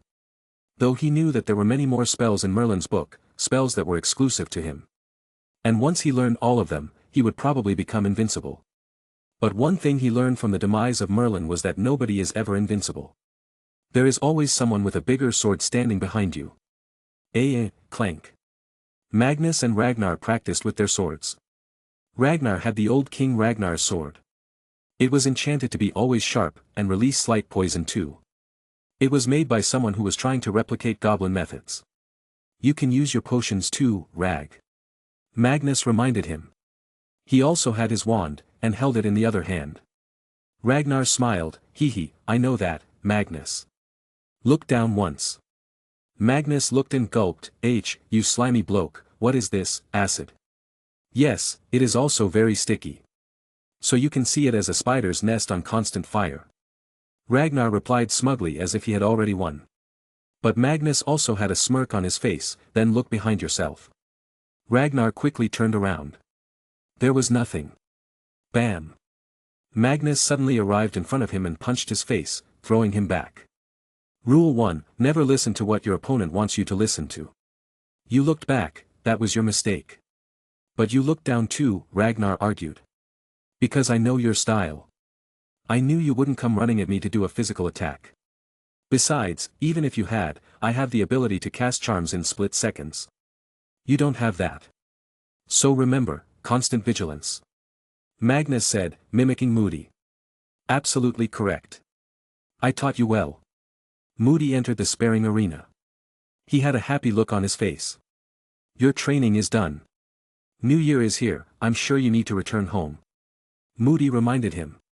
Magnus facepalmed, Arg, how could I forget the royal dinner? Ragnar, pack your stuff, we're leaving. Before leaving, Moody praised him. You were a good student. Although the field of magic is limitless, when it comes to beating their arse, I think you're well qualified. Take care now. I need to report back. Magnus appreciated it. The fact that he even came to teach him was surprising enough. Professor Flitwick had already left. He needed to start preparing for the new semester. Magnus called Abe and arrived at home. As soon as he reached there, Grace handed him and Ragnar a suit. Magnus sighed, I hate going to these parties. Grace pulled his cheeks softly, really? But you're the one who brought us into all this. You can't ditch us now. Well, we're kids, so at least we can act dumb and have fun there, Ragnar said, already ready in the new suite. He was always excited about Muggle parties and gatherings since he's never seen many of them. Fine, how many people will be coming? He inquired. Grace shrugged, I don't know dear. There should most likely be a lot of political leaders and nobles. Maybe even a head of state. Adam came out of his room. How do I look? Magnus laughed, I guess Crown Prince has to look the most dashing. Adam made a long sighing sound. I can't wait for you to grow up and take away this burden. I've been constantly wasting my time in these meetups. Magnus went ahead and hugged him, thank you, Dad. You are a big help. You too, Mum. Ah, come here, my little princes. She hugged them both and kissed their foreheads. After that, they headed out, in the electric vehicle. These days, if people saw this car on the road, it was automatically understood who was inside. Chapter 192. Gods, how can someone be so heavenly beautiful? James Potter lustfully looked at the photo that just came in the mail. Hey, she's my girlfriend, find someone else if you want one. Sirius angrily took the photo away. With a wide smile and a blush, he looked at the photo. It was so perfect. The girl in it was better than what was described in the letter. She was cute and beautiful. Her amber eyes, her pale skin, her black hair. She seemed so unreal, too good to be true. But he was unable to think rationally, blinded by the beauty of this girl. In fact, Magnus had left enough hints, that if they had used their mind they could have found out it was him. But, they seemed to be too horny for rational thinking. Just one more day, mate. Then you can meet her. James cheered his best friend on. It was going to a very fun revelation. What should I bring her as a present? I'm sure she must be expecting something from me. Sirius nervously asked. Let's go to Diagon Alley, there must be something we could buy, James suggested. Buckingham Palace. New Year's were supposed to be celebrated with family, not with 100 unknown faces. Well, technically nearly all of the nobles in the country were related, because the old ways were of keeping the bloodline pure. Hell, it's possible that all of the remaining nobles in the whole of Europe are related. Magnus and Ragnar just sat by a table and ate in peace. Meanwhile, his parents were just talking to people, slowly forming connections. Though Magnus doubted they would ever need to use these connections. Your Highness, the Prime Minister greeted him.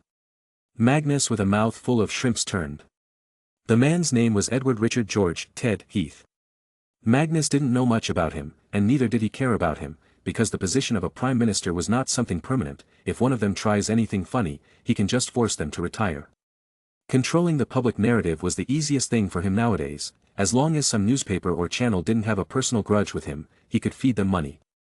He was all in for the freedom of speech and everything, but that didn't mean he would stop using the media as a tool, because his enemies won't. Hello, Mr. Heath. You want some shrimp? Magnus asked. Huh, it must be very boring to be the youngest one, when secretly you are the strongest one in the room. He said. As the Prime Minister, he was aware of the wizarding world and Magnus' status too. There were a few nobles too who were aware. I see that as an advantage. I can joke around and people can only laugh. Magnus replied. Fart noise. The Prime Minister jumped up from his seat, and thankfully, there was a real balloon-like thing and not magic. With this, he could still save his image. See, can you get angry at me now? If you did, everyone else will see you badly. Magnus said. Ragnar was holding his laughter but still, he made squeaky noises from his nose. The Prime Minister laughed. You are certainly quick-witted. I heard a lot about you, and I hope you will bring greater prosperity to the Muggle world too. Magnus shrugged. You are the lawmaker, I'm just a weak little prince, the days of the royal glory are gone. But you can find me if you get stuck up somewhere. The Prime Minister seemed relaxed. For now, I can see a bright future for the economy. From tomorrow, Britain will become a part of the EEC. Our trade relations with the rest of Europe will become better. That's good and all, but you can say goodbye to the development if your MPs commit corruption at the level of the Channel Tunnel or are found to be pedos, Magnus replied, making the Prime Minister choke on the wine. Perhaps this is enough lecturing for the Prime Minister. All of a sudden another voice came. Magnus looked. It was an old man in a nice suit. He was Lord Mountbatten. Magnus was interested in this man because of his life's experiences. Because during the Second World War, he was Supreme Allied Commander, Southeast Asia Command. He was the last Viceroy of India and the first Governor-General of independent India. He had many more, actually too many titles to count. The man was as successful as one can be. Although Magnus knew that his noble background must have given him a head start, but a head start does not grant one brain. And to achieve all this, you need a good brain. Seeing Lord Mountbatten, the Prime Minister left. So Magnus invited him to sit beside him. This was a man worth investing in a little. A little because he was already 72 years old. Magnus had a shortcut to create a bond.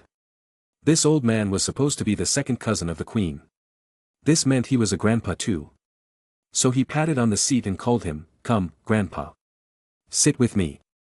Lord Mountbatten chuckled seeing his shenanigans. He felt a funny tickle in his stomach after being called Grandpa by probably who was going to be the most powerful king to have ever existed. But before sitting, he checked the seat. Don't worry, I won't prank you, Magnus assured him. With a sigh of relief, he sat down. Good, I don't think my old bones can handle pranks anymore. So, how are you, Your Highness? Just call me Magnus, and I am fine. By the way, can I ask you something? Magnus started. Ragnar was too focused on stuffing food and only heard him talk. But he was also interested in what Magnus wanted to ask. Sure, Magnus. Anything you want. Lord Mountbatten nodded. You were the last Viceroy of India. You met Gandhi. What kind of person was he? Magnus asked while eating. Lord Mountbatten thought for a while. He was certainly a very calm person, too calm actually. To be honest, if he had called for a violent uprising against the British, we would have been massacred and India would have gotten independent much earlier. Then why didn't he? Magnus asked. Religious divide. A violent revolution rarely results in a peaceful democracy. If they had chosen a violent path, then after getting independence, we would have seen religious wars going on in the country. Lord Mountbatten explained. Well, we did promote the division. That's how the empire used to rule, divide and rule. That was the law of that era. But, revolution does end up great sometimes. Look at the United States. Magnus argued. Lord Mountbatten chuckled. Well, I said peaceful democracies. Are they peaceful? Sure, in their home they might be, but for God's sake, they are addicted to wars and spreading their concept of freedom. That they are. Grandpa, do wizards also fight in these wars? Magnus inquired. No, not that I know of. They don't consider fighting human wars worthy of their magic. Still, sometimes you would find one or two wizards. For this the government talks to the ministry and they solve the matter. I remember a few Japanese wizards caused us a lot of trouble in Burma during the Second World War. Lord Mountbatten explained. So if I want to keep peace around the world, I need to unite the magical world first, Magnus realized. You want shrimp? Magnus passed on the plate to the old man. Sure, Lord Mountbatten also started chomping on them tasty shrimps. Oh, there is going to be a family meeting later on, so don't run away after the party. I think the Queen will be addressing who the next heir will be. Really? I'm interested now. Magnus muttered. The party lasted till 10 in the night. Most of the nobles were old folks, they didn't care about New Year. They just wanted to go home and sleep calmly. After that, the immediate family of the Queen gathered. Her husband, her children and grandchildren, which were just Magnus and Ragnar at the moment. I want to discuss who the crown prince will be. After the new act is passed, I will be able to choose one of my immediate family members.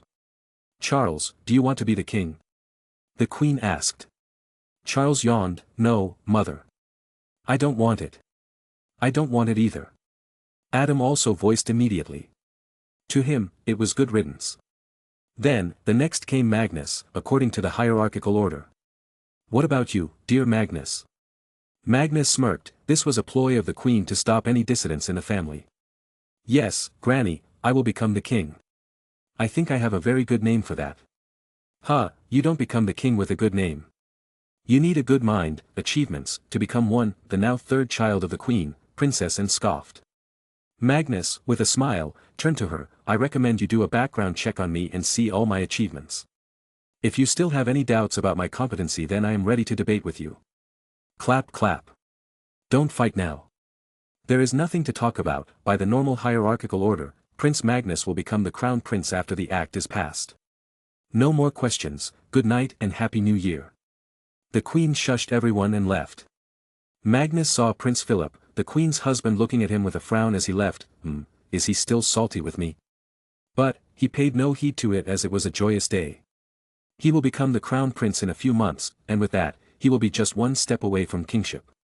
Mummy, let's go to Camelot and celebrate the new year with Abe, George, Martha, Duck, and everyone else, Magnus suggested in the car. That's a great idea, sweetie. Old Martha must get lonely in that castle. She also doesn't mingle with the people there. Grace was worried about the old humanoid cat. Then let's surprise her, Ragnar added. Let's Joe. Adam pushed the accelerator and went faster on the empty road. Adam! Don't drive so rashly, we are not in your sports car. Grace soon scolded him, making him go on at normal speed. Nobody could win with their wife, it seemed. Just saying, I like stones. Chapter 193. With New Year, Magnus' holidays ended. It was time to head back now.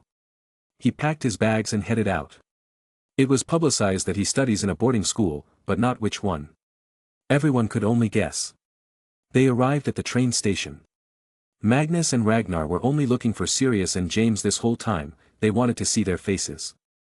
Adam and Grace were important people now, so they couldn't come with Magnus to drop him here. I kind of feel bad for Sirius now. Did we go too far? Magnus wondered. But Ragnar denied. Nah, you gave direct hints about your identity and they were too horny to realize the truth. What are you talking about? Severus arrived just then. Magnus chuckled. Let's go to the cabin first and then talk. They boarded the train, and sure enough, they found an overzealous Emma, holding seats for them. She had probably fought a few people by now. Good morning, Emma. Magnus greeted her. She was a part of his group. After all, it'd be wrong if he treated her badly just because she likes him. Hey there, Magnus. I thought of coming to your home, but then I saw the newspaper as you told me to. You seemed busy, so I aborted. She said. Magnus showed a thumbs up. You did well. Don't worry, we will have a summer break. You can come at that time. She cheered up knowing this. She thought she had lost Magnus' invitation. Anyway, if you want to see the best drama of your life, stick around me tomorrow. It's related to Sirius, he advised them. This excited Emma and intrigued Severus. He even went as far as to say, if it's related to Sirius, I can wait all day. Soon the train started moving. Magnus, with his friend, got back to doing what he loved, eating. He sometimes thanked his body, as he didn't get fat even after eating so much. Ah, congratulations, Mag. You are now an official prince. Emma spoke. Severus scoffed. Most wizards already considered him the king. It's just the muggles who are ignorant. Because muggles don't really care about blood. Besides, I'm such a big deal in the magical world because of being related to Merlin. If I was just related to Arthur, most would have ignored me. Magnus corrected him. True, you can't compare wizarding folks with normal people. Ah, give me more chocolates. Ragnar moved. Hearing chocolates, Magnus remembered something. Rag, I had an idea. I need you and Seth to make a chocolate that does not make you fat. We can get rich with it, trust me. Aren't I right, Emma? Would you buy this chocolate? Don't you think you need them? Sure, I would buy them. Wait, did you just call me fat? Emma shouted at him. Magnus just laughed it off. He liked pulling his friend's legs. In the evening, the train aligned itself on the Hogsmeade station. Magnus yawned and got off. As always, Hagrid was standing there. The gentle giant got excited after seeing Magnus. "Look what I got, a new wand for Ms. Elf. Professor Dumbledore got it for me," Hagrid said, happily showing off his 16-inch wand/cane. "That's good, now you don't need to hide it in an umbrella." Magnus congratulated him. But Hagrid seemed shocked. "What? You knew about that?" Ragnar chuckled. Hee, I think everybody knew it, Hagrid. Blimey. They could have thrown me in Azkaban. Thank you, Magnus. Because of you, they cleared my name." Magnus felt that if he talked more to Hagrid, the half-giant would start crying. "It's okay, Hagrid. You are a friend. Okay, we should head to school now. See you later." They got on the Thestral carriage and arrived at the school. The routine dinner and Dumbledore's speech took place. After that, all were told to go to their dorms. From his seat, Magnus noticed Sirius was smiling all the time. He was also looking around the whole hall, trying to find his girl. Magnus didn't want to publicly shame him. This prank was supposed to be a private thing among friends, so he decided to end it somewhere private. In the dorms. "Summer, Chad, behave now. You two have grown too big. Summer, you are like the Queen of Owls now, good girl. Chad, you are just fat, you are the king of trash food. You will only get healthy food from now on." Magnus addressed his two pets. "Meow," Chad protested. "You crazy cat, your heart will fail if you eat like this. Do you want to die?" Magnus asked. Chad stayed silent for a second, then shook his head. "See, so you will eat healthy food. Also, there are many healthy foods that are tasty, so you don't have to worry about taste," Magnus assured him. Chad then sadly went to the window and sat there, looking out, like a heartbroken teenager, sitting in the last seat of a bus, trying to look emo. Summer was cheerful though. She loved playing around Magnus, Ragnar and Severus, and all of them entertained her too. "Summer, tomorrow morning, you need to deliver this letter to Sirius, okay?" He handed her an envelope. She responsibly put it near the door. That's where her most delivery items stayed. Next morning. Gryffindor dorms were on a higher floor. This meant there were also windows. So Summer just went through the window and dropped the letter on Sirius' bed. When he returned from the bath, he excitedly opened the letter in secret. "Oh my love, the time has come to meet. I am feeling restless, my heart is racing. Finally, the moment we have been waiting for. I will wait for you, in the first floor's girls' bathroom. Please, come fast. Yours. Sophia Gonries Entness." Sirius was on cloud 9. His heart started pounding. Although it had been just a few weeks since he started getting the letters, he felt an attraction to the girl. Because of all the dirty things she would write. On top of that, the photo was also too pretty, so he was head over heels. Where would you find such an awesome girl? So, with excitement, he wore his school robes but made sure to put on a lot of perfume. He cleaned his hair and put some kind of polish on them. "How do I look?" Sirius asked James. "Perfect, go get her, brother." James gave a thumbs up. Remus, who had been reading the letter that had just arrived, felt something off. Are you sure? This name feels a bit weird, it kind of feels like I have read it before. Huh, you're just jealous because I got such a hot girlfriend. Sirius scoffed. Remus shrugged and threw the letter away. Well, it's your doom if it turns out to be fake. Meanwhile, Peter was feeling jealous. He was constantly looking at the photo and touched his body. No horny. She's mine. Sirius, acting as a protective boyfriend, took the photo away. He then took a very long breath. Wish me luck. He headed out. With each step, his heart pounded faster.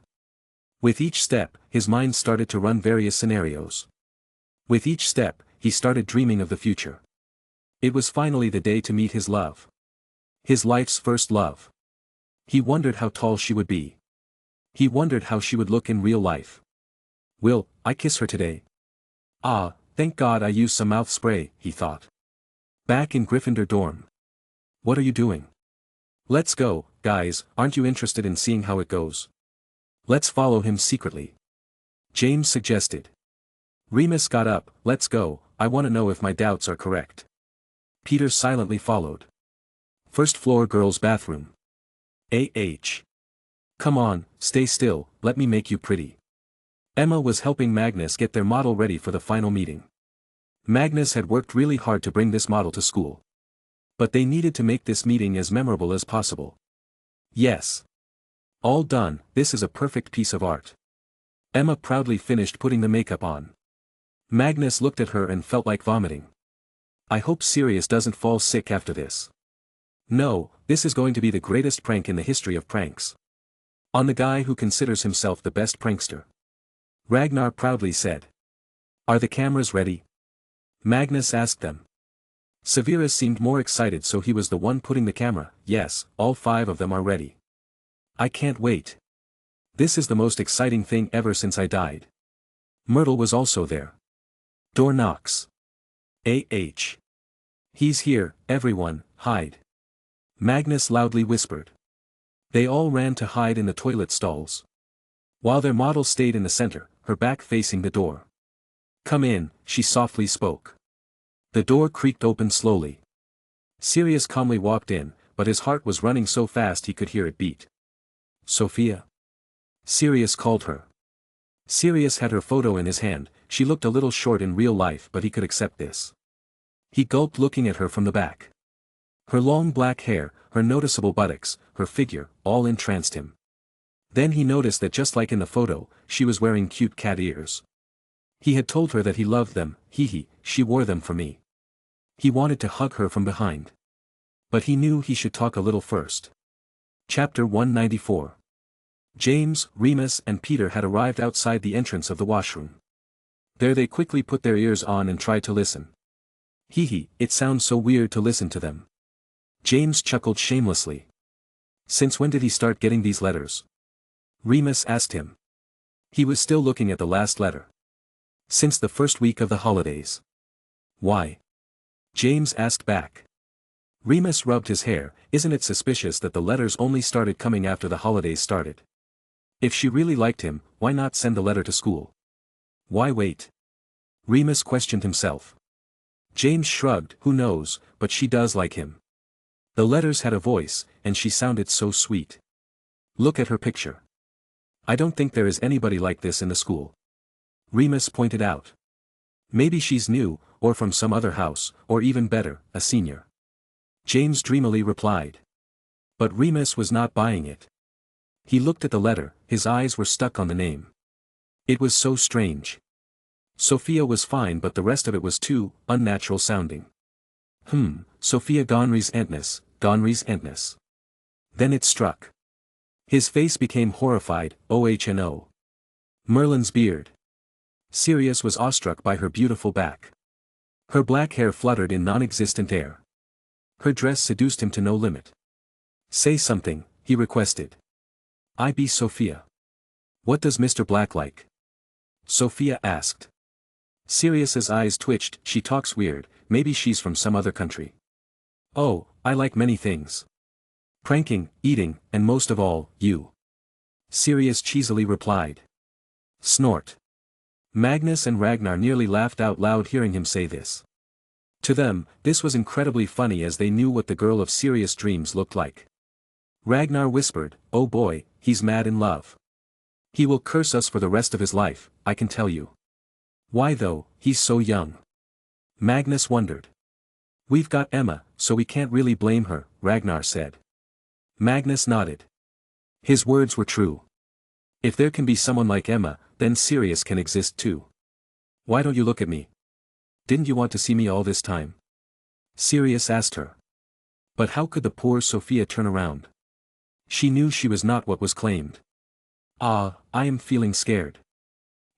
What's there to be scared, we've talked so much these days. I have also seen your photo. You look amazing, I swear. I haven't seen a beautiful girl like you before in my life. Sirius said and started to move closer to her. Step by step, he kept on walking and talking. Your voice moved me. I wanted to hear it from close. Although you sound a little different now, but that doesn't change the fact that I can hear you talk all day.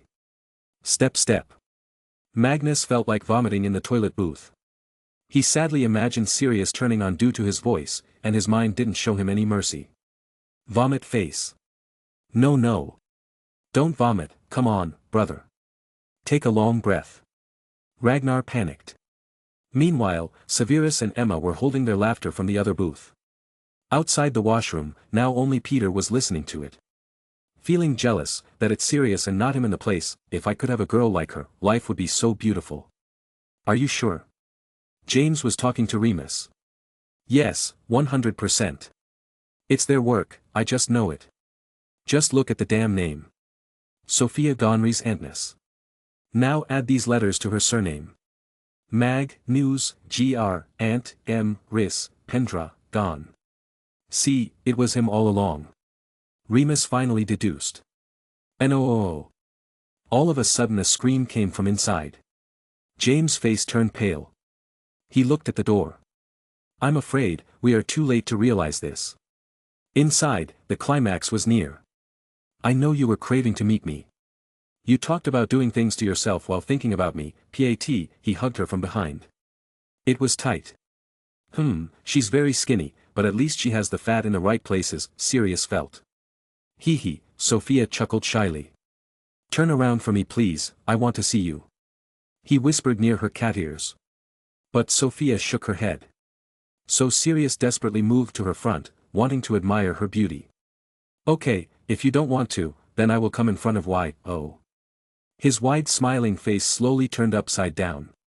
He noticed her face, huge eyes, blushing cheeks, long nose, red lipstick on her smiling lips, mascara on her eyes.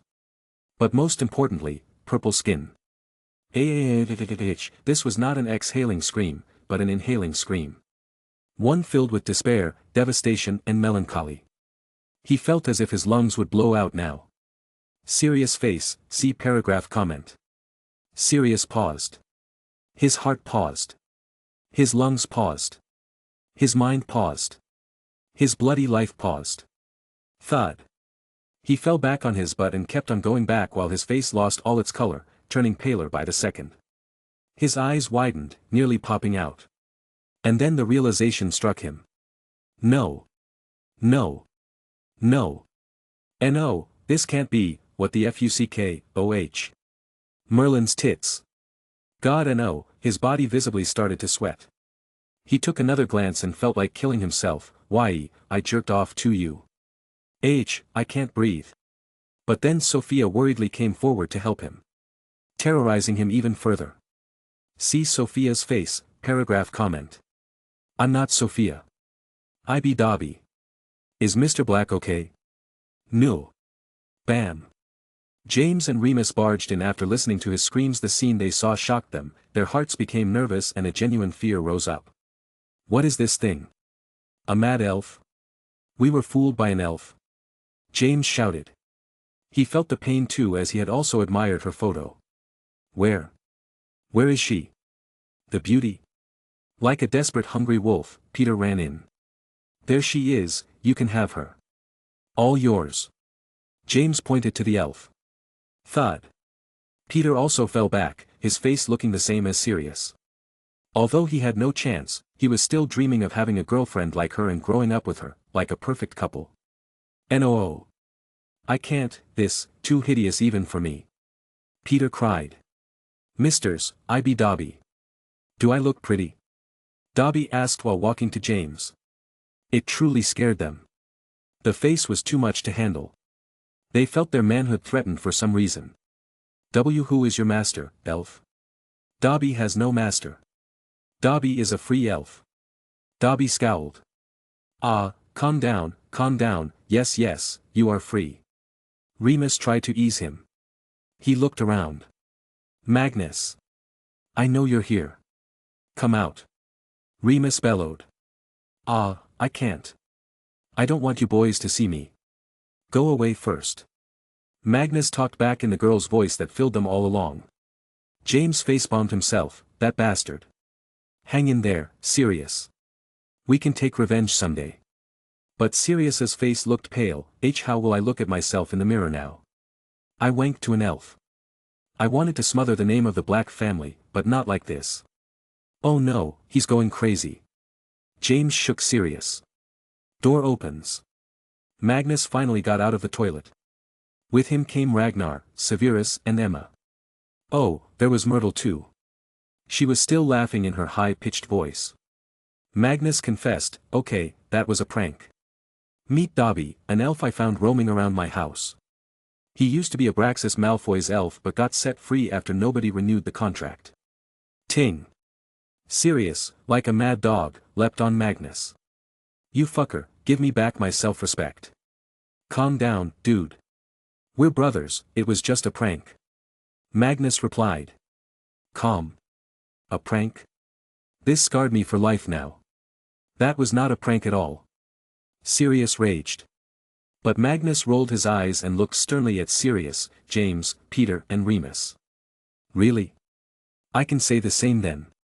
You set a Slytherin girl's skirt on fire 2 months back, nearly making her butt naked in front of 100 students. She cried that whole week and refused to go to classes in shame. Ragnar helped her with calming draft and I taught her so she can gain house points, to boost her confidence. Last year, you put a sleeping potion in a Ravenclaw boy's food, right before his OWLS. He was a top student and got below average marks. I asked Dumbledore to let him give exams again. Just before the winter break, you and James tried to trip poor Hagrid down the hill, wanting to see if his big fat body bounces or not. You should be the last one to talk about bad pranks, when your pranks have been harming people physically, mentally and education-wise. This somewhat shocked everyone there. While the Gryffindor 4 were feeling ashamed. Ragnar, Severus and Emma were just finding out the true reason behind this prank. It was a lesson. Fart pranks, water pranks, pranks that can be dealt quickly are the truly harmless ones. What you do leaves a bad and everlasting effect. In the long run, it will make people hate you. And when the time comes, when you will need someone's help, they will ignore you. Do you want enemies? Or friends? Magnus asked. Sirius and James, who are always the masterminds, looked down on guilt. They did not know the aftermath of their pranks. They were just living in the moment, enjoying and laughing. Sirius stammered, we didn't know the damage it was causing. We were too ignorant. Magnus was happy as long as these two understood what they were doing was wrong. To lighten up the mood, he helped Sirius get up. I am sorry for playing with your feelings. But I wanted you to feel what your victims did. Now, as compensation, I promise I will find a girl just like Sophia for you, in this lifetime. Magnus promised. Sirius took another glance at Dobby. No. I hate dark hair. Now I want a blonde. Magnus folded his arms as if covering himself shyly. What? You want a girl, with blonde hair, just like me? Sirius' face turned ugly as he fell to his knees, vomit. Chapter 195. Dobby, you can take the makeup off now. You look very bad with that on, I think I will have nightmares of you for a few nights. Magnus instructed him. Really? But Dobby thought this would make me pretty. Am I not pretty? Dobby asked. Cough, are you a boy or a girl? Dobby is a boy, Master Pendragon, Dobby replied. Then act like one. Only human girls wear all those things. And, if you want to be an elf who represents me, you need to work on your speech. Stop talking in third person. Go to my house, Abe and George will teach you there. Magnus ordered him. Dobby was a very stubborn elf sometimes. Although Magnus liked that Dobby called himself a free elf, that didn't change the fact that he felt an innate desire to be connected to a wizard. Dobby was in search of such a wizard for a long time after being freed, and once he saw Magnus with Abe and George in the Diagon Alley, where Magnus defended Abe from an attack from the Greengrass family head. That was when Dobby decided to find Magnus and become his elf. Magnus didn't reject him, he was going to look for more elves anyway. He needed them for his various business activities. Dobby then left for Magnus' home, while Sirius was now much better. They went to the Great Hall to eat together and laugh at what just happened. The lesson was taught very well. The Gryffindor 4 stopped their harmful pranks after that. They now did real funny ones, which consisted of creating temporary jokes, like changing someone's voice to a cat or pig's. A few days had gone by, Magnus had nothing to study. Besides a few sessions at the dueling club, he had nothing. Truly, he felt that when he's outside, he's busier. So after telling his teachers that he already knows all there was to for this year's classes, he went away to practice on his own. Ragnar and Severus still took the classes as they were only the best at potions only.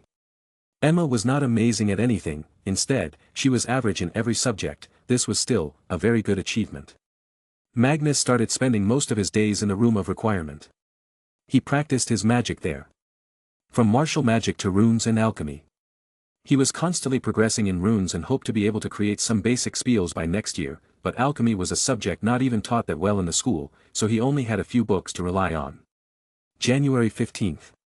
Sigh, another wizard family killed by Death Eaters. TSK, they will come after me sooner rather than later. I must become strong enough to at least hold Merlin's staff without fainting, he talked to himself while reading a newspaper. He was sweating all over, his clothes were torn from here and there. He had been using high-level dummies in the room to practice his fighting. The reason why he was injured was that he used a blindfold while fighting. The reason was simple, as Flitwick said, he gets too overconfident when he sees himself winning.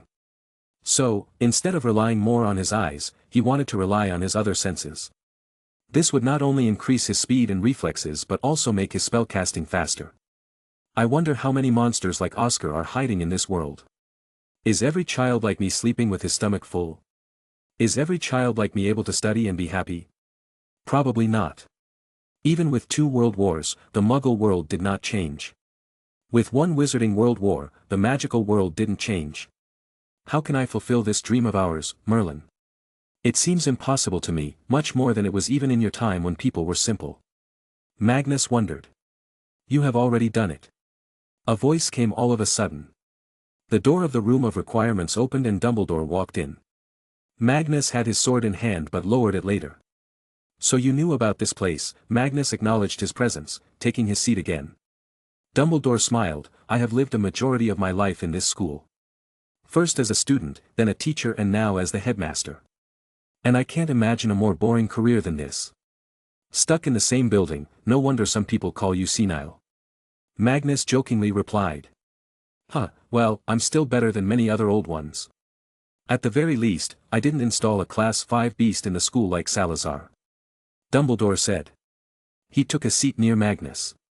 His eyes fell on the newspaper that Magnus had read. It had the news related to the recent murder. I knew this family.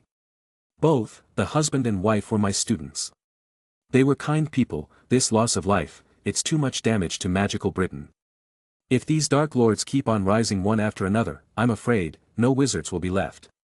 Dumbledore spoke in a sorrowful voice. Magnus got up, that is why I am working so hard. I am indeed the heir of Merlin and Arthur.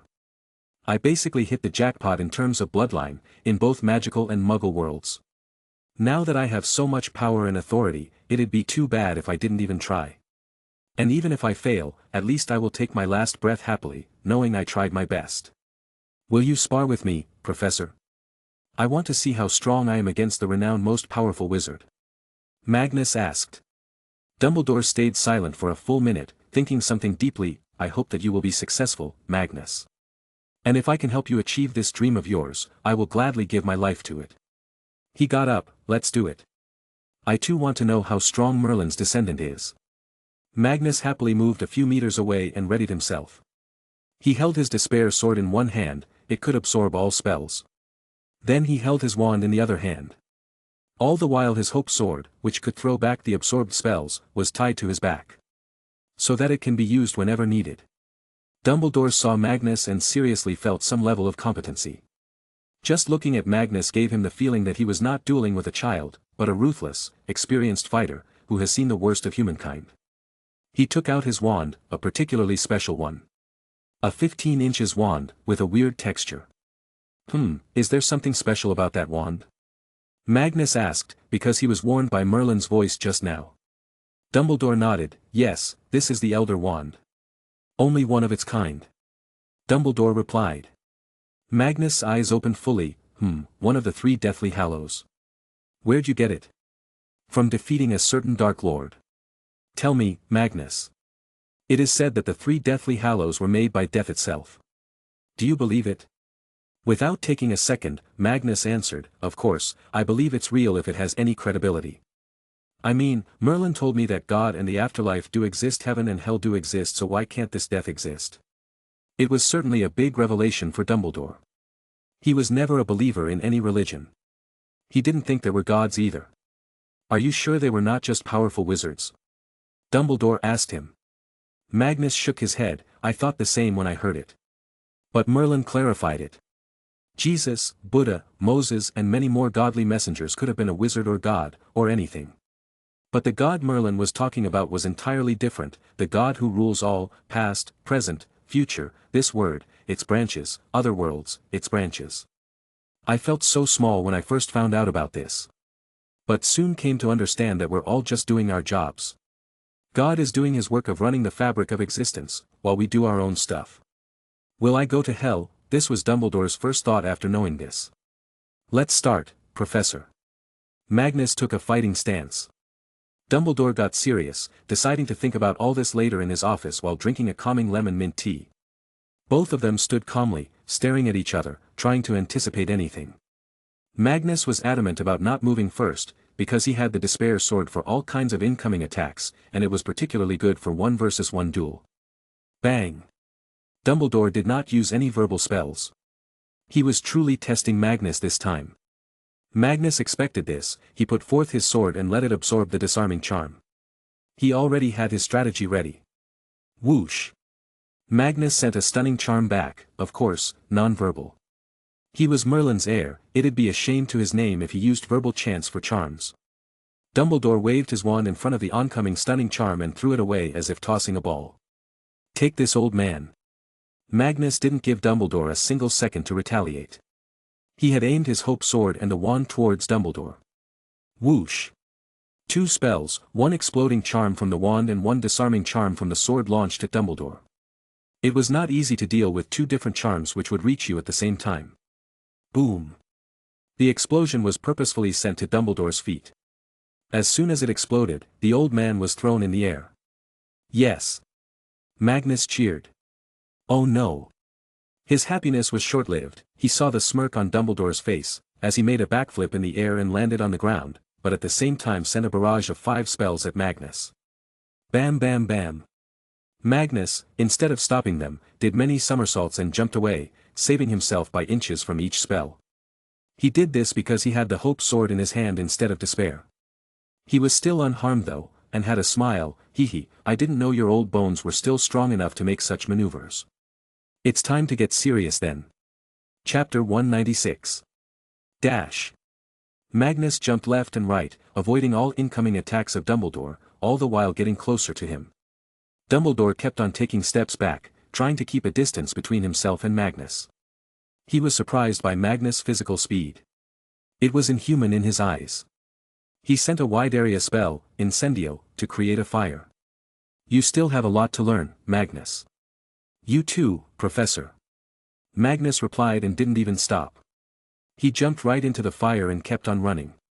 Hee, did you forget what my last name is? Don't you think there is a reason why it's called Pendragon?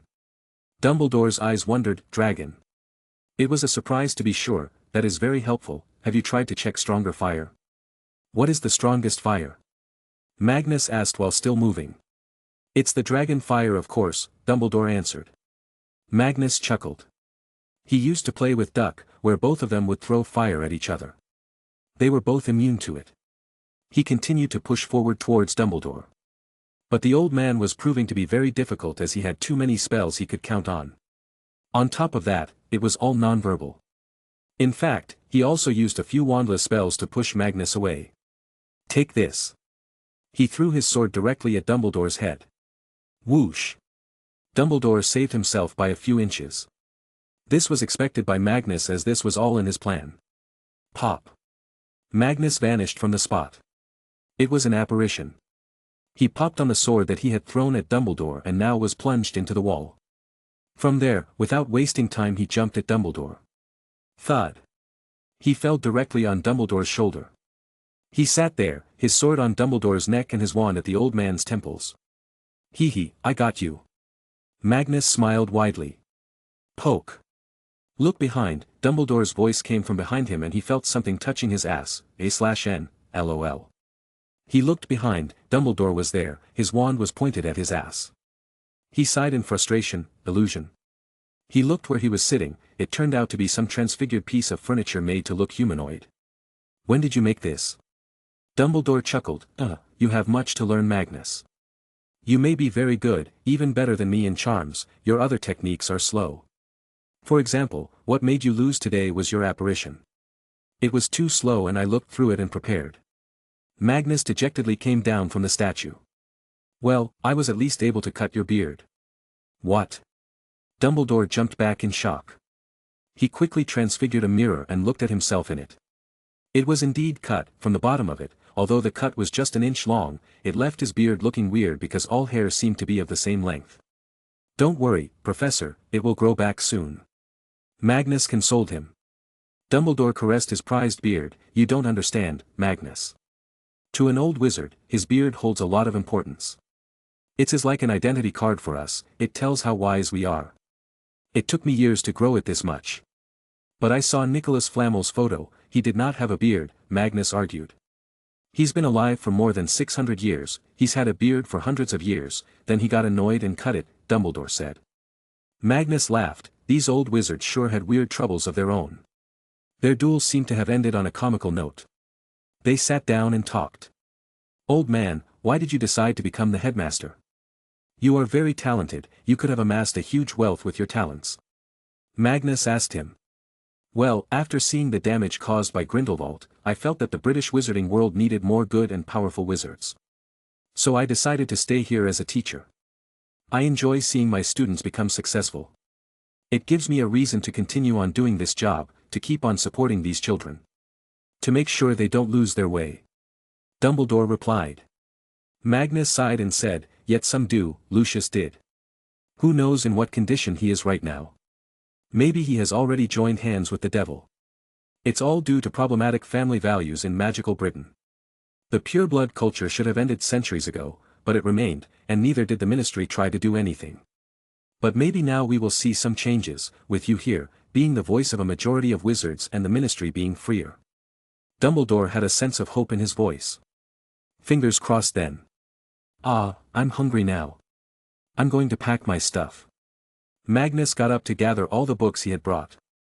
Dumbledore saw him getting busy and waited to go out together. But then he remembered something, I nearly forgot, happy birthday, son. Here, a present from me. Magnus was surprised. Nobody had greeted him since morning, except his mom and dad who had sent letters. He took the small present box Dumbledore gave him. It's a book, isn't it? Magnus guessed it and opened it. It was indeed a book. It was called Secrets of Alchemy, but there was no author's name. Dumbledore cleared his confusion, this book is written by Nicholas Flamel himself. It's not in the market because its contents are not for all to know. I told him about your interest in alchemy and he got ready immediately. You should give him a visit in the summer holidays, he lives in Devon with his wife. Magnus' face brimmed with a big smile, really? That's so awesome. I will go there. Thank you for the book, Professor. I will cherish it and keep it safe for the rest of my life. Sure you will. Now don't start reading it, aren't you hungry? Dumbledore stopped him from skipping dinner. Magnus' stomach rumbled and he didn't read. He headed to the great hall to have dinner with his friends. He went to his house table and sat between his friends. Emma happily sat beside him, asking about what he planned to do when he becomes the king. He also enthusiastically told her some of the plans. Oh, you haven't met Bobby, right? He's like a brother to me. Although he's a muggle, his brain is magical. He's very rich too and all of it is self-made, with a bit of my investment. Magnus told her. Emma noted down Bobby's name in her head as a person of importance. After all, if someone is important to Magnus, then they're also important to her. Dumbledore stood up at the podium before the dinner started. Magnus wondered if something important had happened as he did not really do announcements randomly. Dear students of Hogwarts. In our history, there have been many great alumni from this school. But, in history, I am seeing it for the first time, a student so loved and cherished by his fellow schoolmates. Last week, I suddenly received 900 letters from you all, asking me to organize a special feast. So, I have agreed upon it. From the whole school, I would like to say, happy birthday, Mr. Pendragon. Dumbledore announced. Magnus was utterly shocked. Never in history was someone's birthday celebrated like this. Forget a student, not even a teacher's birthday was celebrated like this. Claps. Happy birthday Mag. Emma, closest to him, hugged him for a split second in excitement, only to blush and let go. Happy birthday, Magnus, Ragnar also wished. One by one, all students came to wish him, making a big hoard of gifts on the table in front of him. He couldn't understand why they were all doing this. He didn't even know most of their names. But then he focused on what they were saying before wishing him. "Thank you, Magnus, because of you my dad has a job now. Thank you, Magnus, because of you I feel safer. Thank you, sir, I got free books because of you. You don't remember, you saved my mum's life once, thank you. One of the girls kidnapped by Oscar was my sister, thank you for bringing her back. I will forever remember this. You taught me how to duel, I was able to save my mum from thieves. Thank you for being our voice." He heard all of them thanking him for one thing for another. He did not even know when he did all this. He was just living his life and doing his best to help the magical and muggle world. But who would have thought all his actions would start a chain reaction of events? Just then, he remembered something that Dumbledore had said not long ago when he entered the room of requirements. At that time Magnus was wondering if he can fulfill his and Merlin's world peace dream. Dumbledore had confused him by saying, "You have already done it." Now he understood what it meant. Yes, he had already started to change the world. He was overcome with emotions and felt a lump in his throat. His eyes became watery, though he never let a single drop fall and turn into a tear. He tightened his fist, the joy in his heart was overwhelming. The mountain of presents in front of him, big or small, each represented that his efforts were not useless. He was worth something. His goals were something to work for. "Thank you, everyone." He thanked them from the bottom of his heart. Slowly, all presents were given and the students returned to their seats. Dumbledore continued from the stage. "Once again, a very happy birthday, Mr. Pendragon. Now, let the feast begin," he announced with wide arms. The rows of the table suddenly got filled with tasty food. There was special chicken, cakes for every 5 students, pastries, pies, pizzas and much more. But Dumbledore had not taken his seat, he added a few more words before ending it, "Oh.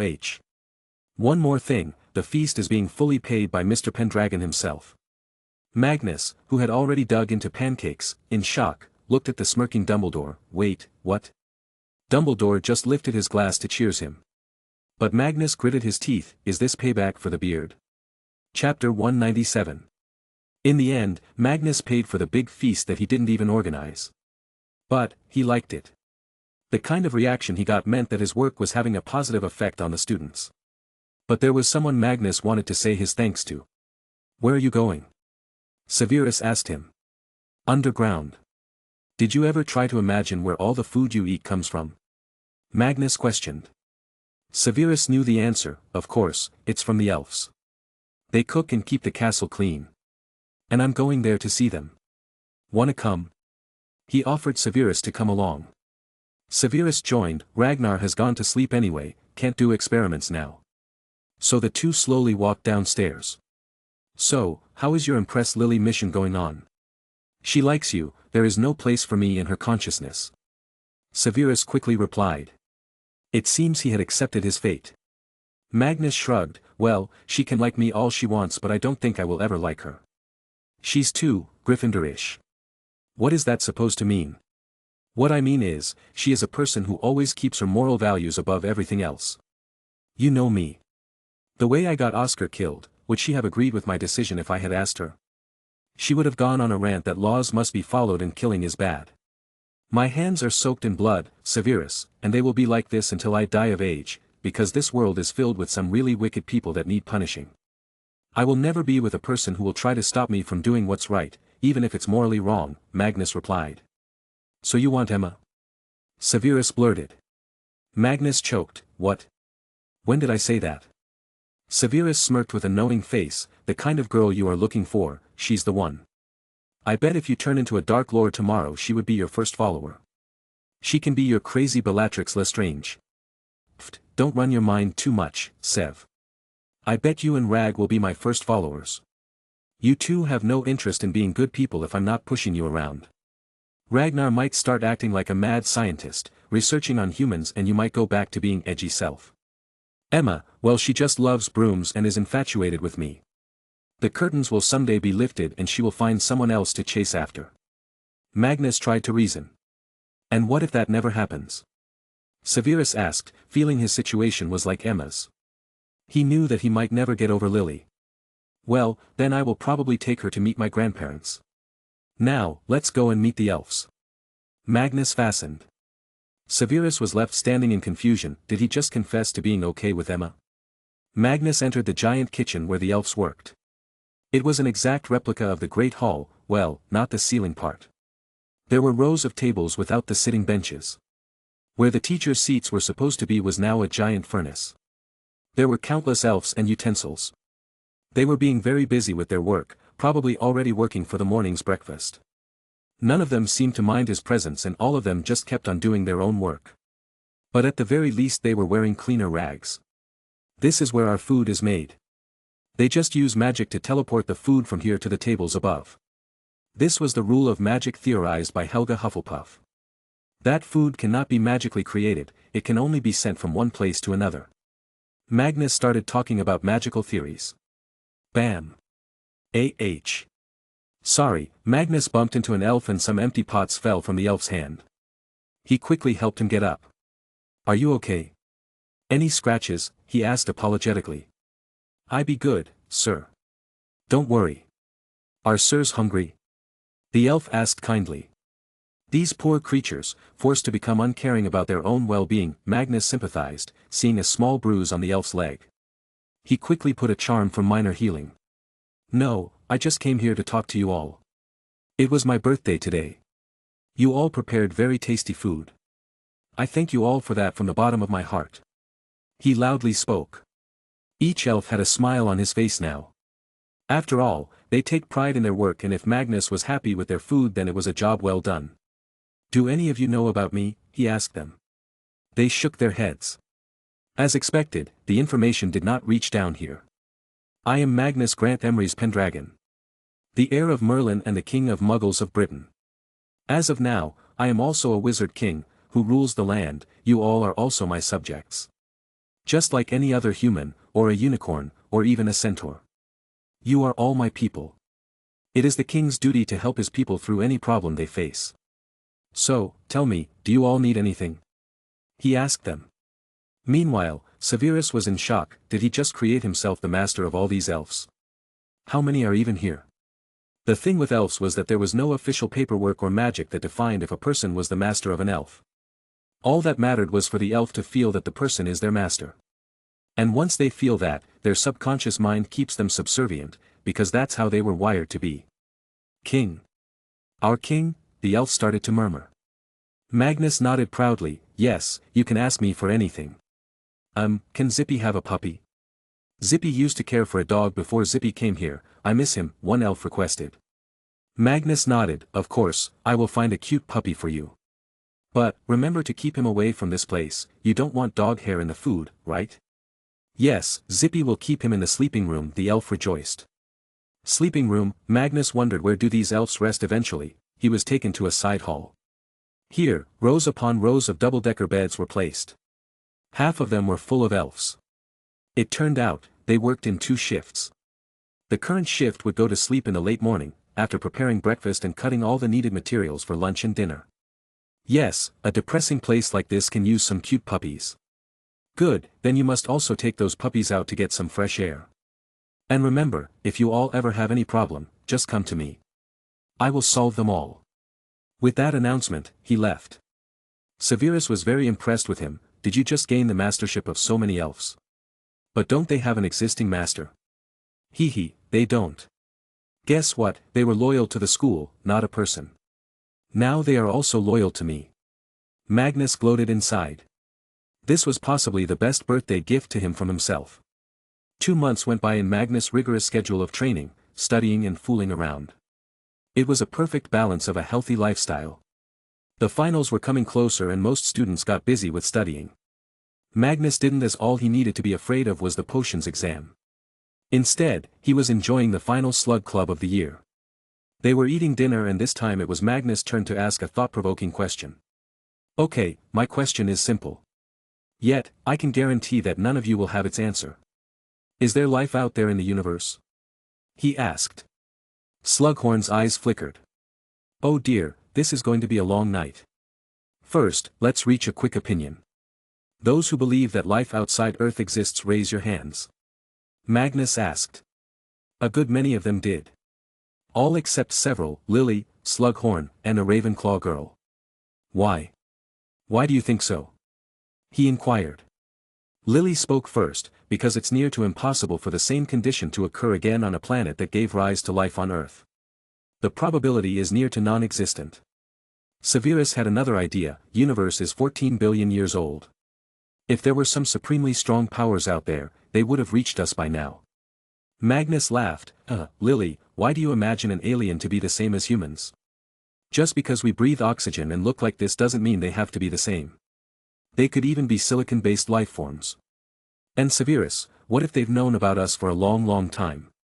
And they are just watching us, like we watch animals in the zoo. To me, the question is not about whether they are real or not. What I fear is that they will find us first, and will have an upper hand. Because if they do come here to colonize us, then I'm sure we will first-hand learn what an intergalactic British colonial empire would have looked like. Chapter 198. May 15th. It was a normal day for Hogwarts and its dwellers. The students were busy studying, teachers were busy teaching. Magnus was busy training and Severus was busy experimenting. All were doing whatever they liked. But, in a certain potions lab, a blonde boy was doing a very dangerous experiment. It was nearly lunchtime and he was just done with it. I think it's a success. I will test it on Magnus now. Ragnar evilly planned. He kept a plain face and reached the great hall. He purposefully sat beside Magnus. How is your training going? Magnus became alert. Looking at his face, he felt threatened. What are you planning? Ragnar's mouth twitched. This guy, his instincts are really strong. Nothing, my brother. I was just asking about your day, since I had a very successful experiment today. Ragnar replied. Magnus nodded and started telling him, well, my training is good. As long as I can continue this for a few years I think I will become unbeatable. What about you? Nothing, just trying to make a previous potion much more effective. Here, why don't you have my pancakes too? Ragnar forced his plate on him. Magnus paused. Do you think I am a fool? That I would not see through your schemes? You are trying to test your potion on me, right? Bam. He threw the plate away. But Ragnar also lost balance and fell down on his back from the bench. It did not hurt him, but as he tried to get up, right in front of his eyes, a small vial slowly slid down his pants pocket and fell down. To him, it was all happening in slow motion. NOO. Crack. The vial broke on contact. Green fumes rose from it and immediately spread around the whole great hall. Magnus immediately stopped inhaling and also put his hand on the nose. Ha ha ha. Ragnar, who was the closest to it and the most affected, started laughing. Magnus wondered what happened. Was it a laughing potion? Bam. Emma all of a sudden jumped onto his back. You're so warm, Magnus. Oh, your hair smells good, let me bite them. I'm gonna go and confess to Lily. Severus got up. There was mayhem all around him. He looked at the broken vial and had a bad premonition. Don't tell me, this is the same thing that made him high that time. He looked around. Some students from Gryffindor were dancing on the table. Some were fighting, some were singing. Ravenclaw's students were fighting over some stupid question. Hufflepuffs were chilling in their seats, watching everyone else and laughing. Slytherin was a mix of them all. He turned to the teachers. This is bad, they're affected by this too. Magnus quickly cast a bubblehead charm. It was a charm that produced a bubble around the head of the caster, giving them a continuous supply of oxygen, allowing them to breathe where they could not otherwise. A protective bubble formed around Magnus' head and he finally took a long breath. Oh boy, Ragnar's getting a big detention after this. He muttered. You smell so good. Magnus quickly forced Emma away from his back and put a stunning charm on her. He looked at Dumbledore. The old man seemed to be barely holding it. His physical body was fighting the potion. Magnus quickly cast a bubblehead charm at him too. Magnus. I demand a duel. A duel of fate. The loser dies. Evan Rosier, a sixth year shouted. He was a member of the gang of Slytherin. Magnus facepalmed himself. Stop wasting my time, you dunderhead. Bam. He didn't use any spell. It was just a raw powerful slap on the face. Evan Rosier directly passed out and fell face first, breaking his nose. You. I will kill you today. The other lackeys also came. Slap slap slap slap. He slapped all of them into oblivion. They would probably not even remember their names for a day after waking up. The only ones left now were Narcissa and Regulus. Narcissa was not interested, it seemed. She was currently using her knife and fork, stabbing them on the table and cursing Lucius for not contacting her in a while. Regulus just sat there, looking at Sirius, crazily dancing on the Gryffindor table without his robes and shirt. Thank God he went away, Regulus muttered. Of course, he didn't mean it. Because his next words made Magnus roll in laughter. I can dance better than that. Magnus put all the kids to sleep who were dangers to themselves. The only ones left now were those who were high and sitting in their chairs, chilling, mostly Hufflepuff. The other ones were the Ravenclaws who were arguing with the walls now. He had to put all Gryffindors to sleep though. They had too much energy. There were a lot of girls too, they were chasing him around, trying to confess or touch him. The Slytherins were also mostly down, as many of them were having crazy ideas of doing something destructive. Severus was though tied to a chair, he was trying to confess to Lily, but Lily was trying to chase after him and he had to put her down. Severus wanted to fight him due to this. After hard work, he finally took a seat, tired from all the work. Old man. I know you are fine now. Dumbledore took a sip of the wine from his table, looking at the utter mess of the Great Hall. This is going to be in the news tomorrow. Just tell the truth, it was an accident. I will tell the papers not to push it too much. He replied. I think this is the time you call the elves and tell them to send them to their dorms, Magnus suggested. And so, slowly the elves arrived and helped to send everyone away. The hall was then cleaned with magic. Later, Magnus looked at Ragnar snoring on his bed, he felt an urge to smack him. Bam! Chad did it. He liked playing with sleeping Ragnar since he slept like a dead horse. And maybe Chad had the fetish of slapping sleeping Ragnar now. This was not how I expected my day to go, Magnus muttered to himself and rested on the bed. This was the funniest incident I have ever witnessed in the school, Merlin spoke from the wall. Absolutely, particularly the duels on Gryffindor table were great, Arthur added. They were dueling with spoons, there was nothing glorious in that. Merlin barked back at him. Magnus ignored them and went to sleep. The whole school was sleeping right now, even though it was not the time for bed. The next day. What? 1 week detention. It was just an accident. Ragnar got his gift the next day. Slughorn could not help his favorite potion student, I'm afraid you have to accept this punishment. You did cause a big problem yesterday. True, and I had to clean up the mess, Magnus grunted. Ragnar looked at Magnus thankfully, thank you, my brother. Won't you join me on the boring detention? Magnus' face stayed plain, no, and you will surely have Sirius and James there every once in a while. The detention only meant that Ragnar would have to spend even the free classes in the detention room. He can only go to his dorm after all the classes end.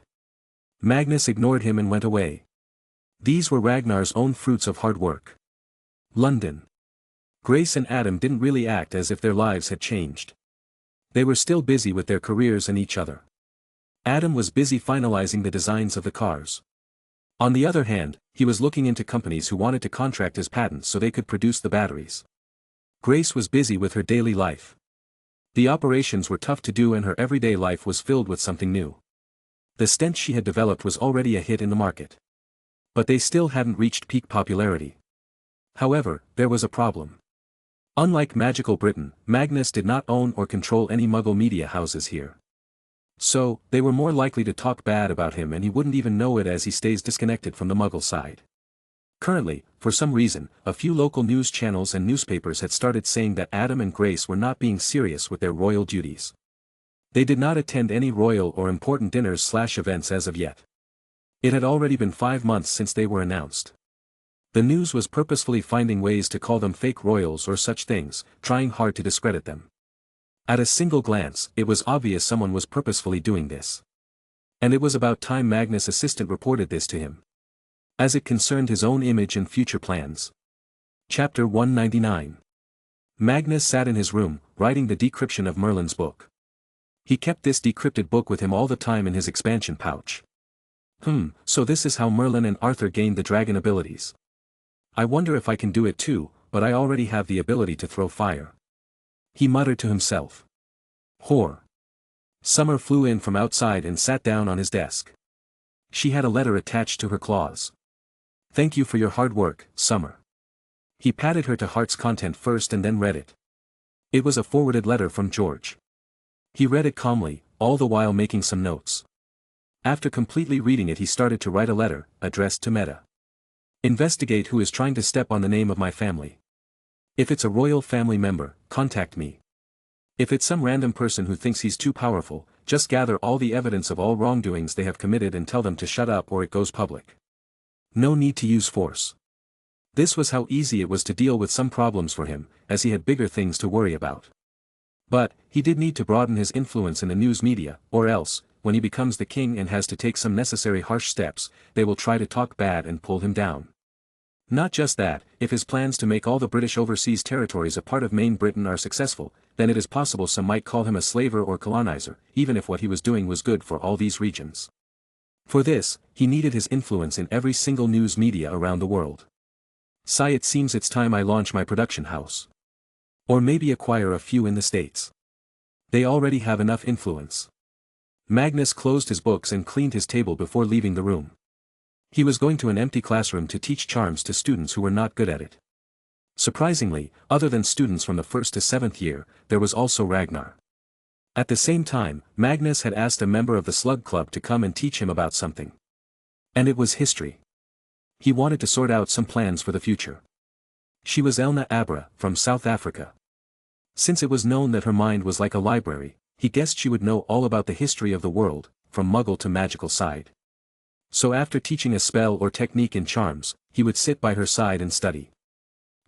How did you get time to learn all this?" He asked her for her story. Since he already knew her pretty well, he expected her to tell him everything. "My father was the assistant librarian of the City Library of Cape Town. He would take me there every day since we could not afford school for me. I have 4 brothers, all older than me. They were the hope of my family, that they would improve the family condition. But since I was always in the library, I started reading books on my own. Since I didn't go to school, books about science, maths and technical things did not interest me, nor could I understand them. So I fell in love with history books, and I used a map to learn about the world. Then, when I was 8, I did accidental magic in front of an aunt. She knew about the magical world as her own mother was secretly a witch. My family was elated after knowing this. But magical schools in Africa cost money, and we didn't have that. So my dad made me study for some competitions about spellings and history. I won them, got some money, and my elder brought me to Britain. We were very nervous though, but finally, when I turned 11, a letter arrived in the mail. And as Hogwarts is free, I was able to study magic. It was because of your planned free books policy in Diagon Alley, I was able to afford the necessary items for school." Magnus really admired her will to move forward. Even without a formal education, she got so far. Her mind was sharp, that was obvious. "That's quite a story. Okay, will you teach me about Africa? About the whole region, its conflicts, why it's poor and all such things. Also about its magical population." Magnus asked her. Elna confusedly looked at him. "Why would you want to know this?" "Well, I am a big businessman. I like investing and I think Africa is an untapped market. But of course, I believe in mutual development, instead of crony capitalism." Magnus replied pridefully. Elna nodded and drew a map of the African continent on paper. "Well, the continent can be divided in its topography. For example, the northern and mid-northern areas are poor for the most part, the reason being the Sahara Desert. In the middle and southern part, there can be found a lot of greenery. There are lots of mineral deposits too. Despite all this, you cannot call any of the countries stable. The main reasons are the ever-changing governments, coups and corruption. To be honest, all the Central African countries can become very rich as long as they focus on their industries, because they have a lot of natural resources to sell. But what happens is that a few warlords take over some mines, start illegally bringing people there to mine with their hands. They then smuggle the output outside the country and sell it in the international market. The country's government does not get a single pound in taxes. This starts a vicious cycle where the money never reaches the people in the form of economic and infrastructure development. She explained while drawing maps of each country on the paper. Magnus was fully focused. What about the magical side? Rarely do any of them have a centralized magical authority like the ministry here. Most wizards in Africa still live in tribes, and those who are more westernized have set up their secret towns. They also exploit people a little to make money. But for the most part, they have stayed away. She replied. A plan was already forming in Magnus' head. But he was still interested in his most valuable asset in Africa, the country called Zimbabwe. It was a British territory at the moment, and from what he had ordered the Queen to do, the people there had started to see Britain in a different light. Making them happy was easy. He just provided them education, healthcare and food grains whenever there was less harvest due to less industrialized agriculture. Slowly, he hoped to take over one political party there and use it to propose a merger with Great Britain. Zimbabwe will then become Greater Britain. What can you tell me about Zimbabwe, about its magical side too? He inquired. She quickly drew a bigger map of the country, its British territory. The country is filled with natural resources. It has a lot of coal, chromium ore, nickel, copper, iron ore, vanadium, tin, platinum group metals, such as palladium and diamonds. Globally, it is a significant producer of lithium, chrysotile asbestos and vermiculite. Magically, it's not very strong. But, once again, corruption is the problem. Though it's a relatively peaceful country for now. She's amazing. Her in-depth knowledge about each country can help me so much. I guess we're going to have another entry in the British Citizen Registry. Maybe she can be my spearhead in the dream of increasing British boundaries. Thank you so much, Elna, this is very helpful. I might reach out to you again, by the way, if you have any need, just tell me. I am the next king of Britain after all. He said, moving forward a hand of friendship. She shook it with a smile. It was never bad to have such strong friends after all. But, she did have a request, though she felt a bit ashamed asking this. Magnus saw it. You want to say something? Hesitantly she nodded. I want to bring my parents here. It's not very safe back at home. There is no hurry though, I don't want to cause any inconvenience to you. Magnus immediately agreed, just this? This is easy for me. Just tell your parents to pack their bags. The British Embassy in South Africa will contact them soon and arrange everything. I will also take care of their jobs. Really? Thank you, Magnus. She jumped in excitement. Magnus chuckled. No matter how smart she was, in the end, she was still a young girl, who loved her family and missed them. Shiver. Magnus suddenly felt a chill run down his body. He looked at the classroom door. What is Emma looking at, Elna? He realized there was another girl he needed to take care of. Emma lacked a good hobby, so perhaps it was time to give her a direction, so she could be busy and not eat every girl he talks to. After an hour, his charms tuition came to an end and he happily returned to his room. Today, he found another possible member of his Order of Merlin. But he felt he was not doing justice to the magical world by only recruiting humans. Where can I find a good enough goblin now? Gringotts. Zenrock, the diary writer and the strongest warrior goblin, wrote his daily entry. Dear Diary. Today, I killed another wizard. There was a reward for 5,000 galleons on him. He was torturing an elf when I found him. But, when I killed him, I felt something. I am now confused because from what I have seen, we goblins are not too different from humans. We too are ruthless, greedy and scheming. What gives us the right to call humans bad, when we are like this? I hope I can find an answer to this someday. Old Mace is possibly the most savage goblin I know, but he is also like a father. A father to whom I cannot ask for the answers to my question. He finished writing and headed out for another hunt. He didn't like it, but it was his duty. Chapter 200. Boom. Jump to the left, Ragnar. Magnus shouted. Ragnar was following everything Magnus was shouting and masterfully doing it. They were currently in the room of requirements. Magnus was teaching Ragnar how to fight. He's been doing this for a month now. Ragnar initially was very sloppy when it came to moving around with his sword. But with a good amount of practice to make muscle memory, some movements become natural. He just had to beat him a lot. Now, he practiced with the various dummies in the room. You keep on practicing, I need to go out now. Emma is probably waiting for me in the field. I need to give her some life advice today. Don't get yourself killed. He left Ragnar to get beaten and learn the hard way. Whoosh. That's good, very good posture. If you keep this on, you can become a professional Quidditch player. He praised her. She gleefully smiled, hee, but I don't want to become that. I'd rather make brooms for the international players. Magnus slowly descended to the ground while talking. That's a good dream too. If you can develop a good broom, you can become famous around the world. But have you ever thought about creating brooms for anything outside Quidditch? He inquired. She denied, no, why would I make it for anything else? The only people who buy my ultra-fast brooms are the Quidditch players, enthusiasts or rich people with too much money. Who else would buy them? Magnus put his arm on her shoulder and started painting a picture in her mind. He was in his professional businessman mode. But she seemed ecstatic with his arm being on her shoulder. Are you interested in making brooms which the ministry, not only the British but from all around the wizarding world would be interested in? Do you want to make hundreds of thousands of galleons, millions in the long run? Even I might buy 1,000,000 galleons worth of them. A broom, so fast and deadly that official permission is required to buy it. What are your thoughts? He asked after making her nearly drool over this dreamy picture he had painted in her mind. What broom? Tell me, quick. She asked hastily. Magnus smiled. Look at this design. I call this a fighter broom. They have greater speed, better maneuverability, and also the ability to throw some energy shots. Emma stared at the design closely for a good 5 minutes. Ideas had already started to take hold in her head. When she finally looked at Magnus, she had stars in her eyes. This is amazing. I want it. I want to make it. She requested with puppy eyes. This is all yours to make. But remember, if you start this, there is no going back. You will be working on this broom for your lifetime, upgrading it, bringing a better version after every few years. Magnus warned her.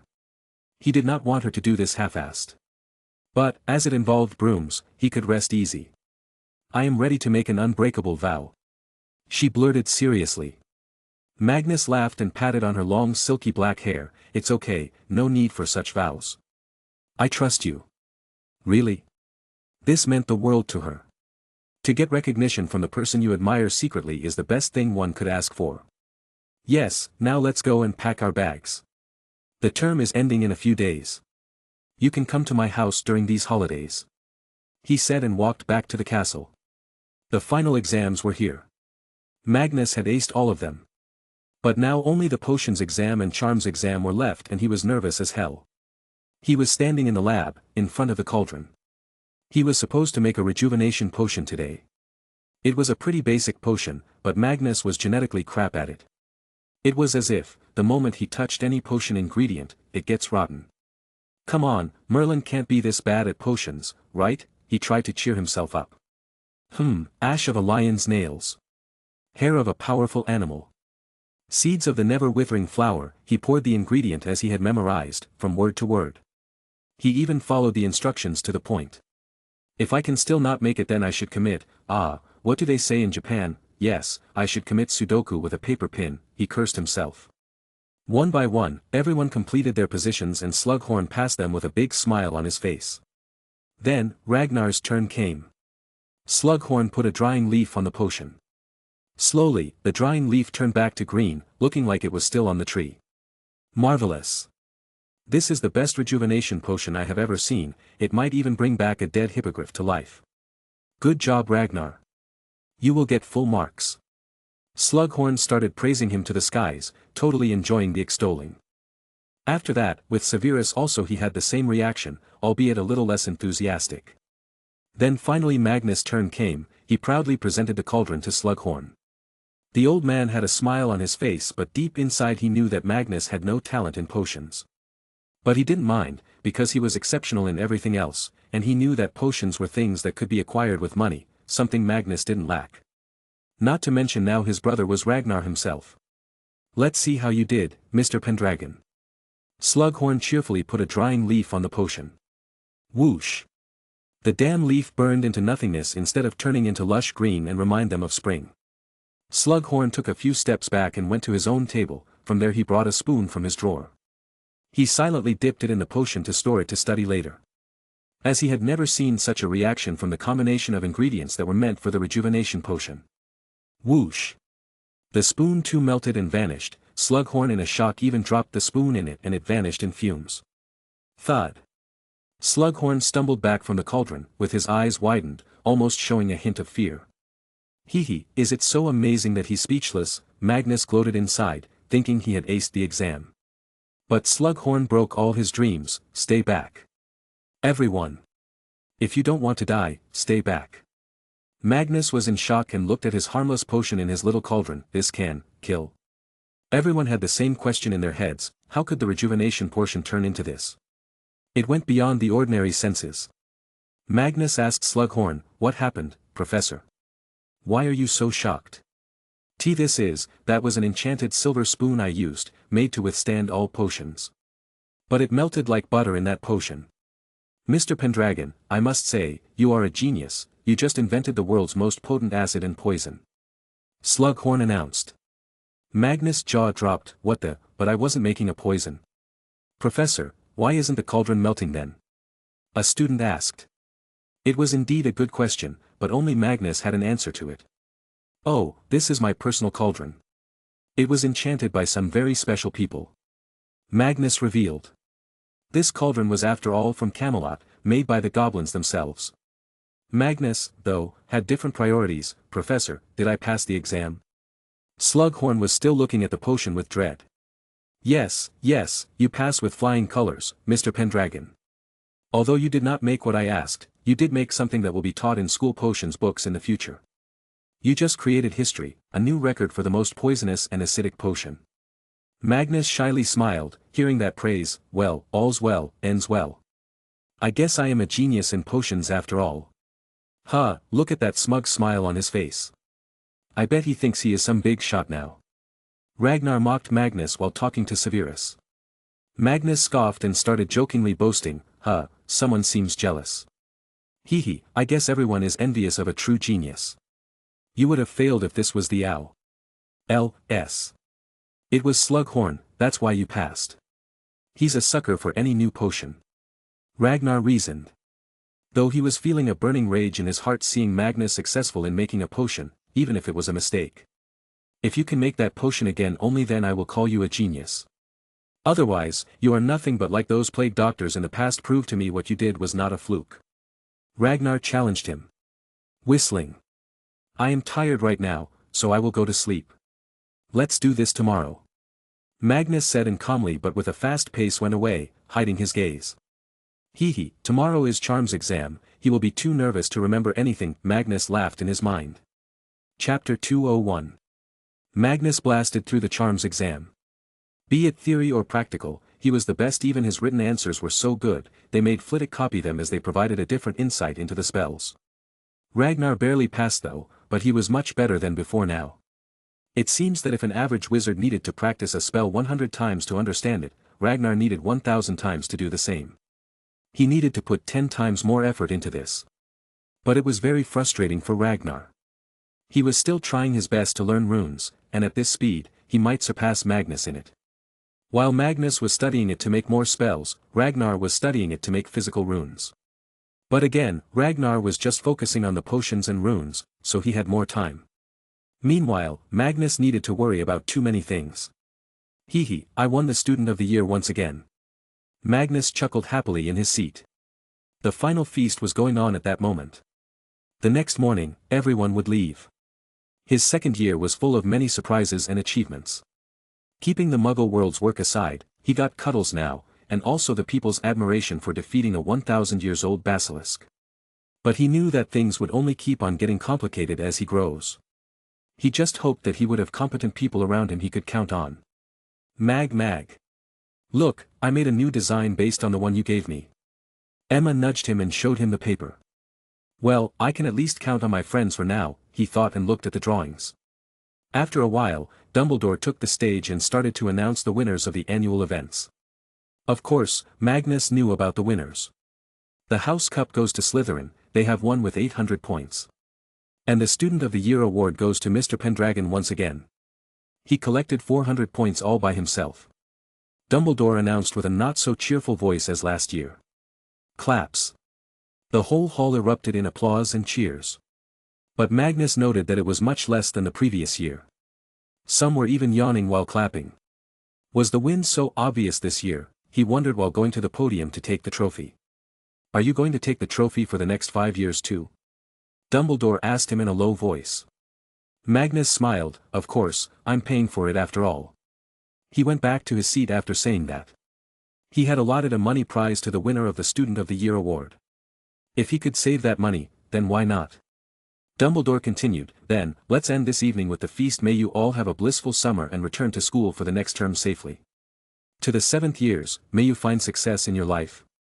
Let's eat. He clapped his hand and food appeared on the table. They all ate it merely. But Magnus was seeing a few eyes fixated on him and his trophy. He looked at them and they were all the best students in their houses. All of them also wished to win this trophy once. But he was not going to give up. It was a tough world. If you can't beat him fair and square, then you are not good enough. Magnus even stopped cheating in the potions exam because it left a bad taste. Hey, look, James is looking this way. Ragnar pointed out. Magnus looked towards the Gryffindor table. He noticed the jealousy-filled eyes. James was looking at the trophy, as well as Magnus. He's probably frustrated as his house isn't even in second place this year. Let me mess with him. Magnus said and lifted the trophy. He brought it closer and started caressing it, all the while showing a big smile to James. Ah, he's getting angry now. Severus took joy in James' annoyance. He didn't like the boy, as he seemed very flirtatious, especially with Lily. He's probably salty about that prank. Although it was done in good faith. Ragnar added. Magnus didn't care, let's eat now, can't let the food cool down. Heh, like that can never happen to you. Ragnar chuckled, knowing his fire powers. The bags were packed, the rooms were cleaned. Everyone left the school and headed back to their homes.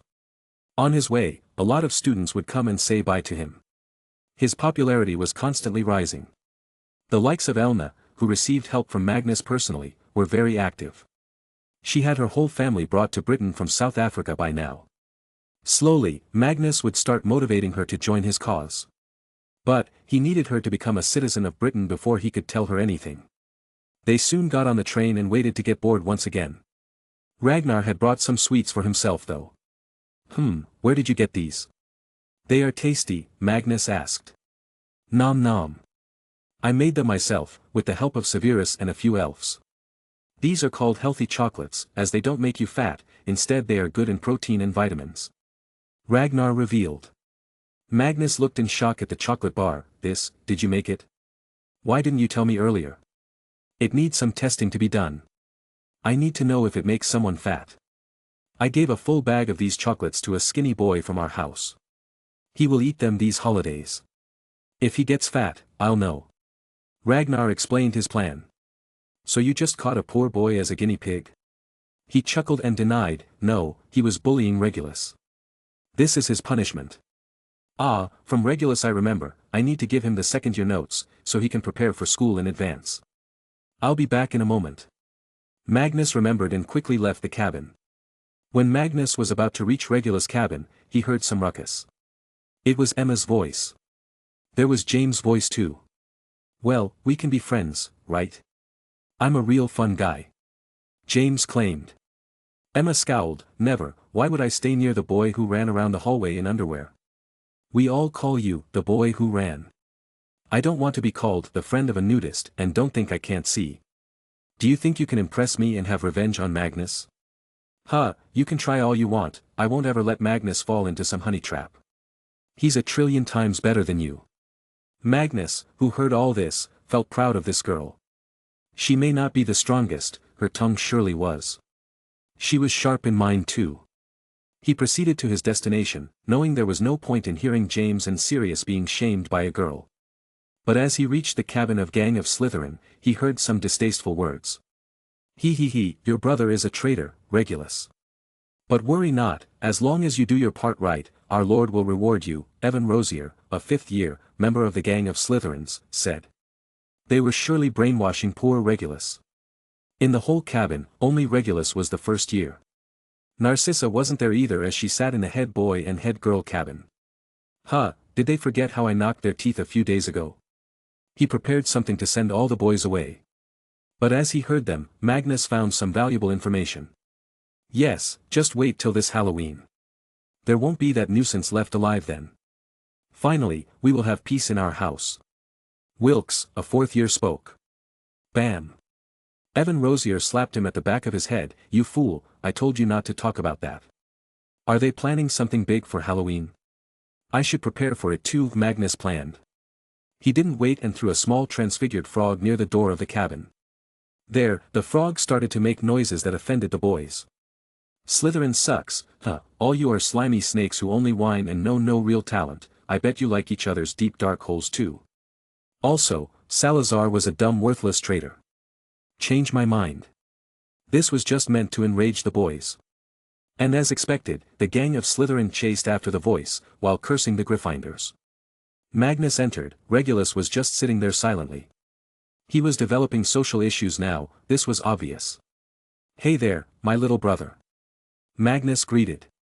A big smile appeared on Regulus' face in an instant. Magnus. Magnus laughed and took a seat. You are surely in a tight spot. They are trying their best to brainwash you. Here, I brought you some notes for the second-year syllabus. You can ace it for sure. Regulus excitedly took it. The first-year booklet he had gotten had helped him a lot too. But his face turned worrisome. Magnus, you need to be careful. They are planning something against you. I heard the Dark Lord is involved in this. Magnus uncaringly smiled. Well, then I will just give some practical experience to some of my friends so that can also kick some asses. Don't worry, I am pretty strong. By Halloween, I will be stronger. He kept on talking to him for a while, trying to cheer him up. In all honesty, Magnus was now more like a big brother to Regulus than Sirius. As Sirius never even came to ask him how he was doing. Okay, I will go now. They will probably be back any moment now. You can contact me if you are having any trouble. He patted his head and walked out while whistling. But, as he got out, he saw Narcissa there. She was a bit shaken that Magnus was here. Hee, thanks for taking care of him. You know, my offer still stands, join my side. I know the dark side is pretty strong, but mine has healthy no-fat chocolates. Ah, and I can teach you true magic. He offered her. She had a plain face, and what side of magic is that? Light side? Magnus shrugged. Nah, I'm no white knight. I'm a dragon rider. My side is the fire side, and the fire side of the magic is a pathway to many abilities some consider to be unnatural. Bye-bye. She was confused with his words and just ignored him.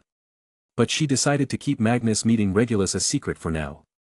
After all, Regulus was her little cousin and she couldn't see him get tormented either. Chapter 202.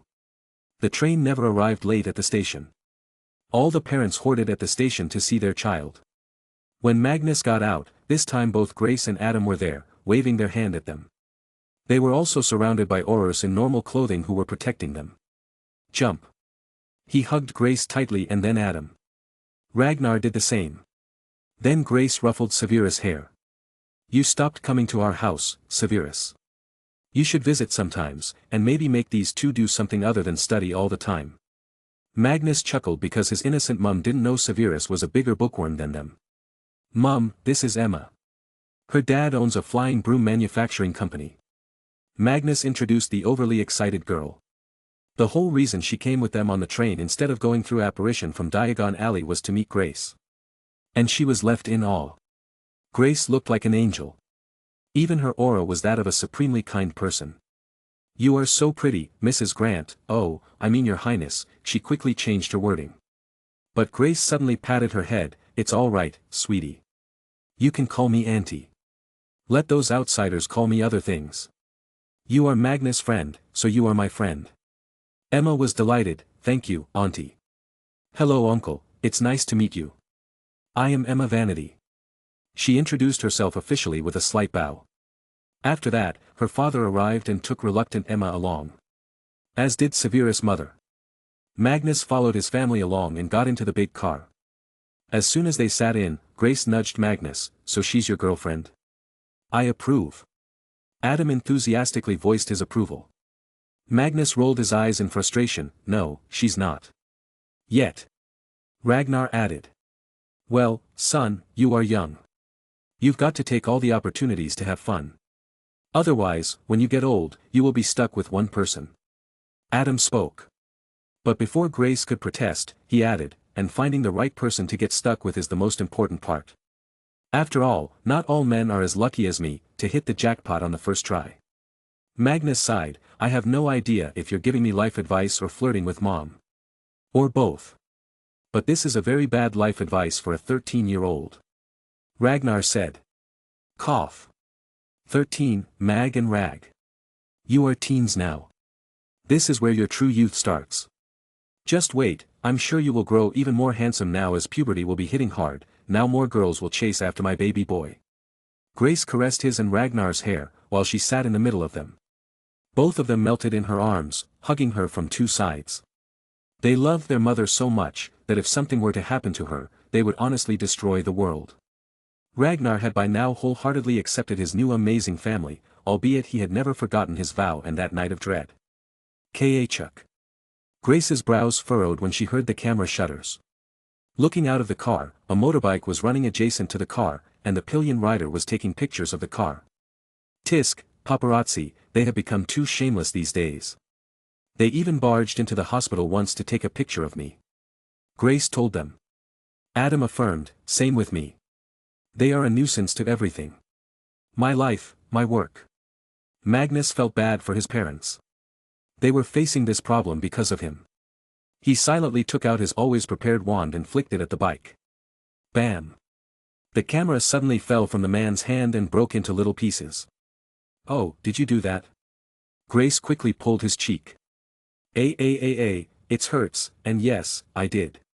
By law, they are not allowed to take your pictures. Besides, I also made a hole in their bike engine. Hopefully, one less creep now. But worry not, I will deal with all the nonsensical media problems, you two just focus on your lives. Magnus assured them. Ragnar did the same, we're wizards, Mum. We have 1,000 ways to deal with them. Okay, my princes. Hee, stop Mum. She started tickling them. They reached home in half an hour. But Magnus noticed that another person was present there. She was young and wore nurse clothes. Who is she, Mum? He inquired. Grace blushed, Adam too. They looked at each other as if talking through their eyes. Grace came clean, sweeties, actually, the nurse was sent by the royal palace. Adam saved her the embarrassment and announced, you two are going to be big brother. It took the two of them a few seconds to understand the gravity of the situation. But, the next both of them jumped into a hug with each other. Mag. I'm going to be a big bro. Me too, Rag. Ha. They were so happy about this news. Magnus though straightforwardly looked at the nurse in the eye. He was never going to take chances with his family, better to be safe than sorry. He looked at the life of the nurse through legitimacy. She was from a humble family. Not too rich and not too poor. She worked as an assistant to a royal physician not long ago. Now she's assigned here. Magnus nodded at her, I will pay you a £10,000 bonus each month, so take care of my mother as best as you can. And if I get a little sister, I will sponsor you for your doctorate degree if you want to do it. And if I get a little brother I will sponsor your doctorate degree. Ragnar also spoke. The nurse was very happy, though she didn't show it on her face. She knew how to behave in front of important people. Before being sent here, she was advised by her boss to be utmost respectful to Magnus, as he was bound to be the most famous king in the future. Again, all these were speculations, deliberately spread with rumors. People had started talking about how Magnus was the best of both worlds, he had the current royal blood as well as the old one. On top of that, he was a genius. Mum, I want a sister. Magnus requested. She chuckled, it all depends on what God decides now. Magnus quickly clapped his hand and looked at the ceiling. God, if you are listening, give me a sister please. Yes, God. Give me a cute little brother. Ragnar did the same, but he went to the garden to do it, as the ceiling was blocking his prayer. Pop. Wahahaha, Magnus suddenly rolled in laughter. A bird had pooped on Ragnar's face just now. You got the blessing it seems, he taunted. With a contorted and disgusted face, Ragnar ran to the bathroom. Summer, why didn't you stop that bird? He cried. But poor Summer was still in her cage, so what could she have done? Hee, you two are the shine of this house. Without you two, it feels so ghostly. Grace muttered. Magnus smiled, when I complete school, I will always be by your side. Let's go, all of us will cook together. Let Abe and George fill the water and put the bottles in the refrigerator today. That night, they sat together and ate merrily. Abe and George were also forced to sit with them, the nurse too. After the dinner, Magnus made sure his mother took the health supplements Ragnar made. Then he went to his room. He picked up his phone and called a few numbers. They were Ted, the CEO of Tonks and Tonks. Tom, superintendent of CID. Adrian, the CEO of Meta. Edgar, the CEO of Emery's Construction. Bobby, the CEO of Future Tech. Let's meet tomorrow at my office at Dragon Holdings. It will be about mine and your future. After this, he called his secretary. Vanessa, come to my office tomorrow morning and hand me the progress reports for all our business. And also call all the CEOs of our companies. All except Meta, Emery's Construction and Future Tech. He was going to sack some people right then and there if he felt that they didn't have much vision to push forward in the industry. He desired constant innovation, and a person has limited ideas, so the people in power need to be changed after a while. He also wanted to deal with the news agencies and their constant interference in his personal life. He believed that the more they talk rubbish, the more tarnished the British monarchy will become. Even if he's doing an amazing job, nobody will believe it later. Maybe Dad should give an interview. He thought. Sniff sniff, give me some stones to sniff. Chapter 203. Meow wow. It was 6 a.m. Chad the fat cat now had a new sleeping habit. This made him fall asleep at 8 p.m. and wake up at 6 a.m. It was all fine till now, but then he needed to go poop as soon as he woke up. For this, someone needed to open the window. Arg, fine, I will open it. Magnus tiredly got up and went to the window. Go, he pushed Chad out of the house. He wanted to sleep more, but seeing sunlight outside he didn't feel comfortable doing that. Summer was still sleeping on her perch though. He went to her and scratched her head before leaving, letting her sleep. He went to the kitchen and found the nurse working there. Abe and George now disguised themselves as ordinary human chefs, just short in height but with long noses and ears. What are you doing so early in the morning? Magnus asked her lazily. She meekly replied, I was preparing Ma'am's breakfast. It must be perfectly healthy, filled with all necessary minerals the body needs. She won't need them as long as Ragnar is here, he thought. That's good. When do you wake up? He inquired. At 5 a.m, sir. She answered as if it was a job interview. Good, are you satisfied with your job at the Royal Palace? What if a better opportunity came, will you go there? He questioned. I love my job, it's the best I get. Magnus rolled his eyes, knowing she was lying. Just tell me the truth. It's tiring, sir. I want to go home every day after a shift. But at the palace, I have to stay all the time. I don't like this, it's tiring. They don't pay me so well either. At the start, I wanted to gain some experience. But even now when I have experience, I fear if I quit nobody will hire me. She answered honestly. Magnus understood her problems in life. Don't worry. Just a heads up. A new mega hospital is being set up near Richmond Park. Try it there, I'm sure they will need a lot of healthcare staff. After that, he started reading the paper. On the first page was the horrendous news about the country. That even though Britain became a member of the ECC, the inflation was getting bigger. Soon, he ate his breakfast and went outside to his office. It was in the same building as Meta and Tonks. His office was lavish and on the top floor. It was a big corner office with big windows. The first meeting was with a lot of executive rankings of all his companies. They were Medtronic, Pfizer, Daily Mart, Chrysler Building Management Office and a few more. Magnus went into the conference hall. Initially, when he entered, most of them did not recognize him and just ignored him. But a few of them stood up. When Magnus took the seat they all got serious, some making embarrassed faces. He may be tall but his face still looks young, and those who had not seen him before did not expect their boss to be so young. Let's be quick and to the point. This meeting today was called to analyze all your performance and accordingly reward you. But first, let's talk about the negatives. I have caught 2 executives from Medtronic selling secret information to outside companies for money. Their accounts were audited and now they are in jail for industrial espionage. Other than this, cases have also been filed against the companies they were working with.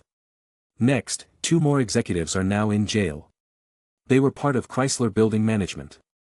They were found illegally renting office spaces in the building and pocketing the money. Pfizer is a new company, so I couldn't find any wrongdoers there yet, but I hope the process of integrating Pfizer and Medtronic with my new super hospital is going smoothly. Both of these two companies will also have a presence in the medical college, so you can find talent or capitalize on any new invention or idea that some students might come up with. Now tell me about all your concerns. Magnus asked them after scaring them with the criminal cases he caught. To be honest, each person sitting in this room had some dirt on them. All that mattered was how big it was. Theft of £100 by calling some personal expense a company expense was fine, but when you add more than 3 zeros, that's when the problem comes. The CEO of Pfizer raised his hand. Sir, we have been facing losses ever since we started the merger with Medtronic. We hope that you will allow some extra funds this time to research a new drug for the liver. I will do that. But if even £1 is wasted on something else, then I will take the money back from your pocket. I am granting £8 million for your research. Magnus decided and wrote some things in his notebook. Just after that, the CEO of Medtronic raised his hand. Sir, I also had a request. I do not need the money, but something else we are trying to develop. What is it? Magnus inquired. He had already given them a patent approval to make and sell Grace's invented stents, and the company was already making millions in profits. We are trying to make an improved pacemaker. You see, we have had a lithium battery pacemaker since 1969. But they are not very efficient and have a risk of the battery going haywire. The current pacemakers aren't good enough as they do not account for the atrium or upper chamber of the heart. But, even if we want to improve them, they are going to require more energy, which means bigger batteries. Magnus instantly understood what they wanted. Fine, I will give you my dad's batteries. But you will not be developing them. You will still have to order and buy them from my manufacturing company. Of course, you will get a slight discount on them. The CEO was very happy. If they could monopolize on this market, they can make billions. And his own bonus will be big. In the end, everyone in the room was working for money after all. Anything else? Magnus inquired. It was nearing his time to go and meet the others. Sir, Daily Mart is having a problem managing all its warehouses and it's costing us too much time, which increases the delivery time. Freya, the 40% owner of Daily Mart, spoke. Contact FutureTech Industries and they will set us up with some computers with a warehouse management program and also some barcode scanners.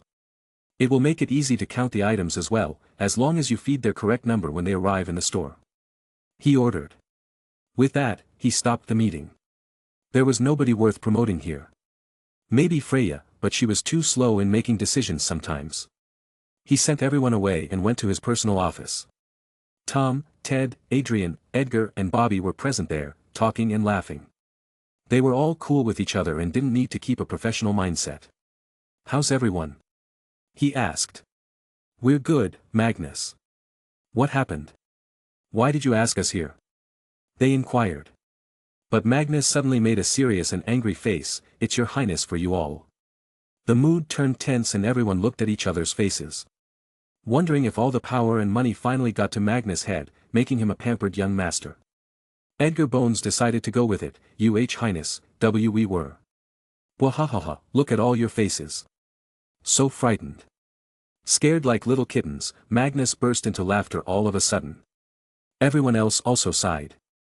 It was a relief to see the goofy Magnus. Okay, I have brought a new lie detector machine here with me. It can sense the pattern in our voices and tell us if we're lying.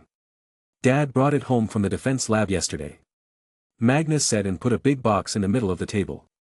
Why don't you try it? Adrian, is this your real name? Magnus asked.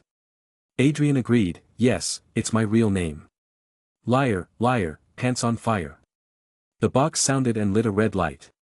Ted tried it next. I am the best lawyer in the world. Ting, the box lit the green light. Bobby, you can try it too, Magnus suggested.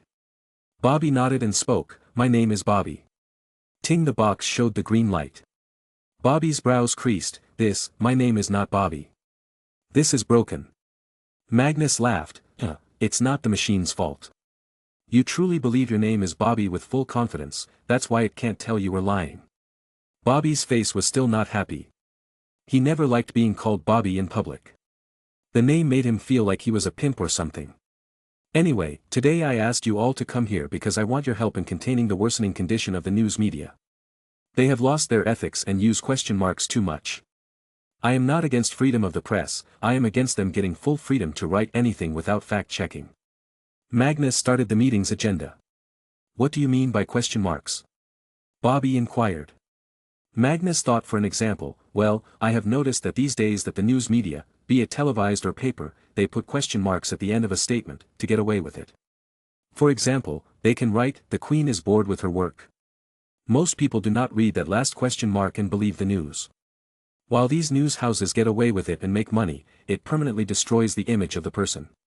How would you feel if they wrote badly about you? For example, what if one day it wrote, "Brandon Steele Armstrong still wets his bed"? Hey! I don't wet my bed. Bobby protested. This was against his honor. Liar, liar, pants on fire. Pfft, Magnus snorted, trying to hold his laughter. Ha ha ha, but others didn't hold back. Chapter 204. What is this? This machine is garbage. I don't wet my bed.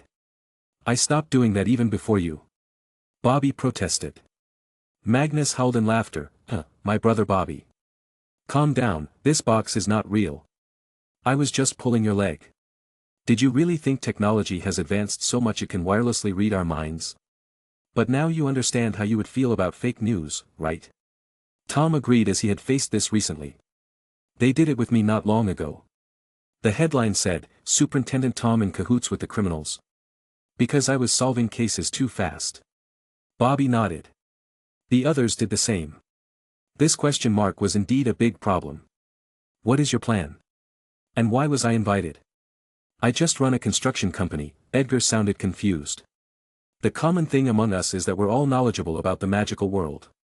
To us, solving problems has a different route. For this, I gathered you all. And Edgar, I have another reason to invite you. We'll talk about that later. Magnus explained and continued. I want all of you to start investing in all the major media houses. Not just in Britain but in all Western countries, especially those that speak English. We won't stop them from reporting about us, but we're gonna need some straightforward facts instead of vague questions. Meanwhile, I will do the same but on a larger scale. In the end, with all of us combined, we will have enough power to change their business practices. Recently, I've been seeing some very bad articles about my parents, who are the kindest people I know. Maliciously hurting their image will not be very good. Adrian, what happened to the investigation I asked you to do? He inquired. Adrian took out a file from his bag and handed it to him. This is the person. He's a noble, and currently dating your royal aunt. Ah, here comes the stupid family politics, Magnus sighed in frustration. Any motives found? He inquired. None. He seems to be after you just because he can. Or maybe his girlfriend is making him do it. Only you can find this out. Adrian said, shrugging off his responsibilities. He didn't want to meddle with the royal family. Fine, I will deal with that later. What about you, Edgar? What project have you taken? Magnus asked. Edgar notified multiple ones. Well, the extension of tube tunnels is going on. We had to buy 2 tunnel boring machines to cover up our magical work. We're also building a new government office building. We're getting too many projects these days because of our speed. So we just choose the highest paying ones. Magnus nodded in satisfaction. Good, make sure you gather enough experience and increase the workforce. I have planned a mega project for the future and our company will be making it. Tom, what about you? How is your work going? How many more cases until the next promotion? I don't know. There are no criteria for the number of cases that need to be solved for promotions. Tom said. Then we'll spend some money and make the news outlets talk more about you. Magnus decided. They continued to talk for 2 hours. They came up with plans to get richer, more influential, and powerful. In the end, Magnus came to the last and the most important part. For the past 2 years now, he had been looking for people to start the Order of Merlin. The round table was already selected, but the order was still a dream. Now, he had decided to take the first step forward to his dream with these men. Tom, Adrian, Ted and Edgar. What are your thoughts about the current state of the world? Magical one too. He asked them. Bobby straightened his back, expecting what was to come. He was excited to be honest. Tom relaxed in his seat. It's not good, that's given. Humans lack humanity now. But I think we were always like this, just because now we have news media, we are seeing all this. I do sure hope that someday people can be less destructive and more cooperative. I don't know about the magical world. It's the same. Ted started. I'm myself a victim of blood supremacists. My wife still fears that someday they will come after her and me. I hope someday we can rise above these petty disputes and look for a better future. I mean, look at what Magnus has done with a handful of wizards coming together. Can't imagine if the whole wizard kind started to do it. Ted said in a hopeful tone. Bobby nodded continuously. I bet our planet would look like those in science fiction. But why are you asking us all this? Adrian asked. Being an ex-Auror, he knew all this was leading to somewhere. Magnus took out a few documents from his bag. They were written in Old English and the pages were also of unusual thickness. These were handmade by Magnus and had magic in them. They were delicately made with the help of runes inlaid on them. Merlin had taught him to make these with the help of the old book. It wasn't something overpowering. There was no such thing as a magical binding contract. This paper does only one thing. If the signatory breaks it, Magnus will be notified. This way he can at least take countermeasures at the quickest. The four read them, taking their time. Magnus spoke at the same time. It might sound strange, but I am still well connected with Merlin. I won't tell how, but know that I can talk to him. And we realize that we share the same dream. Which is the betterment of all beings on this planet. For exactly this purpose, he had formed the Order of Merlin 1,000 years ago. But slowly, or let's say knowingly, all the people who opposed him erased the genuine purpose of this order. These powerful people were against everything Merlin stood for. Equality, charity, humanity, all these were foreign concepts to these people drowned in greed. And now, Order of Merlin is just a small medal that isn't even that symbolic anymore, since you can buy it. Why do you think you can do what Merlin couldn't? Ted inquired in good faith. Magnus replied, Merlin started late. He had many things to deal with as those times required his attention in multiple places. I am different, I have started early and all my dreams are a subpart of this goal. I have once again, created the Order of Merlin. It's not the same as the ministry, it just has the same name. But let's call this the main order, for now, a secretive order. Our goal is simple. To achieve peace and harmony in both magical and muggle worlds. Use magic, technology and intelligence to help the world move forward. Stop wars, bring peace, as simple as that. And for starters, I want you four to join me. Bobby, Ragnar, Severus Snape are already members. I am very selective and careful in choosing people. Now I have decided on you four because I think I understand you.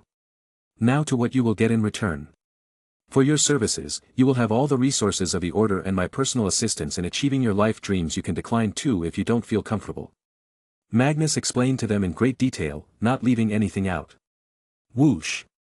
Adrian in an instant signed the document, leaving everyone else in shock. Blink blink.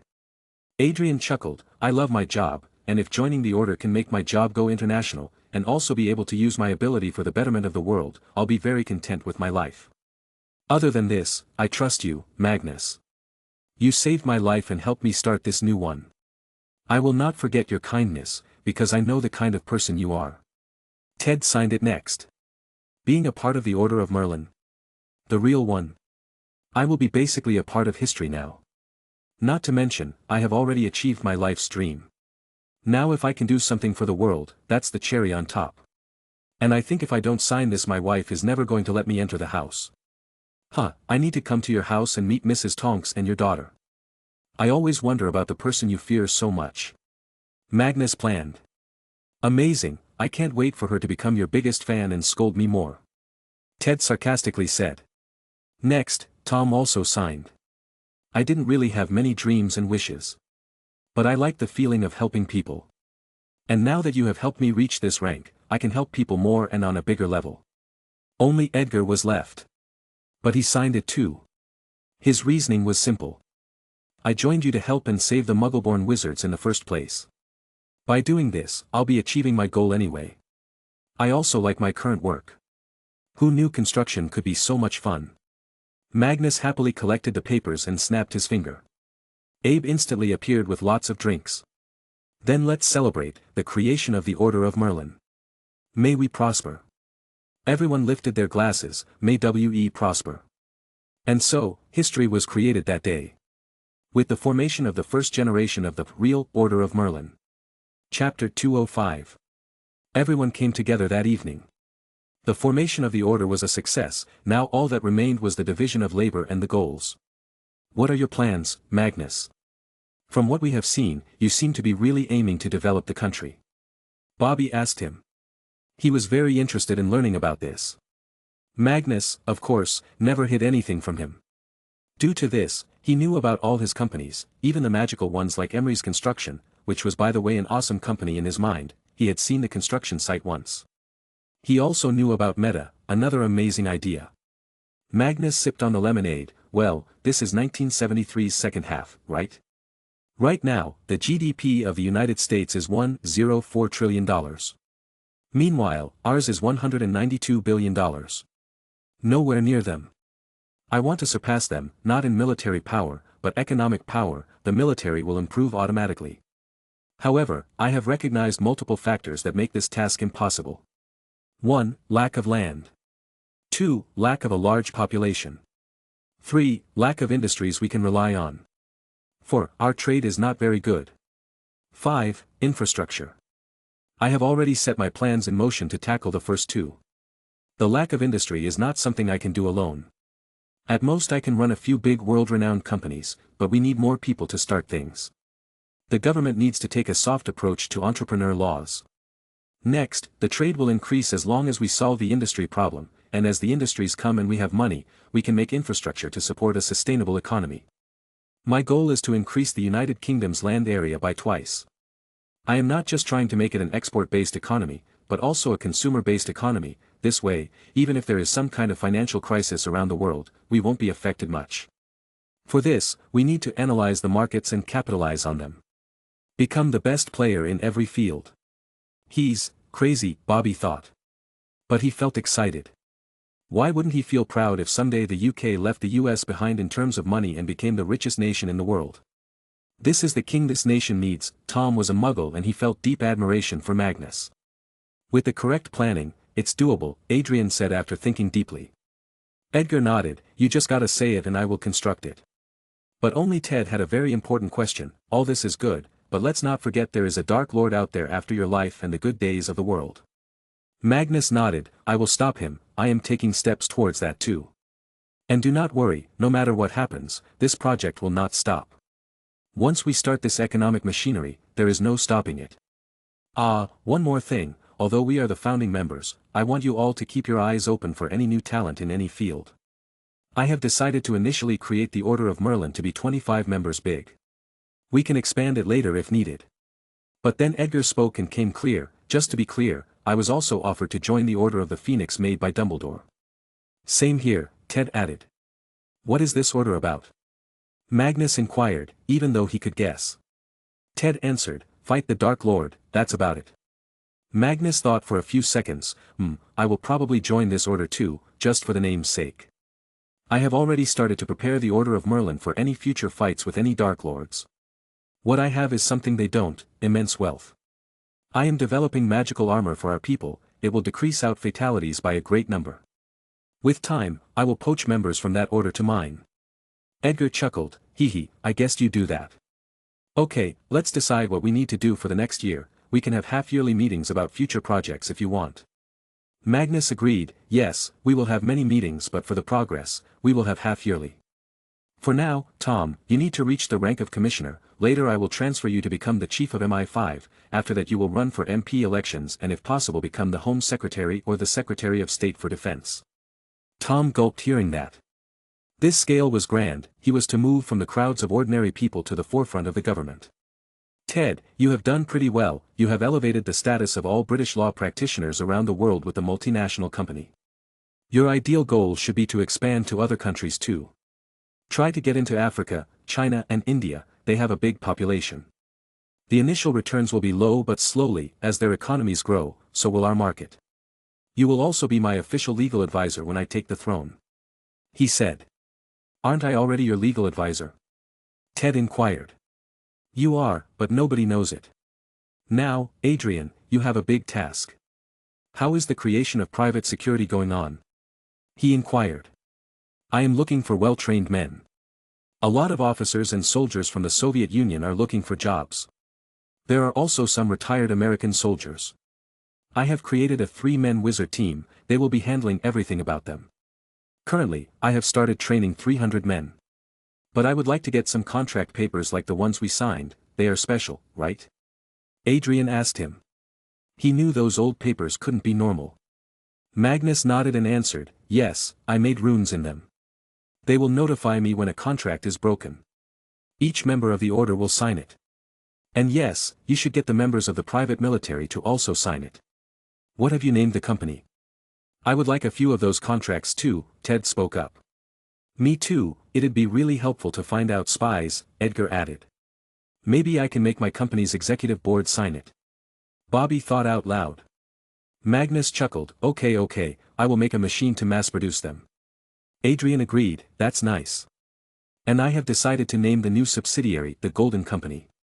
Well, because you love gold and it will be used to secure your interests, which can be called gold. Adrian explained the name, but he was holding laughter. Hee, it's a nice name.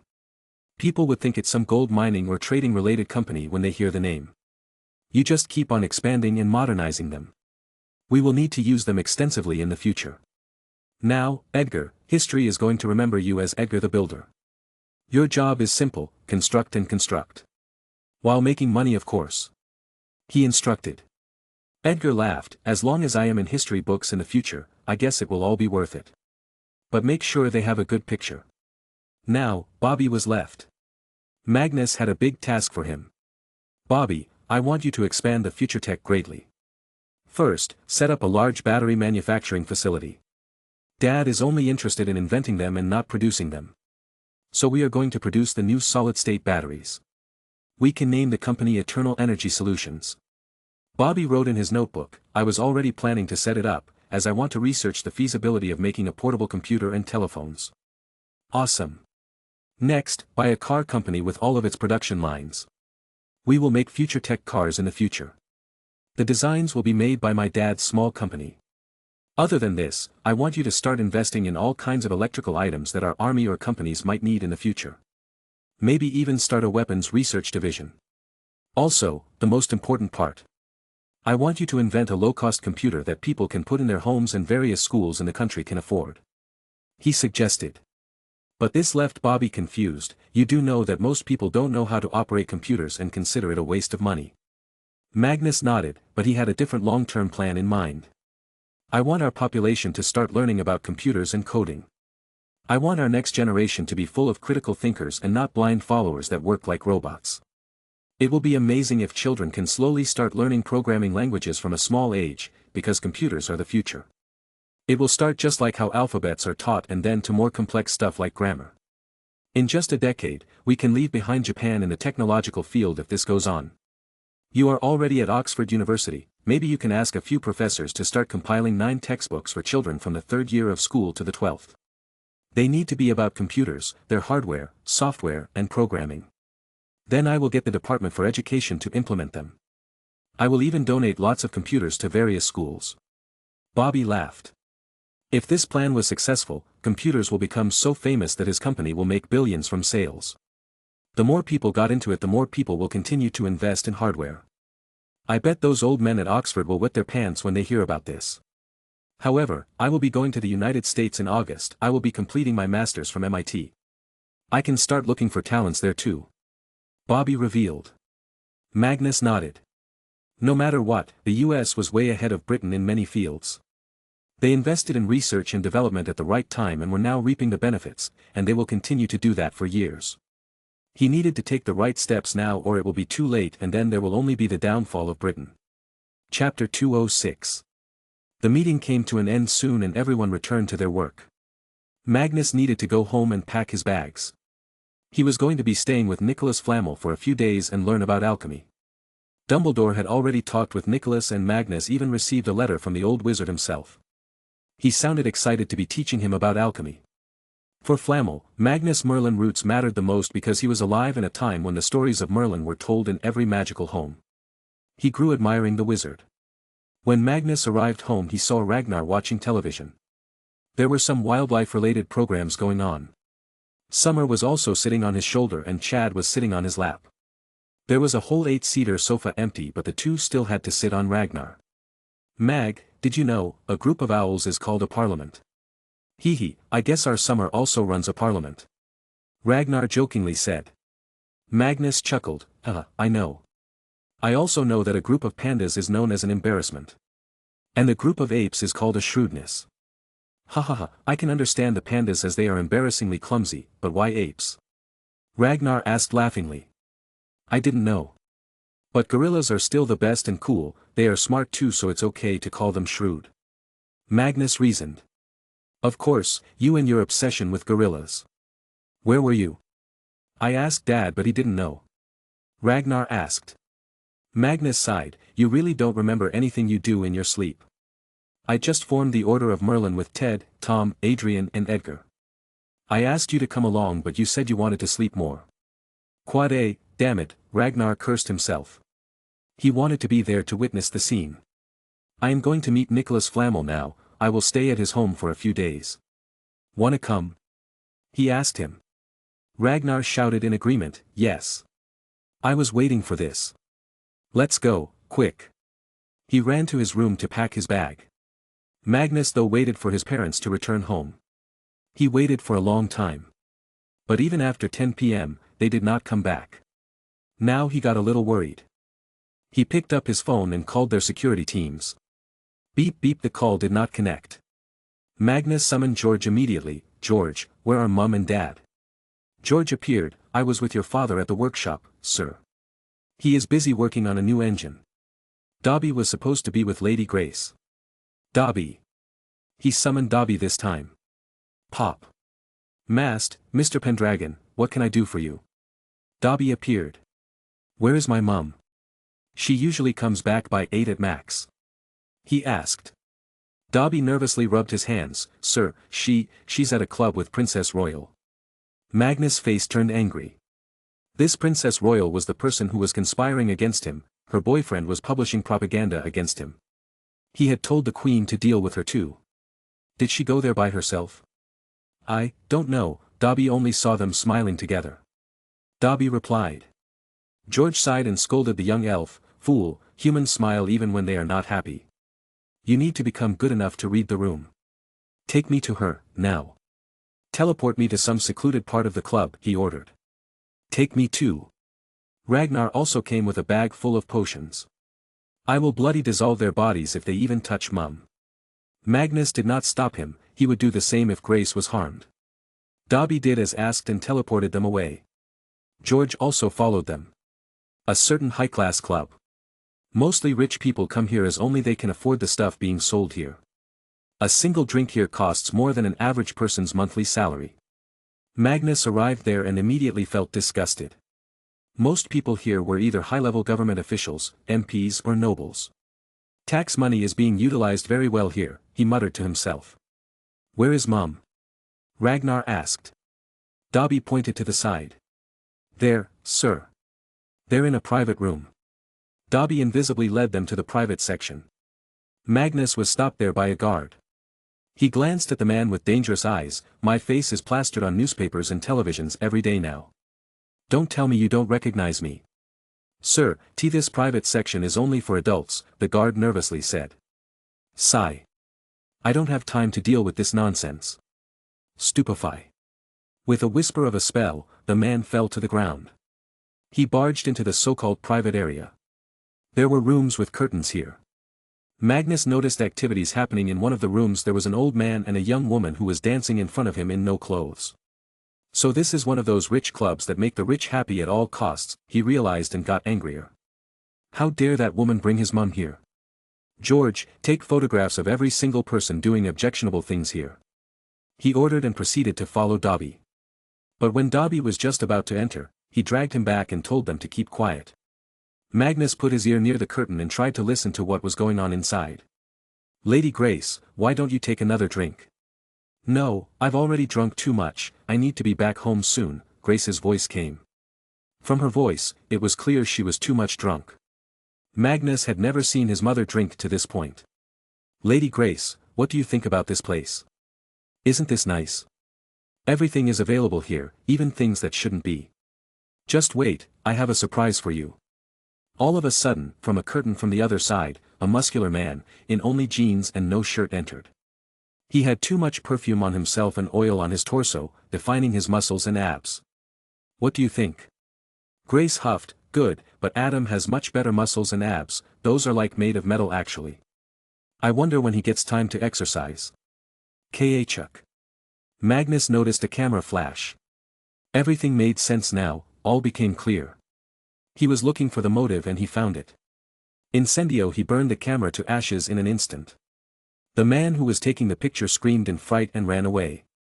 Dobby, catch him and bring him back. He ordered. Ragnar was also raging, his eyes were already red. Family, especially Grace, was too precious to him. He had seen a tragedy happen to his mother once, and he was very protective of this mother. Whoosh! Before Magnus could enter, Ragnar barged in and quickly ran to the royal princess. You lunatic woman! Bam! He grabbed her hair and pulled her down from her seat, with his wand and a potion bottle in his hand ready to be poured down her throat. You dare to lay hand on my mother? The naked man there was shocked and scared. Magnus entered and the man quickly recognized him. Slap! Magnus threw a stash of 50-pound bills stacks on the man's face. Wait outside, and if you dare to run, the country's police will be after you. The man whimpered and ran out. Then Magnus went to his mother and held her hand. Mum, are you okay? Grace was very drunk, she smiled and started doting on him. She caressed his face and kissed his forehead. Ah, my sweet child. What did I do to deserve such an overachiever?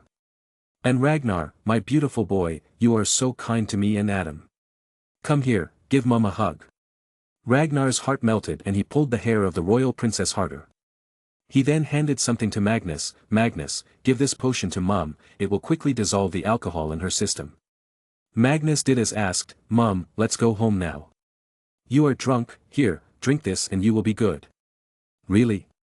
Hee, okay then. I'd even drink poison if it's you giving it. She continued to dote on him. Magnus did not even look at the royal princess or stop Ragnar from cursing or hurting her. She deserved it all. And Magnus would not be easy on her. But first, he needed to hear Grace's side of the story. Chapter 207. In 5 minutes Grace got much better. But her head was hurting like a migraine, she looked disorganized and her hair was a mess. She looked around herself and the first thing she noticed was Magnus, and then the royal princess in Ragnar's clutches. It was weird to see a 23-year-old woman being handled like a doll by a 13-year-old. Mum, are you okay? Why did you come here? Magnus asked her calmly. Grace gathered herself. I was at the office and she came to invite me. Everyone recognized her and gathered around us. I couldn't say no to her in the crowd. Magnus looked at the royal princess with cold eyes and said to his mother, do you know, Mum, she was just trying to take pictures of you here after inviting a naked man. And she is also the one behind all the false news about you and Dad circulating in the newspapers and television these days. She planned all this. Anne's face paled in fright. Magnus scoffed, what? You thought I would never know? I had already told the queen but she failed to respond in time. If I had not arrived here in time, God knows how you would have died. He walked to her and tightly grabbed her throat. She was already kneeling in front of Ragnar. Know this, no matter what you do, I will sit on the throne, and before that, your lives will never be safe. You can come after me all you want, but my family is my bottom line. Ragnar pulled her hair more and made her squeal in pain and said, and remember, the moment you dare touch our family, is the moment you forfeit your life.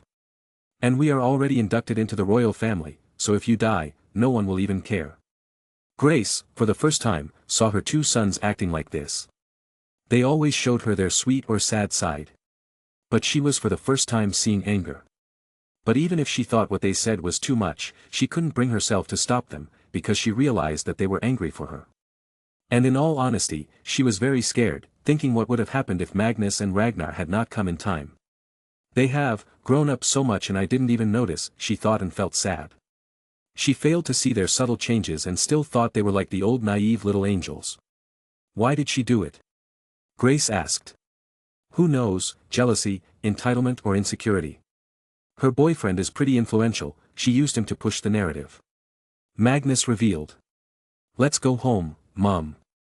Dad has probably returned. He helped Grace stand up.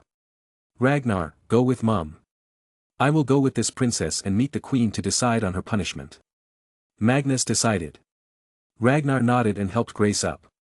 He called George and they popped back home. Magnus then called Dobby. Obliviate the photographer and the male stripper quickly and then return here. He ordered him. He made the royal princess stand up. Save the words for later. How did you even think it would be alright to mess with your own family? Is your brain too weak to comprehend that whatever damage comes to my family will extend to the rest of the royal family too? Huh, royals like you're the reason why the image of monarchy is declining these days. Pop. Dobby has finished, sir. Dobby returned. He knew he did something wrong today and failed to protect Grace. He was feeling guilty and wanted to get punished. But he was ordered not to ever ask for punishment. Now, only George will teach him what he did wrong today. Take us to the Buckingham Palace, directly into my room, Magnus instructed him. He instantly arrived in the palace and from there headed straight to the Queen's office. He just entered and waited for the Queen to arrive. She was in the castle right now as there was just too much work. Otherwise, she would be in some holiday castle right now. The ticking clock ate away the silence in the room. But it was making the princess more nervous and she was silently praying that her mother arrives fast. What did you mean by our life is in danger until you sit on the throne? And suddenly asked him. So you don't even know what's going on? Well, you are in for a shock then. You seem old enough to know it. Magnus replied and didn't say further. Door opens. The Queen alone walked in. She had no idea what had happened and had just woken up from her sleep after Magnus arrived out of nowhere. But when she saw her daughter sitting there with a pale frightened face she knew that she messed with Magnus. What did she do? She asked him. Magnus took a seat. You didn't put a leash on her in time and she overstepped. She tried to frame my mother by taking her to a club, getting her drunk and taking forced pictures of her with a male stripper. Mum is pregnant, and your daughter dared to pull such a stunt. I have killed dark wizards for even knocking at my door. She's lucky to be a part of the family or the same would have happened. The Queen gasped in shock. Such audacity of her daughter was astounding to her. I thought I raised you to be better than this. They are our own family. What did you expect in return? I was just helping John, she muttered. That boyfriend of yours. I told you to end it with him. He's the kind of person that leeches on its host and kills it. He is using you to create trouble for the family and in return, he gets to have exclusive controversial news that sells. His father runs his own newspaper and channel, did you not know this? The Queen sternly scolded her. Magnus took note of it.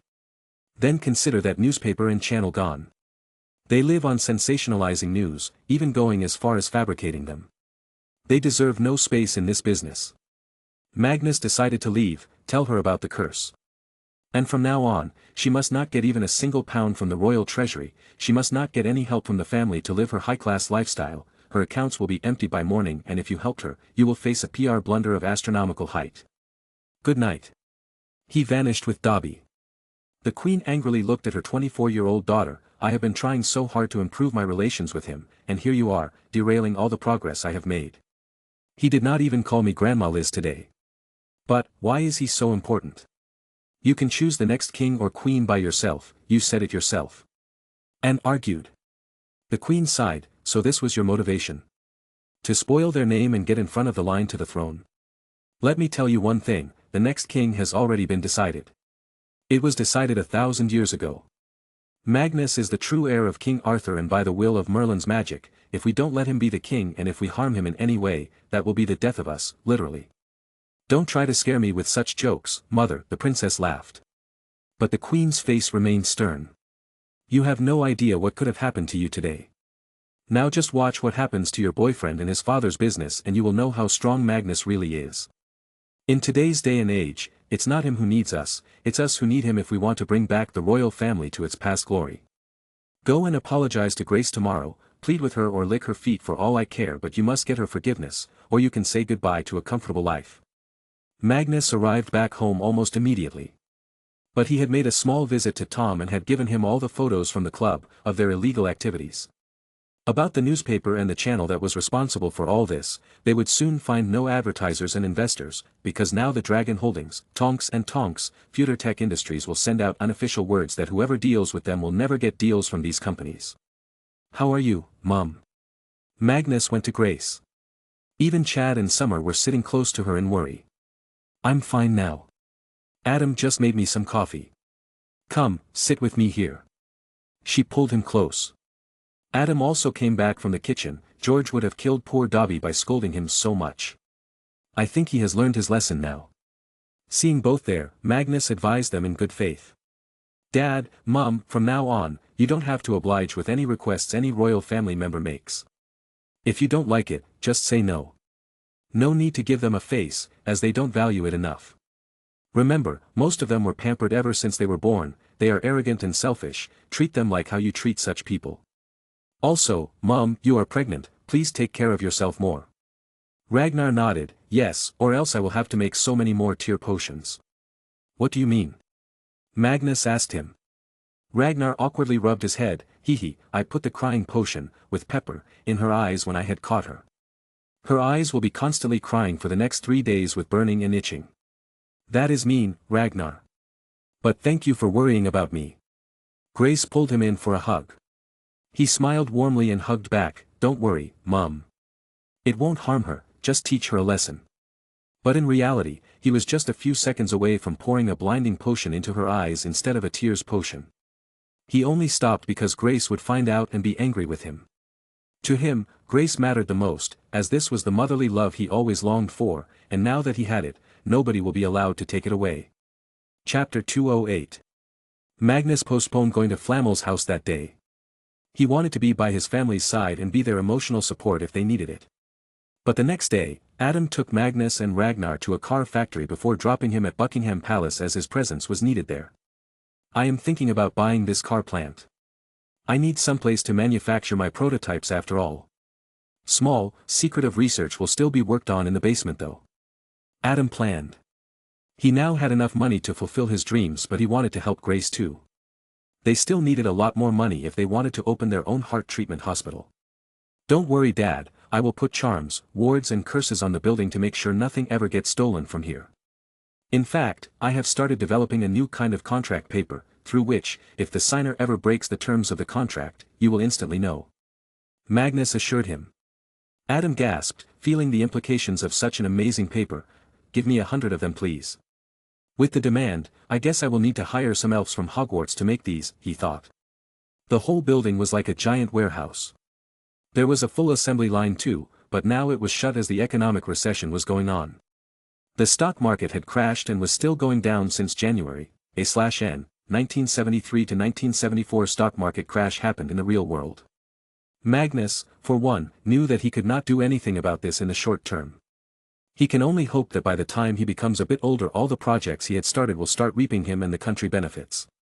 After all, the technological boom was yet to come, /N, the boom happened during 1990 to 2000. Have you thought about whom you want to hire? I went to Oxford University the last time and a boy from there wanted to work for you, for free. I bet there are many more like him. Magnus suggested. Adam thought for a while, my reputation is pretty good right now. I think I can get some very talented people to work for me. Oh, have you thought about when you want to start producing the batteries? Magnus was already working on this. It will take a little more time, Dad. Future tech industries can set up a factory in a short time, but establishing the supply chains of raw materials takes time. Thankfully, we have a very good relationship with Zimbabwe and they have a good amount of lithium. Soon, we will start producing batteries for various devices, and the moment you develop an upgraded version we will give the older versions patent authorization. That's good to hear. Let's go, I will drop you at the palace now. Have you packed your bags? Can't believe you will be meeting a 600-year-old man. Adam said in disbelief. Magic, Dad, magic. It can do things beyond your comprehension. Besides, I already showed you we can teleport, living a few hundred years should not be a problem. Not just that, I'm going to find a way to make you and Mum live a very long life too. We will fake our deaths and live happily in Camelot. Magnus said, telling them what his dream was. This was Magnus' retirement plan. Adam chuckled, this means I will be able to see the world develop and become more technologically advanced while playing with my great-grandchildren. It's going to be a good time. They continued to talk and soon arrived at the royal palace. Adam just dropped them there and returned to his office. Adam's car was not ordinary, it was enchanted to the brim, so nothing could harm him. Magnus and Ragnar entered the palace through the normal gates. The guards there recognized them and didn't say anything. At the entrance of the palace, an office worker was already waiting for him and Ragnar. "The queen is waiting for you, sir. Please follow me," he said and led the way. Soon, Magnus arrived in a room where it seemed like some important discussion was going on. The Prime Minister, the current Chief of Defense Staff, the Defense Secretary and the Queen were present. Magnus and Ragnar felt a little out of place since they were still young boys. "What's going on here?" he asked them. Everyone in the room knew who Magnus was, as even the Defense Secretary was knowledgeable about the wizarding world. "A brewing problem. The economy is already down, now a war in Middle East is coming up," the Queen replied. Magnus and Ragnar took their seats. "Who's starting a war?" The Chief of Defense Staff came forward. Basically, all these men at the highest level of defense and government knew about the wizarding world. Because often they have to cover up some mess created by a wizard. "Sir, Saudi King Faisal and Egyptian President Anwar Sadat met in Riyadh a while ago. Possibly some kind of a deal was signed whereby the Arabs will now use the oil weapon as part of the military conflict," the man explained. Magnus nodded. But what he didn't understand was why did they ask him to come? Couldn't they have solved it on your own? His gazes were noticed by the Queen and she clarified, "I believe you will be able to come up with a peaceful solution." Sigh. "Israel? Right? Can I use your telephone?" he inquired. Of course, who was going to deny him? He just went to it and called Ted. It rang for a few seconds before getting picked. Magnus immediately blurted a few words. "Yes, buy oil ETFs and sell them by year-end." "Yeah, tell them too." When Magnus turned back, everyone was staring at him with blank and shocked faces. Utter disbelief was shown through their eyes. Magnus spoke. "What? Can we stop the war?" "No." "Can we save everyone?" "No, not yet." "So, I might as well make some money. Also, if the problem is about rising fuel prices causing us trouble, why don't you just buy oil and store it?" he asked them. "That's not possible. 1. We don't have such big storage facilities, 2nd, transporting it will take a lot of time and resources, and the biggest reason, nobody is willing to sell so much oil right now," the Prime Minister said. Magnus laid back on his seat. I think I have a solution for it then. Get me a paper and pen." Immediately the Defense Secretary gave it. Magnus in front of them started writing a letter. Letter. "How are you, Faisal, my friend? I will come straight to the point. We know what you are doing. I have a proposal for you. The United Kingdom will stay out of this war as long as you agree to sell the United Kingdom oil at a non-inflated price. My tankers will come to your nation and take oil in the next few weeks in large quantities. Honestly, let me warn you that you are dropping an axe on your foot this time. By politicizing fuel, you are pushing electric vehicle technology even more. Once you are done, countries will start looking into it with more push. Many might even start looking for other venues to get oil. After all, your fight is not with the world, but you are damaging it all. And don't forget, many countries have oil, they have just not started taking it out yet. However, if you agree to sign a pact for the next 20 years which states you will always sell United Kingdom oil at a fair price, I will help you start industries in your country that can help you even after oil becomes less in demand. Kindly. Magnus Grant Emery's Pendragon." Letter ends. He put his official seal on it and closed the letter. "Send this letter to Saudi King Faisal. I know him personally and have a decent understanding of him. It is most likely that he is against the weaponizing of oil." The Prime Minister quickly took the letter. "I will immediately send a diplomat with this, Your Highness. I will also call a cabinet meeting and push for the formation of this new treaty." The Prime Minister took a sigh of relief. If the economy went down anymore his political career would be in trouble. Wait. Just then Lord Mountbatten spoke. It was strange why he was silent all this while. What was even more strange was that he was even present here. Because from what Magnus knew, he had taken retirement from these tiring duties and now enjoyed his days fishing. Chapter 209. Magnus turned to the old man. "What happened?" Mountbatten directly addressed him. "Your Highness, I suggest that I take this letter. This matter is not small and there might be a need to negotiate with the king. And from what you described, the king knows about your other achievements and identity. So sending a normal diplomat who does not know about the magical world won't be helpful. What if kind Faisal asked something related to magic? What if the king wants to talk to you more on the topic? This was a very good point and Magnus appreciated it. This old man here volunteered to go to the scorching hot Middle East right now. Weren't you retired? Magnus wondered. I was, but then I learned about you. Forgive me for the impudence, ma'am, he said to the queen and turned back to Magnus. I was born in the year 1900. I have seen the world drastically change. I have seen 2 world wars and participated in both. Then many more small wars. During all that time, the royal family didn't do much. We just sat and looked at the world. After the war, we were so slow and sloppy in the post-war reconstruction that now, Japan, which was in a worse condition than us, has a higher GDP. Ours sits at 192 and theirs sit at 432 billion. Even if we take into account their population that is double that of us, they are still far ahead.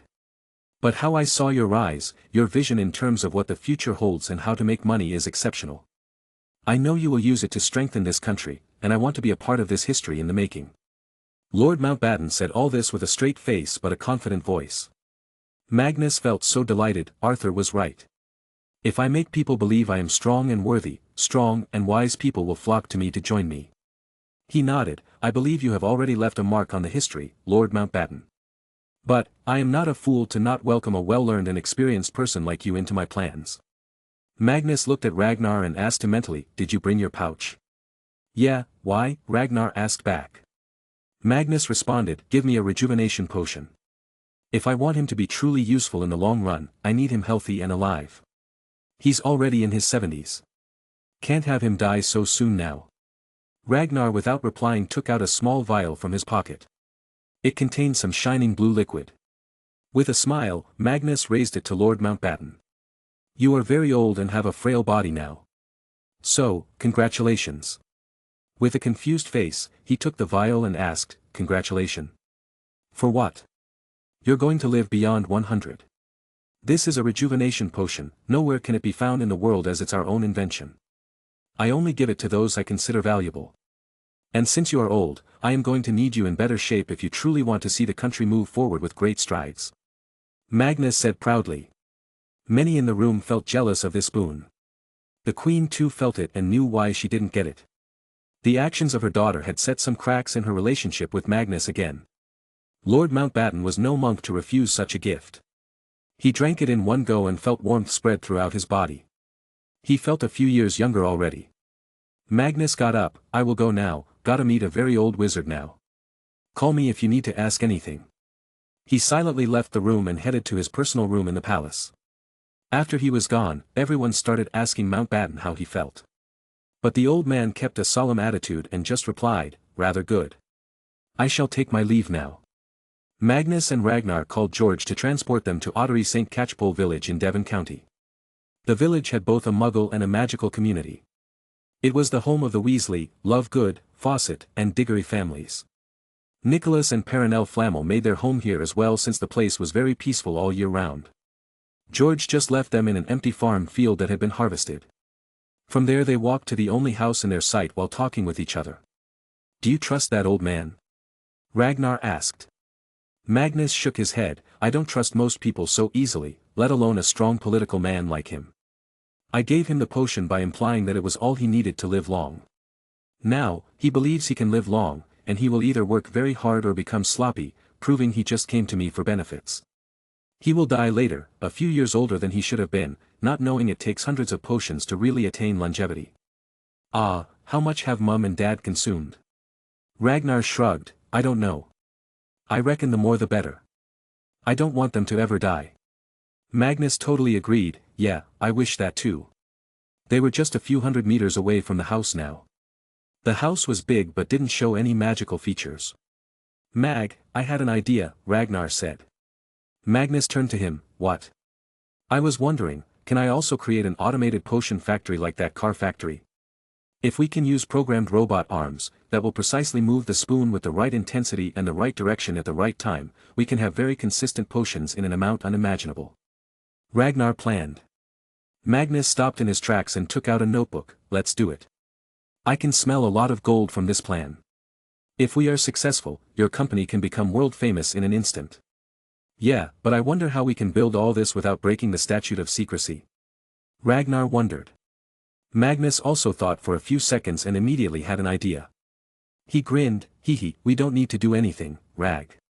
Did you forget the room of requirements? As long as we provide real materials, we can build a real factory in there. Ragnar's face became excited, I can't wait to go back to school now. Well, let's meet the old legend Nicholas Flamel first, Magnus continued on. Ah, look, the doorbell is here. Magnus went to the gate and pressed it without thinking much. Bam! The ground vanished from under their feet and both of them fell into the dark hole. There was no end to it as they screamed and slid in it. That old man. Inside the house. The old, 660 years old, Perenelle Flamel, wife of Nicholas Flamel was setting up the breakfast table. She was humming some songs and working happily. It was rare for people to visit their home, even fewer kids. She longed to have her own child. But, she and her husband made some stupid decisions when they were young. Dear, it's nearly 10 in the morning, when will they come? The breakfast will turn cold. She asked her loving husband. Sometimes, she even felt shocked that it's been more than 600 years and they still loved each other so much. Nicholas was sitting at the table and reading a Muggle newspaper. He liked reading news about Magnus nowadays since he was almost every day in it. He also liked reading about the Muggle advancements. This always kept his ego stuck to the ground, as he understands the Muggles are developing way faster than wizards. He sent a letter that he needs to drop by the palace. He should be here any minute now. Coo-oh-coo. The clock on the wall suddenly started making bird sounds. It was not an alarm, but instead a signal for the upcoming guests. They are here, my love. Have a seat now. He said to his wife. Rag. I see a light. Magnus shouted. I hope there's no floor. Ragnar said. Magnus had his wand ready in case he needed to cast a spell. 2 meter. 1 meter. Magnus was prepared to come out. The white light was blinding him though. Thud. Soft, Magnus and Ragnar felt something soft under their butts but their faces were still panicking and they were screaming. Close your mouths or a fly might get in. Magnus and Ragnar both looked at their surroundings clearly. There sat an old frail man and a woman. They looked so, zombie-ish. I'm alive. Ragnar cheered. Perenelle Flamel chuckled, congratulations, dear. Forgive Nicholas, he likes to play pranks sometimes. It was just a 10-foot tunnel anyway. At most, their hip bones would have broken. Nicholas said in his hoarse old voice. Hey. You're the old one, why do I have to worry about my hip? Ragnar disputed. But Magnus was stuck on something else, 10 feet. We felt it was many meters long. How did you do that? Nicholas' response made Magnus realize how others felt when he did the same. The old man coughed and slowly widened his arms as if presenting a grand revelation, magic. Chapter 210. Really, I bet it was just some illusion charm or rune. Magnus scoffed. He'd never accept this old man's attitude. But Nicholas denied, illusions can be easily broken. I call what I did a simulation. I used wind and light related charms to make you two feel as if you are falling. Then I used the wind to make you slow, but because of lights and disorientation runes you felt you were falling too fast. Dear, let's eat now. They will be staying for a few days. We'll have enough time to talk. Perenelle Flamel said charmingly. She had the kind old grandma energy going on. Yes. I'm hungry, Ragnar agreed with the plan. Wait, let me also include them on this dinner. Magnus interrupted and took out a photo frame from his bag. Old man Flamel, meet Arthur and Merlin. You too, this old man is 600 years old. Magnus introduced everyone. Merlin and Arthur just stared at Nicholas' face. Then Merlin asked. How? Philosopher's Stone. Nicholas gave a one-word reply. Both Arthur and Merlin nodded.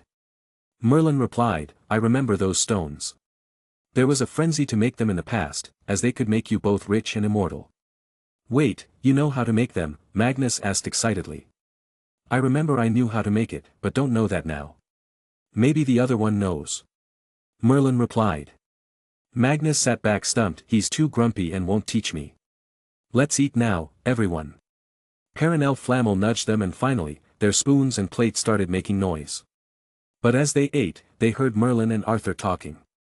Arthur, remember that time when I showed you the philosopher's stones and you ate one of them thinking it's sweet crystals? Huh, I still don't understand how the stone then traveled through your system and passed out of your cock. That stone was literally 1 inch wide. How did your pipe even squeeze it out? Merlin wondered. Pain, my friend. A lot of pain.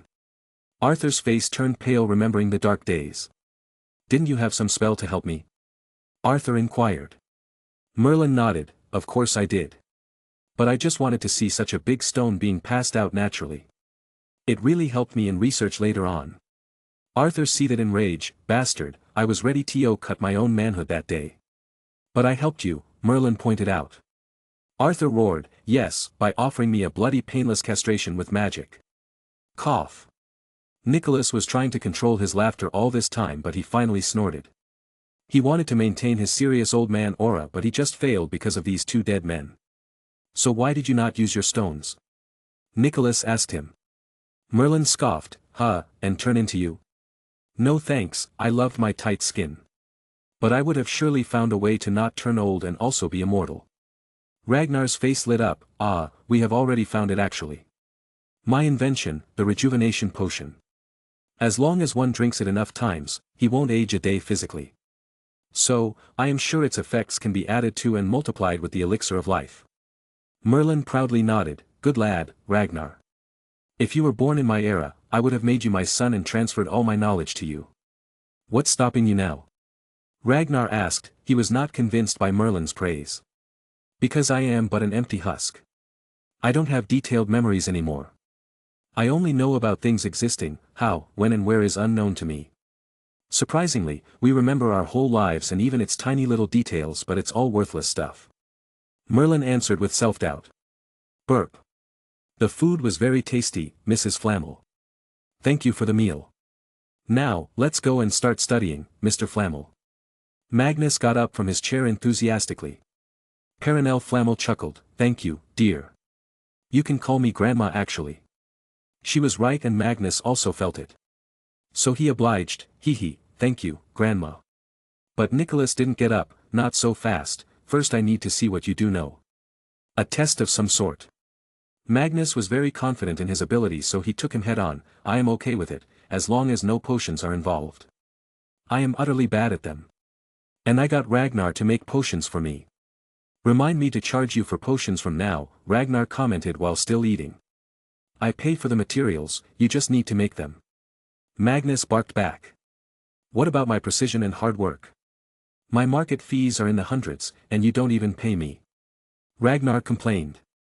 Magnus rolled his eyes, fine, I will get you the ingredients you want for free next time. Nicholas brought them underground to a large area. It was a hall with walls made of steel as it seemed. Show me your strongest spell. Nicholas requested, more like ordered. Magnus shrugged, I can't. I don't even know my strongest ability because I am yet to start using Merlin's staff. But still, I am the best at fire magic. It's currently fiend fire. I have trained it enough to be able to control it. But, can this place handle it?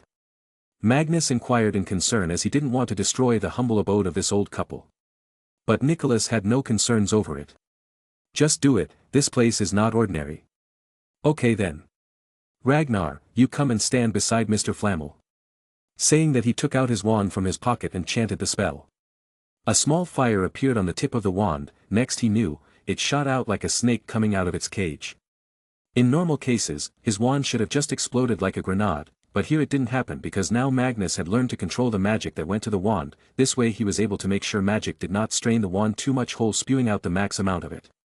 The fire circled around the giant hall, taking its shape. Soon, it was clear that this was not a snake, it was a dragon-like thing with snake features. Eastern dragon probably. The fire was deep red in color and looked very hot. Magical fires didn't follow the rule of normal fire, where the light color meant hotter. Here, the darker color of the fire meant it had more magic imbued in it. But Magnus was not done. The fire dragon kept on getting bigger and bigger, at one point it covered everything from the ceiling to the floor, hovering in circles with him, Nicholas and Ragnar in the middle. They were already sweating. Magnus too was sweating, but he was used to heat. "Mr. Flammel, if I continue my wand will break. The fire can get 10 times bigger if I continue," he warned. Flammel had no reason to doubt his sincerity. He nodded and took out his own mysterious wand. Magnus wondered what wand this old man had, because Dumbledore in the school had the so-called Elder Wand, the strongest of them all.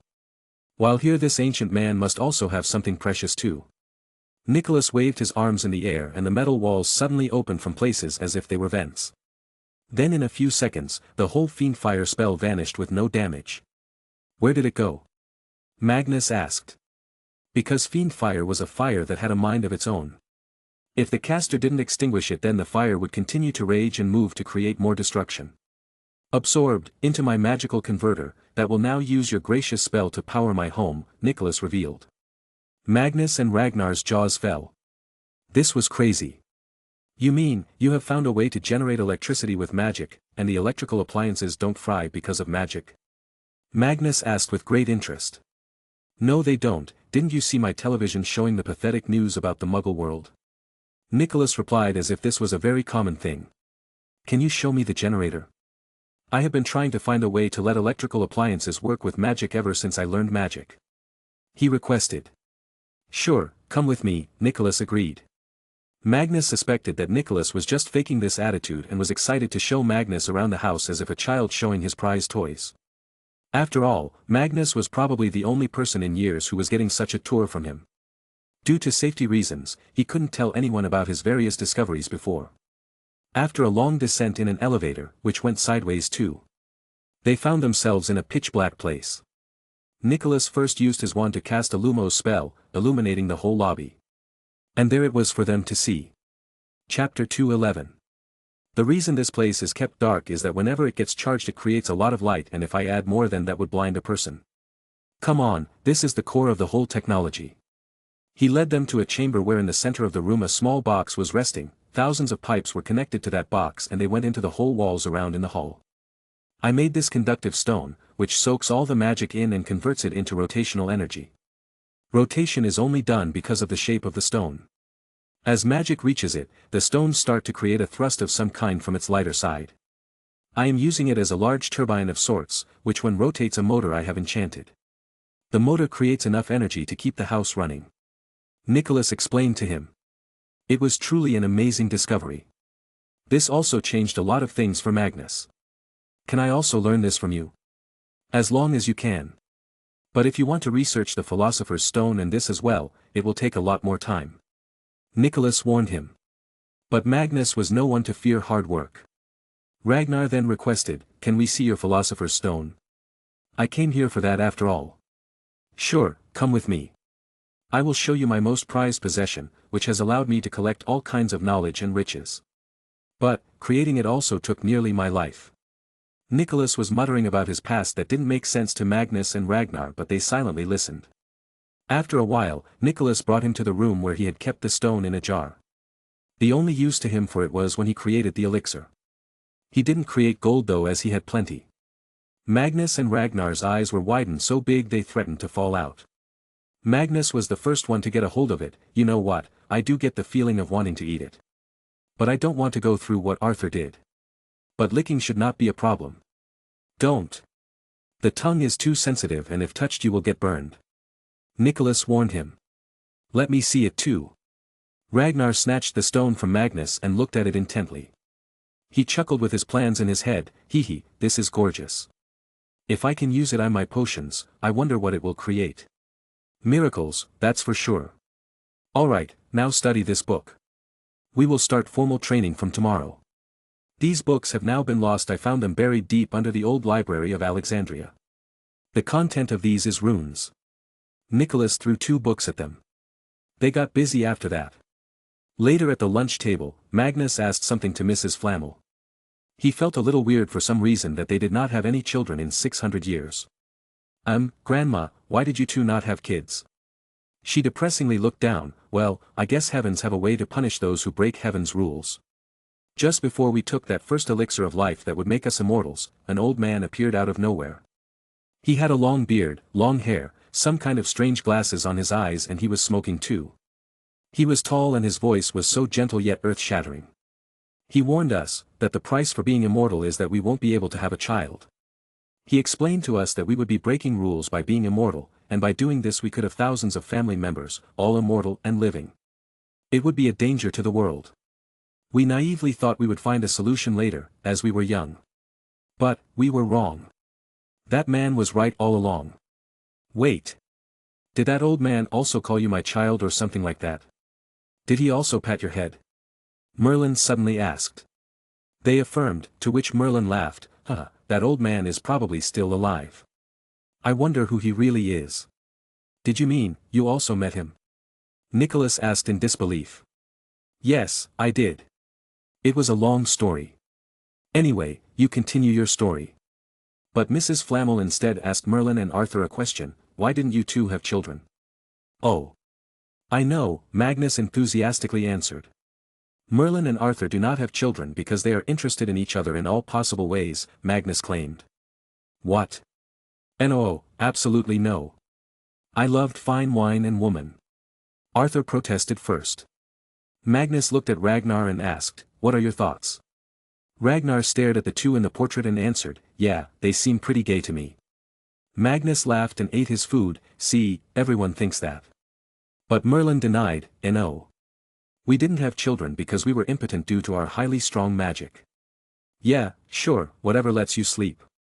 Magnus annoyed them purposefully. Arthur agreed with Merlin, yes, Magnus. We could not sire children. This was the price to pay for being powerful. Us three are not very different, Magnus, just like us, you are also impotent. This is the law of the world, strong can't be so strong that they ruin the world. Ting. The spoon slid down and fell on the floor from Magnus' hand. Shock visible on his face, stuck in the action he was doing before. Magnus' eyes froze, but the pupil moved frantically, processing the shock. Ragnar too was shocked, Flamel couple as well.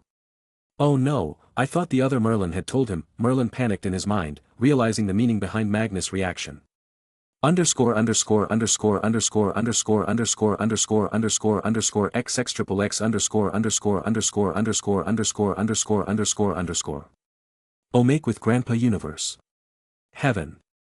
It was a good day for the heaven dwellers. Grandpa Universe was, as always, getting an earful from his wife for not coming to dinner at the right times.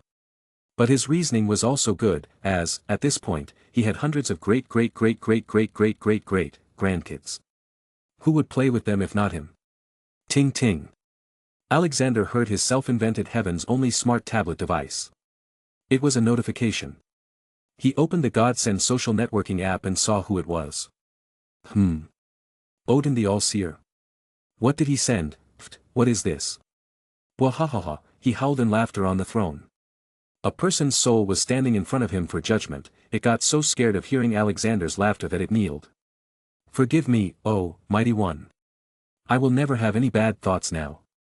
I don't want any wish, I don't want any harem. Just send me to any world. The soul pleaded. Alexander sighed, even after saying that you're thinking about sleeping with all the women. The only place for you is hell, son. May your soul get its atonement. With a wave of his hand, the gate to hell opened and the soul vanished. Now alone, Alexander opened his close friends group chat. Everyone, meet me at Olivia's garden for lunch. I assure you, you will die of laughter. He sent the message. Gods were mostly bored people. So whenever they get a chance, they try to talk. So this time too all came at the correct time. What happened? The old god asked. First tell me, where were you all this time? Alexander asked back. The old god chuckled, on a date. You've been on a date since I took over this office, Alexander argued. The old god folded his arms and relaxed. Well, there are so many of them. And most of them are married. Hats pointed out. But God was uncaring and replied like a saint, well, marriage is not the last avenue, they want to explore more and I am helping them. Cough. Let's stop talking about my horny father, he's retired now. Why did you gather us? I was busy editing my crucifixion compilation video from each universe I've ever been to. Jesus asked him. Alexander laughed and put the tablet on the table. Currently, around the table sat Ragnarok, Dobby, Olivia, old god, Jesus, Buddha, Iro, hats on Olivia's lap. All of them peeked at the screen and a second later they reacted. Pfft. Ahaha. Amitba. Everyone had a different reaction, but all howled and laughed like crazy in the end. They looked at the face of pure Dobby, trying to imagine the same makeup on him. Ha ha ha, what a heavenly beauty she is. Ragnarok laughed loudly and took a sip of beer. Dobby looked at the picture closely and said. It's fake. No, it's from the alternative timeline 69420 of the Prime Harry Potter universe. Alexander cleared the doubts. Dobby was a kind soul here. He couldn't understand why any iteration of him would like to be a servant so bad. After all, he always advocates himself as a free elf. Why did he do this to himself? What did he gain? Dobby asked confusedly. Alexander opened the control panel on the screen and showed the timeline of where it happened. They saw the whole scene happening once again. Huh, I like this Magnus boy. Ragnarok laughed out loud. He has dragon blood, Alexander revealed. Ha, no wonder he's so amazing. Only a dragon can be this cool. Ragnarok didn't even try to hide his bias. Jesus patted Dobby's shoulder. Perhaps you can do better with some feminine touch like this, my dear Sophia. I'm sure your wife will love it. Ah, don't bully poor Dobby like that. It's not his fault this one turned out so different. Olivia was the only one defending him. Have some tea and calm your mind, my friend. You need it after seeing this, creature. Iro advised. Erase it, some demon has taken over this Dobby. Erase the timeline. Dobby requested with a solemn expression. He was trying to keep it calm, it was obvious. Alexander laughingly denied, I can assure you it's not a demon. And this boy Magnus, he's doing a really good job out there. I remember projecting my image down in this timeline once, or was it twice? Let's not ruin this timeline. Maybe someday I'll see him. Boom. Hee, where is my hot and sexy elf woman? Where? Deadpool barged in with an excited face and his own tablet showing the Godsend app. Dobby blankly sighed, that Odin bastard must have posted it to his public page. Sigh now I will tell his wife about all his affairs. This means war now. Odin would lose his other eye too, it seemed. Chapter 212. Clank. Spoons fell from the table and made noise as they reached the floor. Time passed and heart stopped. This was the worst day of life for one guy in the room. The world seemed gloomier than usual today, as a realization came to Magnus. That although his pipe worked and often sent rivers out every now and then, the rivers didn't have fish in them. What do you mean? Why would I be impotent? I'm too young. Magnus asked Merlin in disbelief. There was no running away now. So Merlin answered, I can't tell the bigger details as there are people here. But, the simple concept is. The stronger a being gets, the harder it gets for them to sire children. I and Arthur became impotent after the ritual I told you about. You have my and Arthur's blood, so you are bound to be much stronger than us. So, you are also like us, impotent. Arthur did some damage control, it's okay, Magnus. You still have a lot of time before you have to start pumping some babies. There must be a way to cure yourself. We know there is one, seriously. We also tried to find one but didn't have time. Magnus fell back on his chair, confused about what to feel. He was too young and this shouldn't be that big of a deal but it actually was and he knew it. This is, a shocking news. I was not prepared for this. Mom should never know this, or she will get very sad. Pat pat. Don't worry, Mag, I will help you research it. Ragnar consoled him. I'm not really worried about it. I can surely find a cure with the limitless knowledge available. And I am just 13 years old right now, I can study every single subject there is in the time I have. Let's go, teach me, Mr. Flammel, teach me alchemy. Magnus requested firmly. Flammel got up, not uttering a single word. He could feel Magnus' pain firsthand. He'd appreciate it if he could help him come up with a solution, as he knew that the curse of not ever having the pleasure of being a father was too heartbreaking. Ragnar walked beside Magnus and asked, Mag, is it that your banana is always soggy or? Rag, for the last time, my instrument works just fine. It's probably a problem with its grease. Magnus corrected him immediately, making Ragnar laugh due to his double-meaning explanations. Flammel soon took them to his personal laboratory. This was where he made many new inventions. It was big and had lots of cupboards, each having some jars containing precious materials. "Why did you decide to settle in Britain, Mr. Flamel?" Ragnar asked. Magnus was still silent, and it was understandable. Nicholas answered, "Because I've never been here for a long time. I'm originally from France, but for most of the known history, Britain and France have been at war. It was never the right time to shift home or I would have been named a traitor. But now with the modern era, I can go anywhere. And I chose it here." "Then you must have a very bad taste." "I would have gone to Japan. It's a clean country where people follow rules," Ragnar said. "Haha," Nicholas chortled and continued, "Japan is filled with rogue wizards. You'd be constantly fighting them as the ministry doesn't do anything there." "Then where do you think a wizard wanting peace can go?" Ragnar questioned. "Wilderness, away from civilization. There is no country that can be considered safe for a wizard. There will always be someone after something that you have. Just take my philosopher's stone.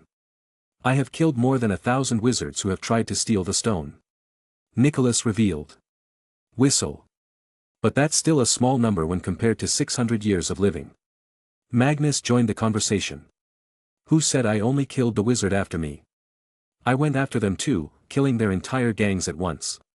Why do you think nobody dares to steal it anymore?" "Because they're scared," Nicholas proudly said. He was a very active person back in the day. Magnus scoffed, "But you brought the stone to Britain at the worst possible time. There is a dark lord going around killing people. He might one day decide to take the stone too since it can make him immortal." Nicholas replied confidently, but in an uncaring fashion, "Then I'm afraid the whole Ministry of Magic will have to come to aid because I am still a very high-ranking French wizard and they don't want a war with France's magical community now, do they?" Magnus snorted, "You really give too much credit to the British Ministry of Magic. They are useless, even worse than the Muggle police, that always arrives late, while the ministry doesn't even arrive after the crime has happened, but I will say welcome to Britain, as I will make it a very safe place for all to live. Anyway, let's start with studying. What will you teach me today? You came here for alchemy, right? Because you can find many masters in other subjects. Let's begin with what alchemy even is. It is a branch of magic and an ancient science concerned with the study of the composition, structure, and magical properties of the 4 basic elements, as well as the transmutation of substances. It is thus intimately connected with potion making, chemistry, and transformation magic. This art has existed as long as magic has. In the old times, alchemy was just limited to some tribe chiefs concocting some liquid or material that would be deemed as God's grace. In fact, it was alchemy, they just didn't know it. "Mr. Flamel, I suck at potions, can I still master alchemy?" Magnus quickly asked.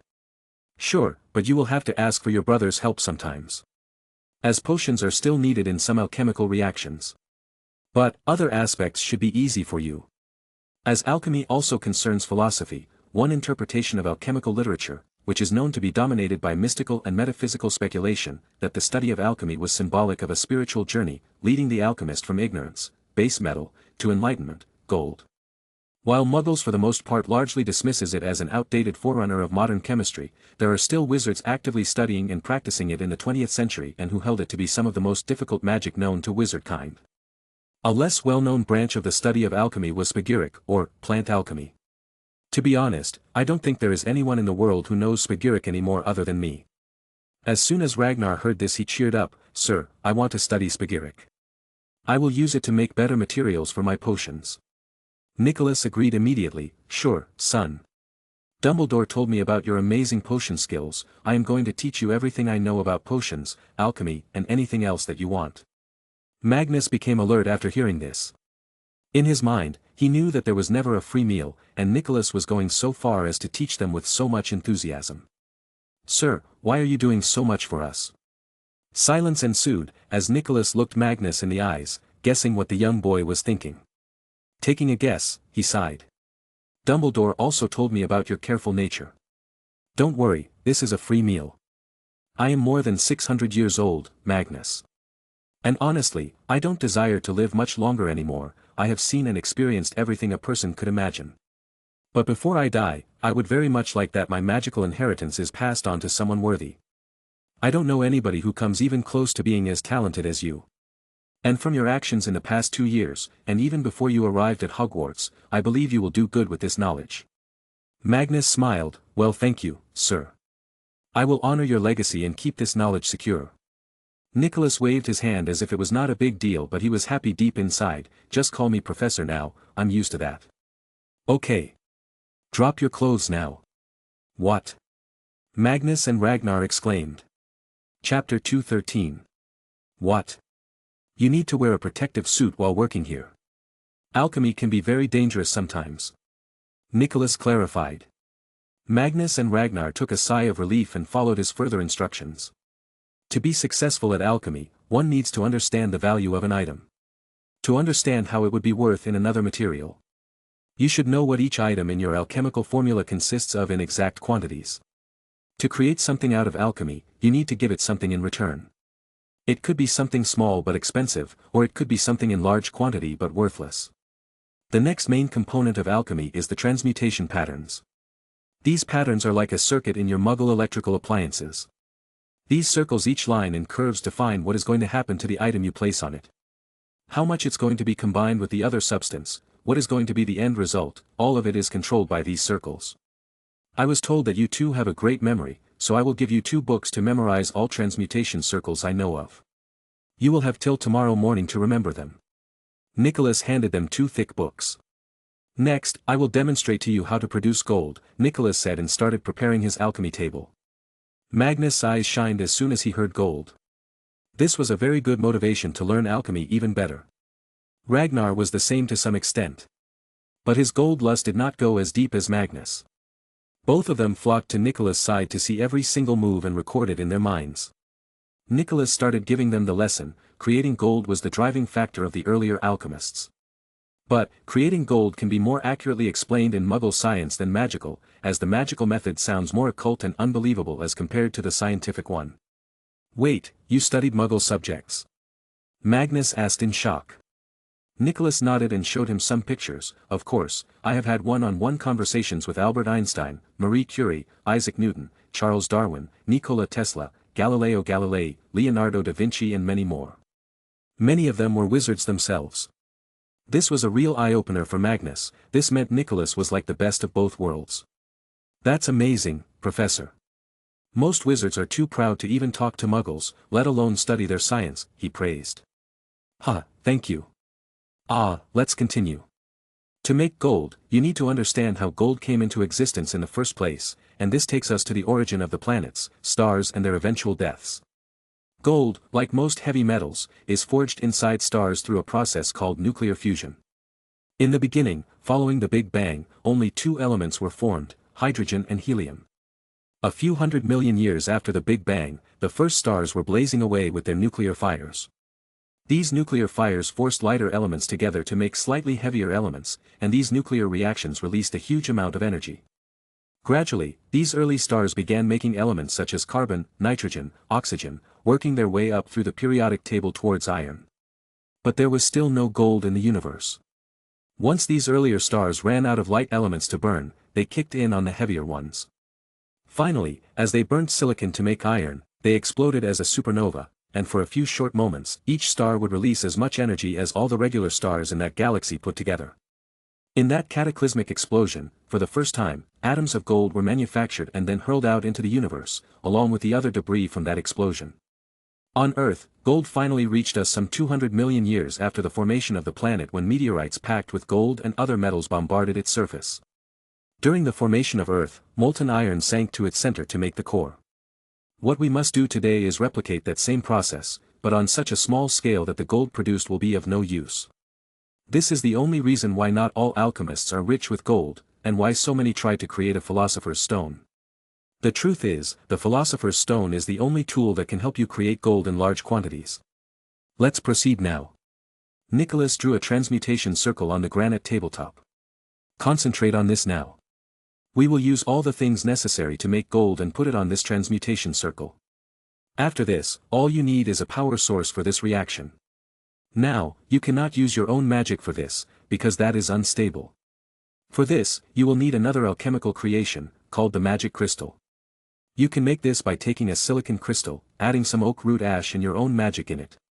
Put the magic crystal in the middle of the circle and give a tiny push of your own magic to start the reaction. Now, watch the reaction. He gave clear instructions and then finally stepped back. Magnus and Ragnar noted something happening on the alchemy table. Slowly, the items on the circle started hovering an inch above and disintegrating. It looked so magical to see even by magical standards. All of it was going directly into the magic crystal in the middle. The magic crystal started glowing soon after. A while later it started emitting a blinding light. This is the peak of this reaction, Nicholas spoke. Boom. With a sudden burst, the light disappeared, and with it everything on the table also vanished. What happened to the granite tabletop? Magnus asked. Gone. This is why not everyone can practice alchemy, as it's very hard on one's pocket. Nicholas said. Ragnar quickly went close to the table, but he only had confusion written on his face. Professor, what happened to the gold? Where is it? Nicholas smiled. You can't see the gold with naked eyes. You need a magnifying glass. Look. Magnus and Ragnar looked through the glass. There were 3 tiny specks of gold dust. Magnus rubbed his head in frustration. Are you joking with us, Professor? No, why would I? I told you, the price of creating gold is too much for it to make anyone rich. Nicholas reminded them. Disheartened and quite possibly bamboozled, they accepted this simple fact. They accepted their fate that there was no quick way to get rich. Here I was thinking of making gold every day. Ragnar sighed in disappointment. Pat pat. Nicholas patted their shoulders and laughed. Don't be sad, my students. There are many ways to get rich, the sky is the limit. Then tell us a method, Magnus asked seriously. I already told you, the sky is the limit. Nicholas blurted. There was confusion on Magnus and Ragnar's faces. Ragnar then asked, what do you mean, Professor? Sigh. Nicholas took a seat and showed them a document. Look at this. I found this from a scientist friend of mine not long ago. There is this asteroid orbiting around the Sun between Mars and Jupiter. Unlike most asteroids that are made up of rocks or ice, scientists believe that Psyche 16 is a dense and largely metallic object thought to be the core of an earlier planet that failed in formation. This means it could be fully filled with precious metals, gold included. Holy gorgeous Merlin's tits. It is estimated to be worth $10,000 quadrillion. Ragnar exclaimed at the top of his lungs as he read about it. Goddamn. I don't have tits. Stop cursing in my name. Merlin screamed from the side, while Arthur laughed. But they were promptly ignored. But then Ragnar's shoulders fell. Its dimensions are 279, 232, and 189 kilometers. It's too big to bring here. However, he was intrigued by the silence of Magnus. He turned to look at his brother, but what he saw scared him to the core. Oh no! This face, I have never seen such a greedy face on him before. God save this asteroid now. Bam! Magnus put the documents aside, his eyes shining in gold. It's decided. Let's not worry about storing it. Let's reach this bad boy first. He's totally going to store it somewhere. Ragnar read through Magnus' face. Sigh.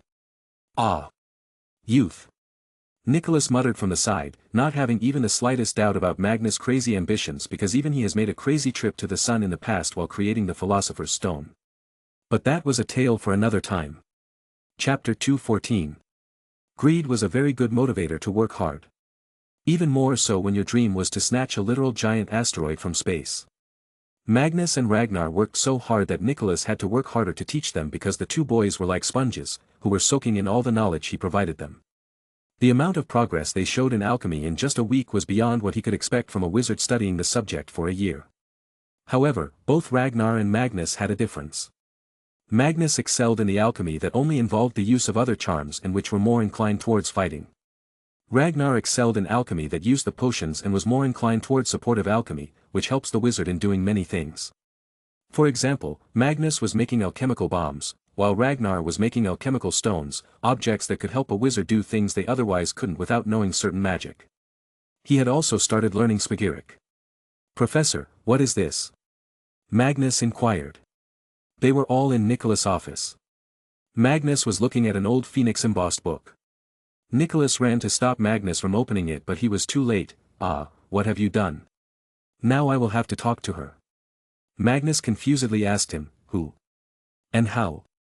Sigh. This is a book that can be used to talk to people, no matter how far they are. I have photos of those people's offices here. When you open a page, it sends a notification to the other side, so they also talk back through the page I provided them. Nicholas explained. And who did I just call? Magnus asked. Not good news, she's the headmaster of Ilvermorny School of Witchcraft and Wizardry. She talks a lot. Nicholas revealed. Magnus with interest looked at the page. In the photograph was an office. Well, then you should hide, Professor, I will talk to her and hang up soon. Nicholas was absolutely in favor. Good, then I am going down to see my wife now. Come later for dinner. Ragnar and Magnus sat in front of the book and waited for the other side to respond. Soon, a woman, probably in her middle ages, stepped in front of the book. She was of black descent. Magnus read the name on the page. It was Alicia Jackson. Hello, he and Ragnar waved hands. But the other side seemed shocked as she was expecting Nicholas there. Hello, who are you? She asked them. I'm Magnus and this is Ragnar, we're brothers, Magnus replied innocently. Thank you for this valuable information. Why did you contact me with Nicholas' book? Where is he? She asked them. Well, he went to the kitchen. We're here to learn from him. Magnus said. Study? Since when did he start teaching again? And these two? Magnus, wait. Are you Magnus Emery's Pendragon? She hastily asked. Magnus shook his head. No, I am Magnus Grant Emery's Pendragon. Yes, same thing. So you're learning from him, pretty explainable. Professor Harrison had only praises about you. She said. Professor Harrison was Magnus' Dada professor in first year. He went back to the States after that year since he could not teach more due to the Dada curse. How is the professor? I enjoyed his lessons a lot. She sighed. He stopped teaching and joined the ministry again. He became the head of the Aura department. This was a strange development. From what Magnus knew, Professor Harrison was already a retired person of the Makusa. Why would he join it again? Well, say my thanks to the professor then. Okay, bye-bye. Wait. Alicia stopped him. Magnus waited. Yes. Can you visit Ilvermorny School sometime in the future? You don't know, but there are many fans of you here. They are so keen that they are planning on going to Britain to see you, she revealed. Magnus' mind thought of something different. I wonder if I can poach some talents from that school. I will come there maybe in a year or two. For now, I want to focus on my studies. Okay, bye. He closed the book. He then turned to another page. Found it, Dumbledore's office. Let's shock the old man. Magnus looked through the picture. But sadly, the office was empty. There was only Fawkes, sitting on the perch and grooming himself. Oi! Fawkes! Magnus called him. Fawkes looked around himself in alertness, his battle senses picked up. Qua! He screamed. Stop with this fake aggression, I know you do this to impress your girl. Look here, it's me. Magnus scolded him. It seemed that Dumbledore had framed the page and put it on the wall. Fawkes finally noticed Magnus on the wall. To Fawkes, Magnus was his best bro, because he got him his sweet Nina. His love, his life. Raa, Fawkes cheered seeing him. Where is Dumbledore? Ragnar asked him. Fawkes looked around confusedly, scratching his head with his claw. He was clueless about it. Door opens. Whistling. Magnus and Ragnar moved closer to the picture, anticipating who it was that was whistling in the headmaster's office. Oh, you woke up, Fawkes. You really seem too tired these days. It was Dumbledore's voice. Magnus and Ragnar tried to guess what the old man was doing. Nobody knew what he did anyway, even less so in the holiday time. All right, I feel refreshed. Let's get over with the documents. Dumbledore went to his table and took a seat. Magnus and Ragnar though were in shock. They just dumbly stared at the old man, humming and working. It seems he just, Magnus muttered. Took a bath, Ragnar finished. Professor. Magnus called him a little louder. Dumbledore was alerted. He stood up, his wand in his hand. Magnus? Here, Professor. Dumbledore finally saw them, inside the photo on the wall. What are you'd, ah? He just realized, he had taken a bath, and there was still a towel on his head and beard. He waved his wand and both of them disappeared. It's fine, Professor, we're all humans. Ragnar here sometimes sleeps naked. I like to sing while bathing. Nothing to feel ashamed of here. Magnus tried to ease the old man. He did not want to intrude in his personal life. Dumbledore smiled and took his seat again, but he changed the topic. So, how is your training going? Good, but the old man won't let us use the Philosopher's Stone yet. He said we are not ready to handle its power. But we've achieved a lot. Our study will end here in another week and then we'll return home. Got too much work on the Muggle side too. Okay, bye-bye now. He once again abruptly closed the book. Dumbledore looked at Fawkes with a sense of betrayal. Why didn't you tell me about them when I got out? Raa. Really? You forgot. I am feeling a disturbance in your magic, Fawkes. I hope you have not joined the other side. Dumbledore jokingly said and got back to work. Magnus left the book aside. The last thing he wanted to do was get in contact with some unknown head of state and go through the awkward talk. Let's go, Rag, I need your help in creating a new alchemical formula. It can generate electricity like a battery, but much stronger. Magnus once again got to work. He spent the rest of his days studying. Alchemy was good, but he also studied his runes book. There was something to gain from it for sure. After all, Merlin was also a decent alchemist.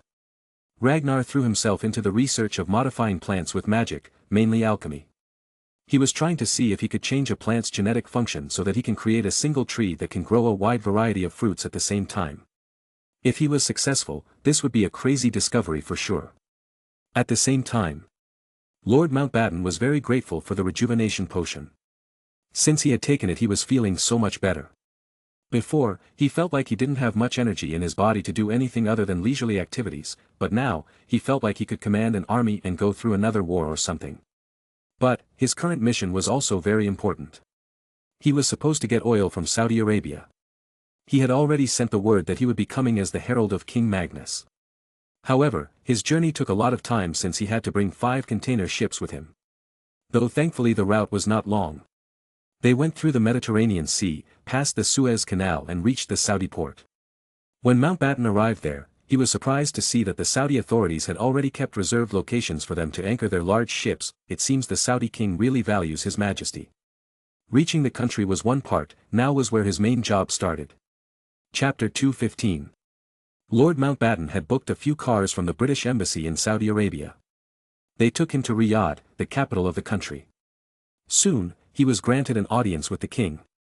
This was not an official state meeting, so Mountbatten did not wear his military uniform. He just greeted the king as anyone would. The meeting was taking place in a small meeting hall. The king sat on the big chair while Mountbatten sat on a slightly smaller one, a distance away from him. He bowed a little. Your Majesty, I have brought His Majesty, Pendragon's letter. The king nodded. His assistant went to Mountbatten and took the letter. King Faisal tore its seal and read it with a plain face. As soon as he read the first words, he smiled. It started with, As-salamu alaykum, an Arabic greeting, which meant peace to be unto you. It was commonly used by followers of his common faith. He read the letter. The terms were simple but vague. Magnus was asking for the oil right now, but his proposal for opening industries in his country was for later. Mr. Mountbatten, you may rest in the royal palace today. I will talk to His Majesty Pendragon personally on the phone first. I need to discuss something with him, he advised. Mountbatten gladly accepted this request. He actually held a bit of good respect for this king. Because, unlike the ones before him, King Faisal was a visionary, who started television broadcasting in the country, started the Ministry of Justice and inaugurated the country's first 5-year plan for economic development. This may seem like a small thing to the West, but we're revolutionary here. Then I will await your reply, Your Majesty. I will convey the words back to Britain first, Mountbatten said, and contacted the British administration through the embassy. Now, there was a problem. Nobody knew where Magnus was. In response to this frenzy, both Grace and Adam were contacted, but even they didn't know where Magnus went. He just said he's going to meet an ancient wizard. So, the Secretary of Defense rushed to Magnus' mansion, where they found Abe. They told him about the situation and Abe agreed to go to Magnus Flamel's house. Grandma, you make the best apple pie. Give me the recipe, I'm sure Mum would love to try it. Magnus was currently occupied flattering Mrs. Flamel. She may look old, but she was still as cheerful as Grace. She was feeding Magnus and Ragnar as if they were her grandkids. Eat more, Ragnar, you were studying the whole last night. Be careful about your health too. You can live long enough with the potions you told us about, but be sure to enjoy life every once in a while, because this world otherwise is just too bland. She advised Ragnar. Ragnar kindly nodded, I will, Grandma. Ah, and thank you for putting the blanket on me yesterday. She ruffled his hair, it's okay, sweetie. She's so kind, Ragnar thought. Grandma, how did you keep yourself sane in these 600 years? Mainly, how did you two stick together for so long? Magnus inquired. She chuckled, dear, the trick is to not try to be sane. In the past 600 years, we did anything and everything that came into our minds. No matter how crazy it sounded, we did it. If we had tried to live a noble and disciplined life for so long, then we would have really gone mad. And about us too. Well, there was indeed a time when we grew bored with each other. Both of us experienced 200 years of youth, and during 100 years of those, we had decided we will try to look for other partners that can keep us happy. So, both of us tried many people. I tried everyone, be it a man or a woman. Nicholas too. But, in the end, all roads led us to each other once again. We knew that day, that we were born to be with each other, and we would also die together. Magnus though was staring at Nicholas, so Professor, you tried everyone too? Women and men. Cough. Live as long as I did and you will understand, Nicholas scoffed. But Magnus laughed, I will tell Professor Dumbledore, I bet he will laugh. However, to Magnus and Ragnar's shock, Nicholas started howling in laughter. Go ahead and tell him. But I guarantee he won't laugh, because he likes men and only men. Magnus and Ragnar's faces froze, silence ensued. Old man likes bananas. Magnus muttered lowly. Ragnar was the first to talk aloud, what? But, I hugged him once. Mrs. Flamel scolded him, no, Ragnar. Old Albus is not like that. He may have a different sexual orientation but he sees kids as kids. Besides, it's highly unlikely he will ever love someone again. Again? What happened to the man before? Magnus questioned. Nicholas sighed, I guess there is no harm in telling you. His previous lover, well he walked on a dark path, that lead to his demise, by Dumbledore's own hand. The man is known as Gellert Grindelwald. Gellert Grindelwald. Magnus also exclaimed at the same time. Ragnar was taken aback, that must have been very hard to do. Who knew, our old headmaster had such a tragic love story. Having to defeat the one he loved. Pop. Mr. Grant. Abe popped in. Mrs. Flamel greeted him kindly, oh, who is this gentle elf here? Abe bowed and introduced, I am Abraham Lincoln. Nicholas held his laughter, a good name. There is also a George Washington. Both of them came from the States a few years ago. Magnus explained. Nicholas chuckled, that name brings back a memory. Back during the War for Independence of America, George Washington had a very serious gum bleeding problem, his teeth were also crooked. I was there, having some fun alone time, painting their ongoing battle with the British once and George saw me and recognized me. He desperately asked for a cure for his gums and I gave it.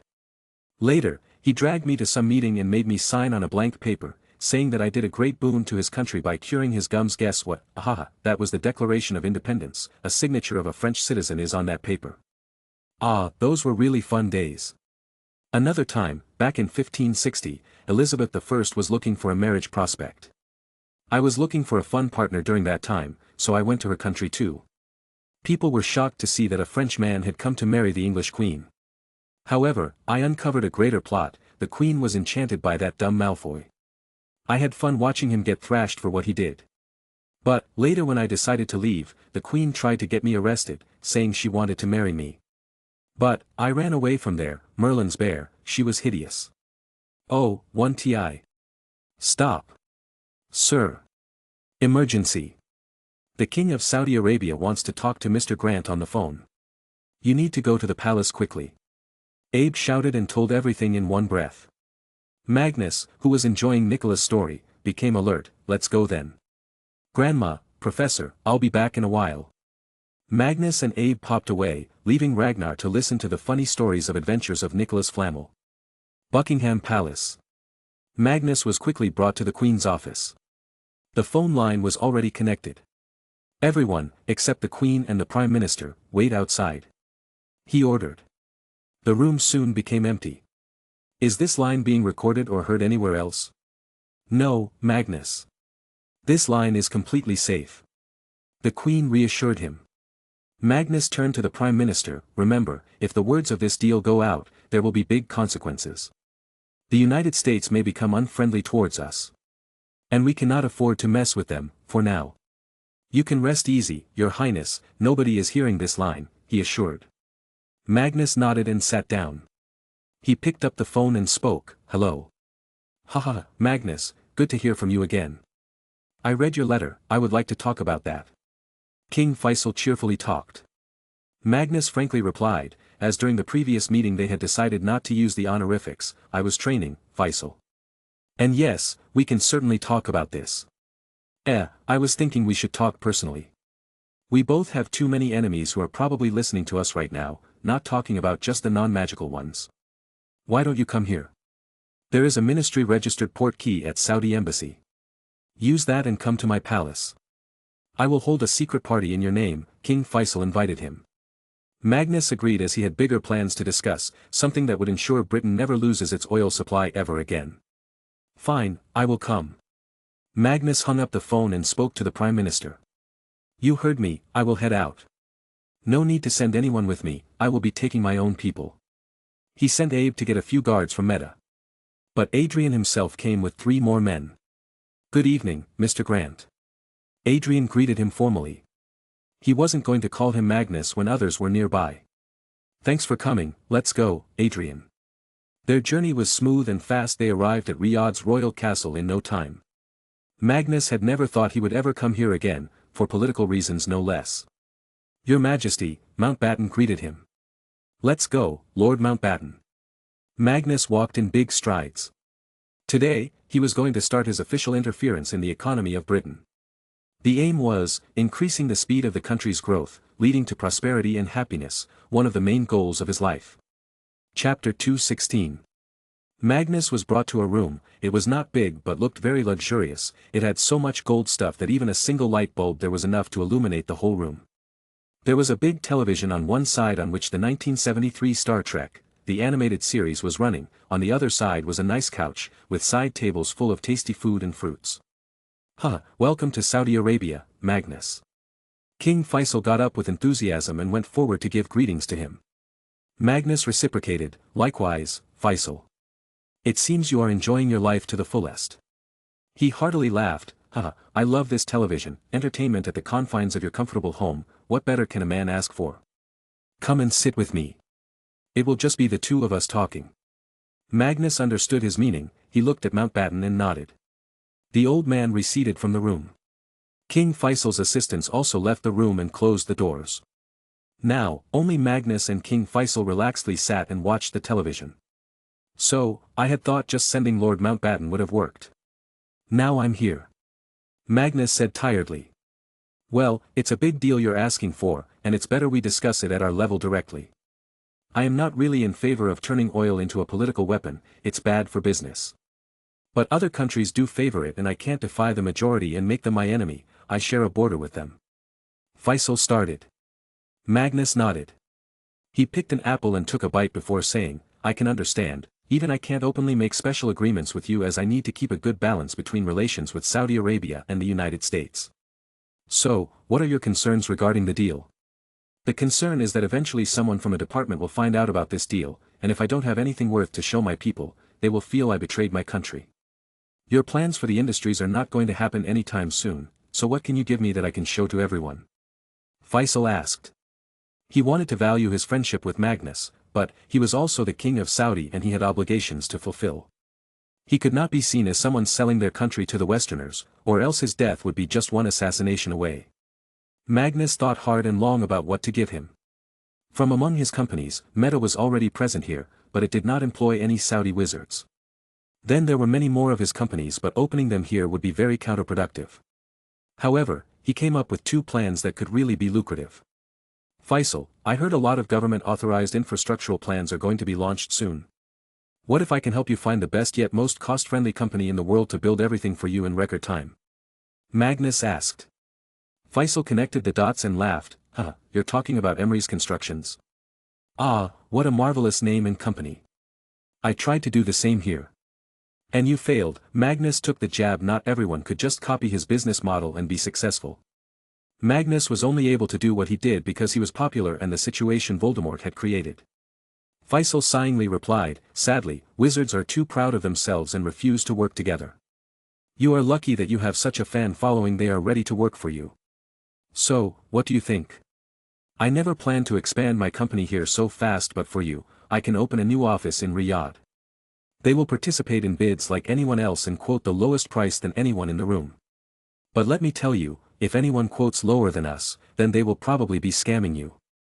Just imagine, in 1 year, you can showcase tall buildings, train lines to the people of the country, firming your grip on the political field more. If you want a building, we will build it. If you want an airport, railway track, or any skyscraper, we can make it.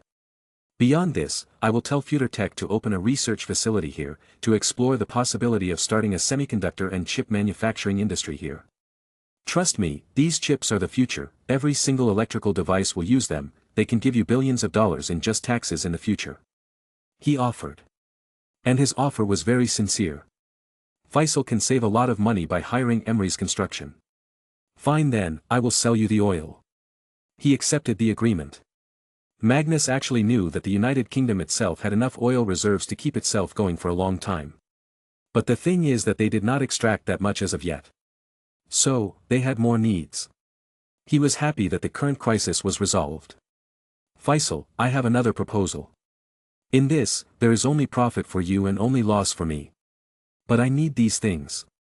King Faisal's eyes shined. This should be something pretty big. Sure, tell me about it. I want us to sign an agreement that you will sell Britain oil at a cost price for the next 50 years, Magnus suggested. What? Are you joking? What will the horse eat, if it befriends the grass? Faisal protested. Calm down, for doing this, of course, there will be big benefits for you. I will provide you with a new variety of seeds that can grow in this desert country too. What I am offering you is a green revolution. Your country can become self-reliant when it comes to food. He offered. He knew that for the coming 2 or 3 decades, oil was still going to be the main driver of the economy. If he could reduce the money Britain spent on it, he could gain a lot. In truth, if Magnus didn't have the plans to create a Greater Britain, he could have just used the domestic oil reserves. But he was going to expand, and they will need oil too. Thankfully nobody knew it yet.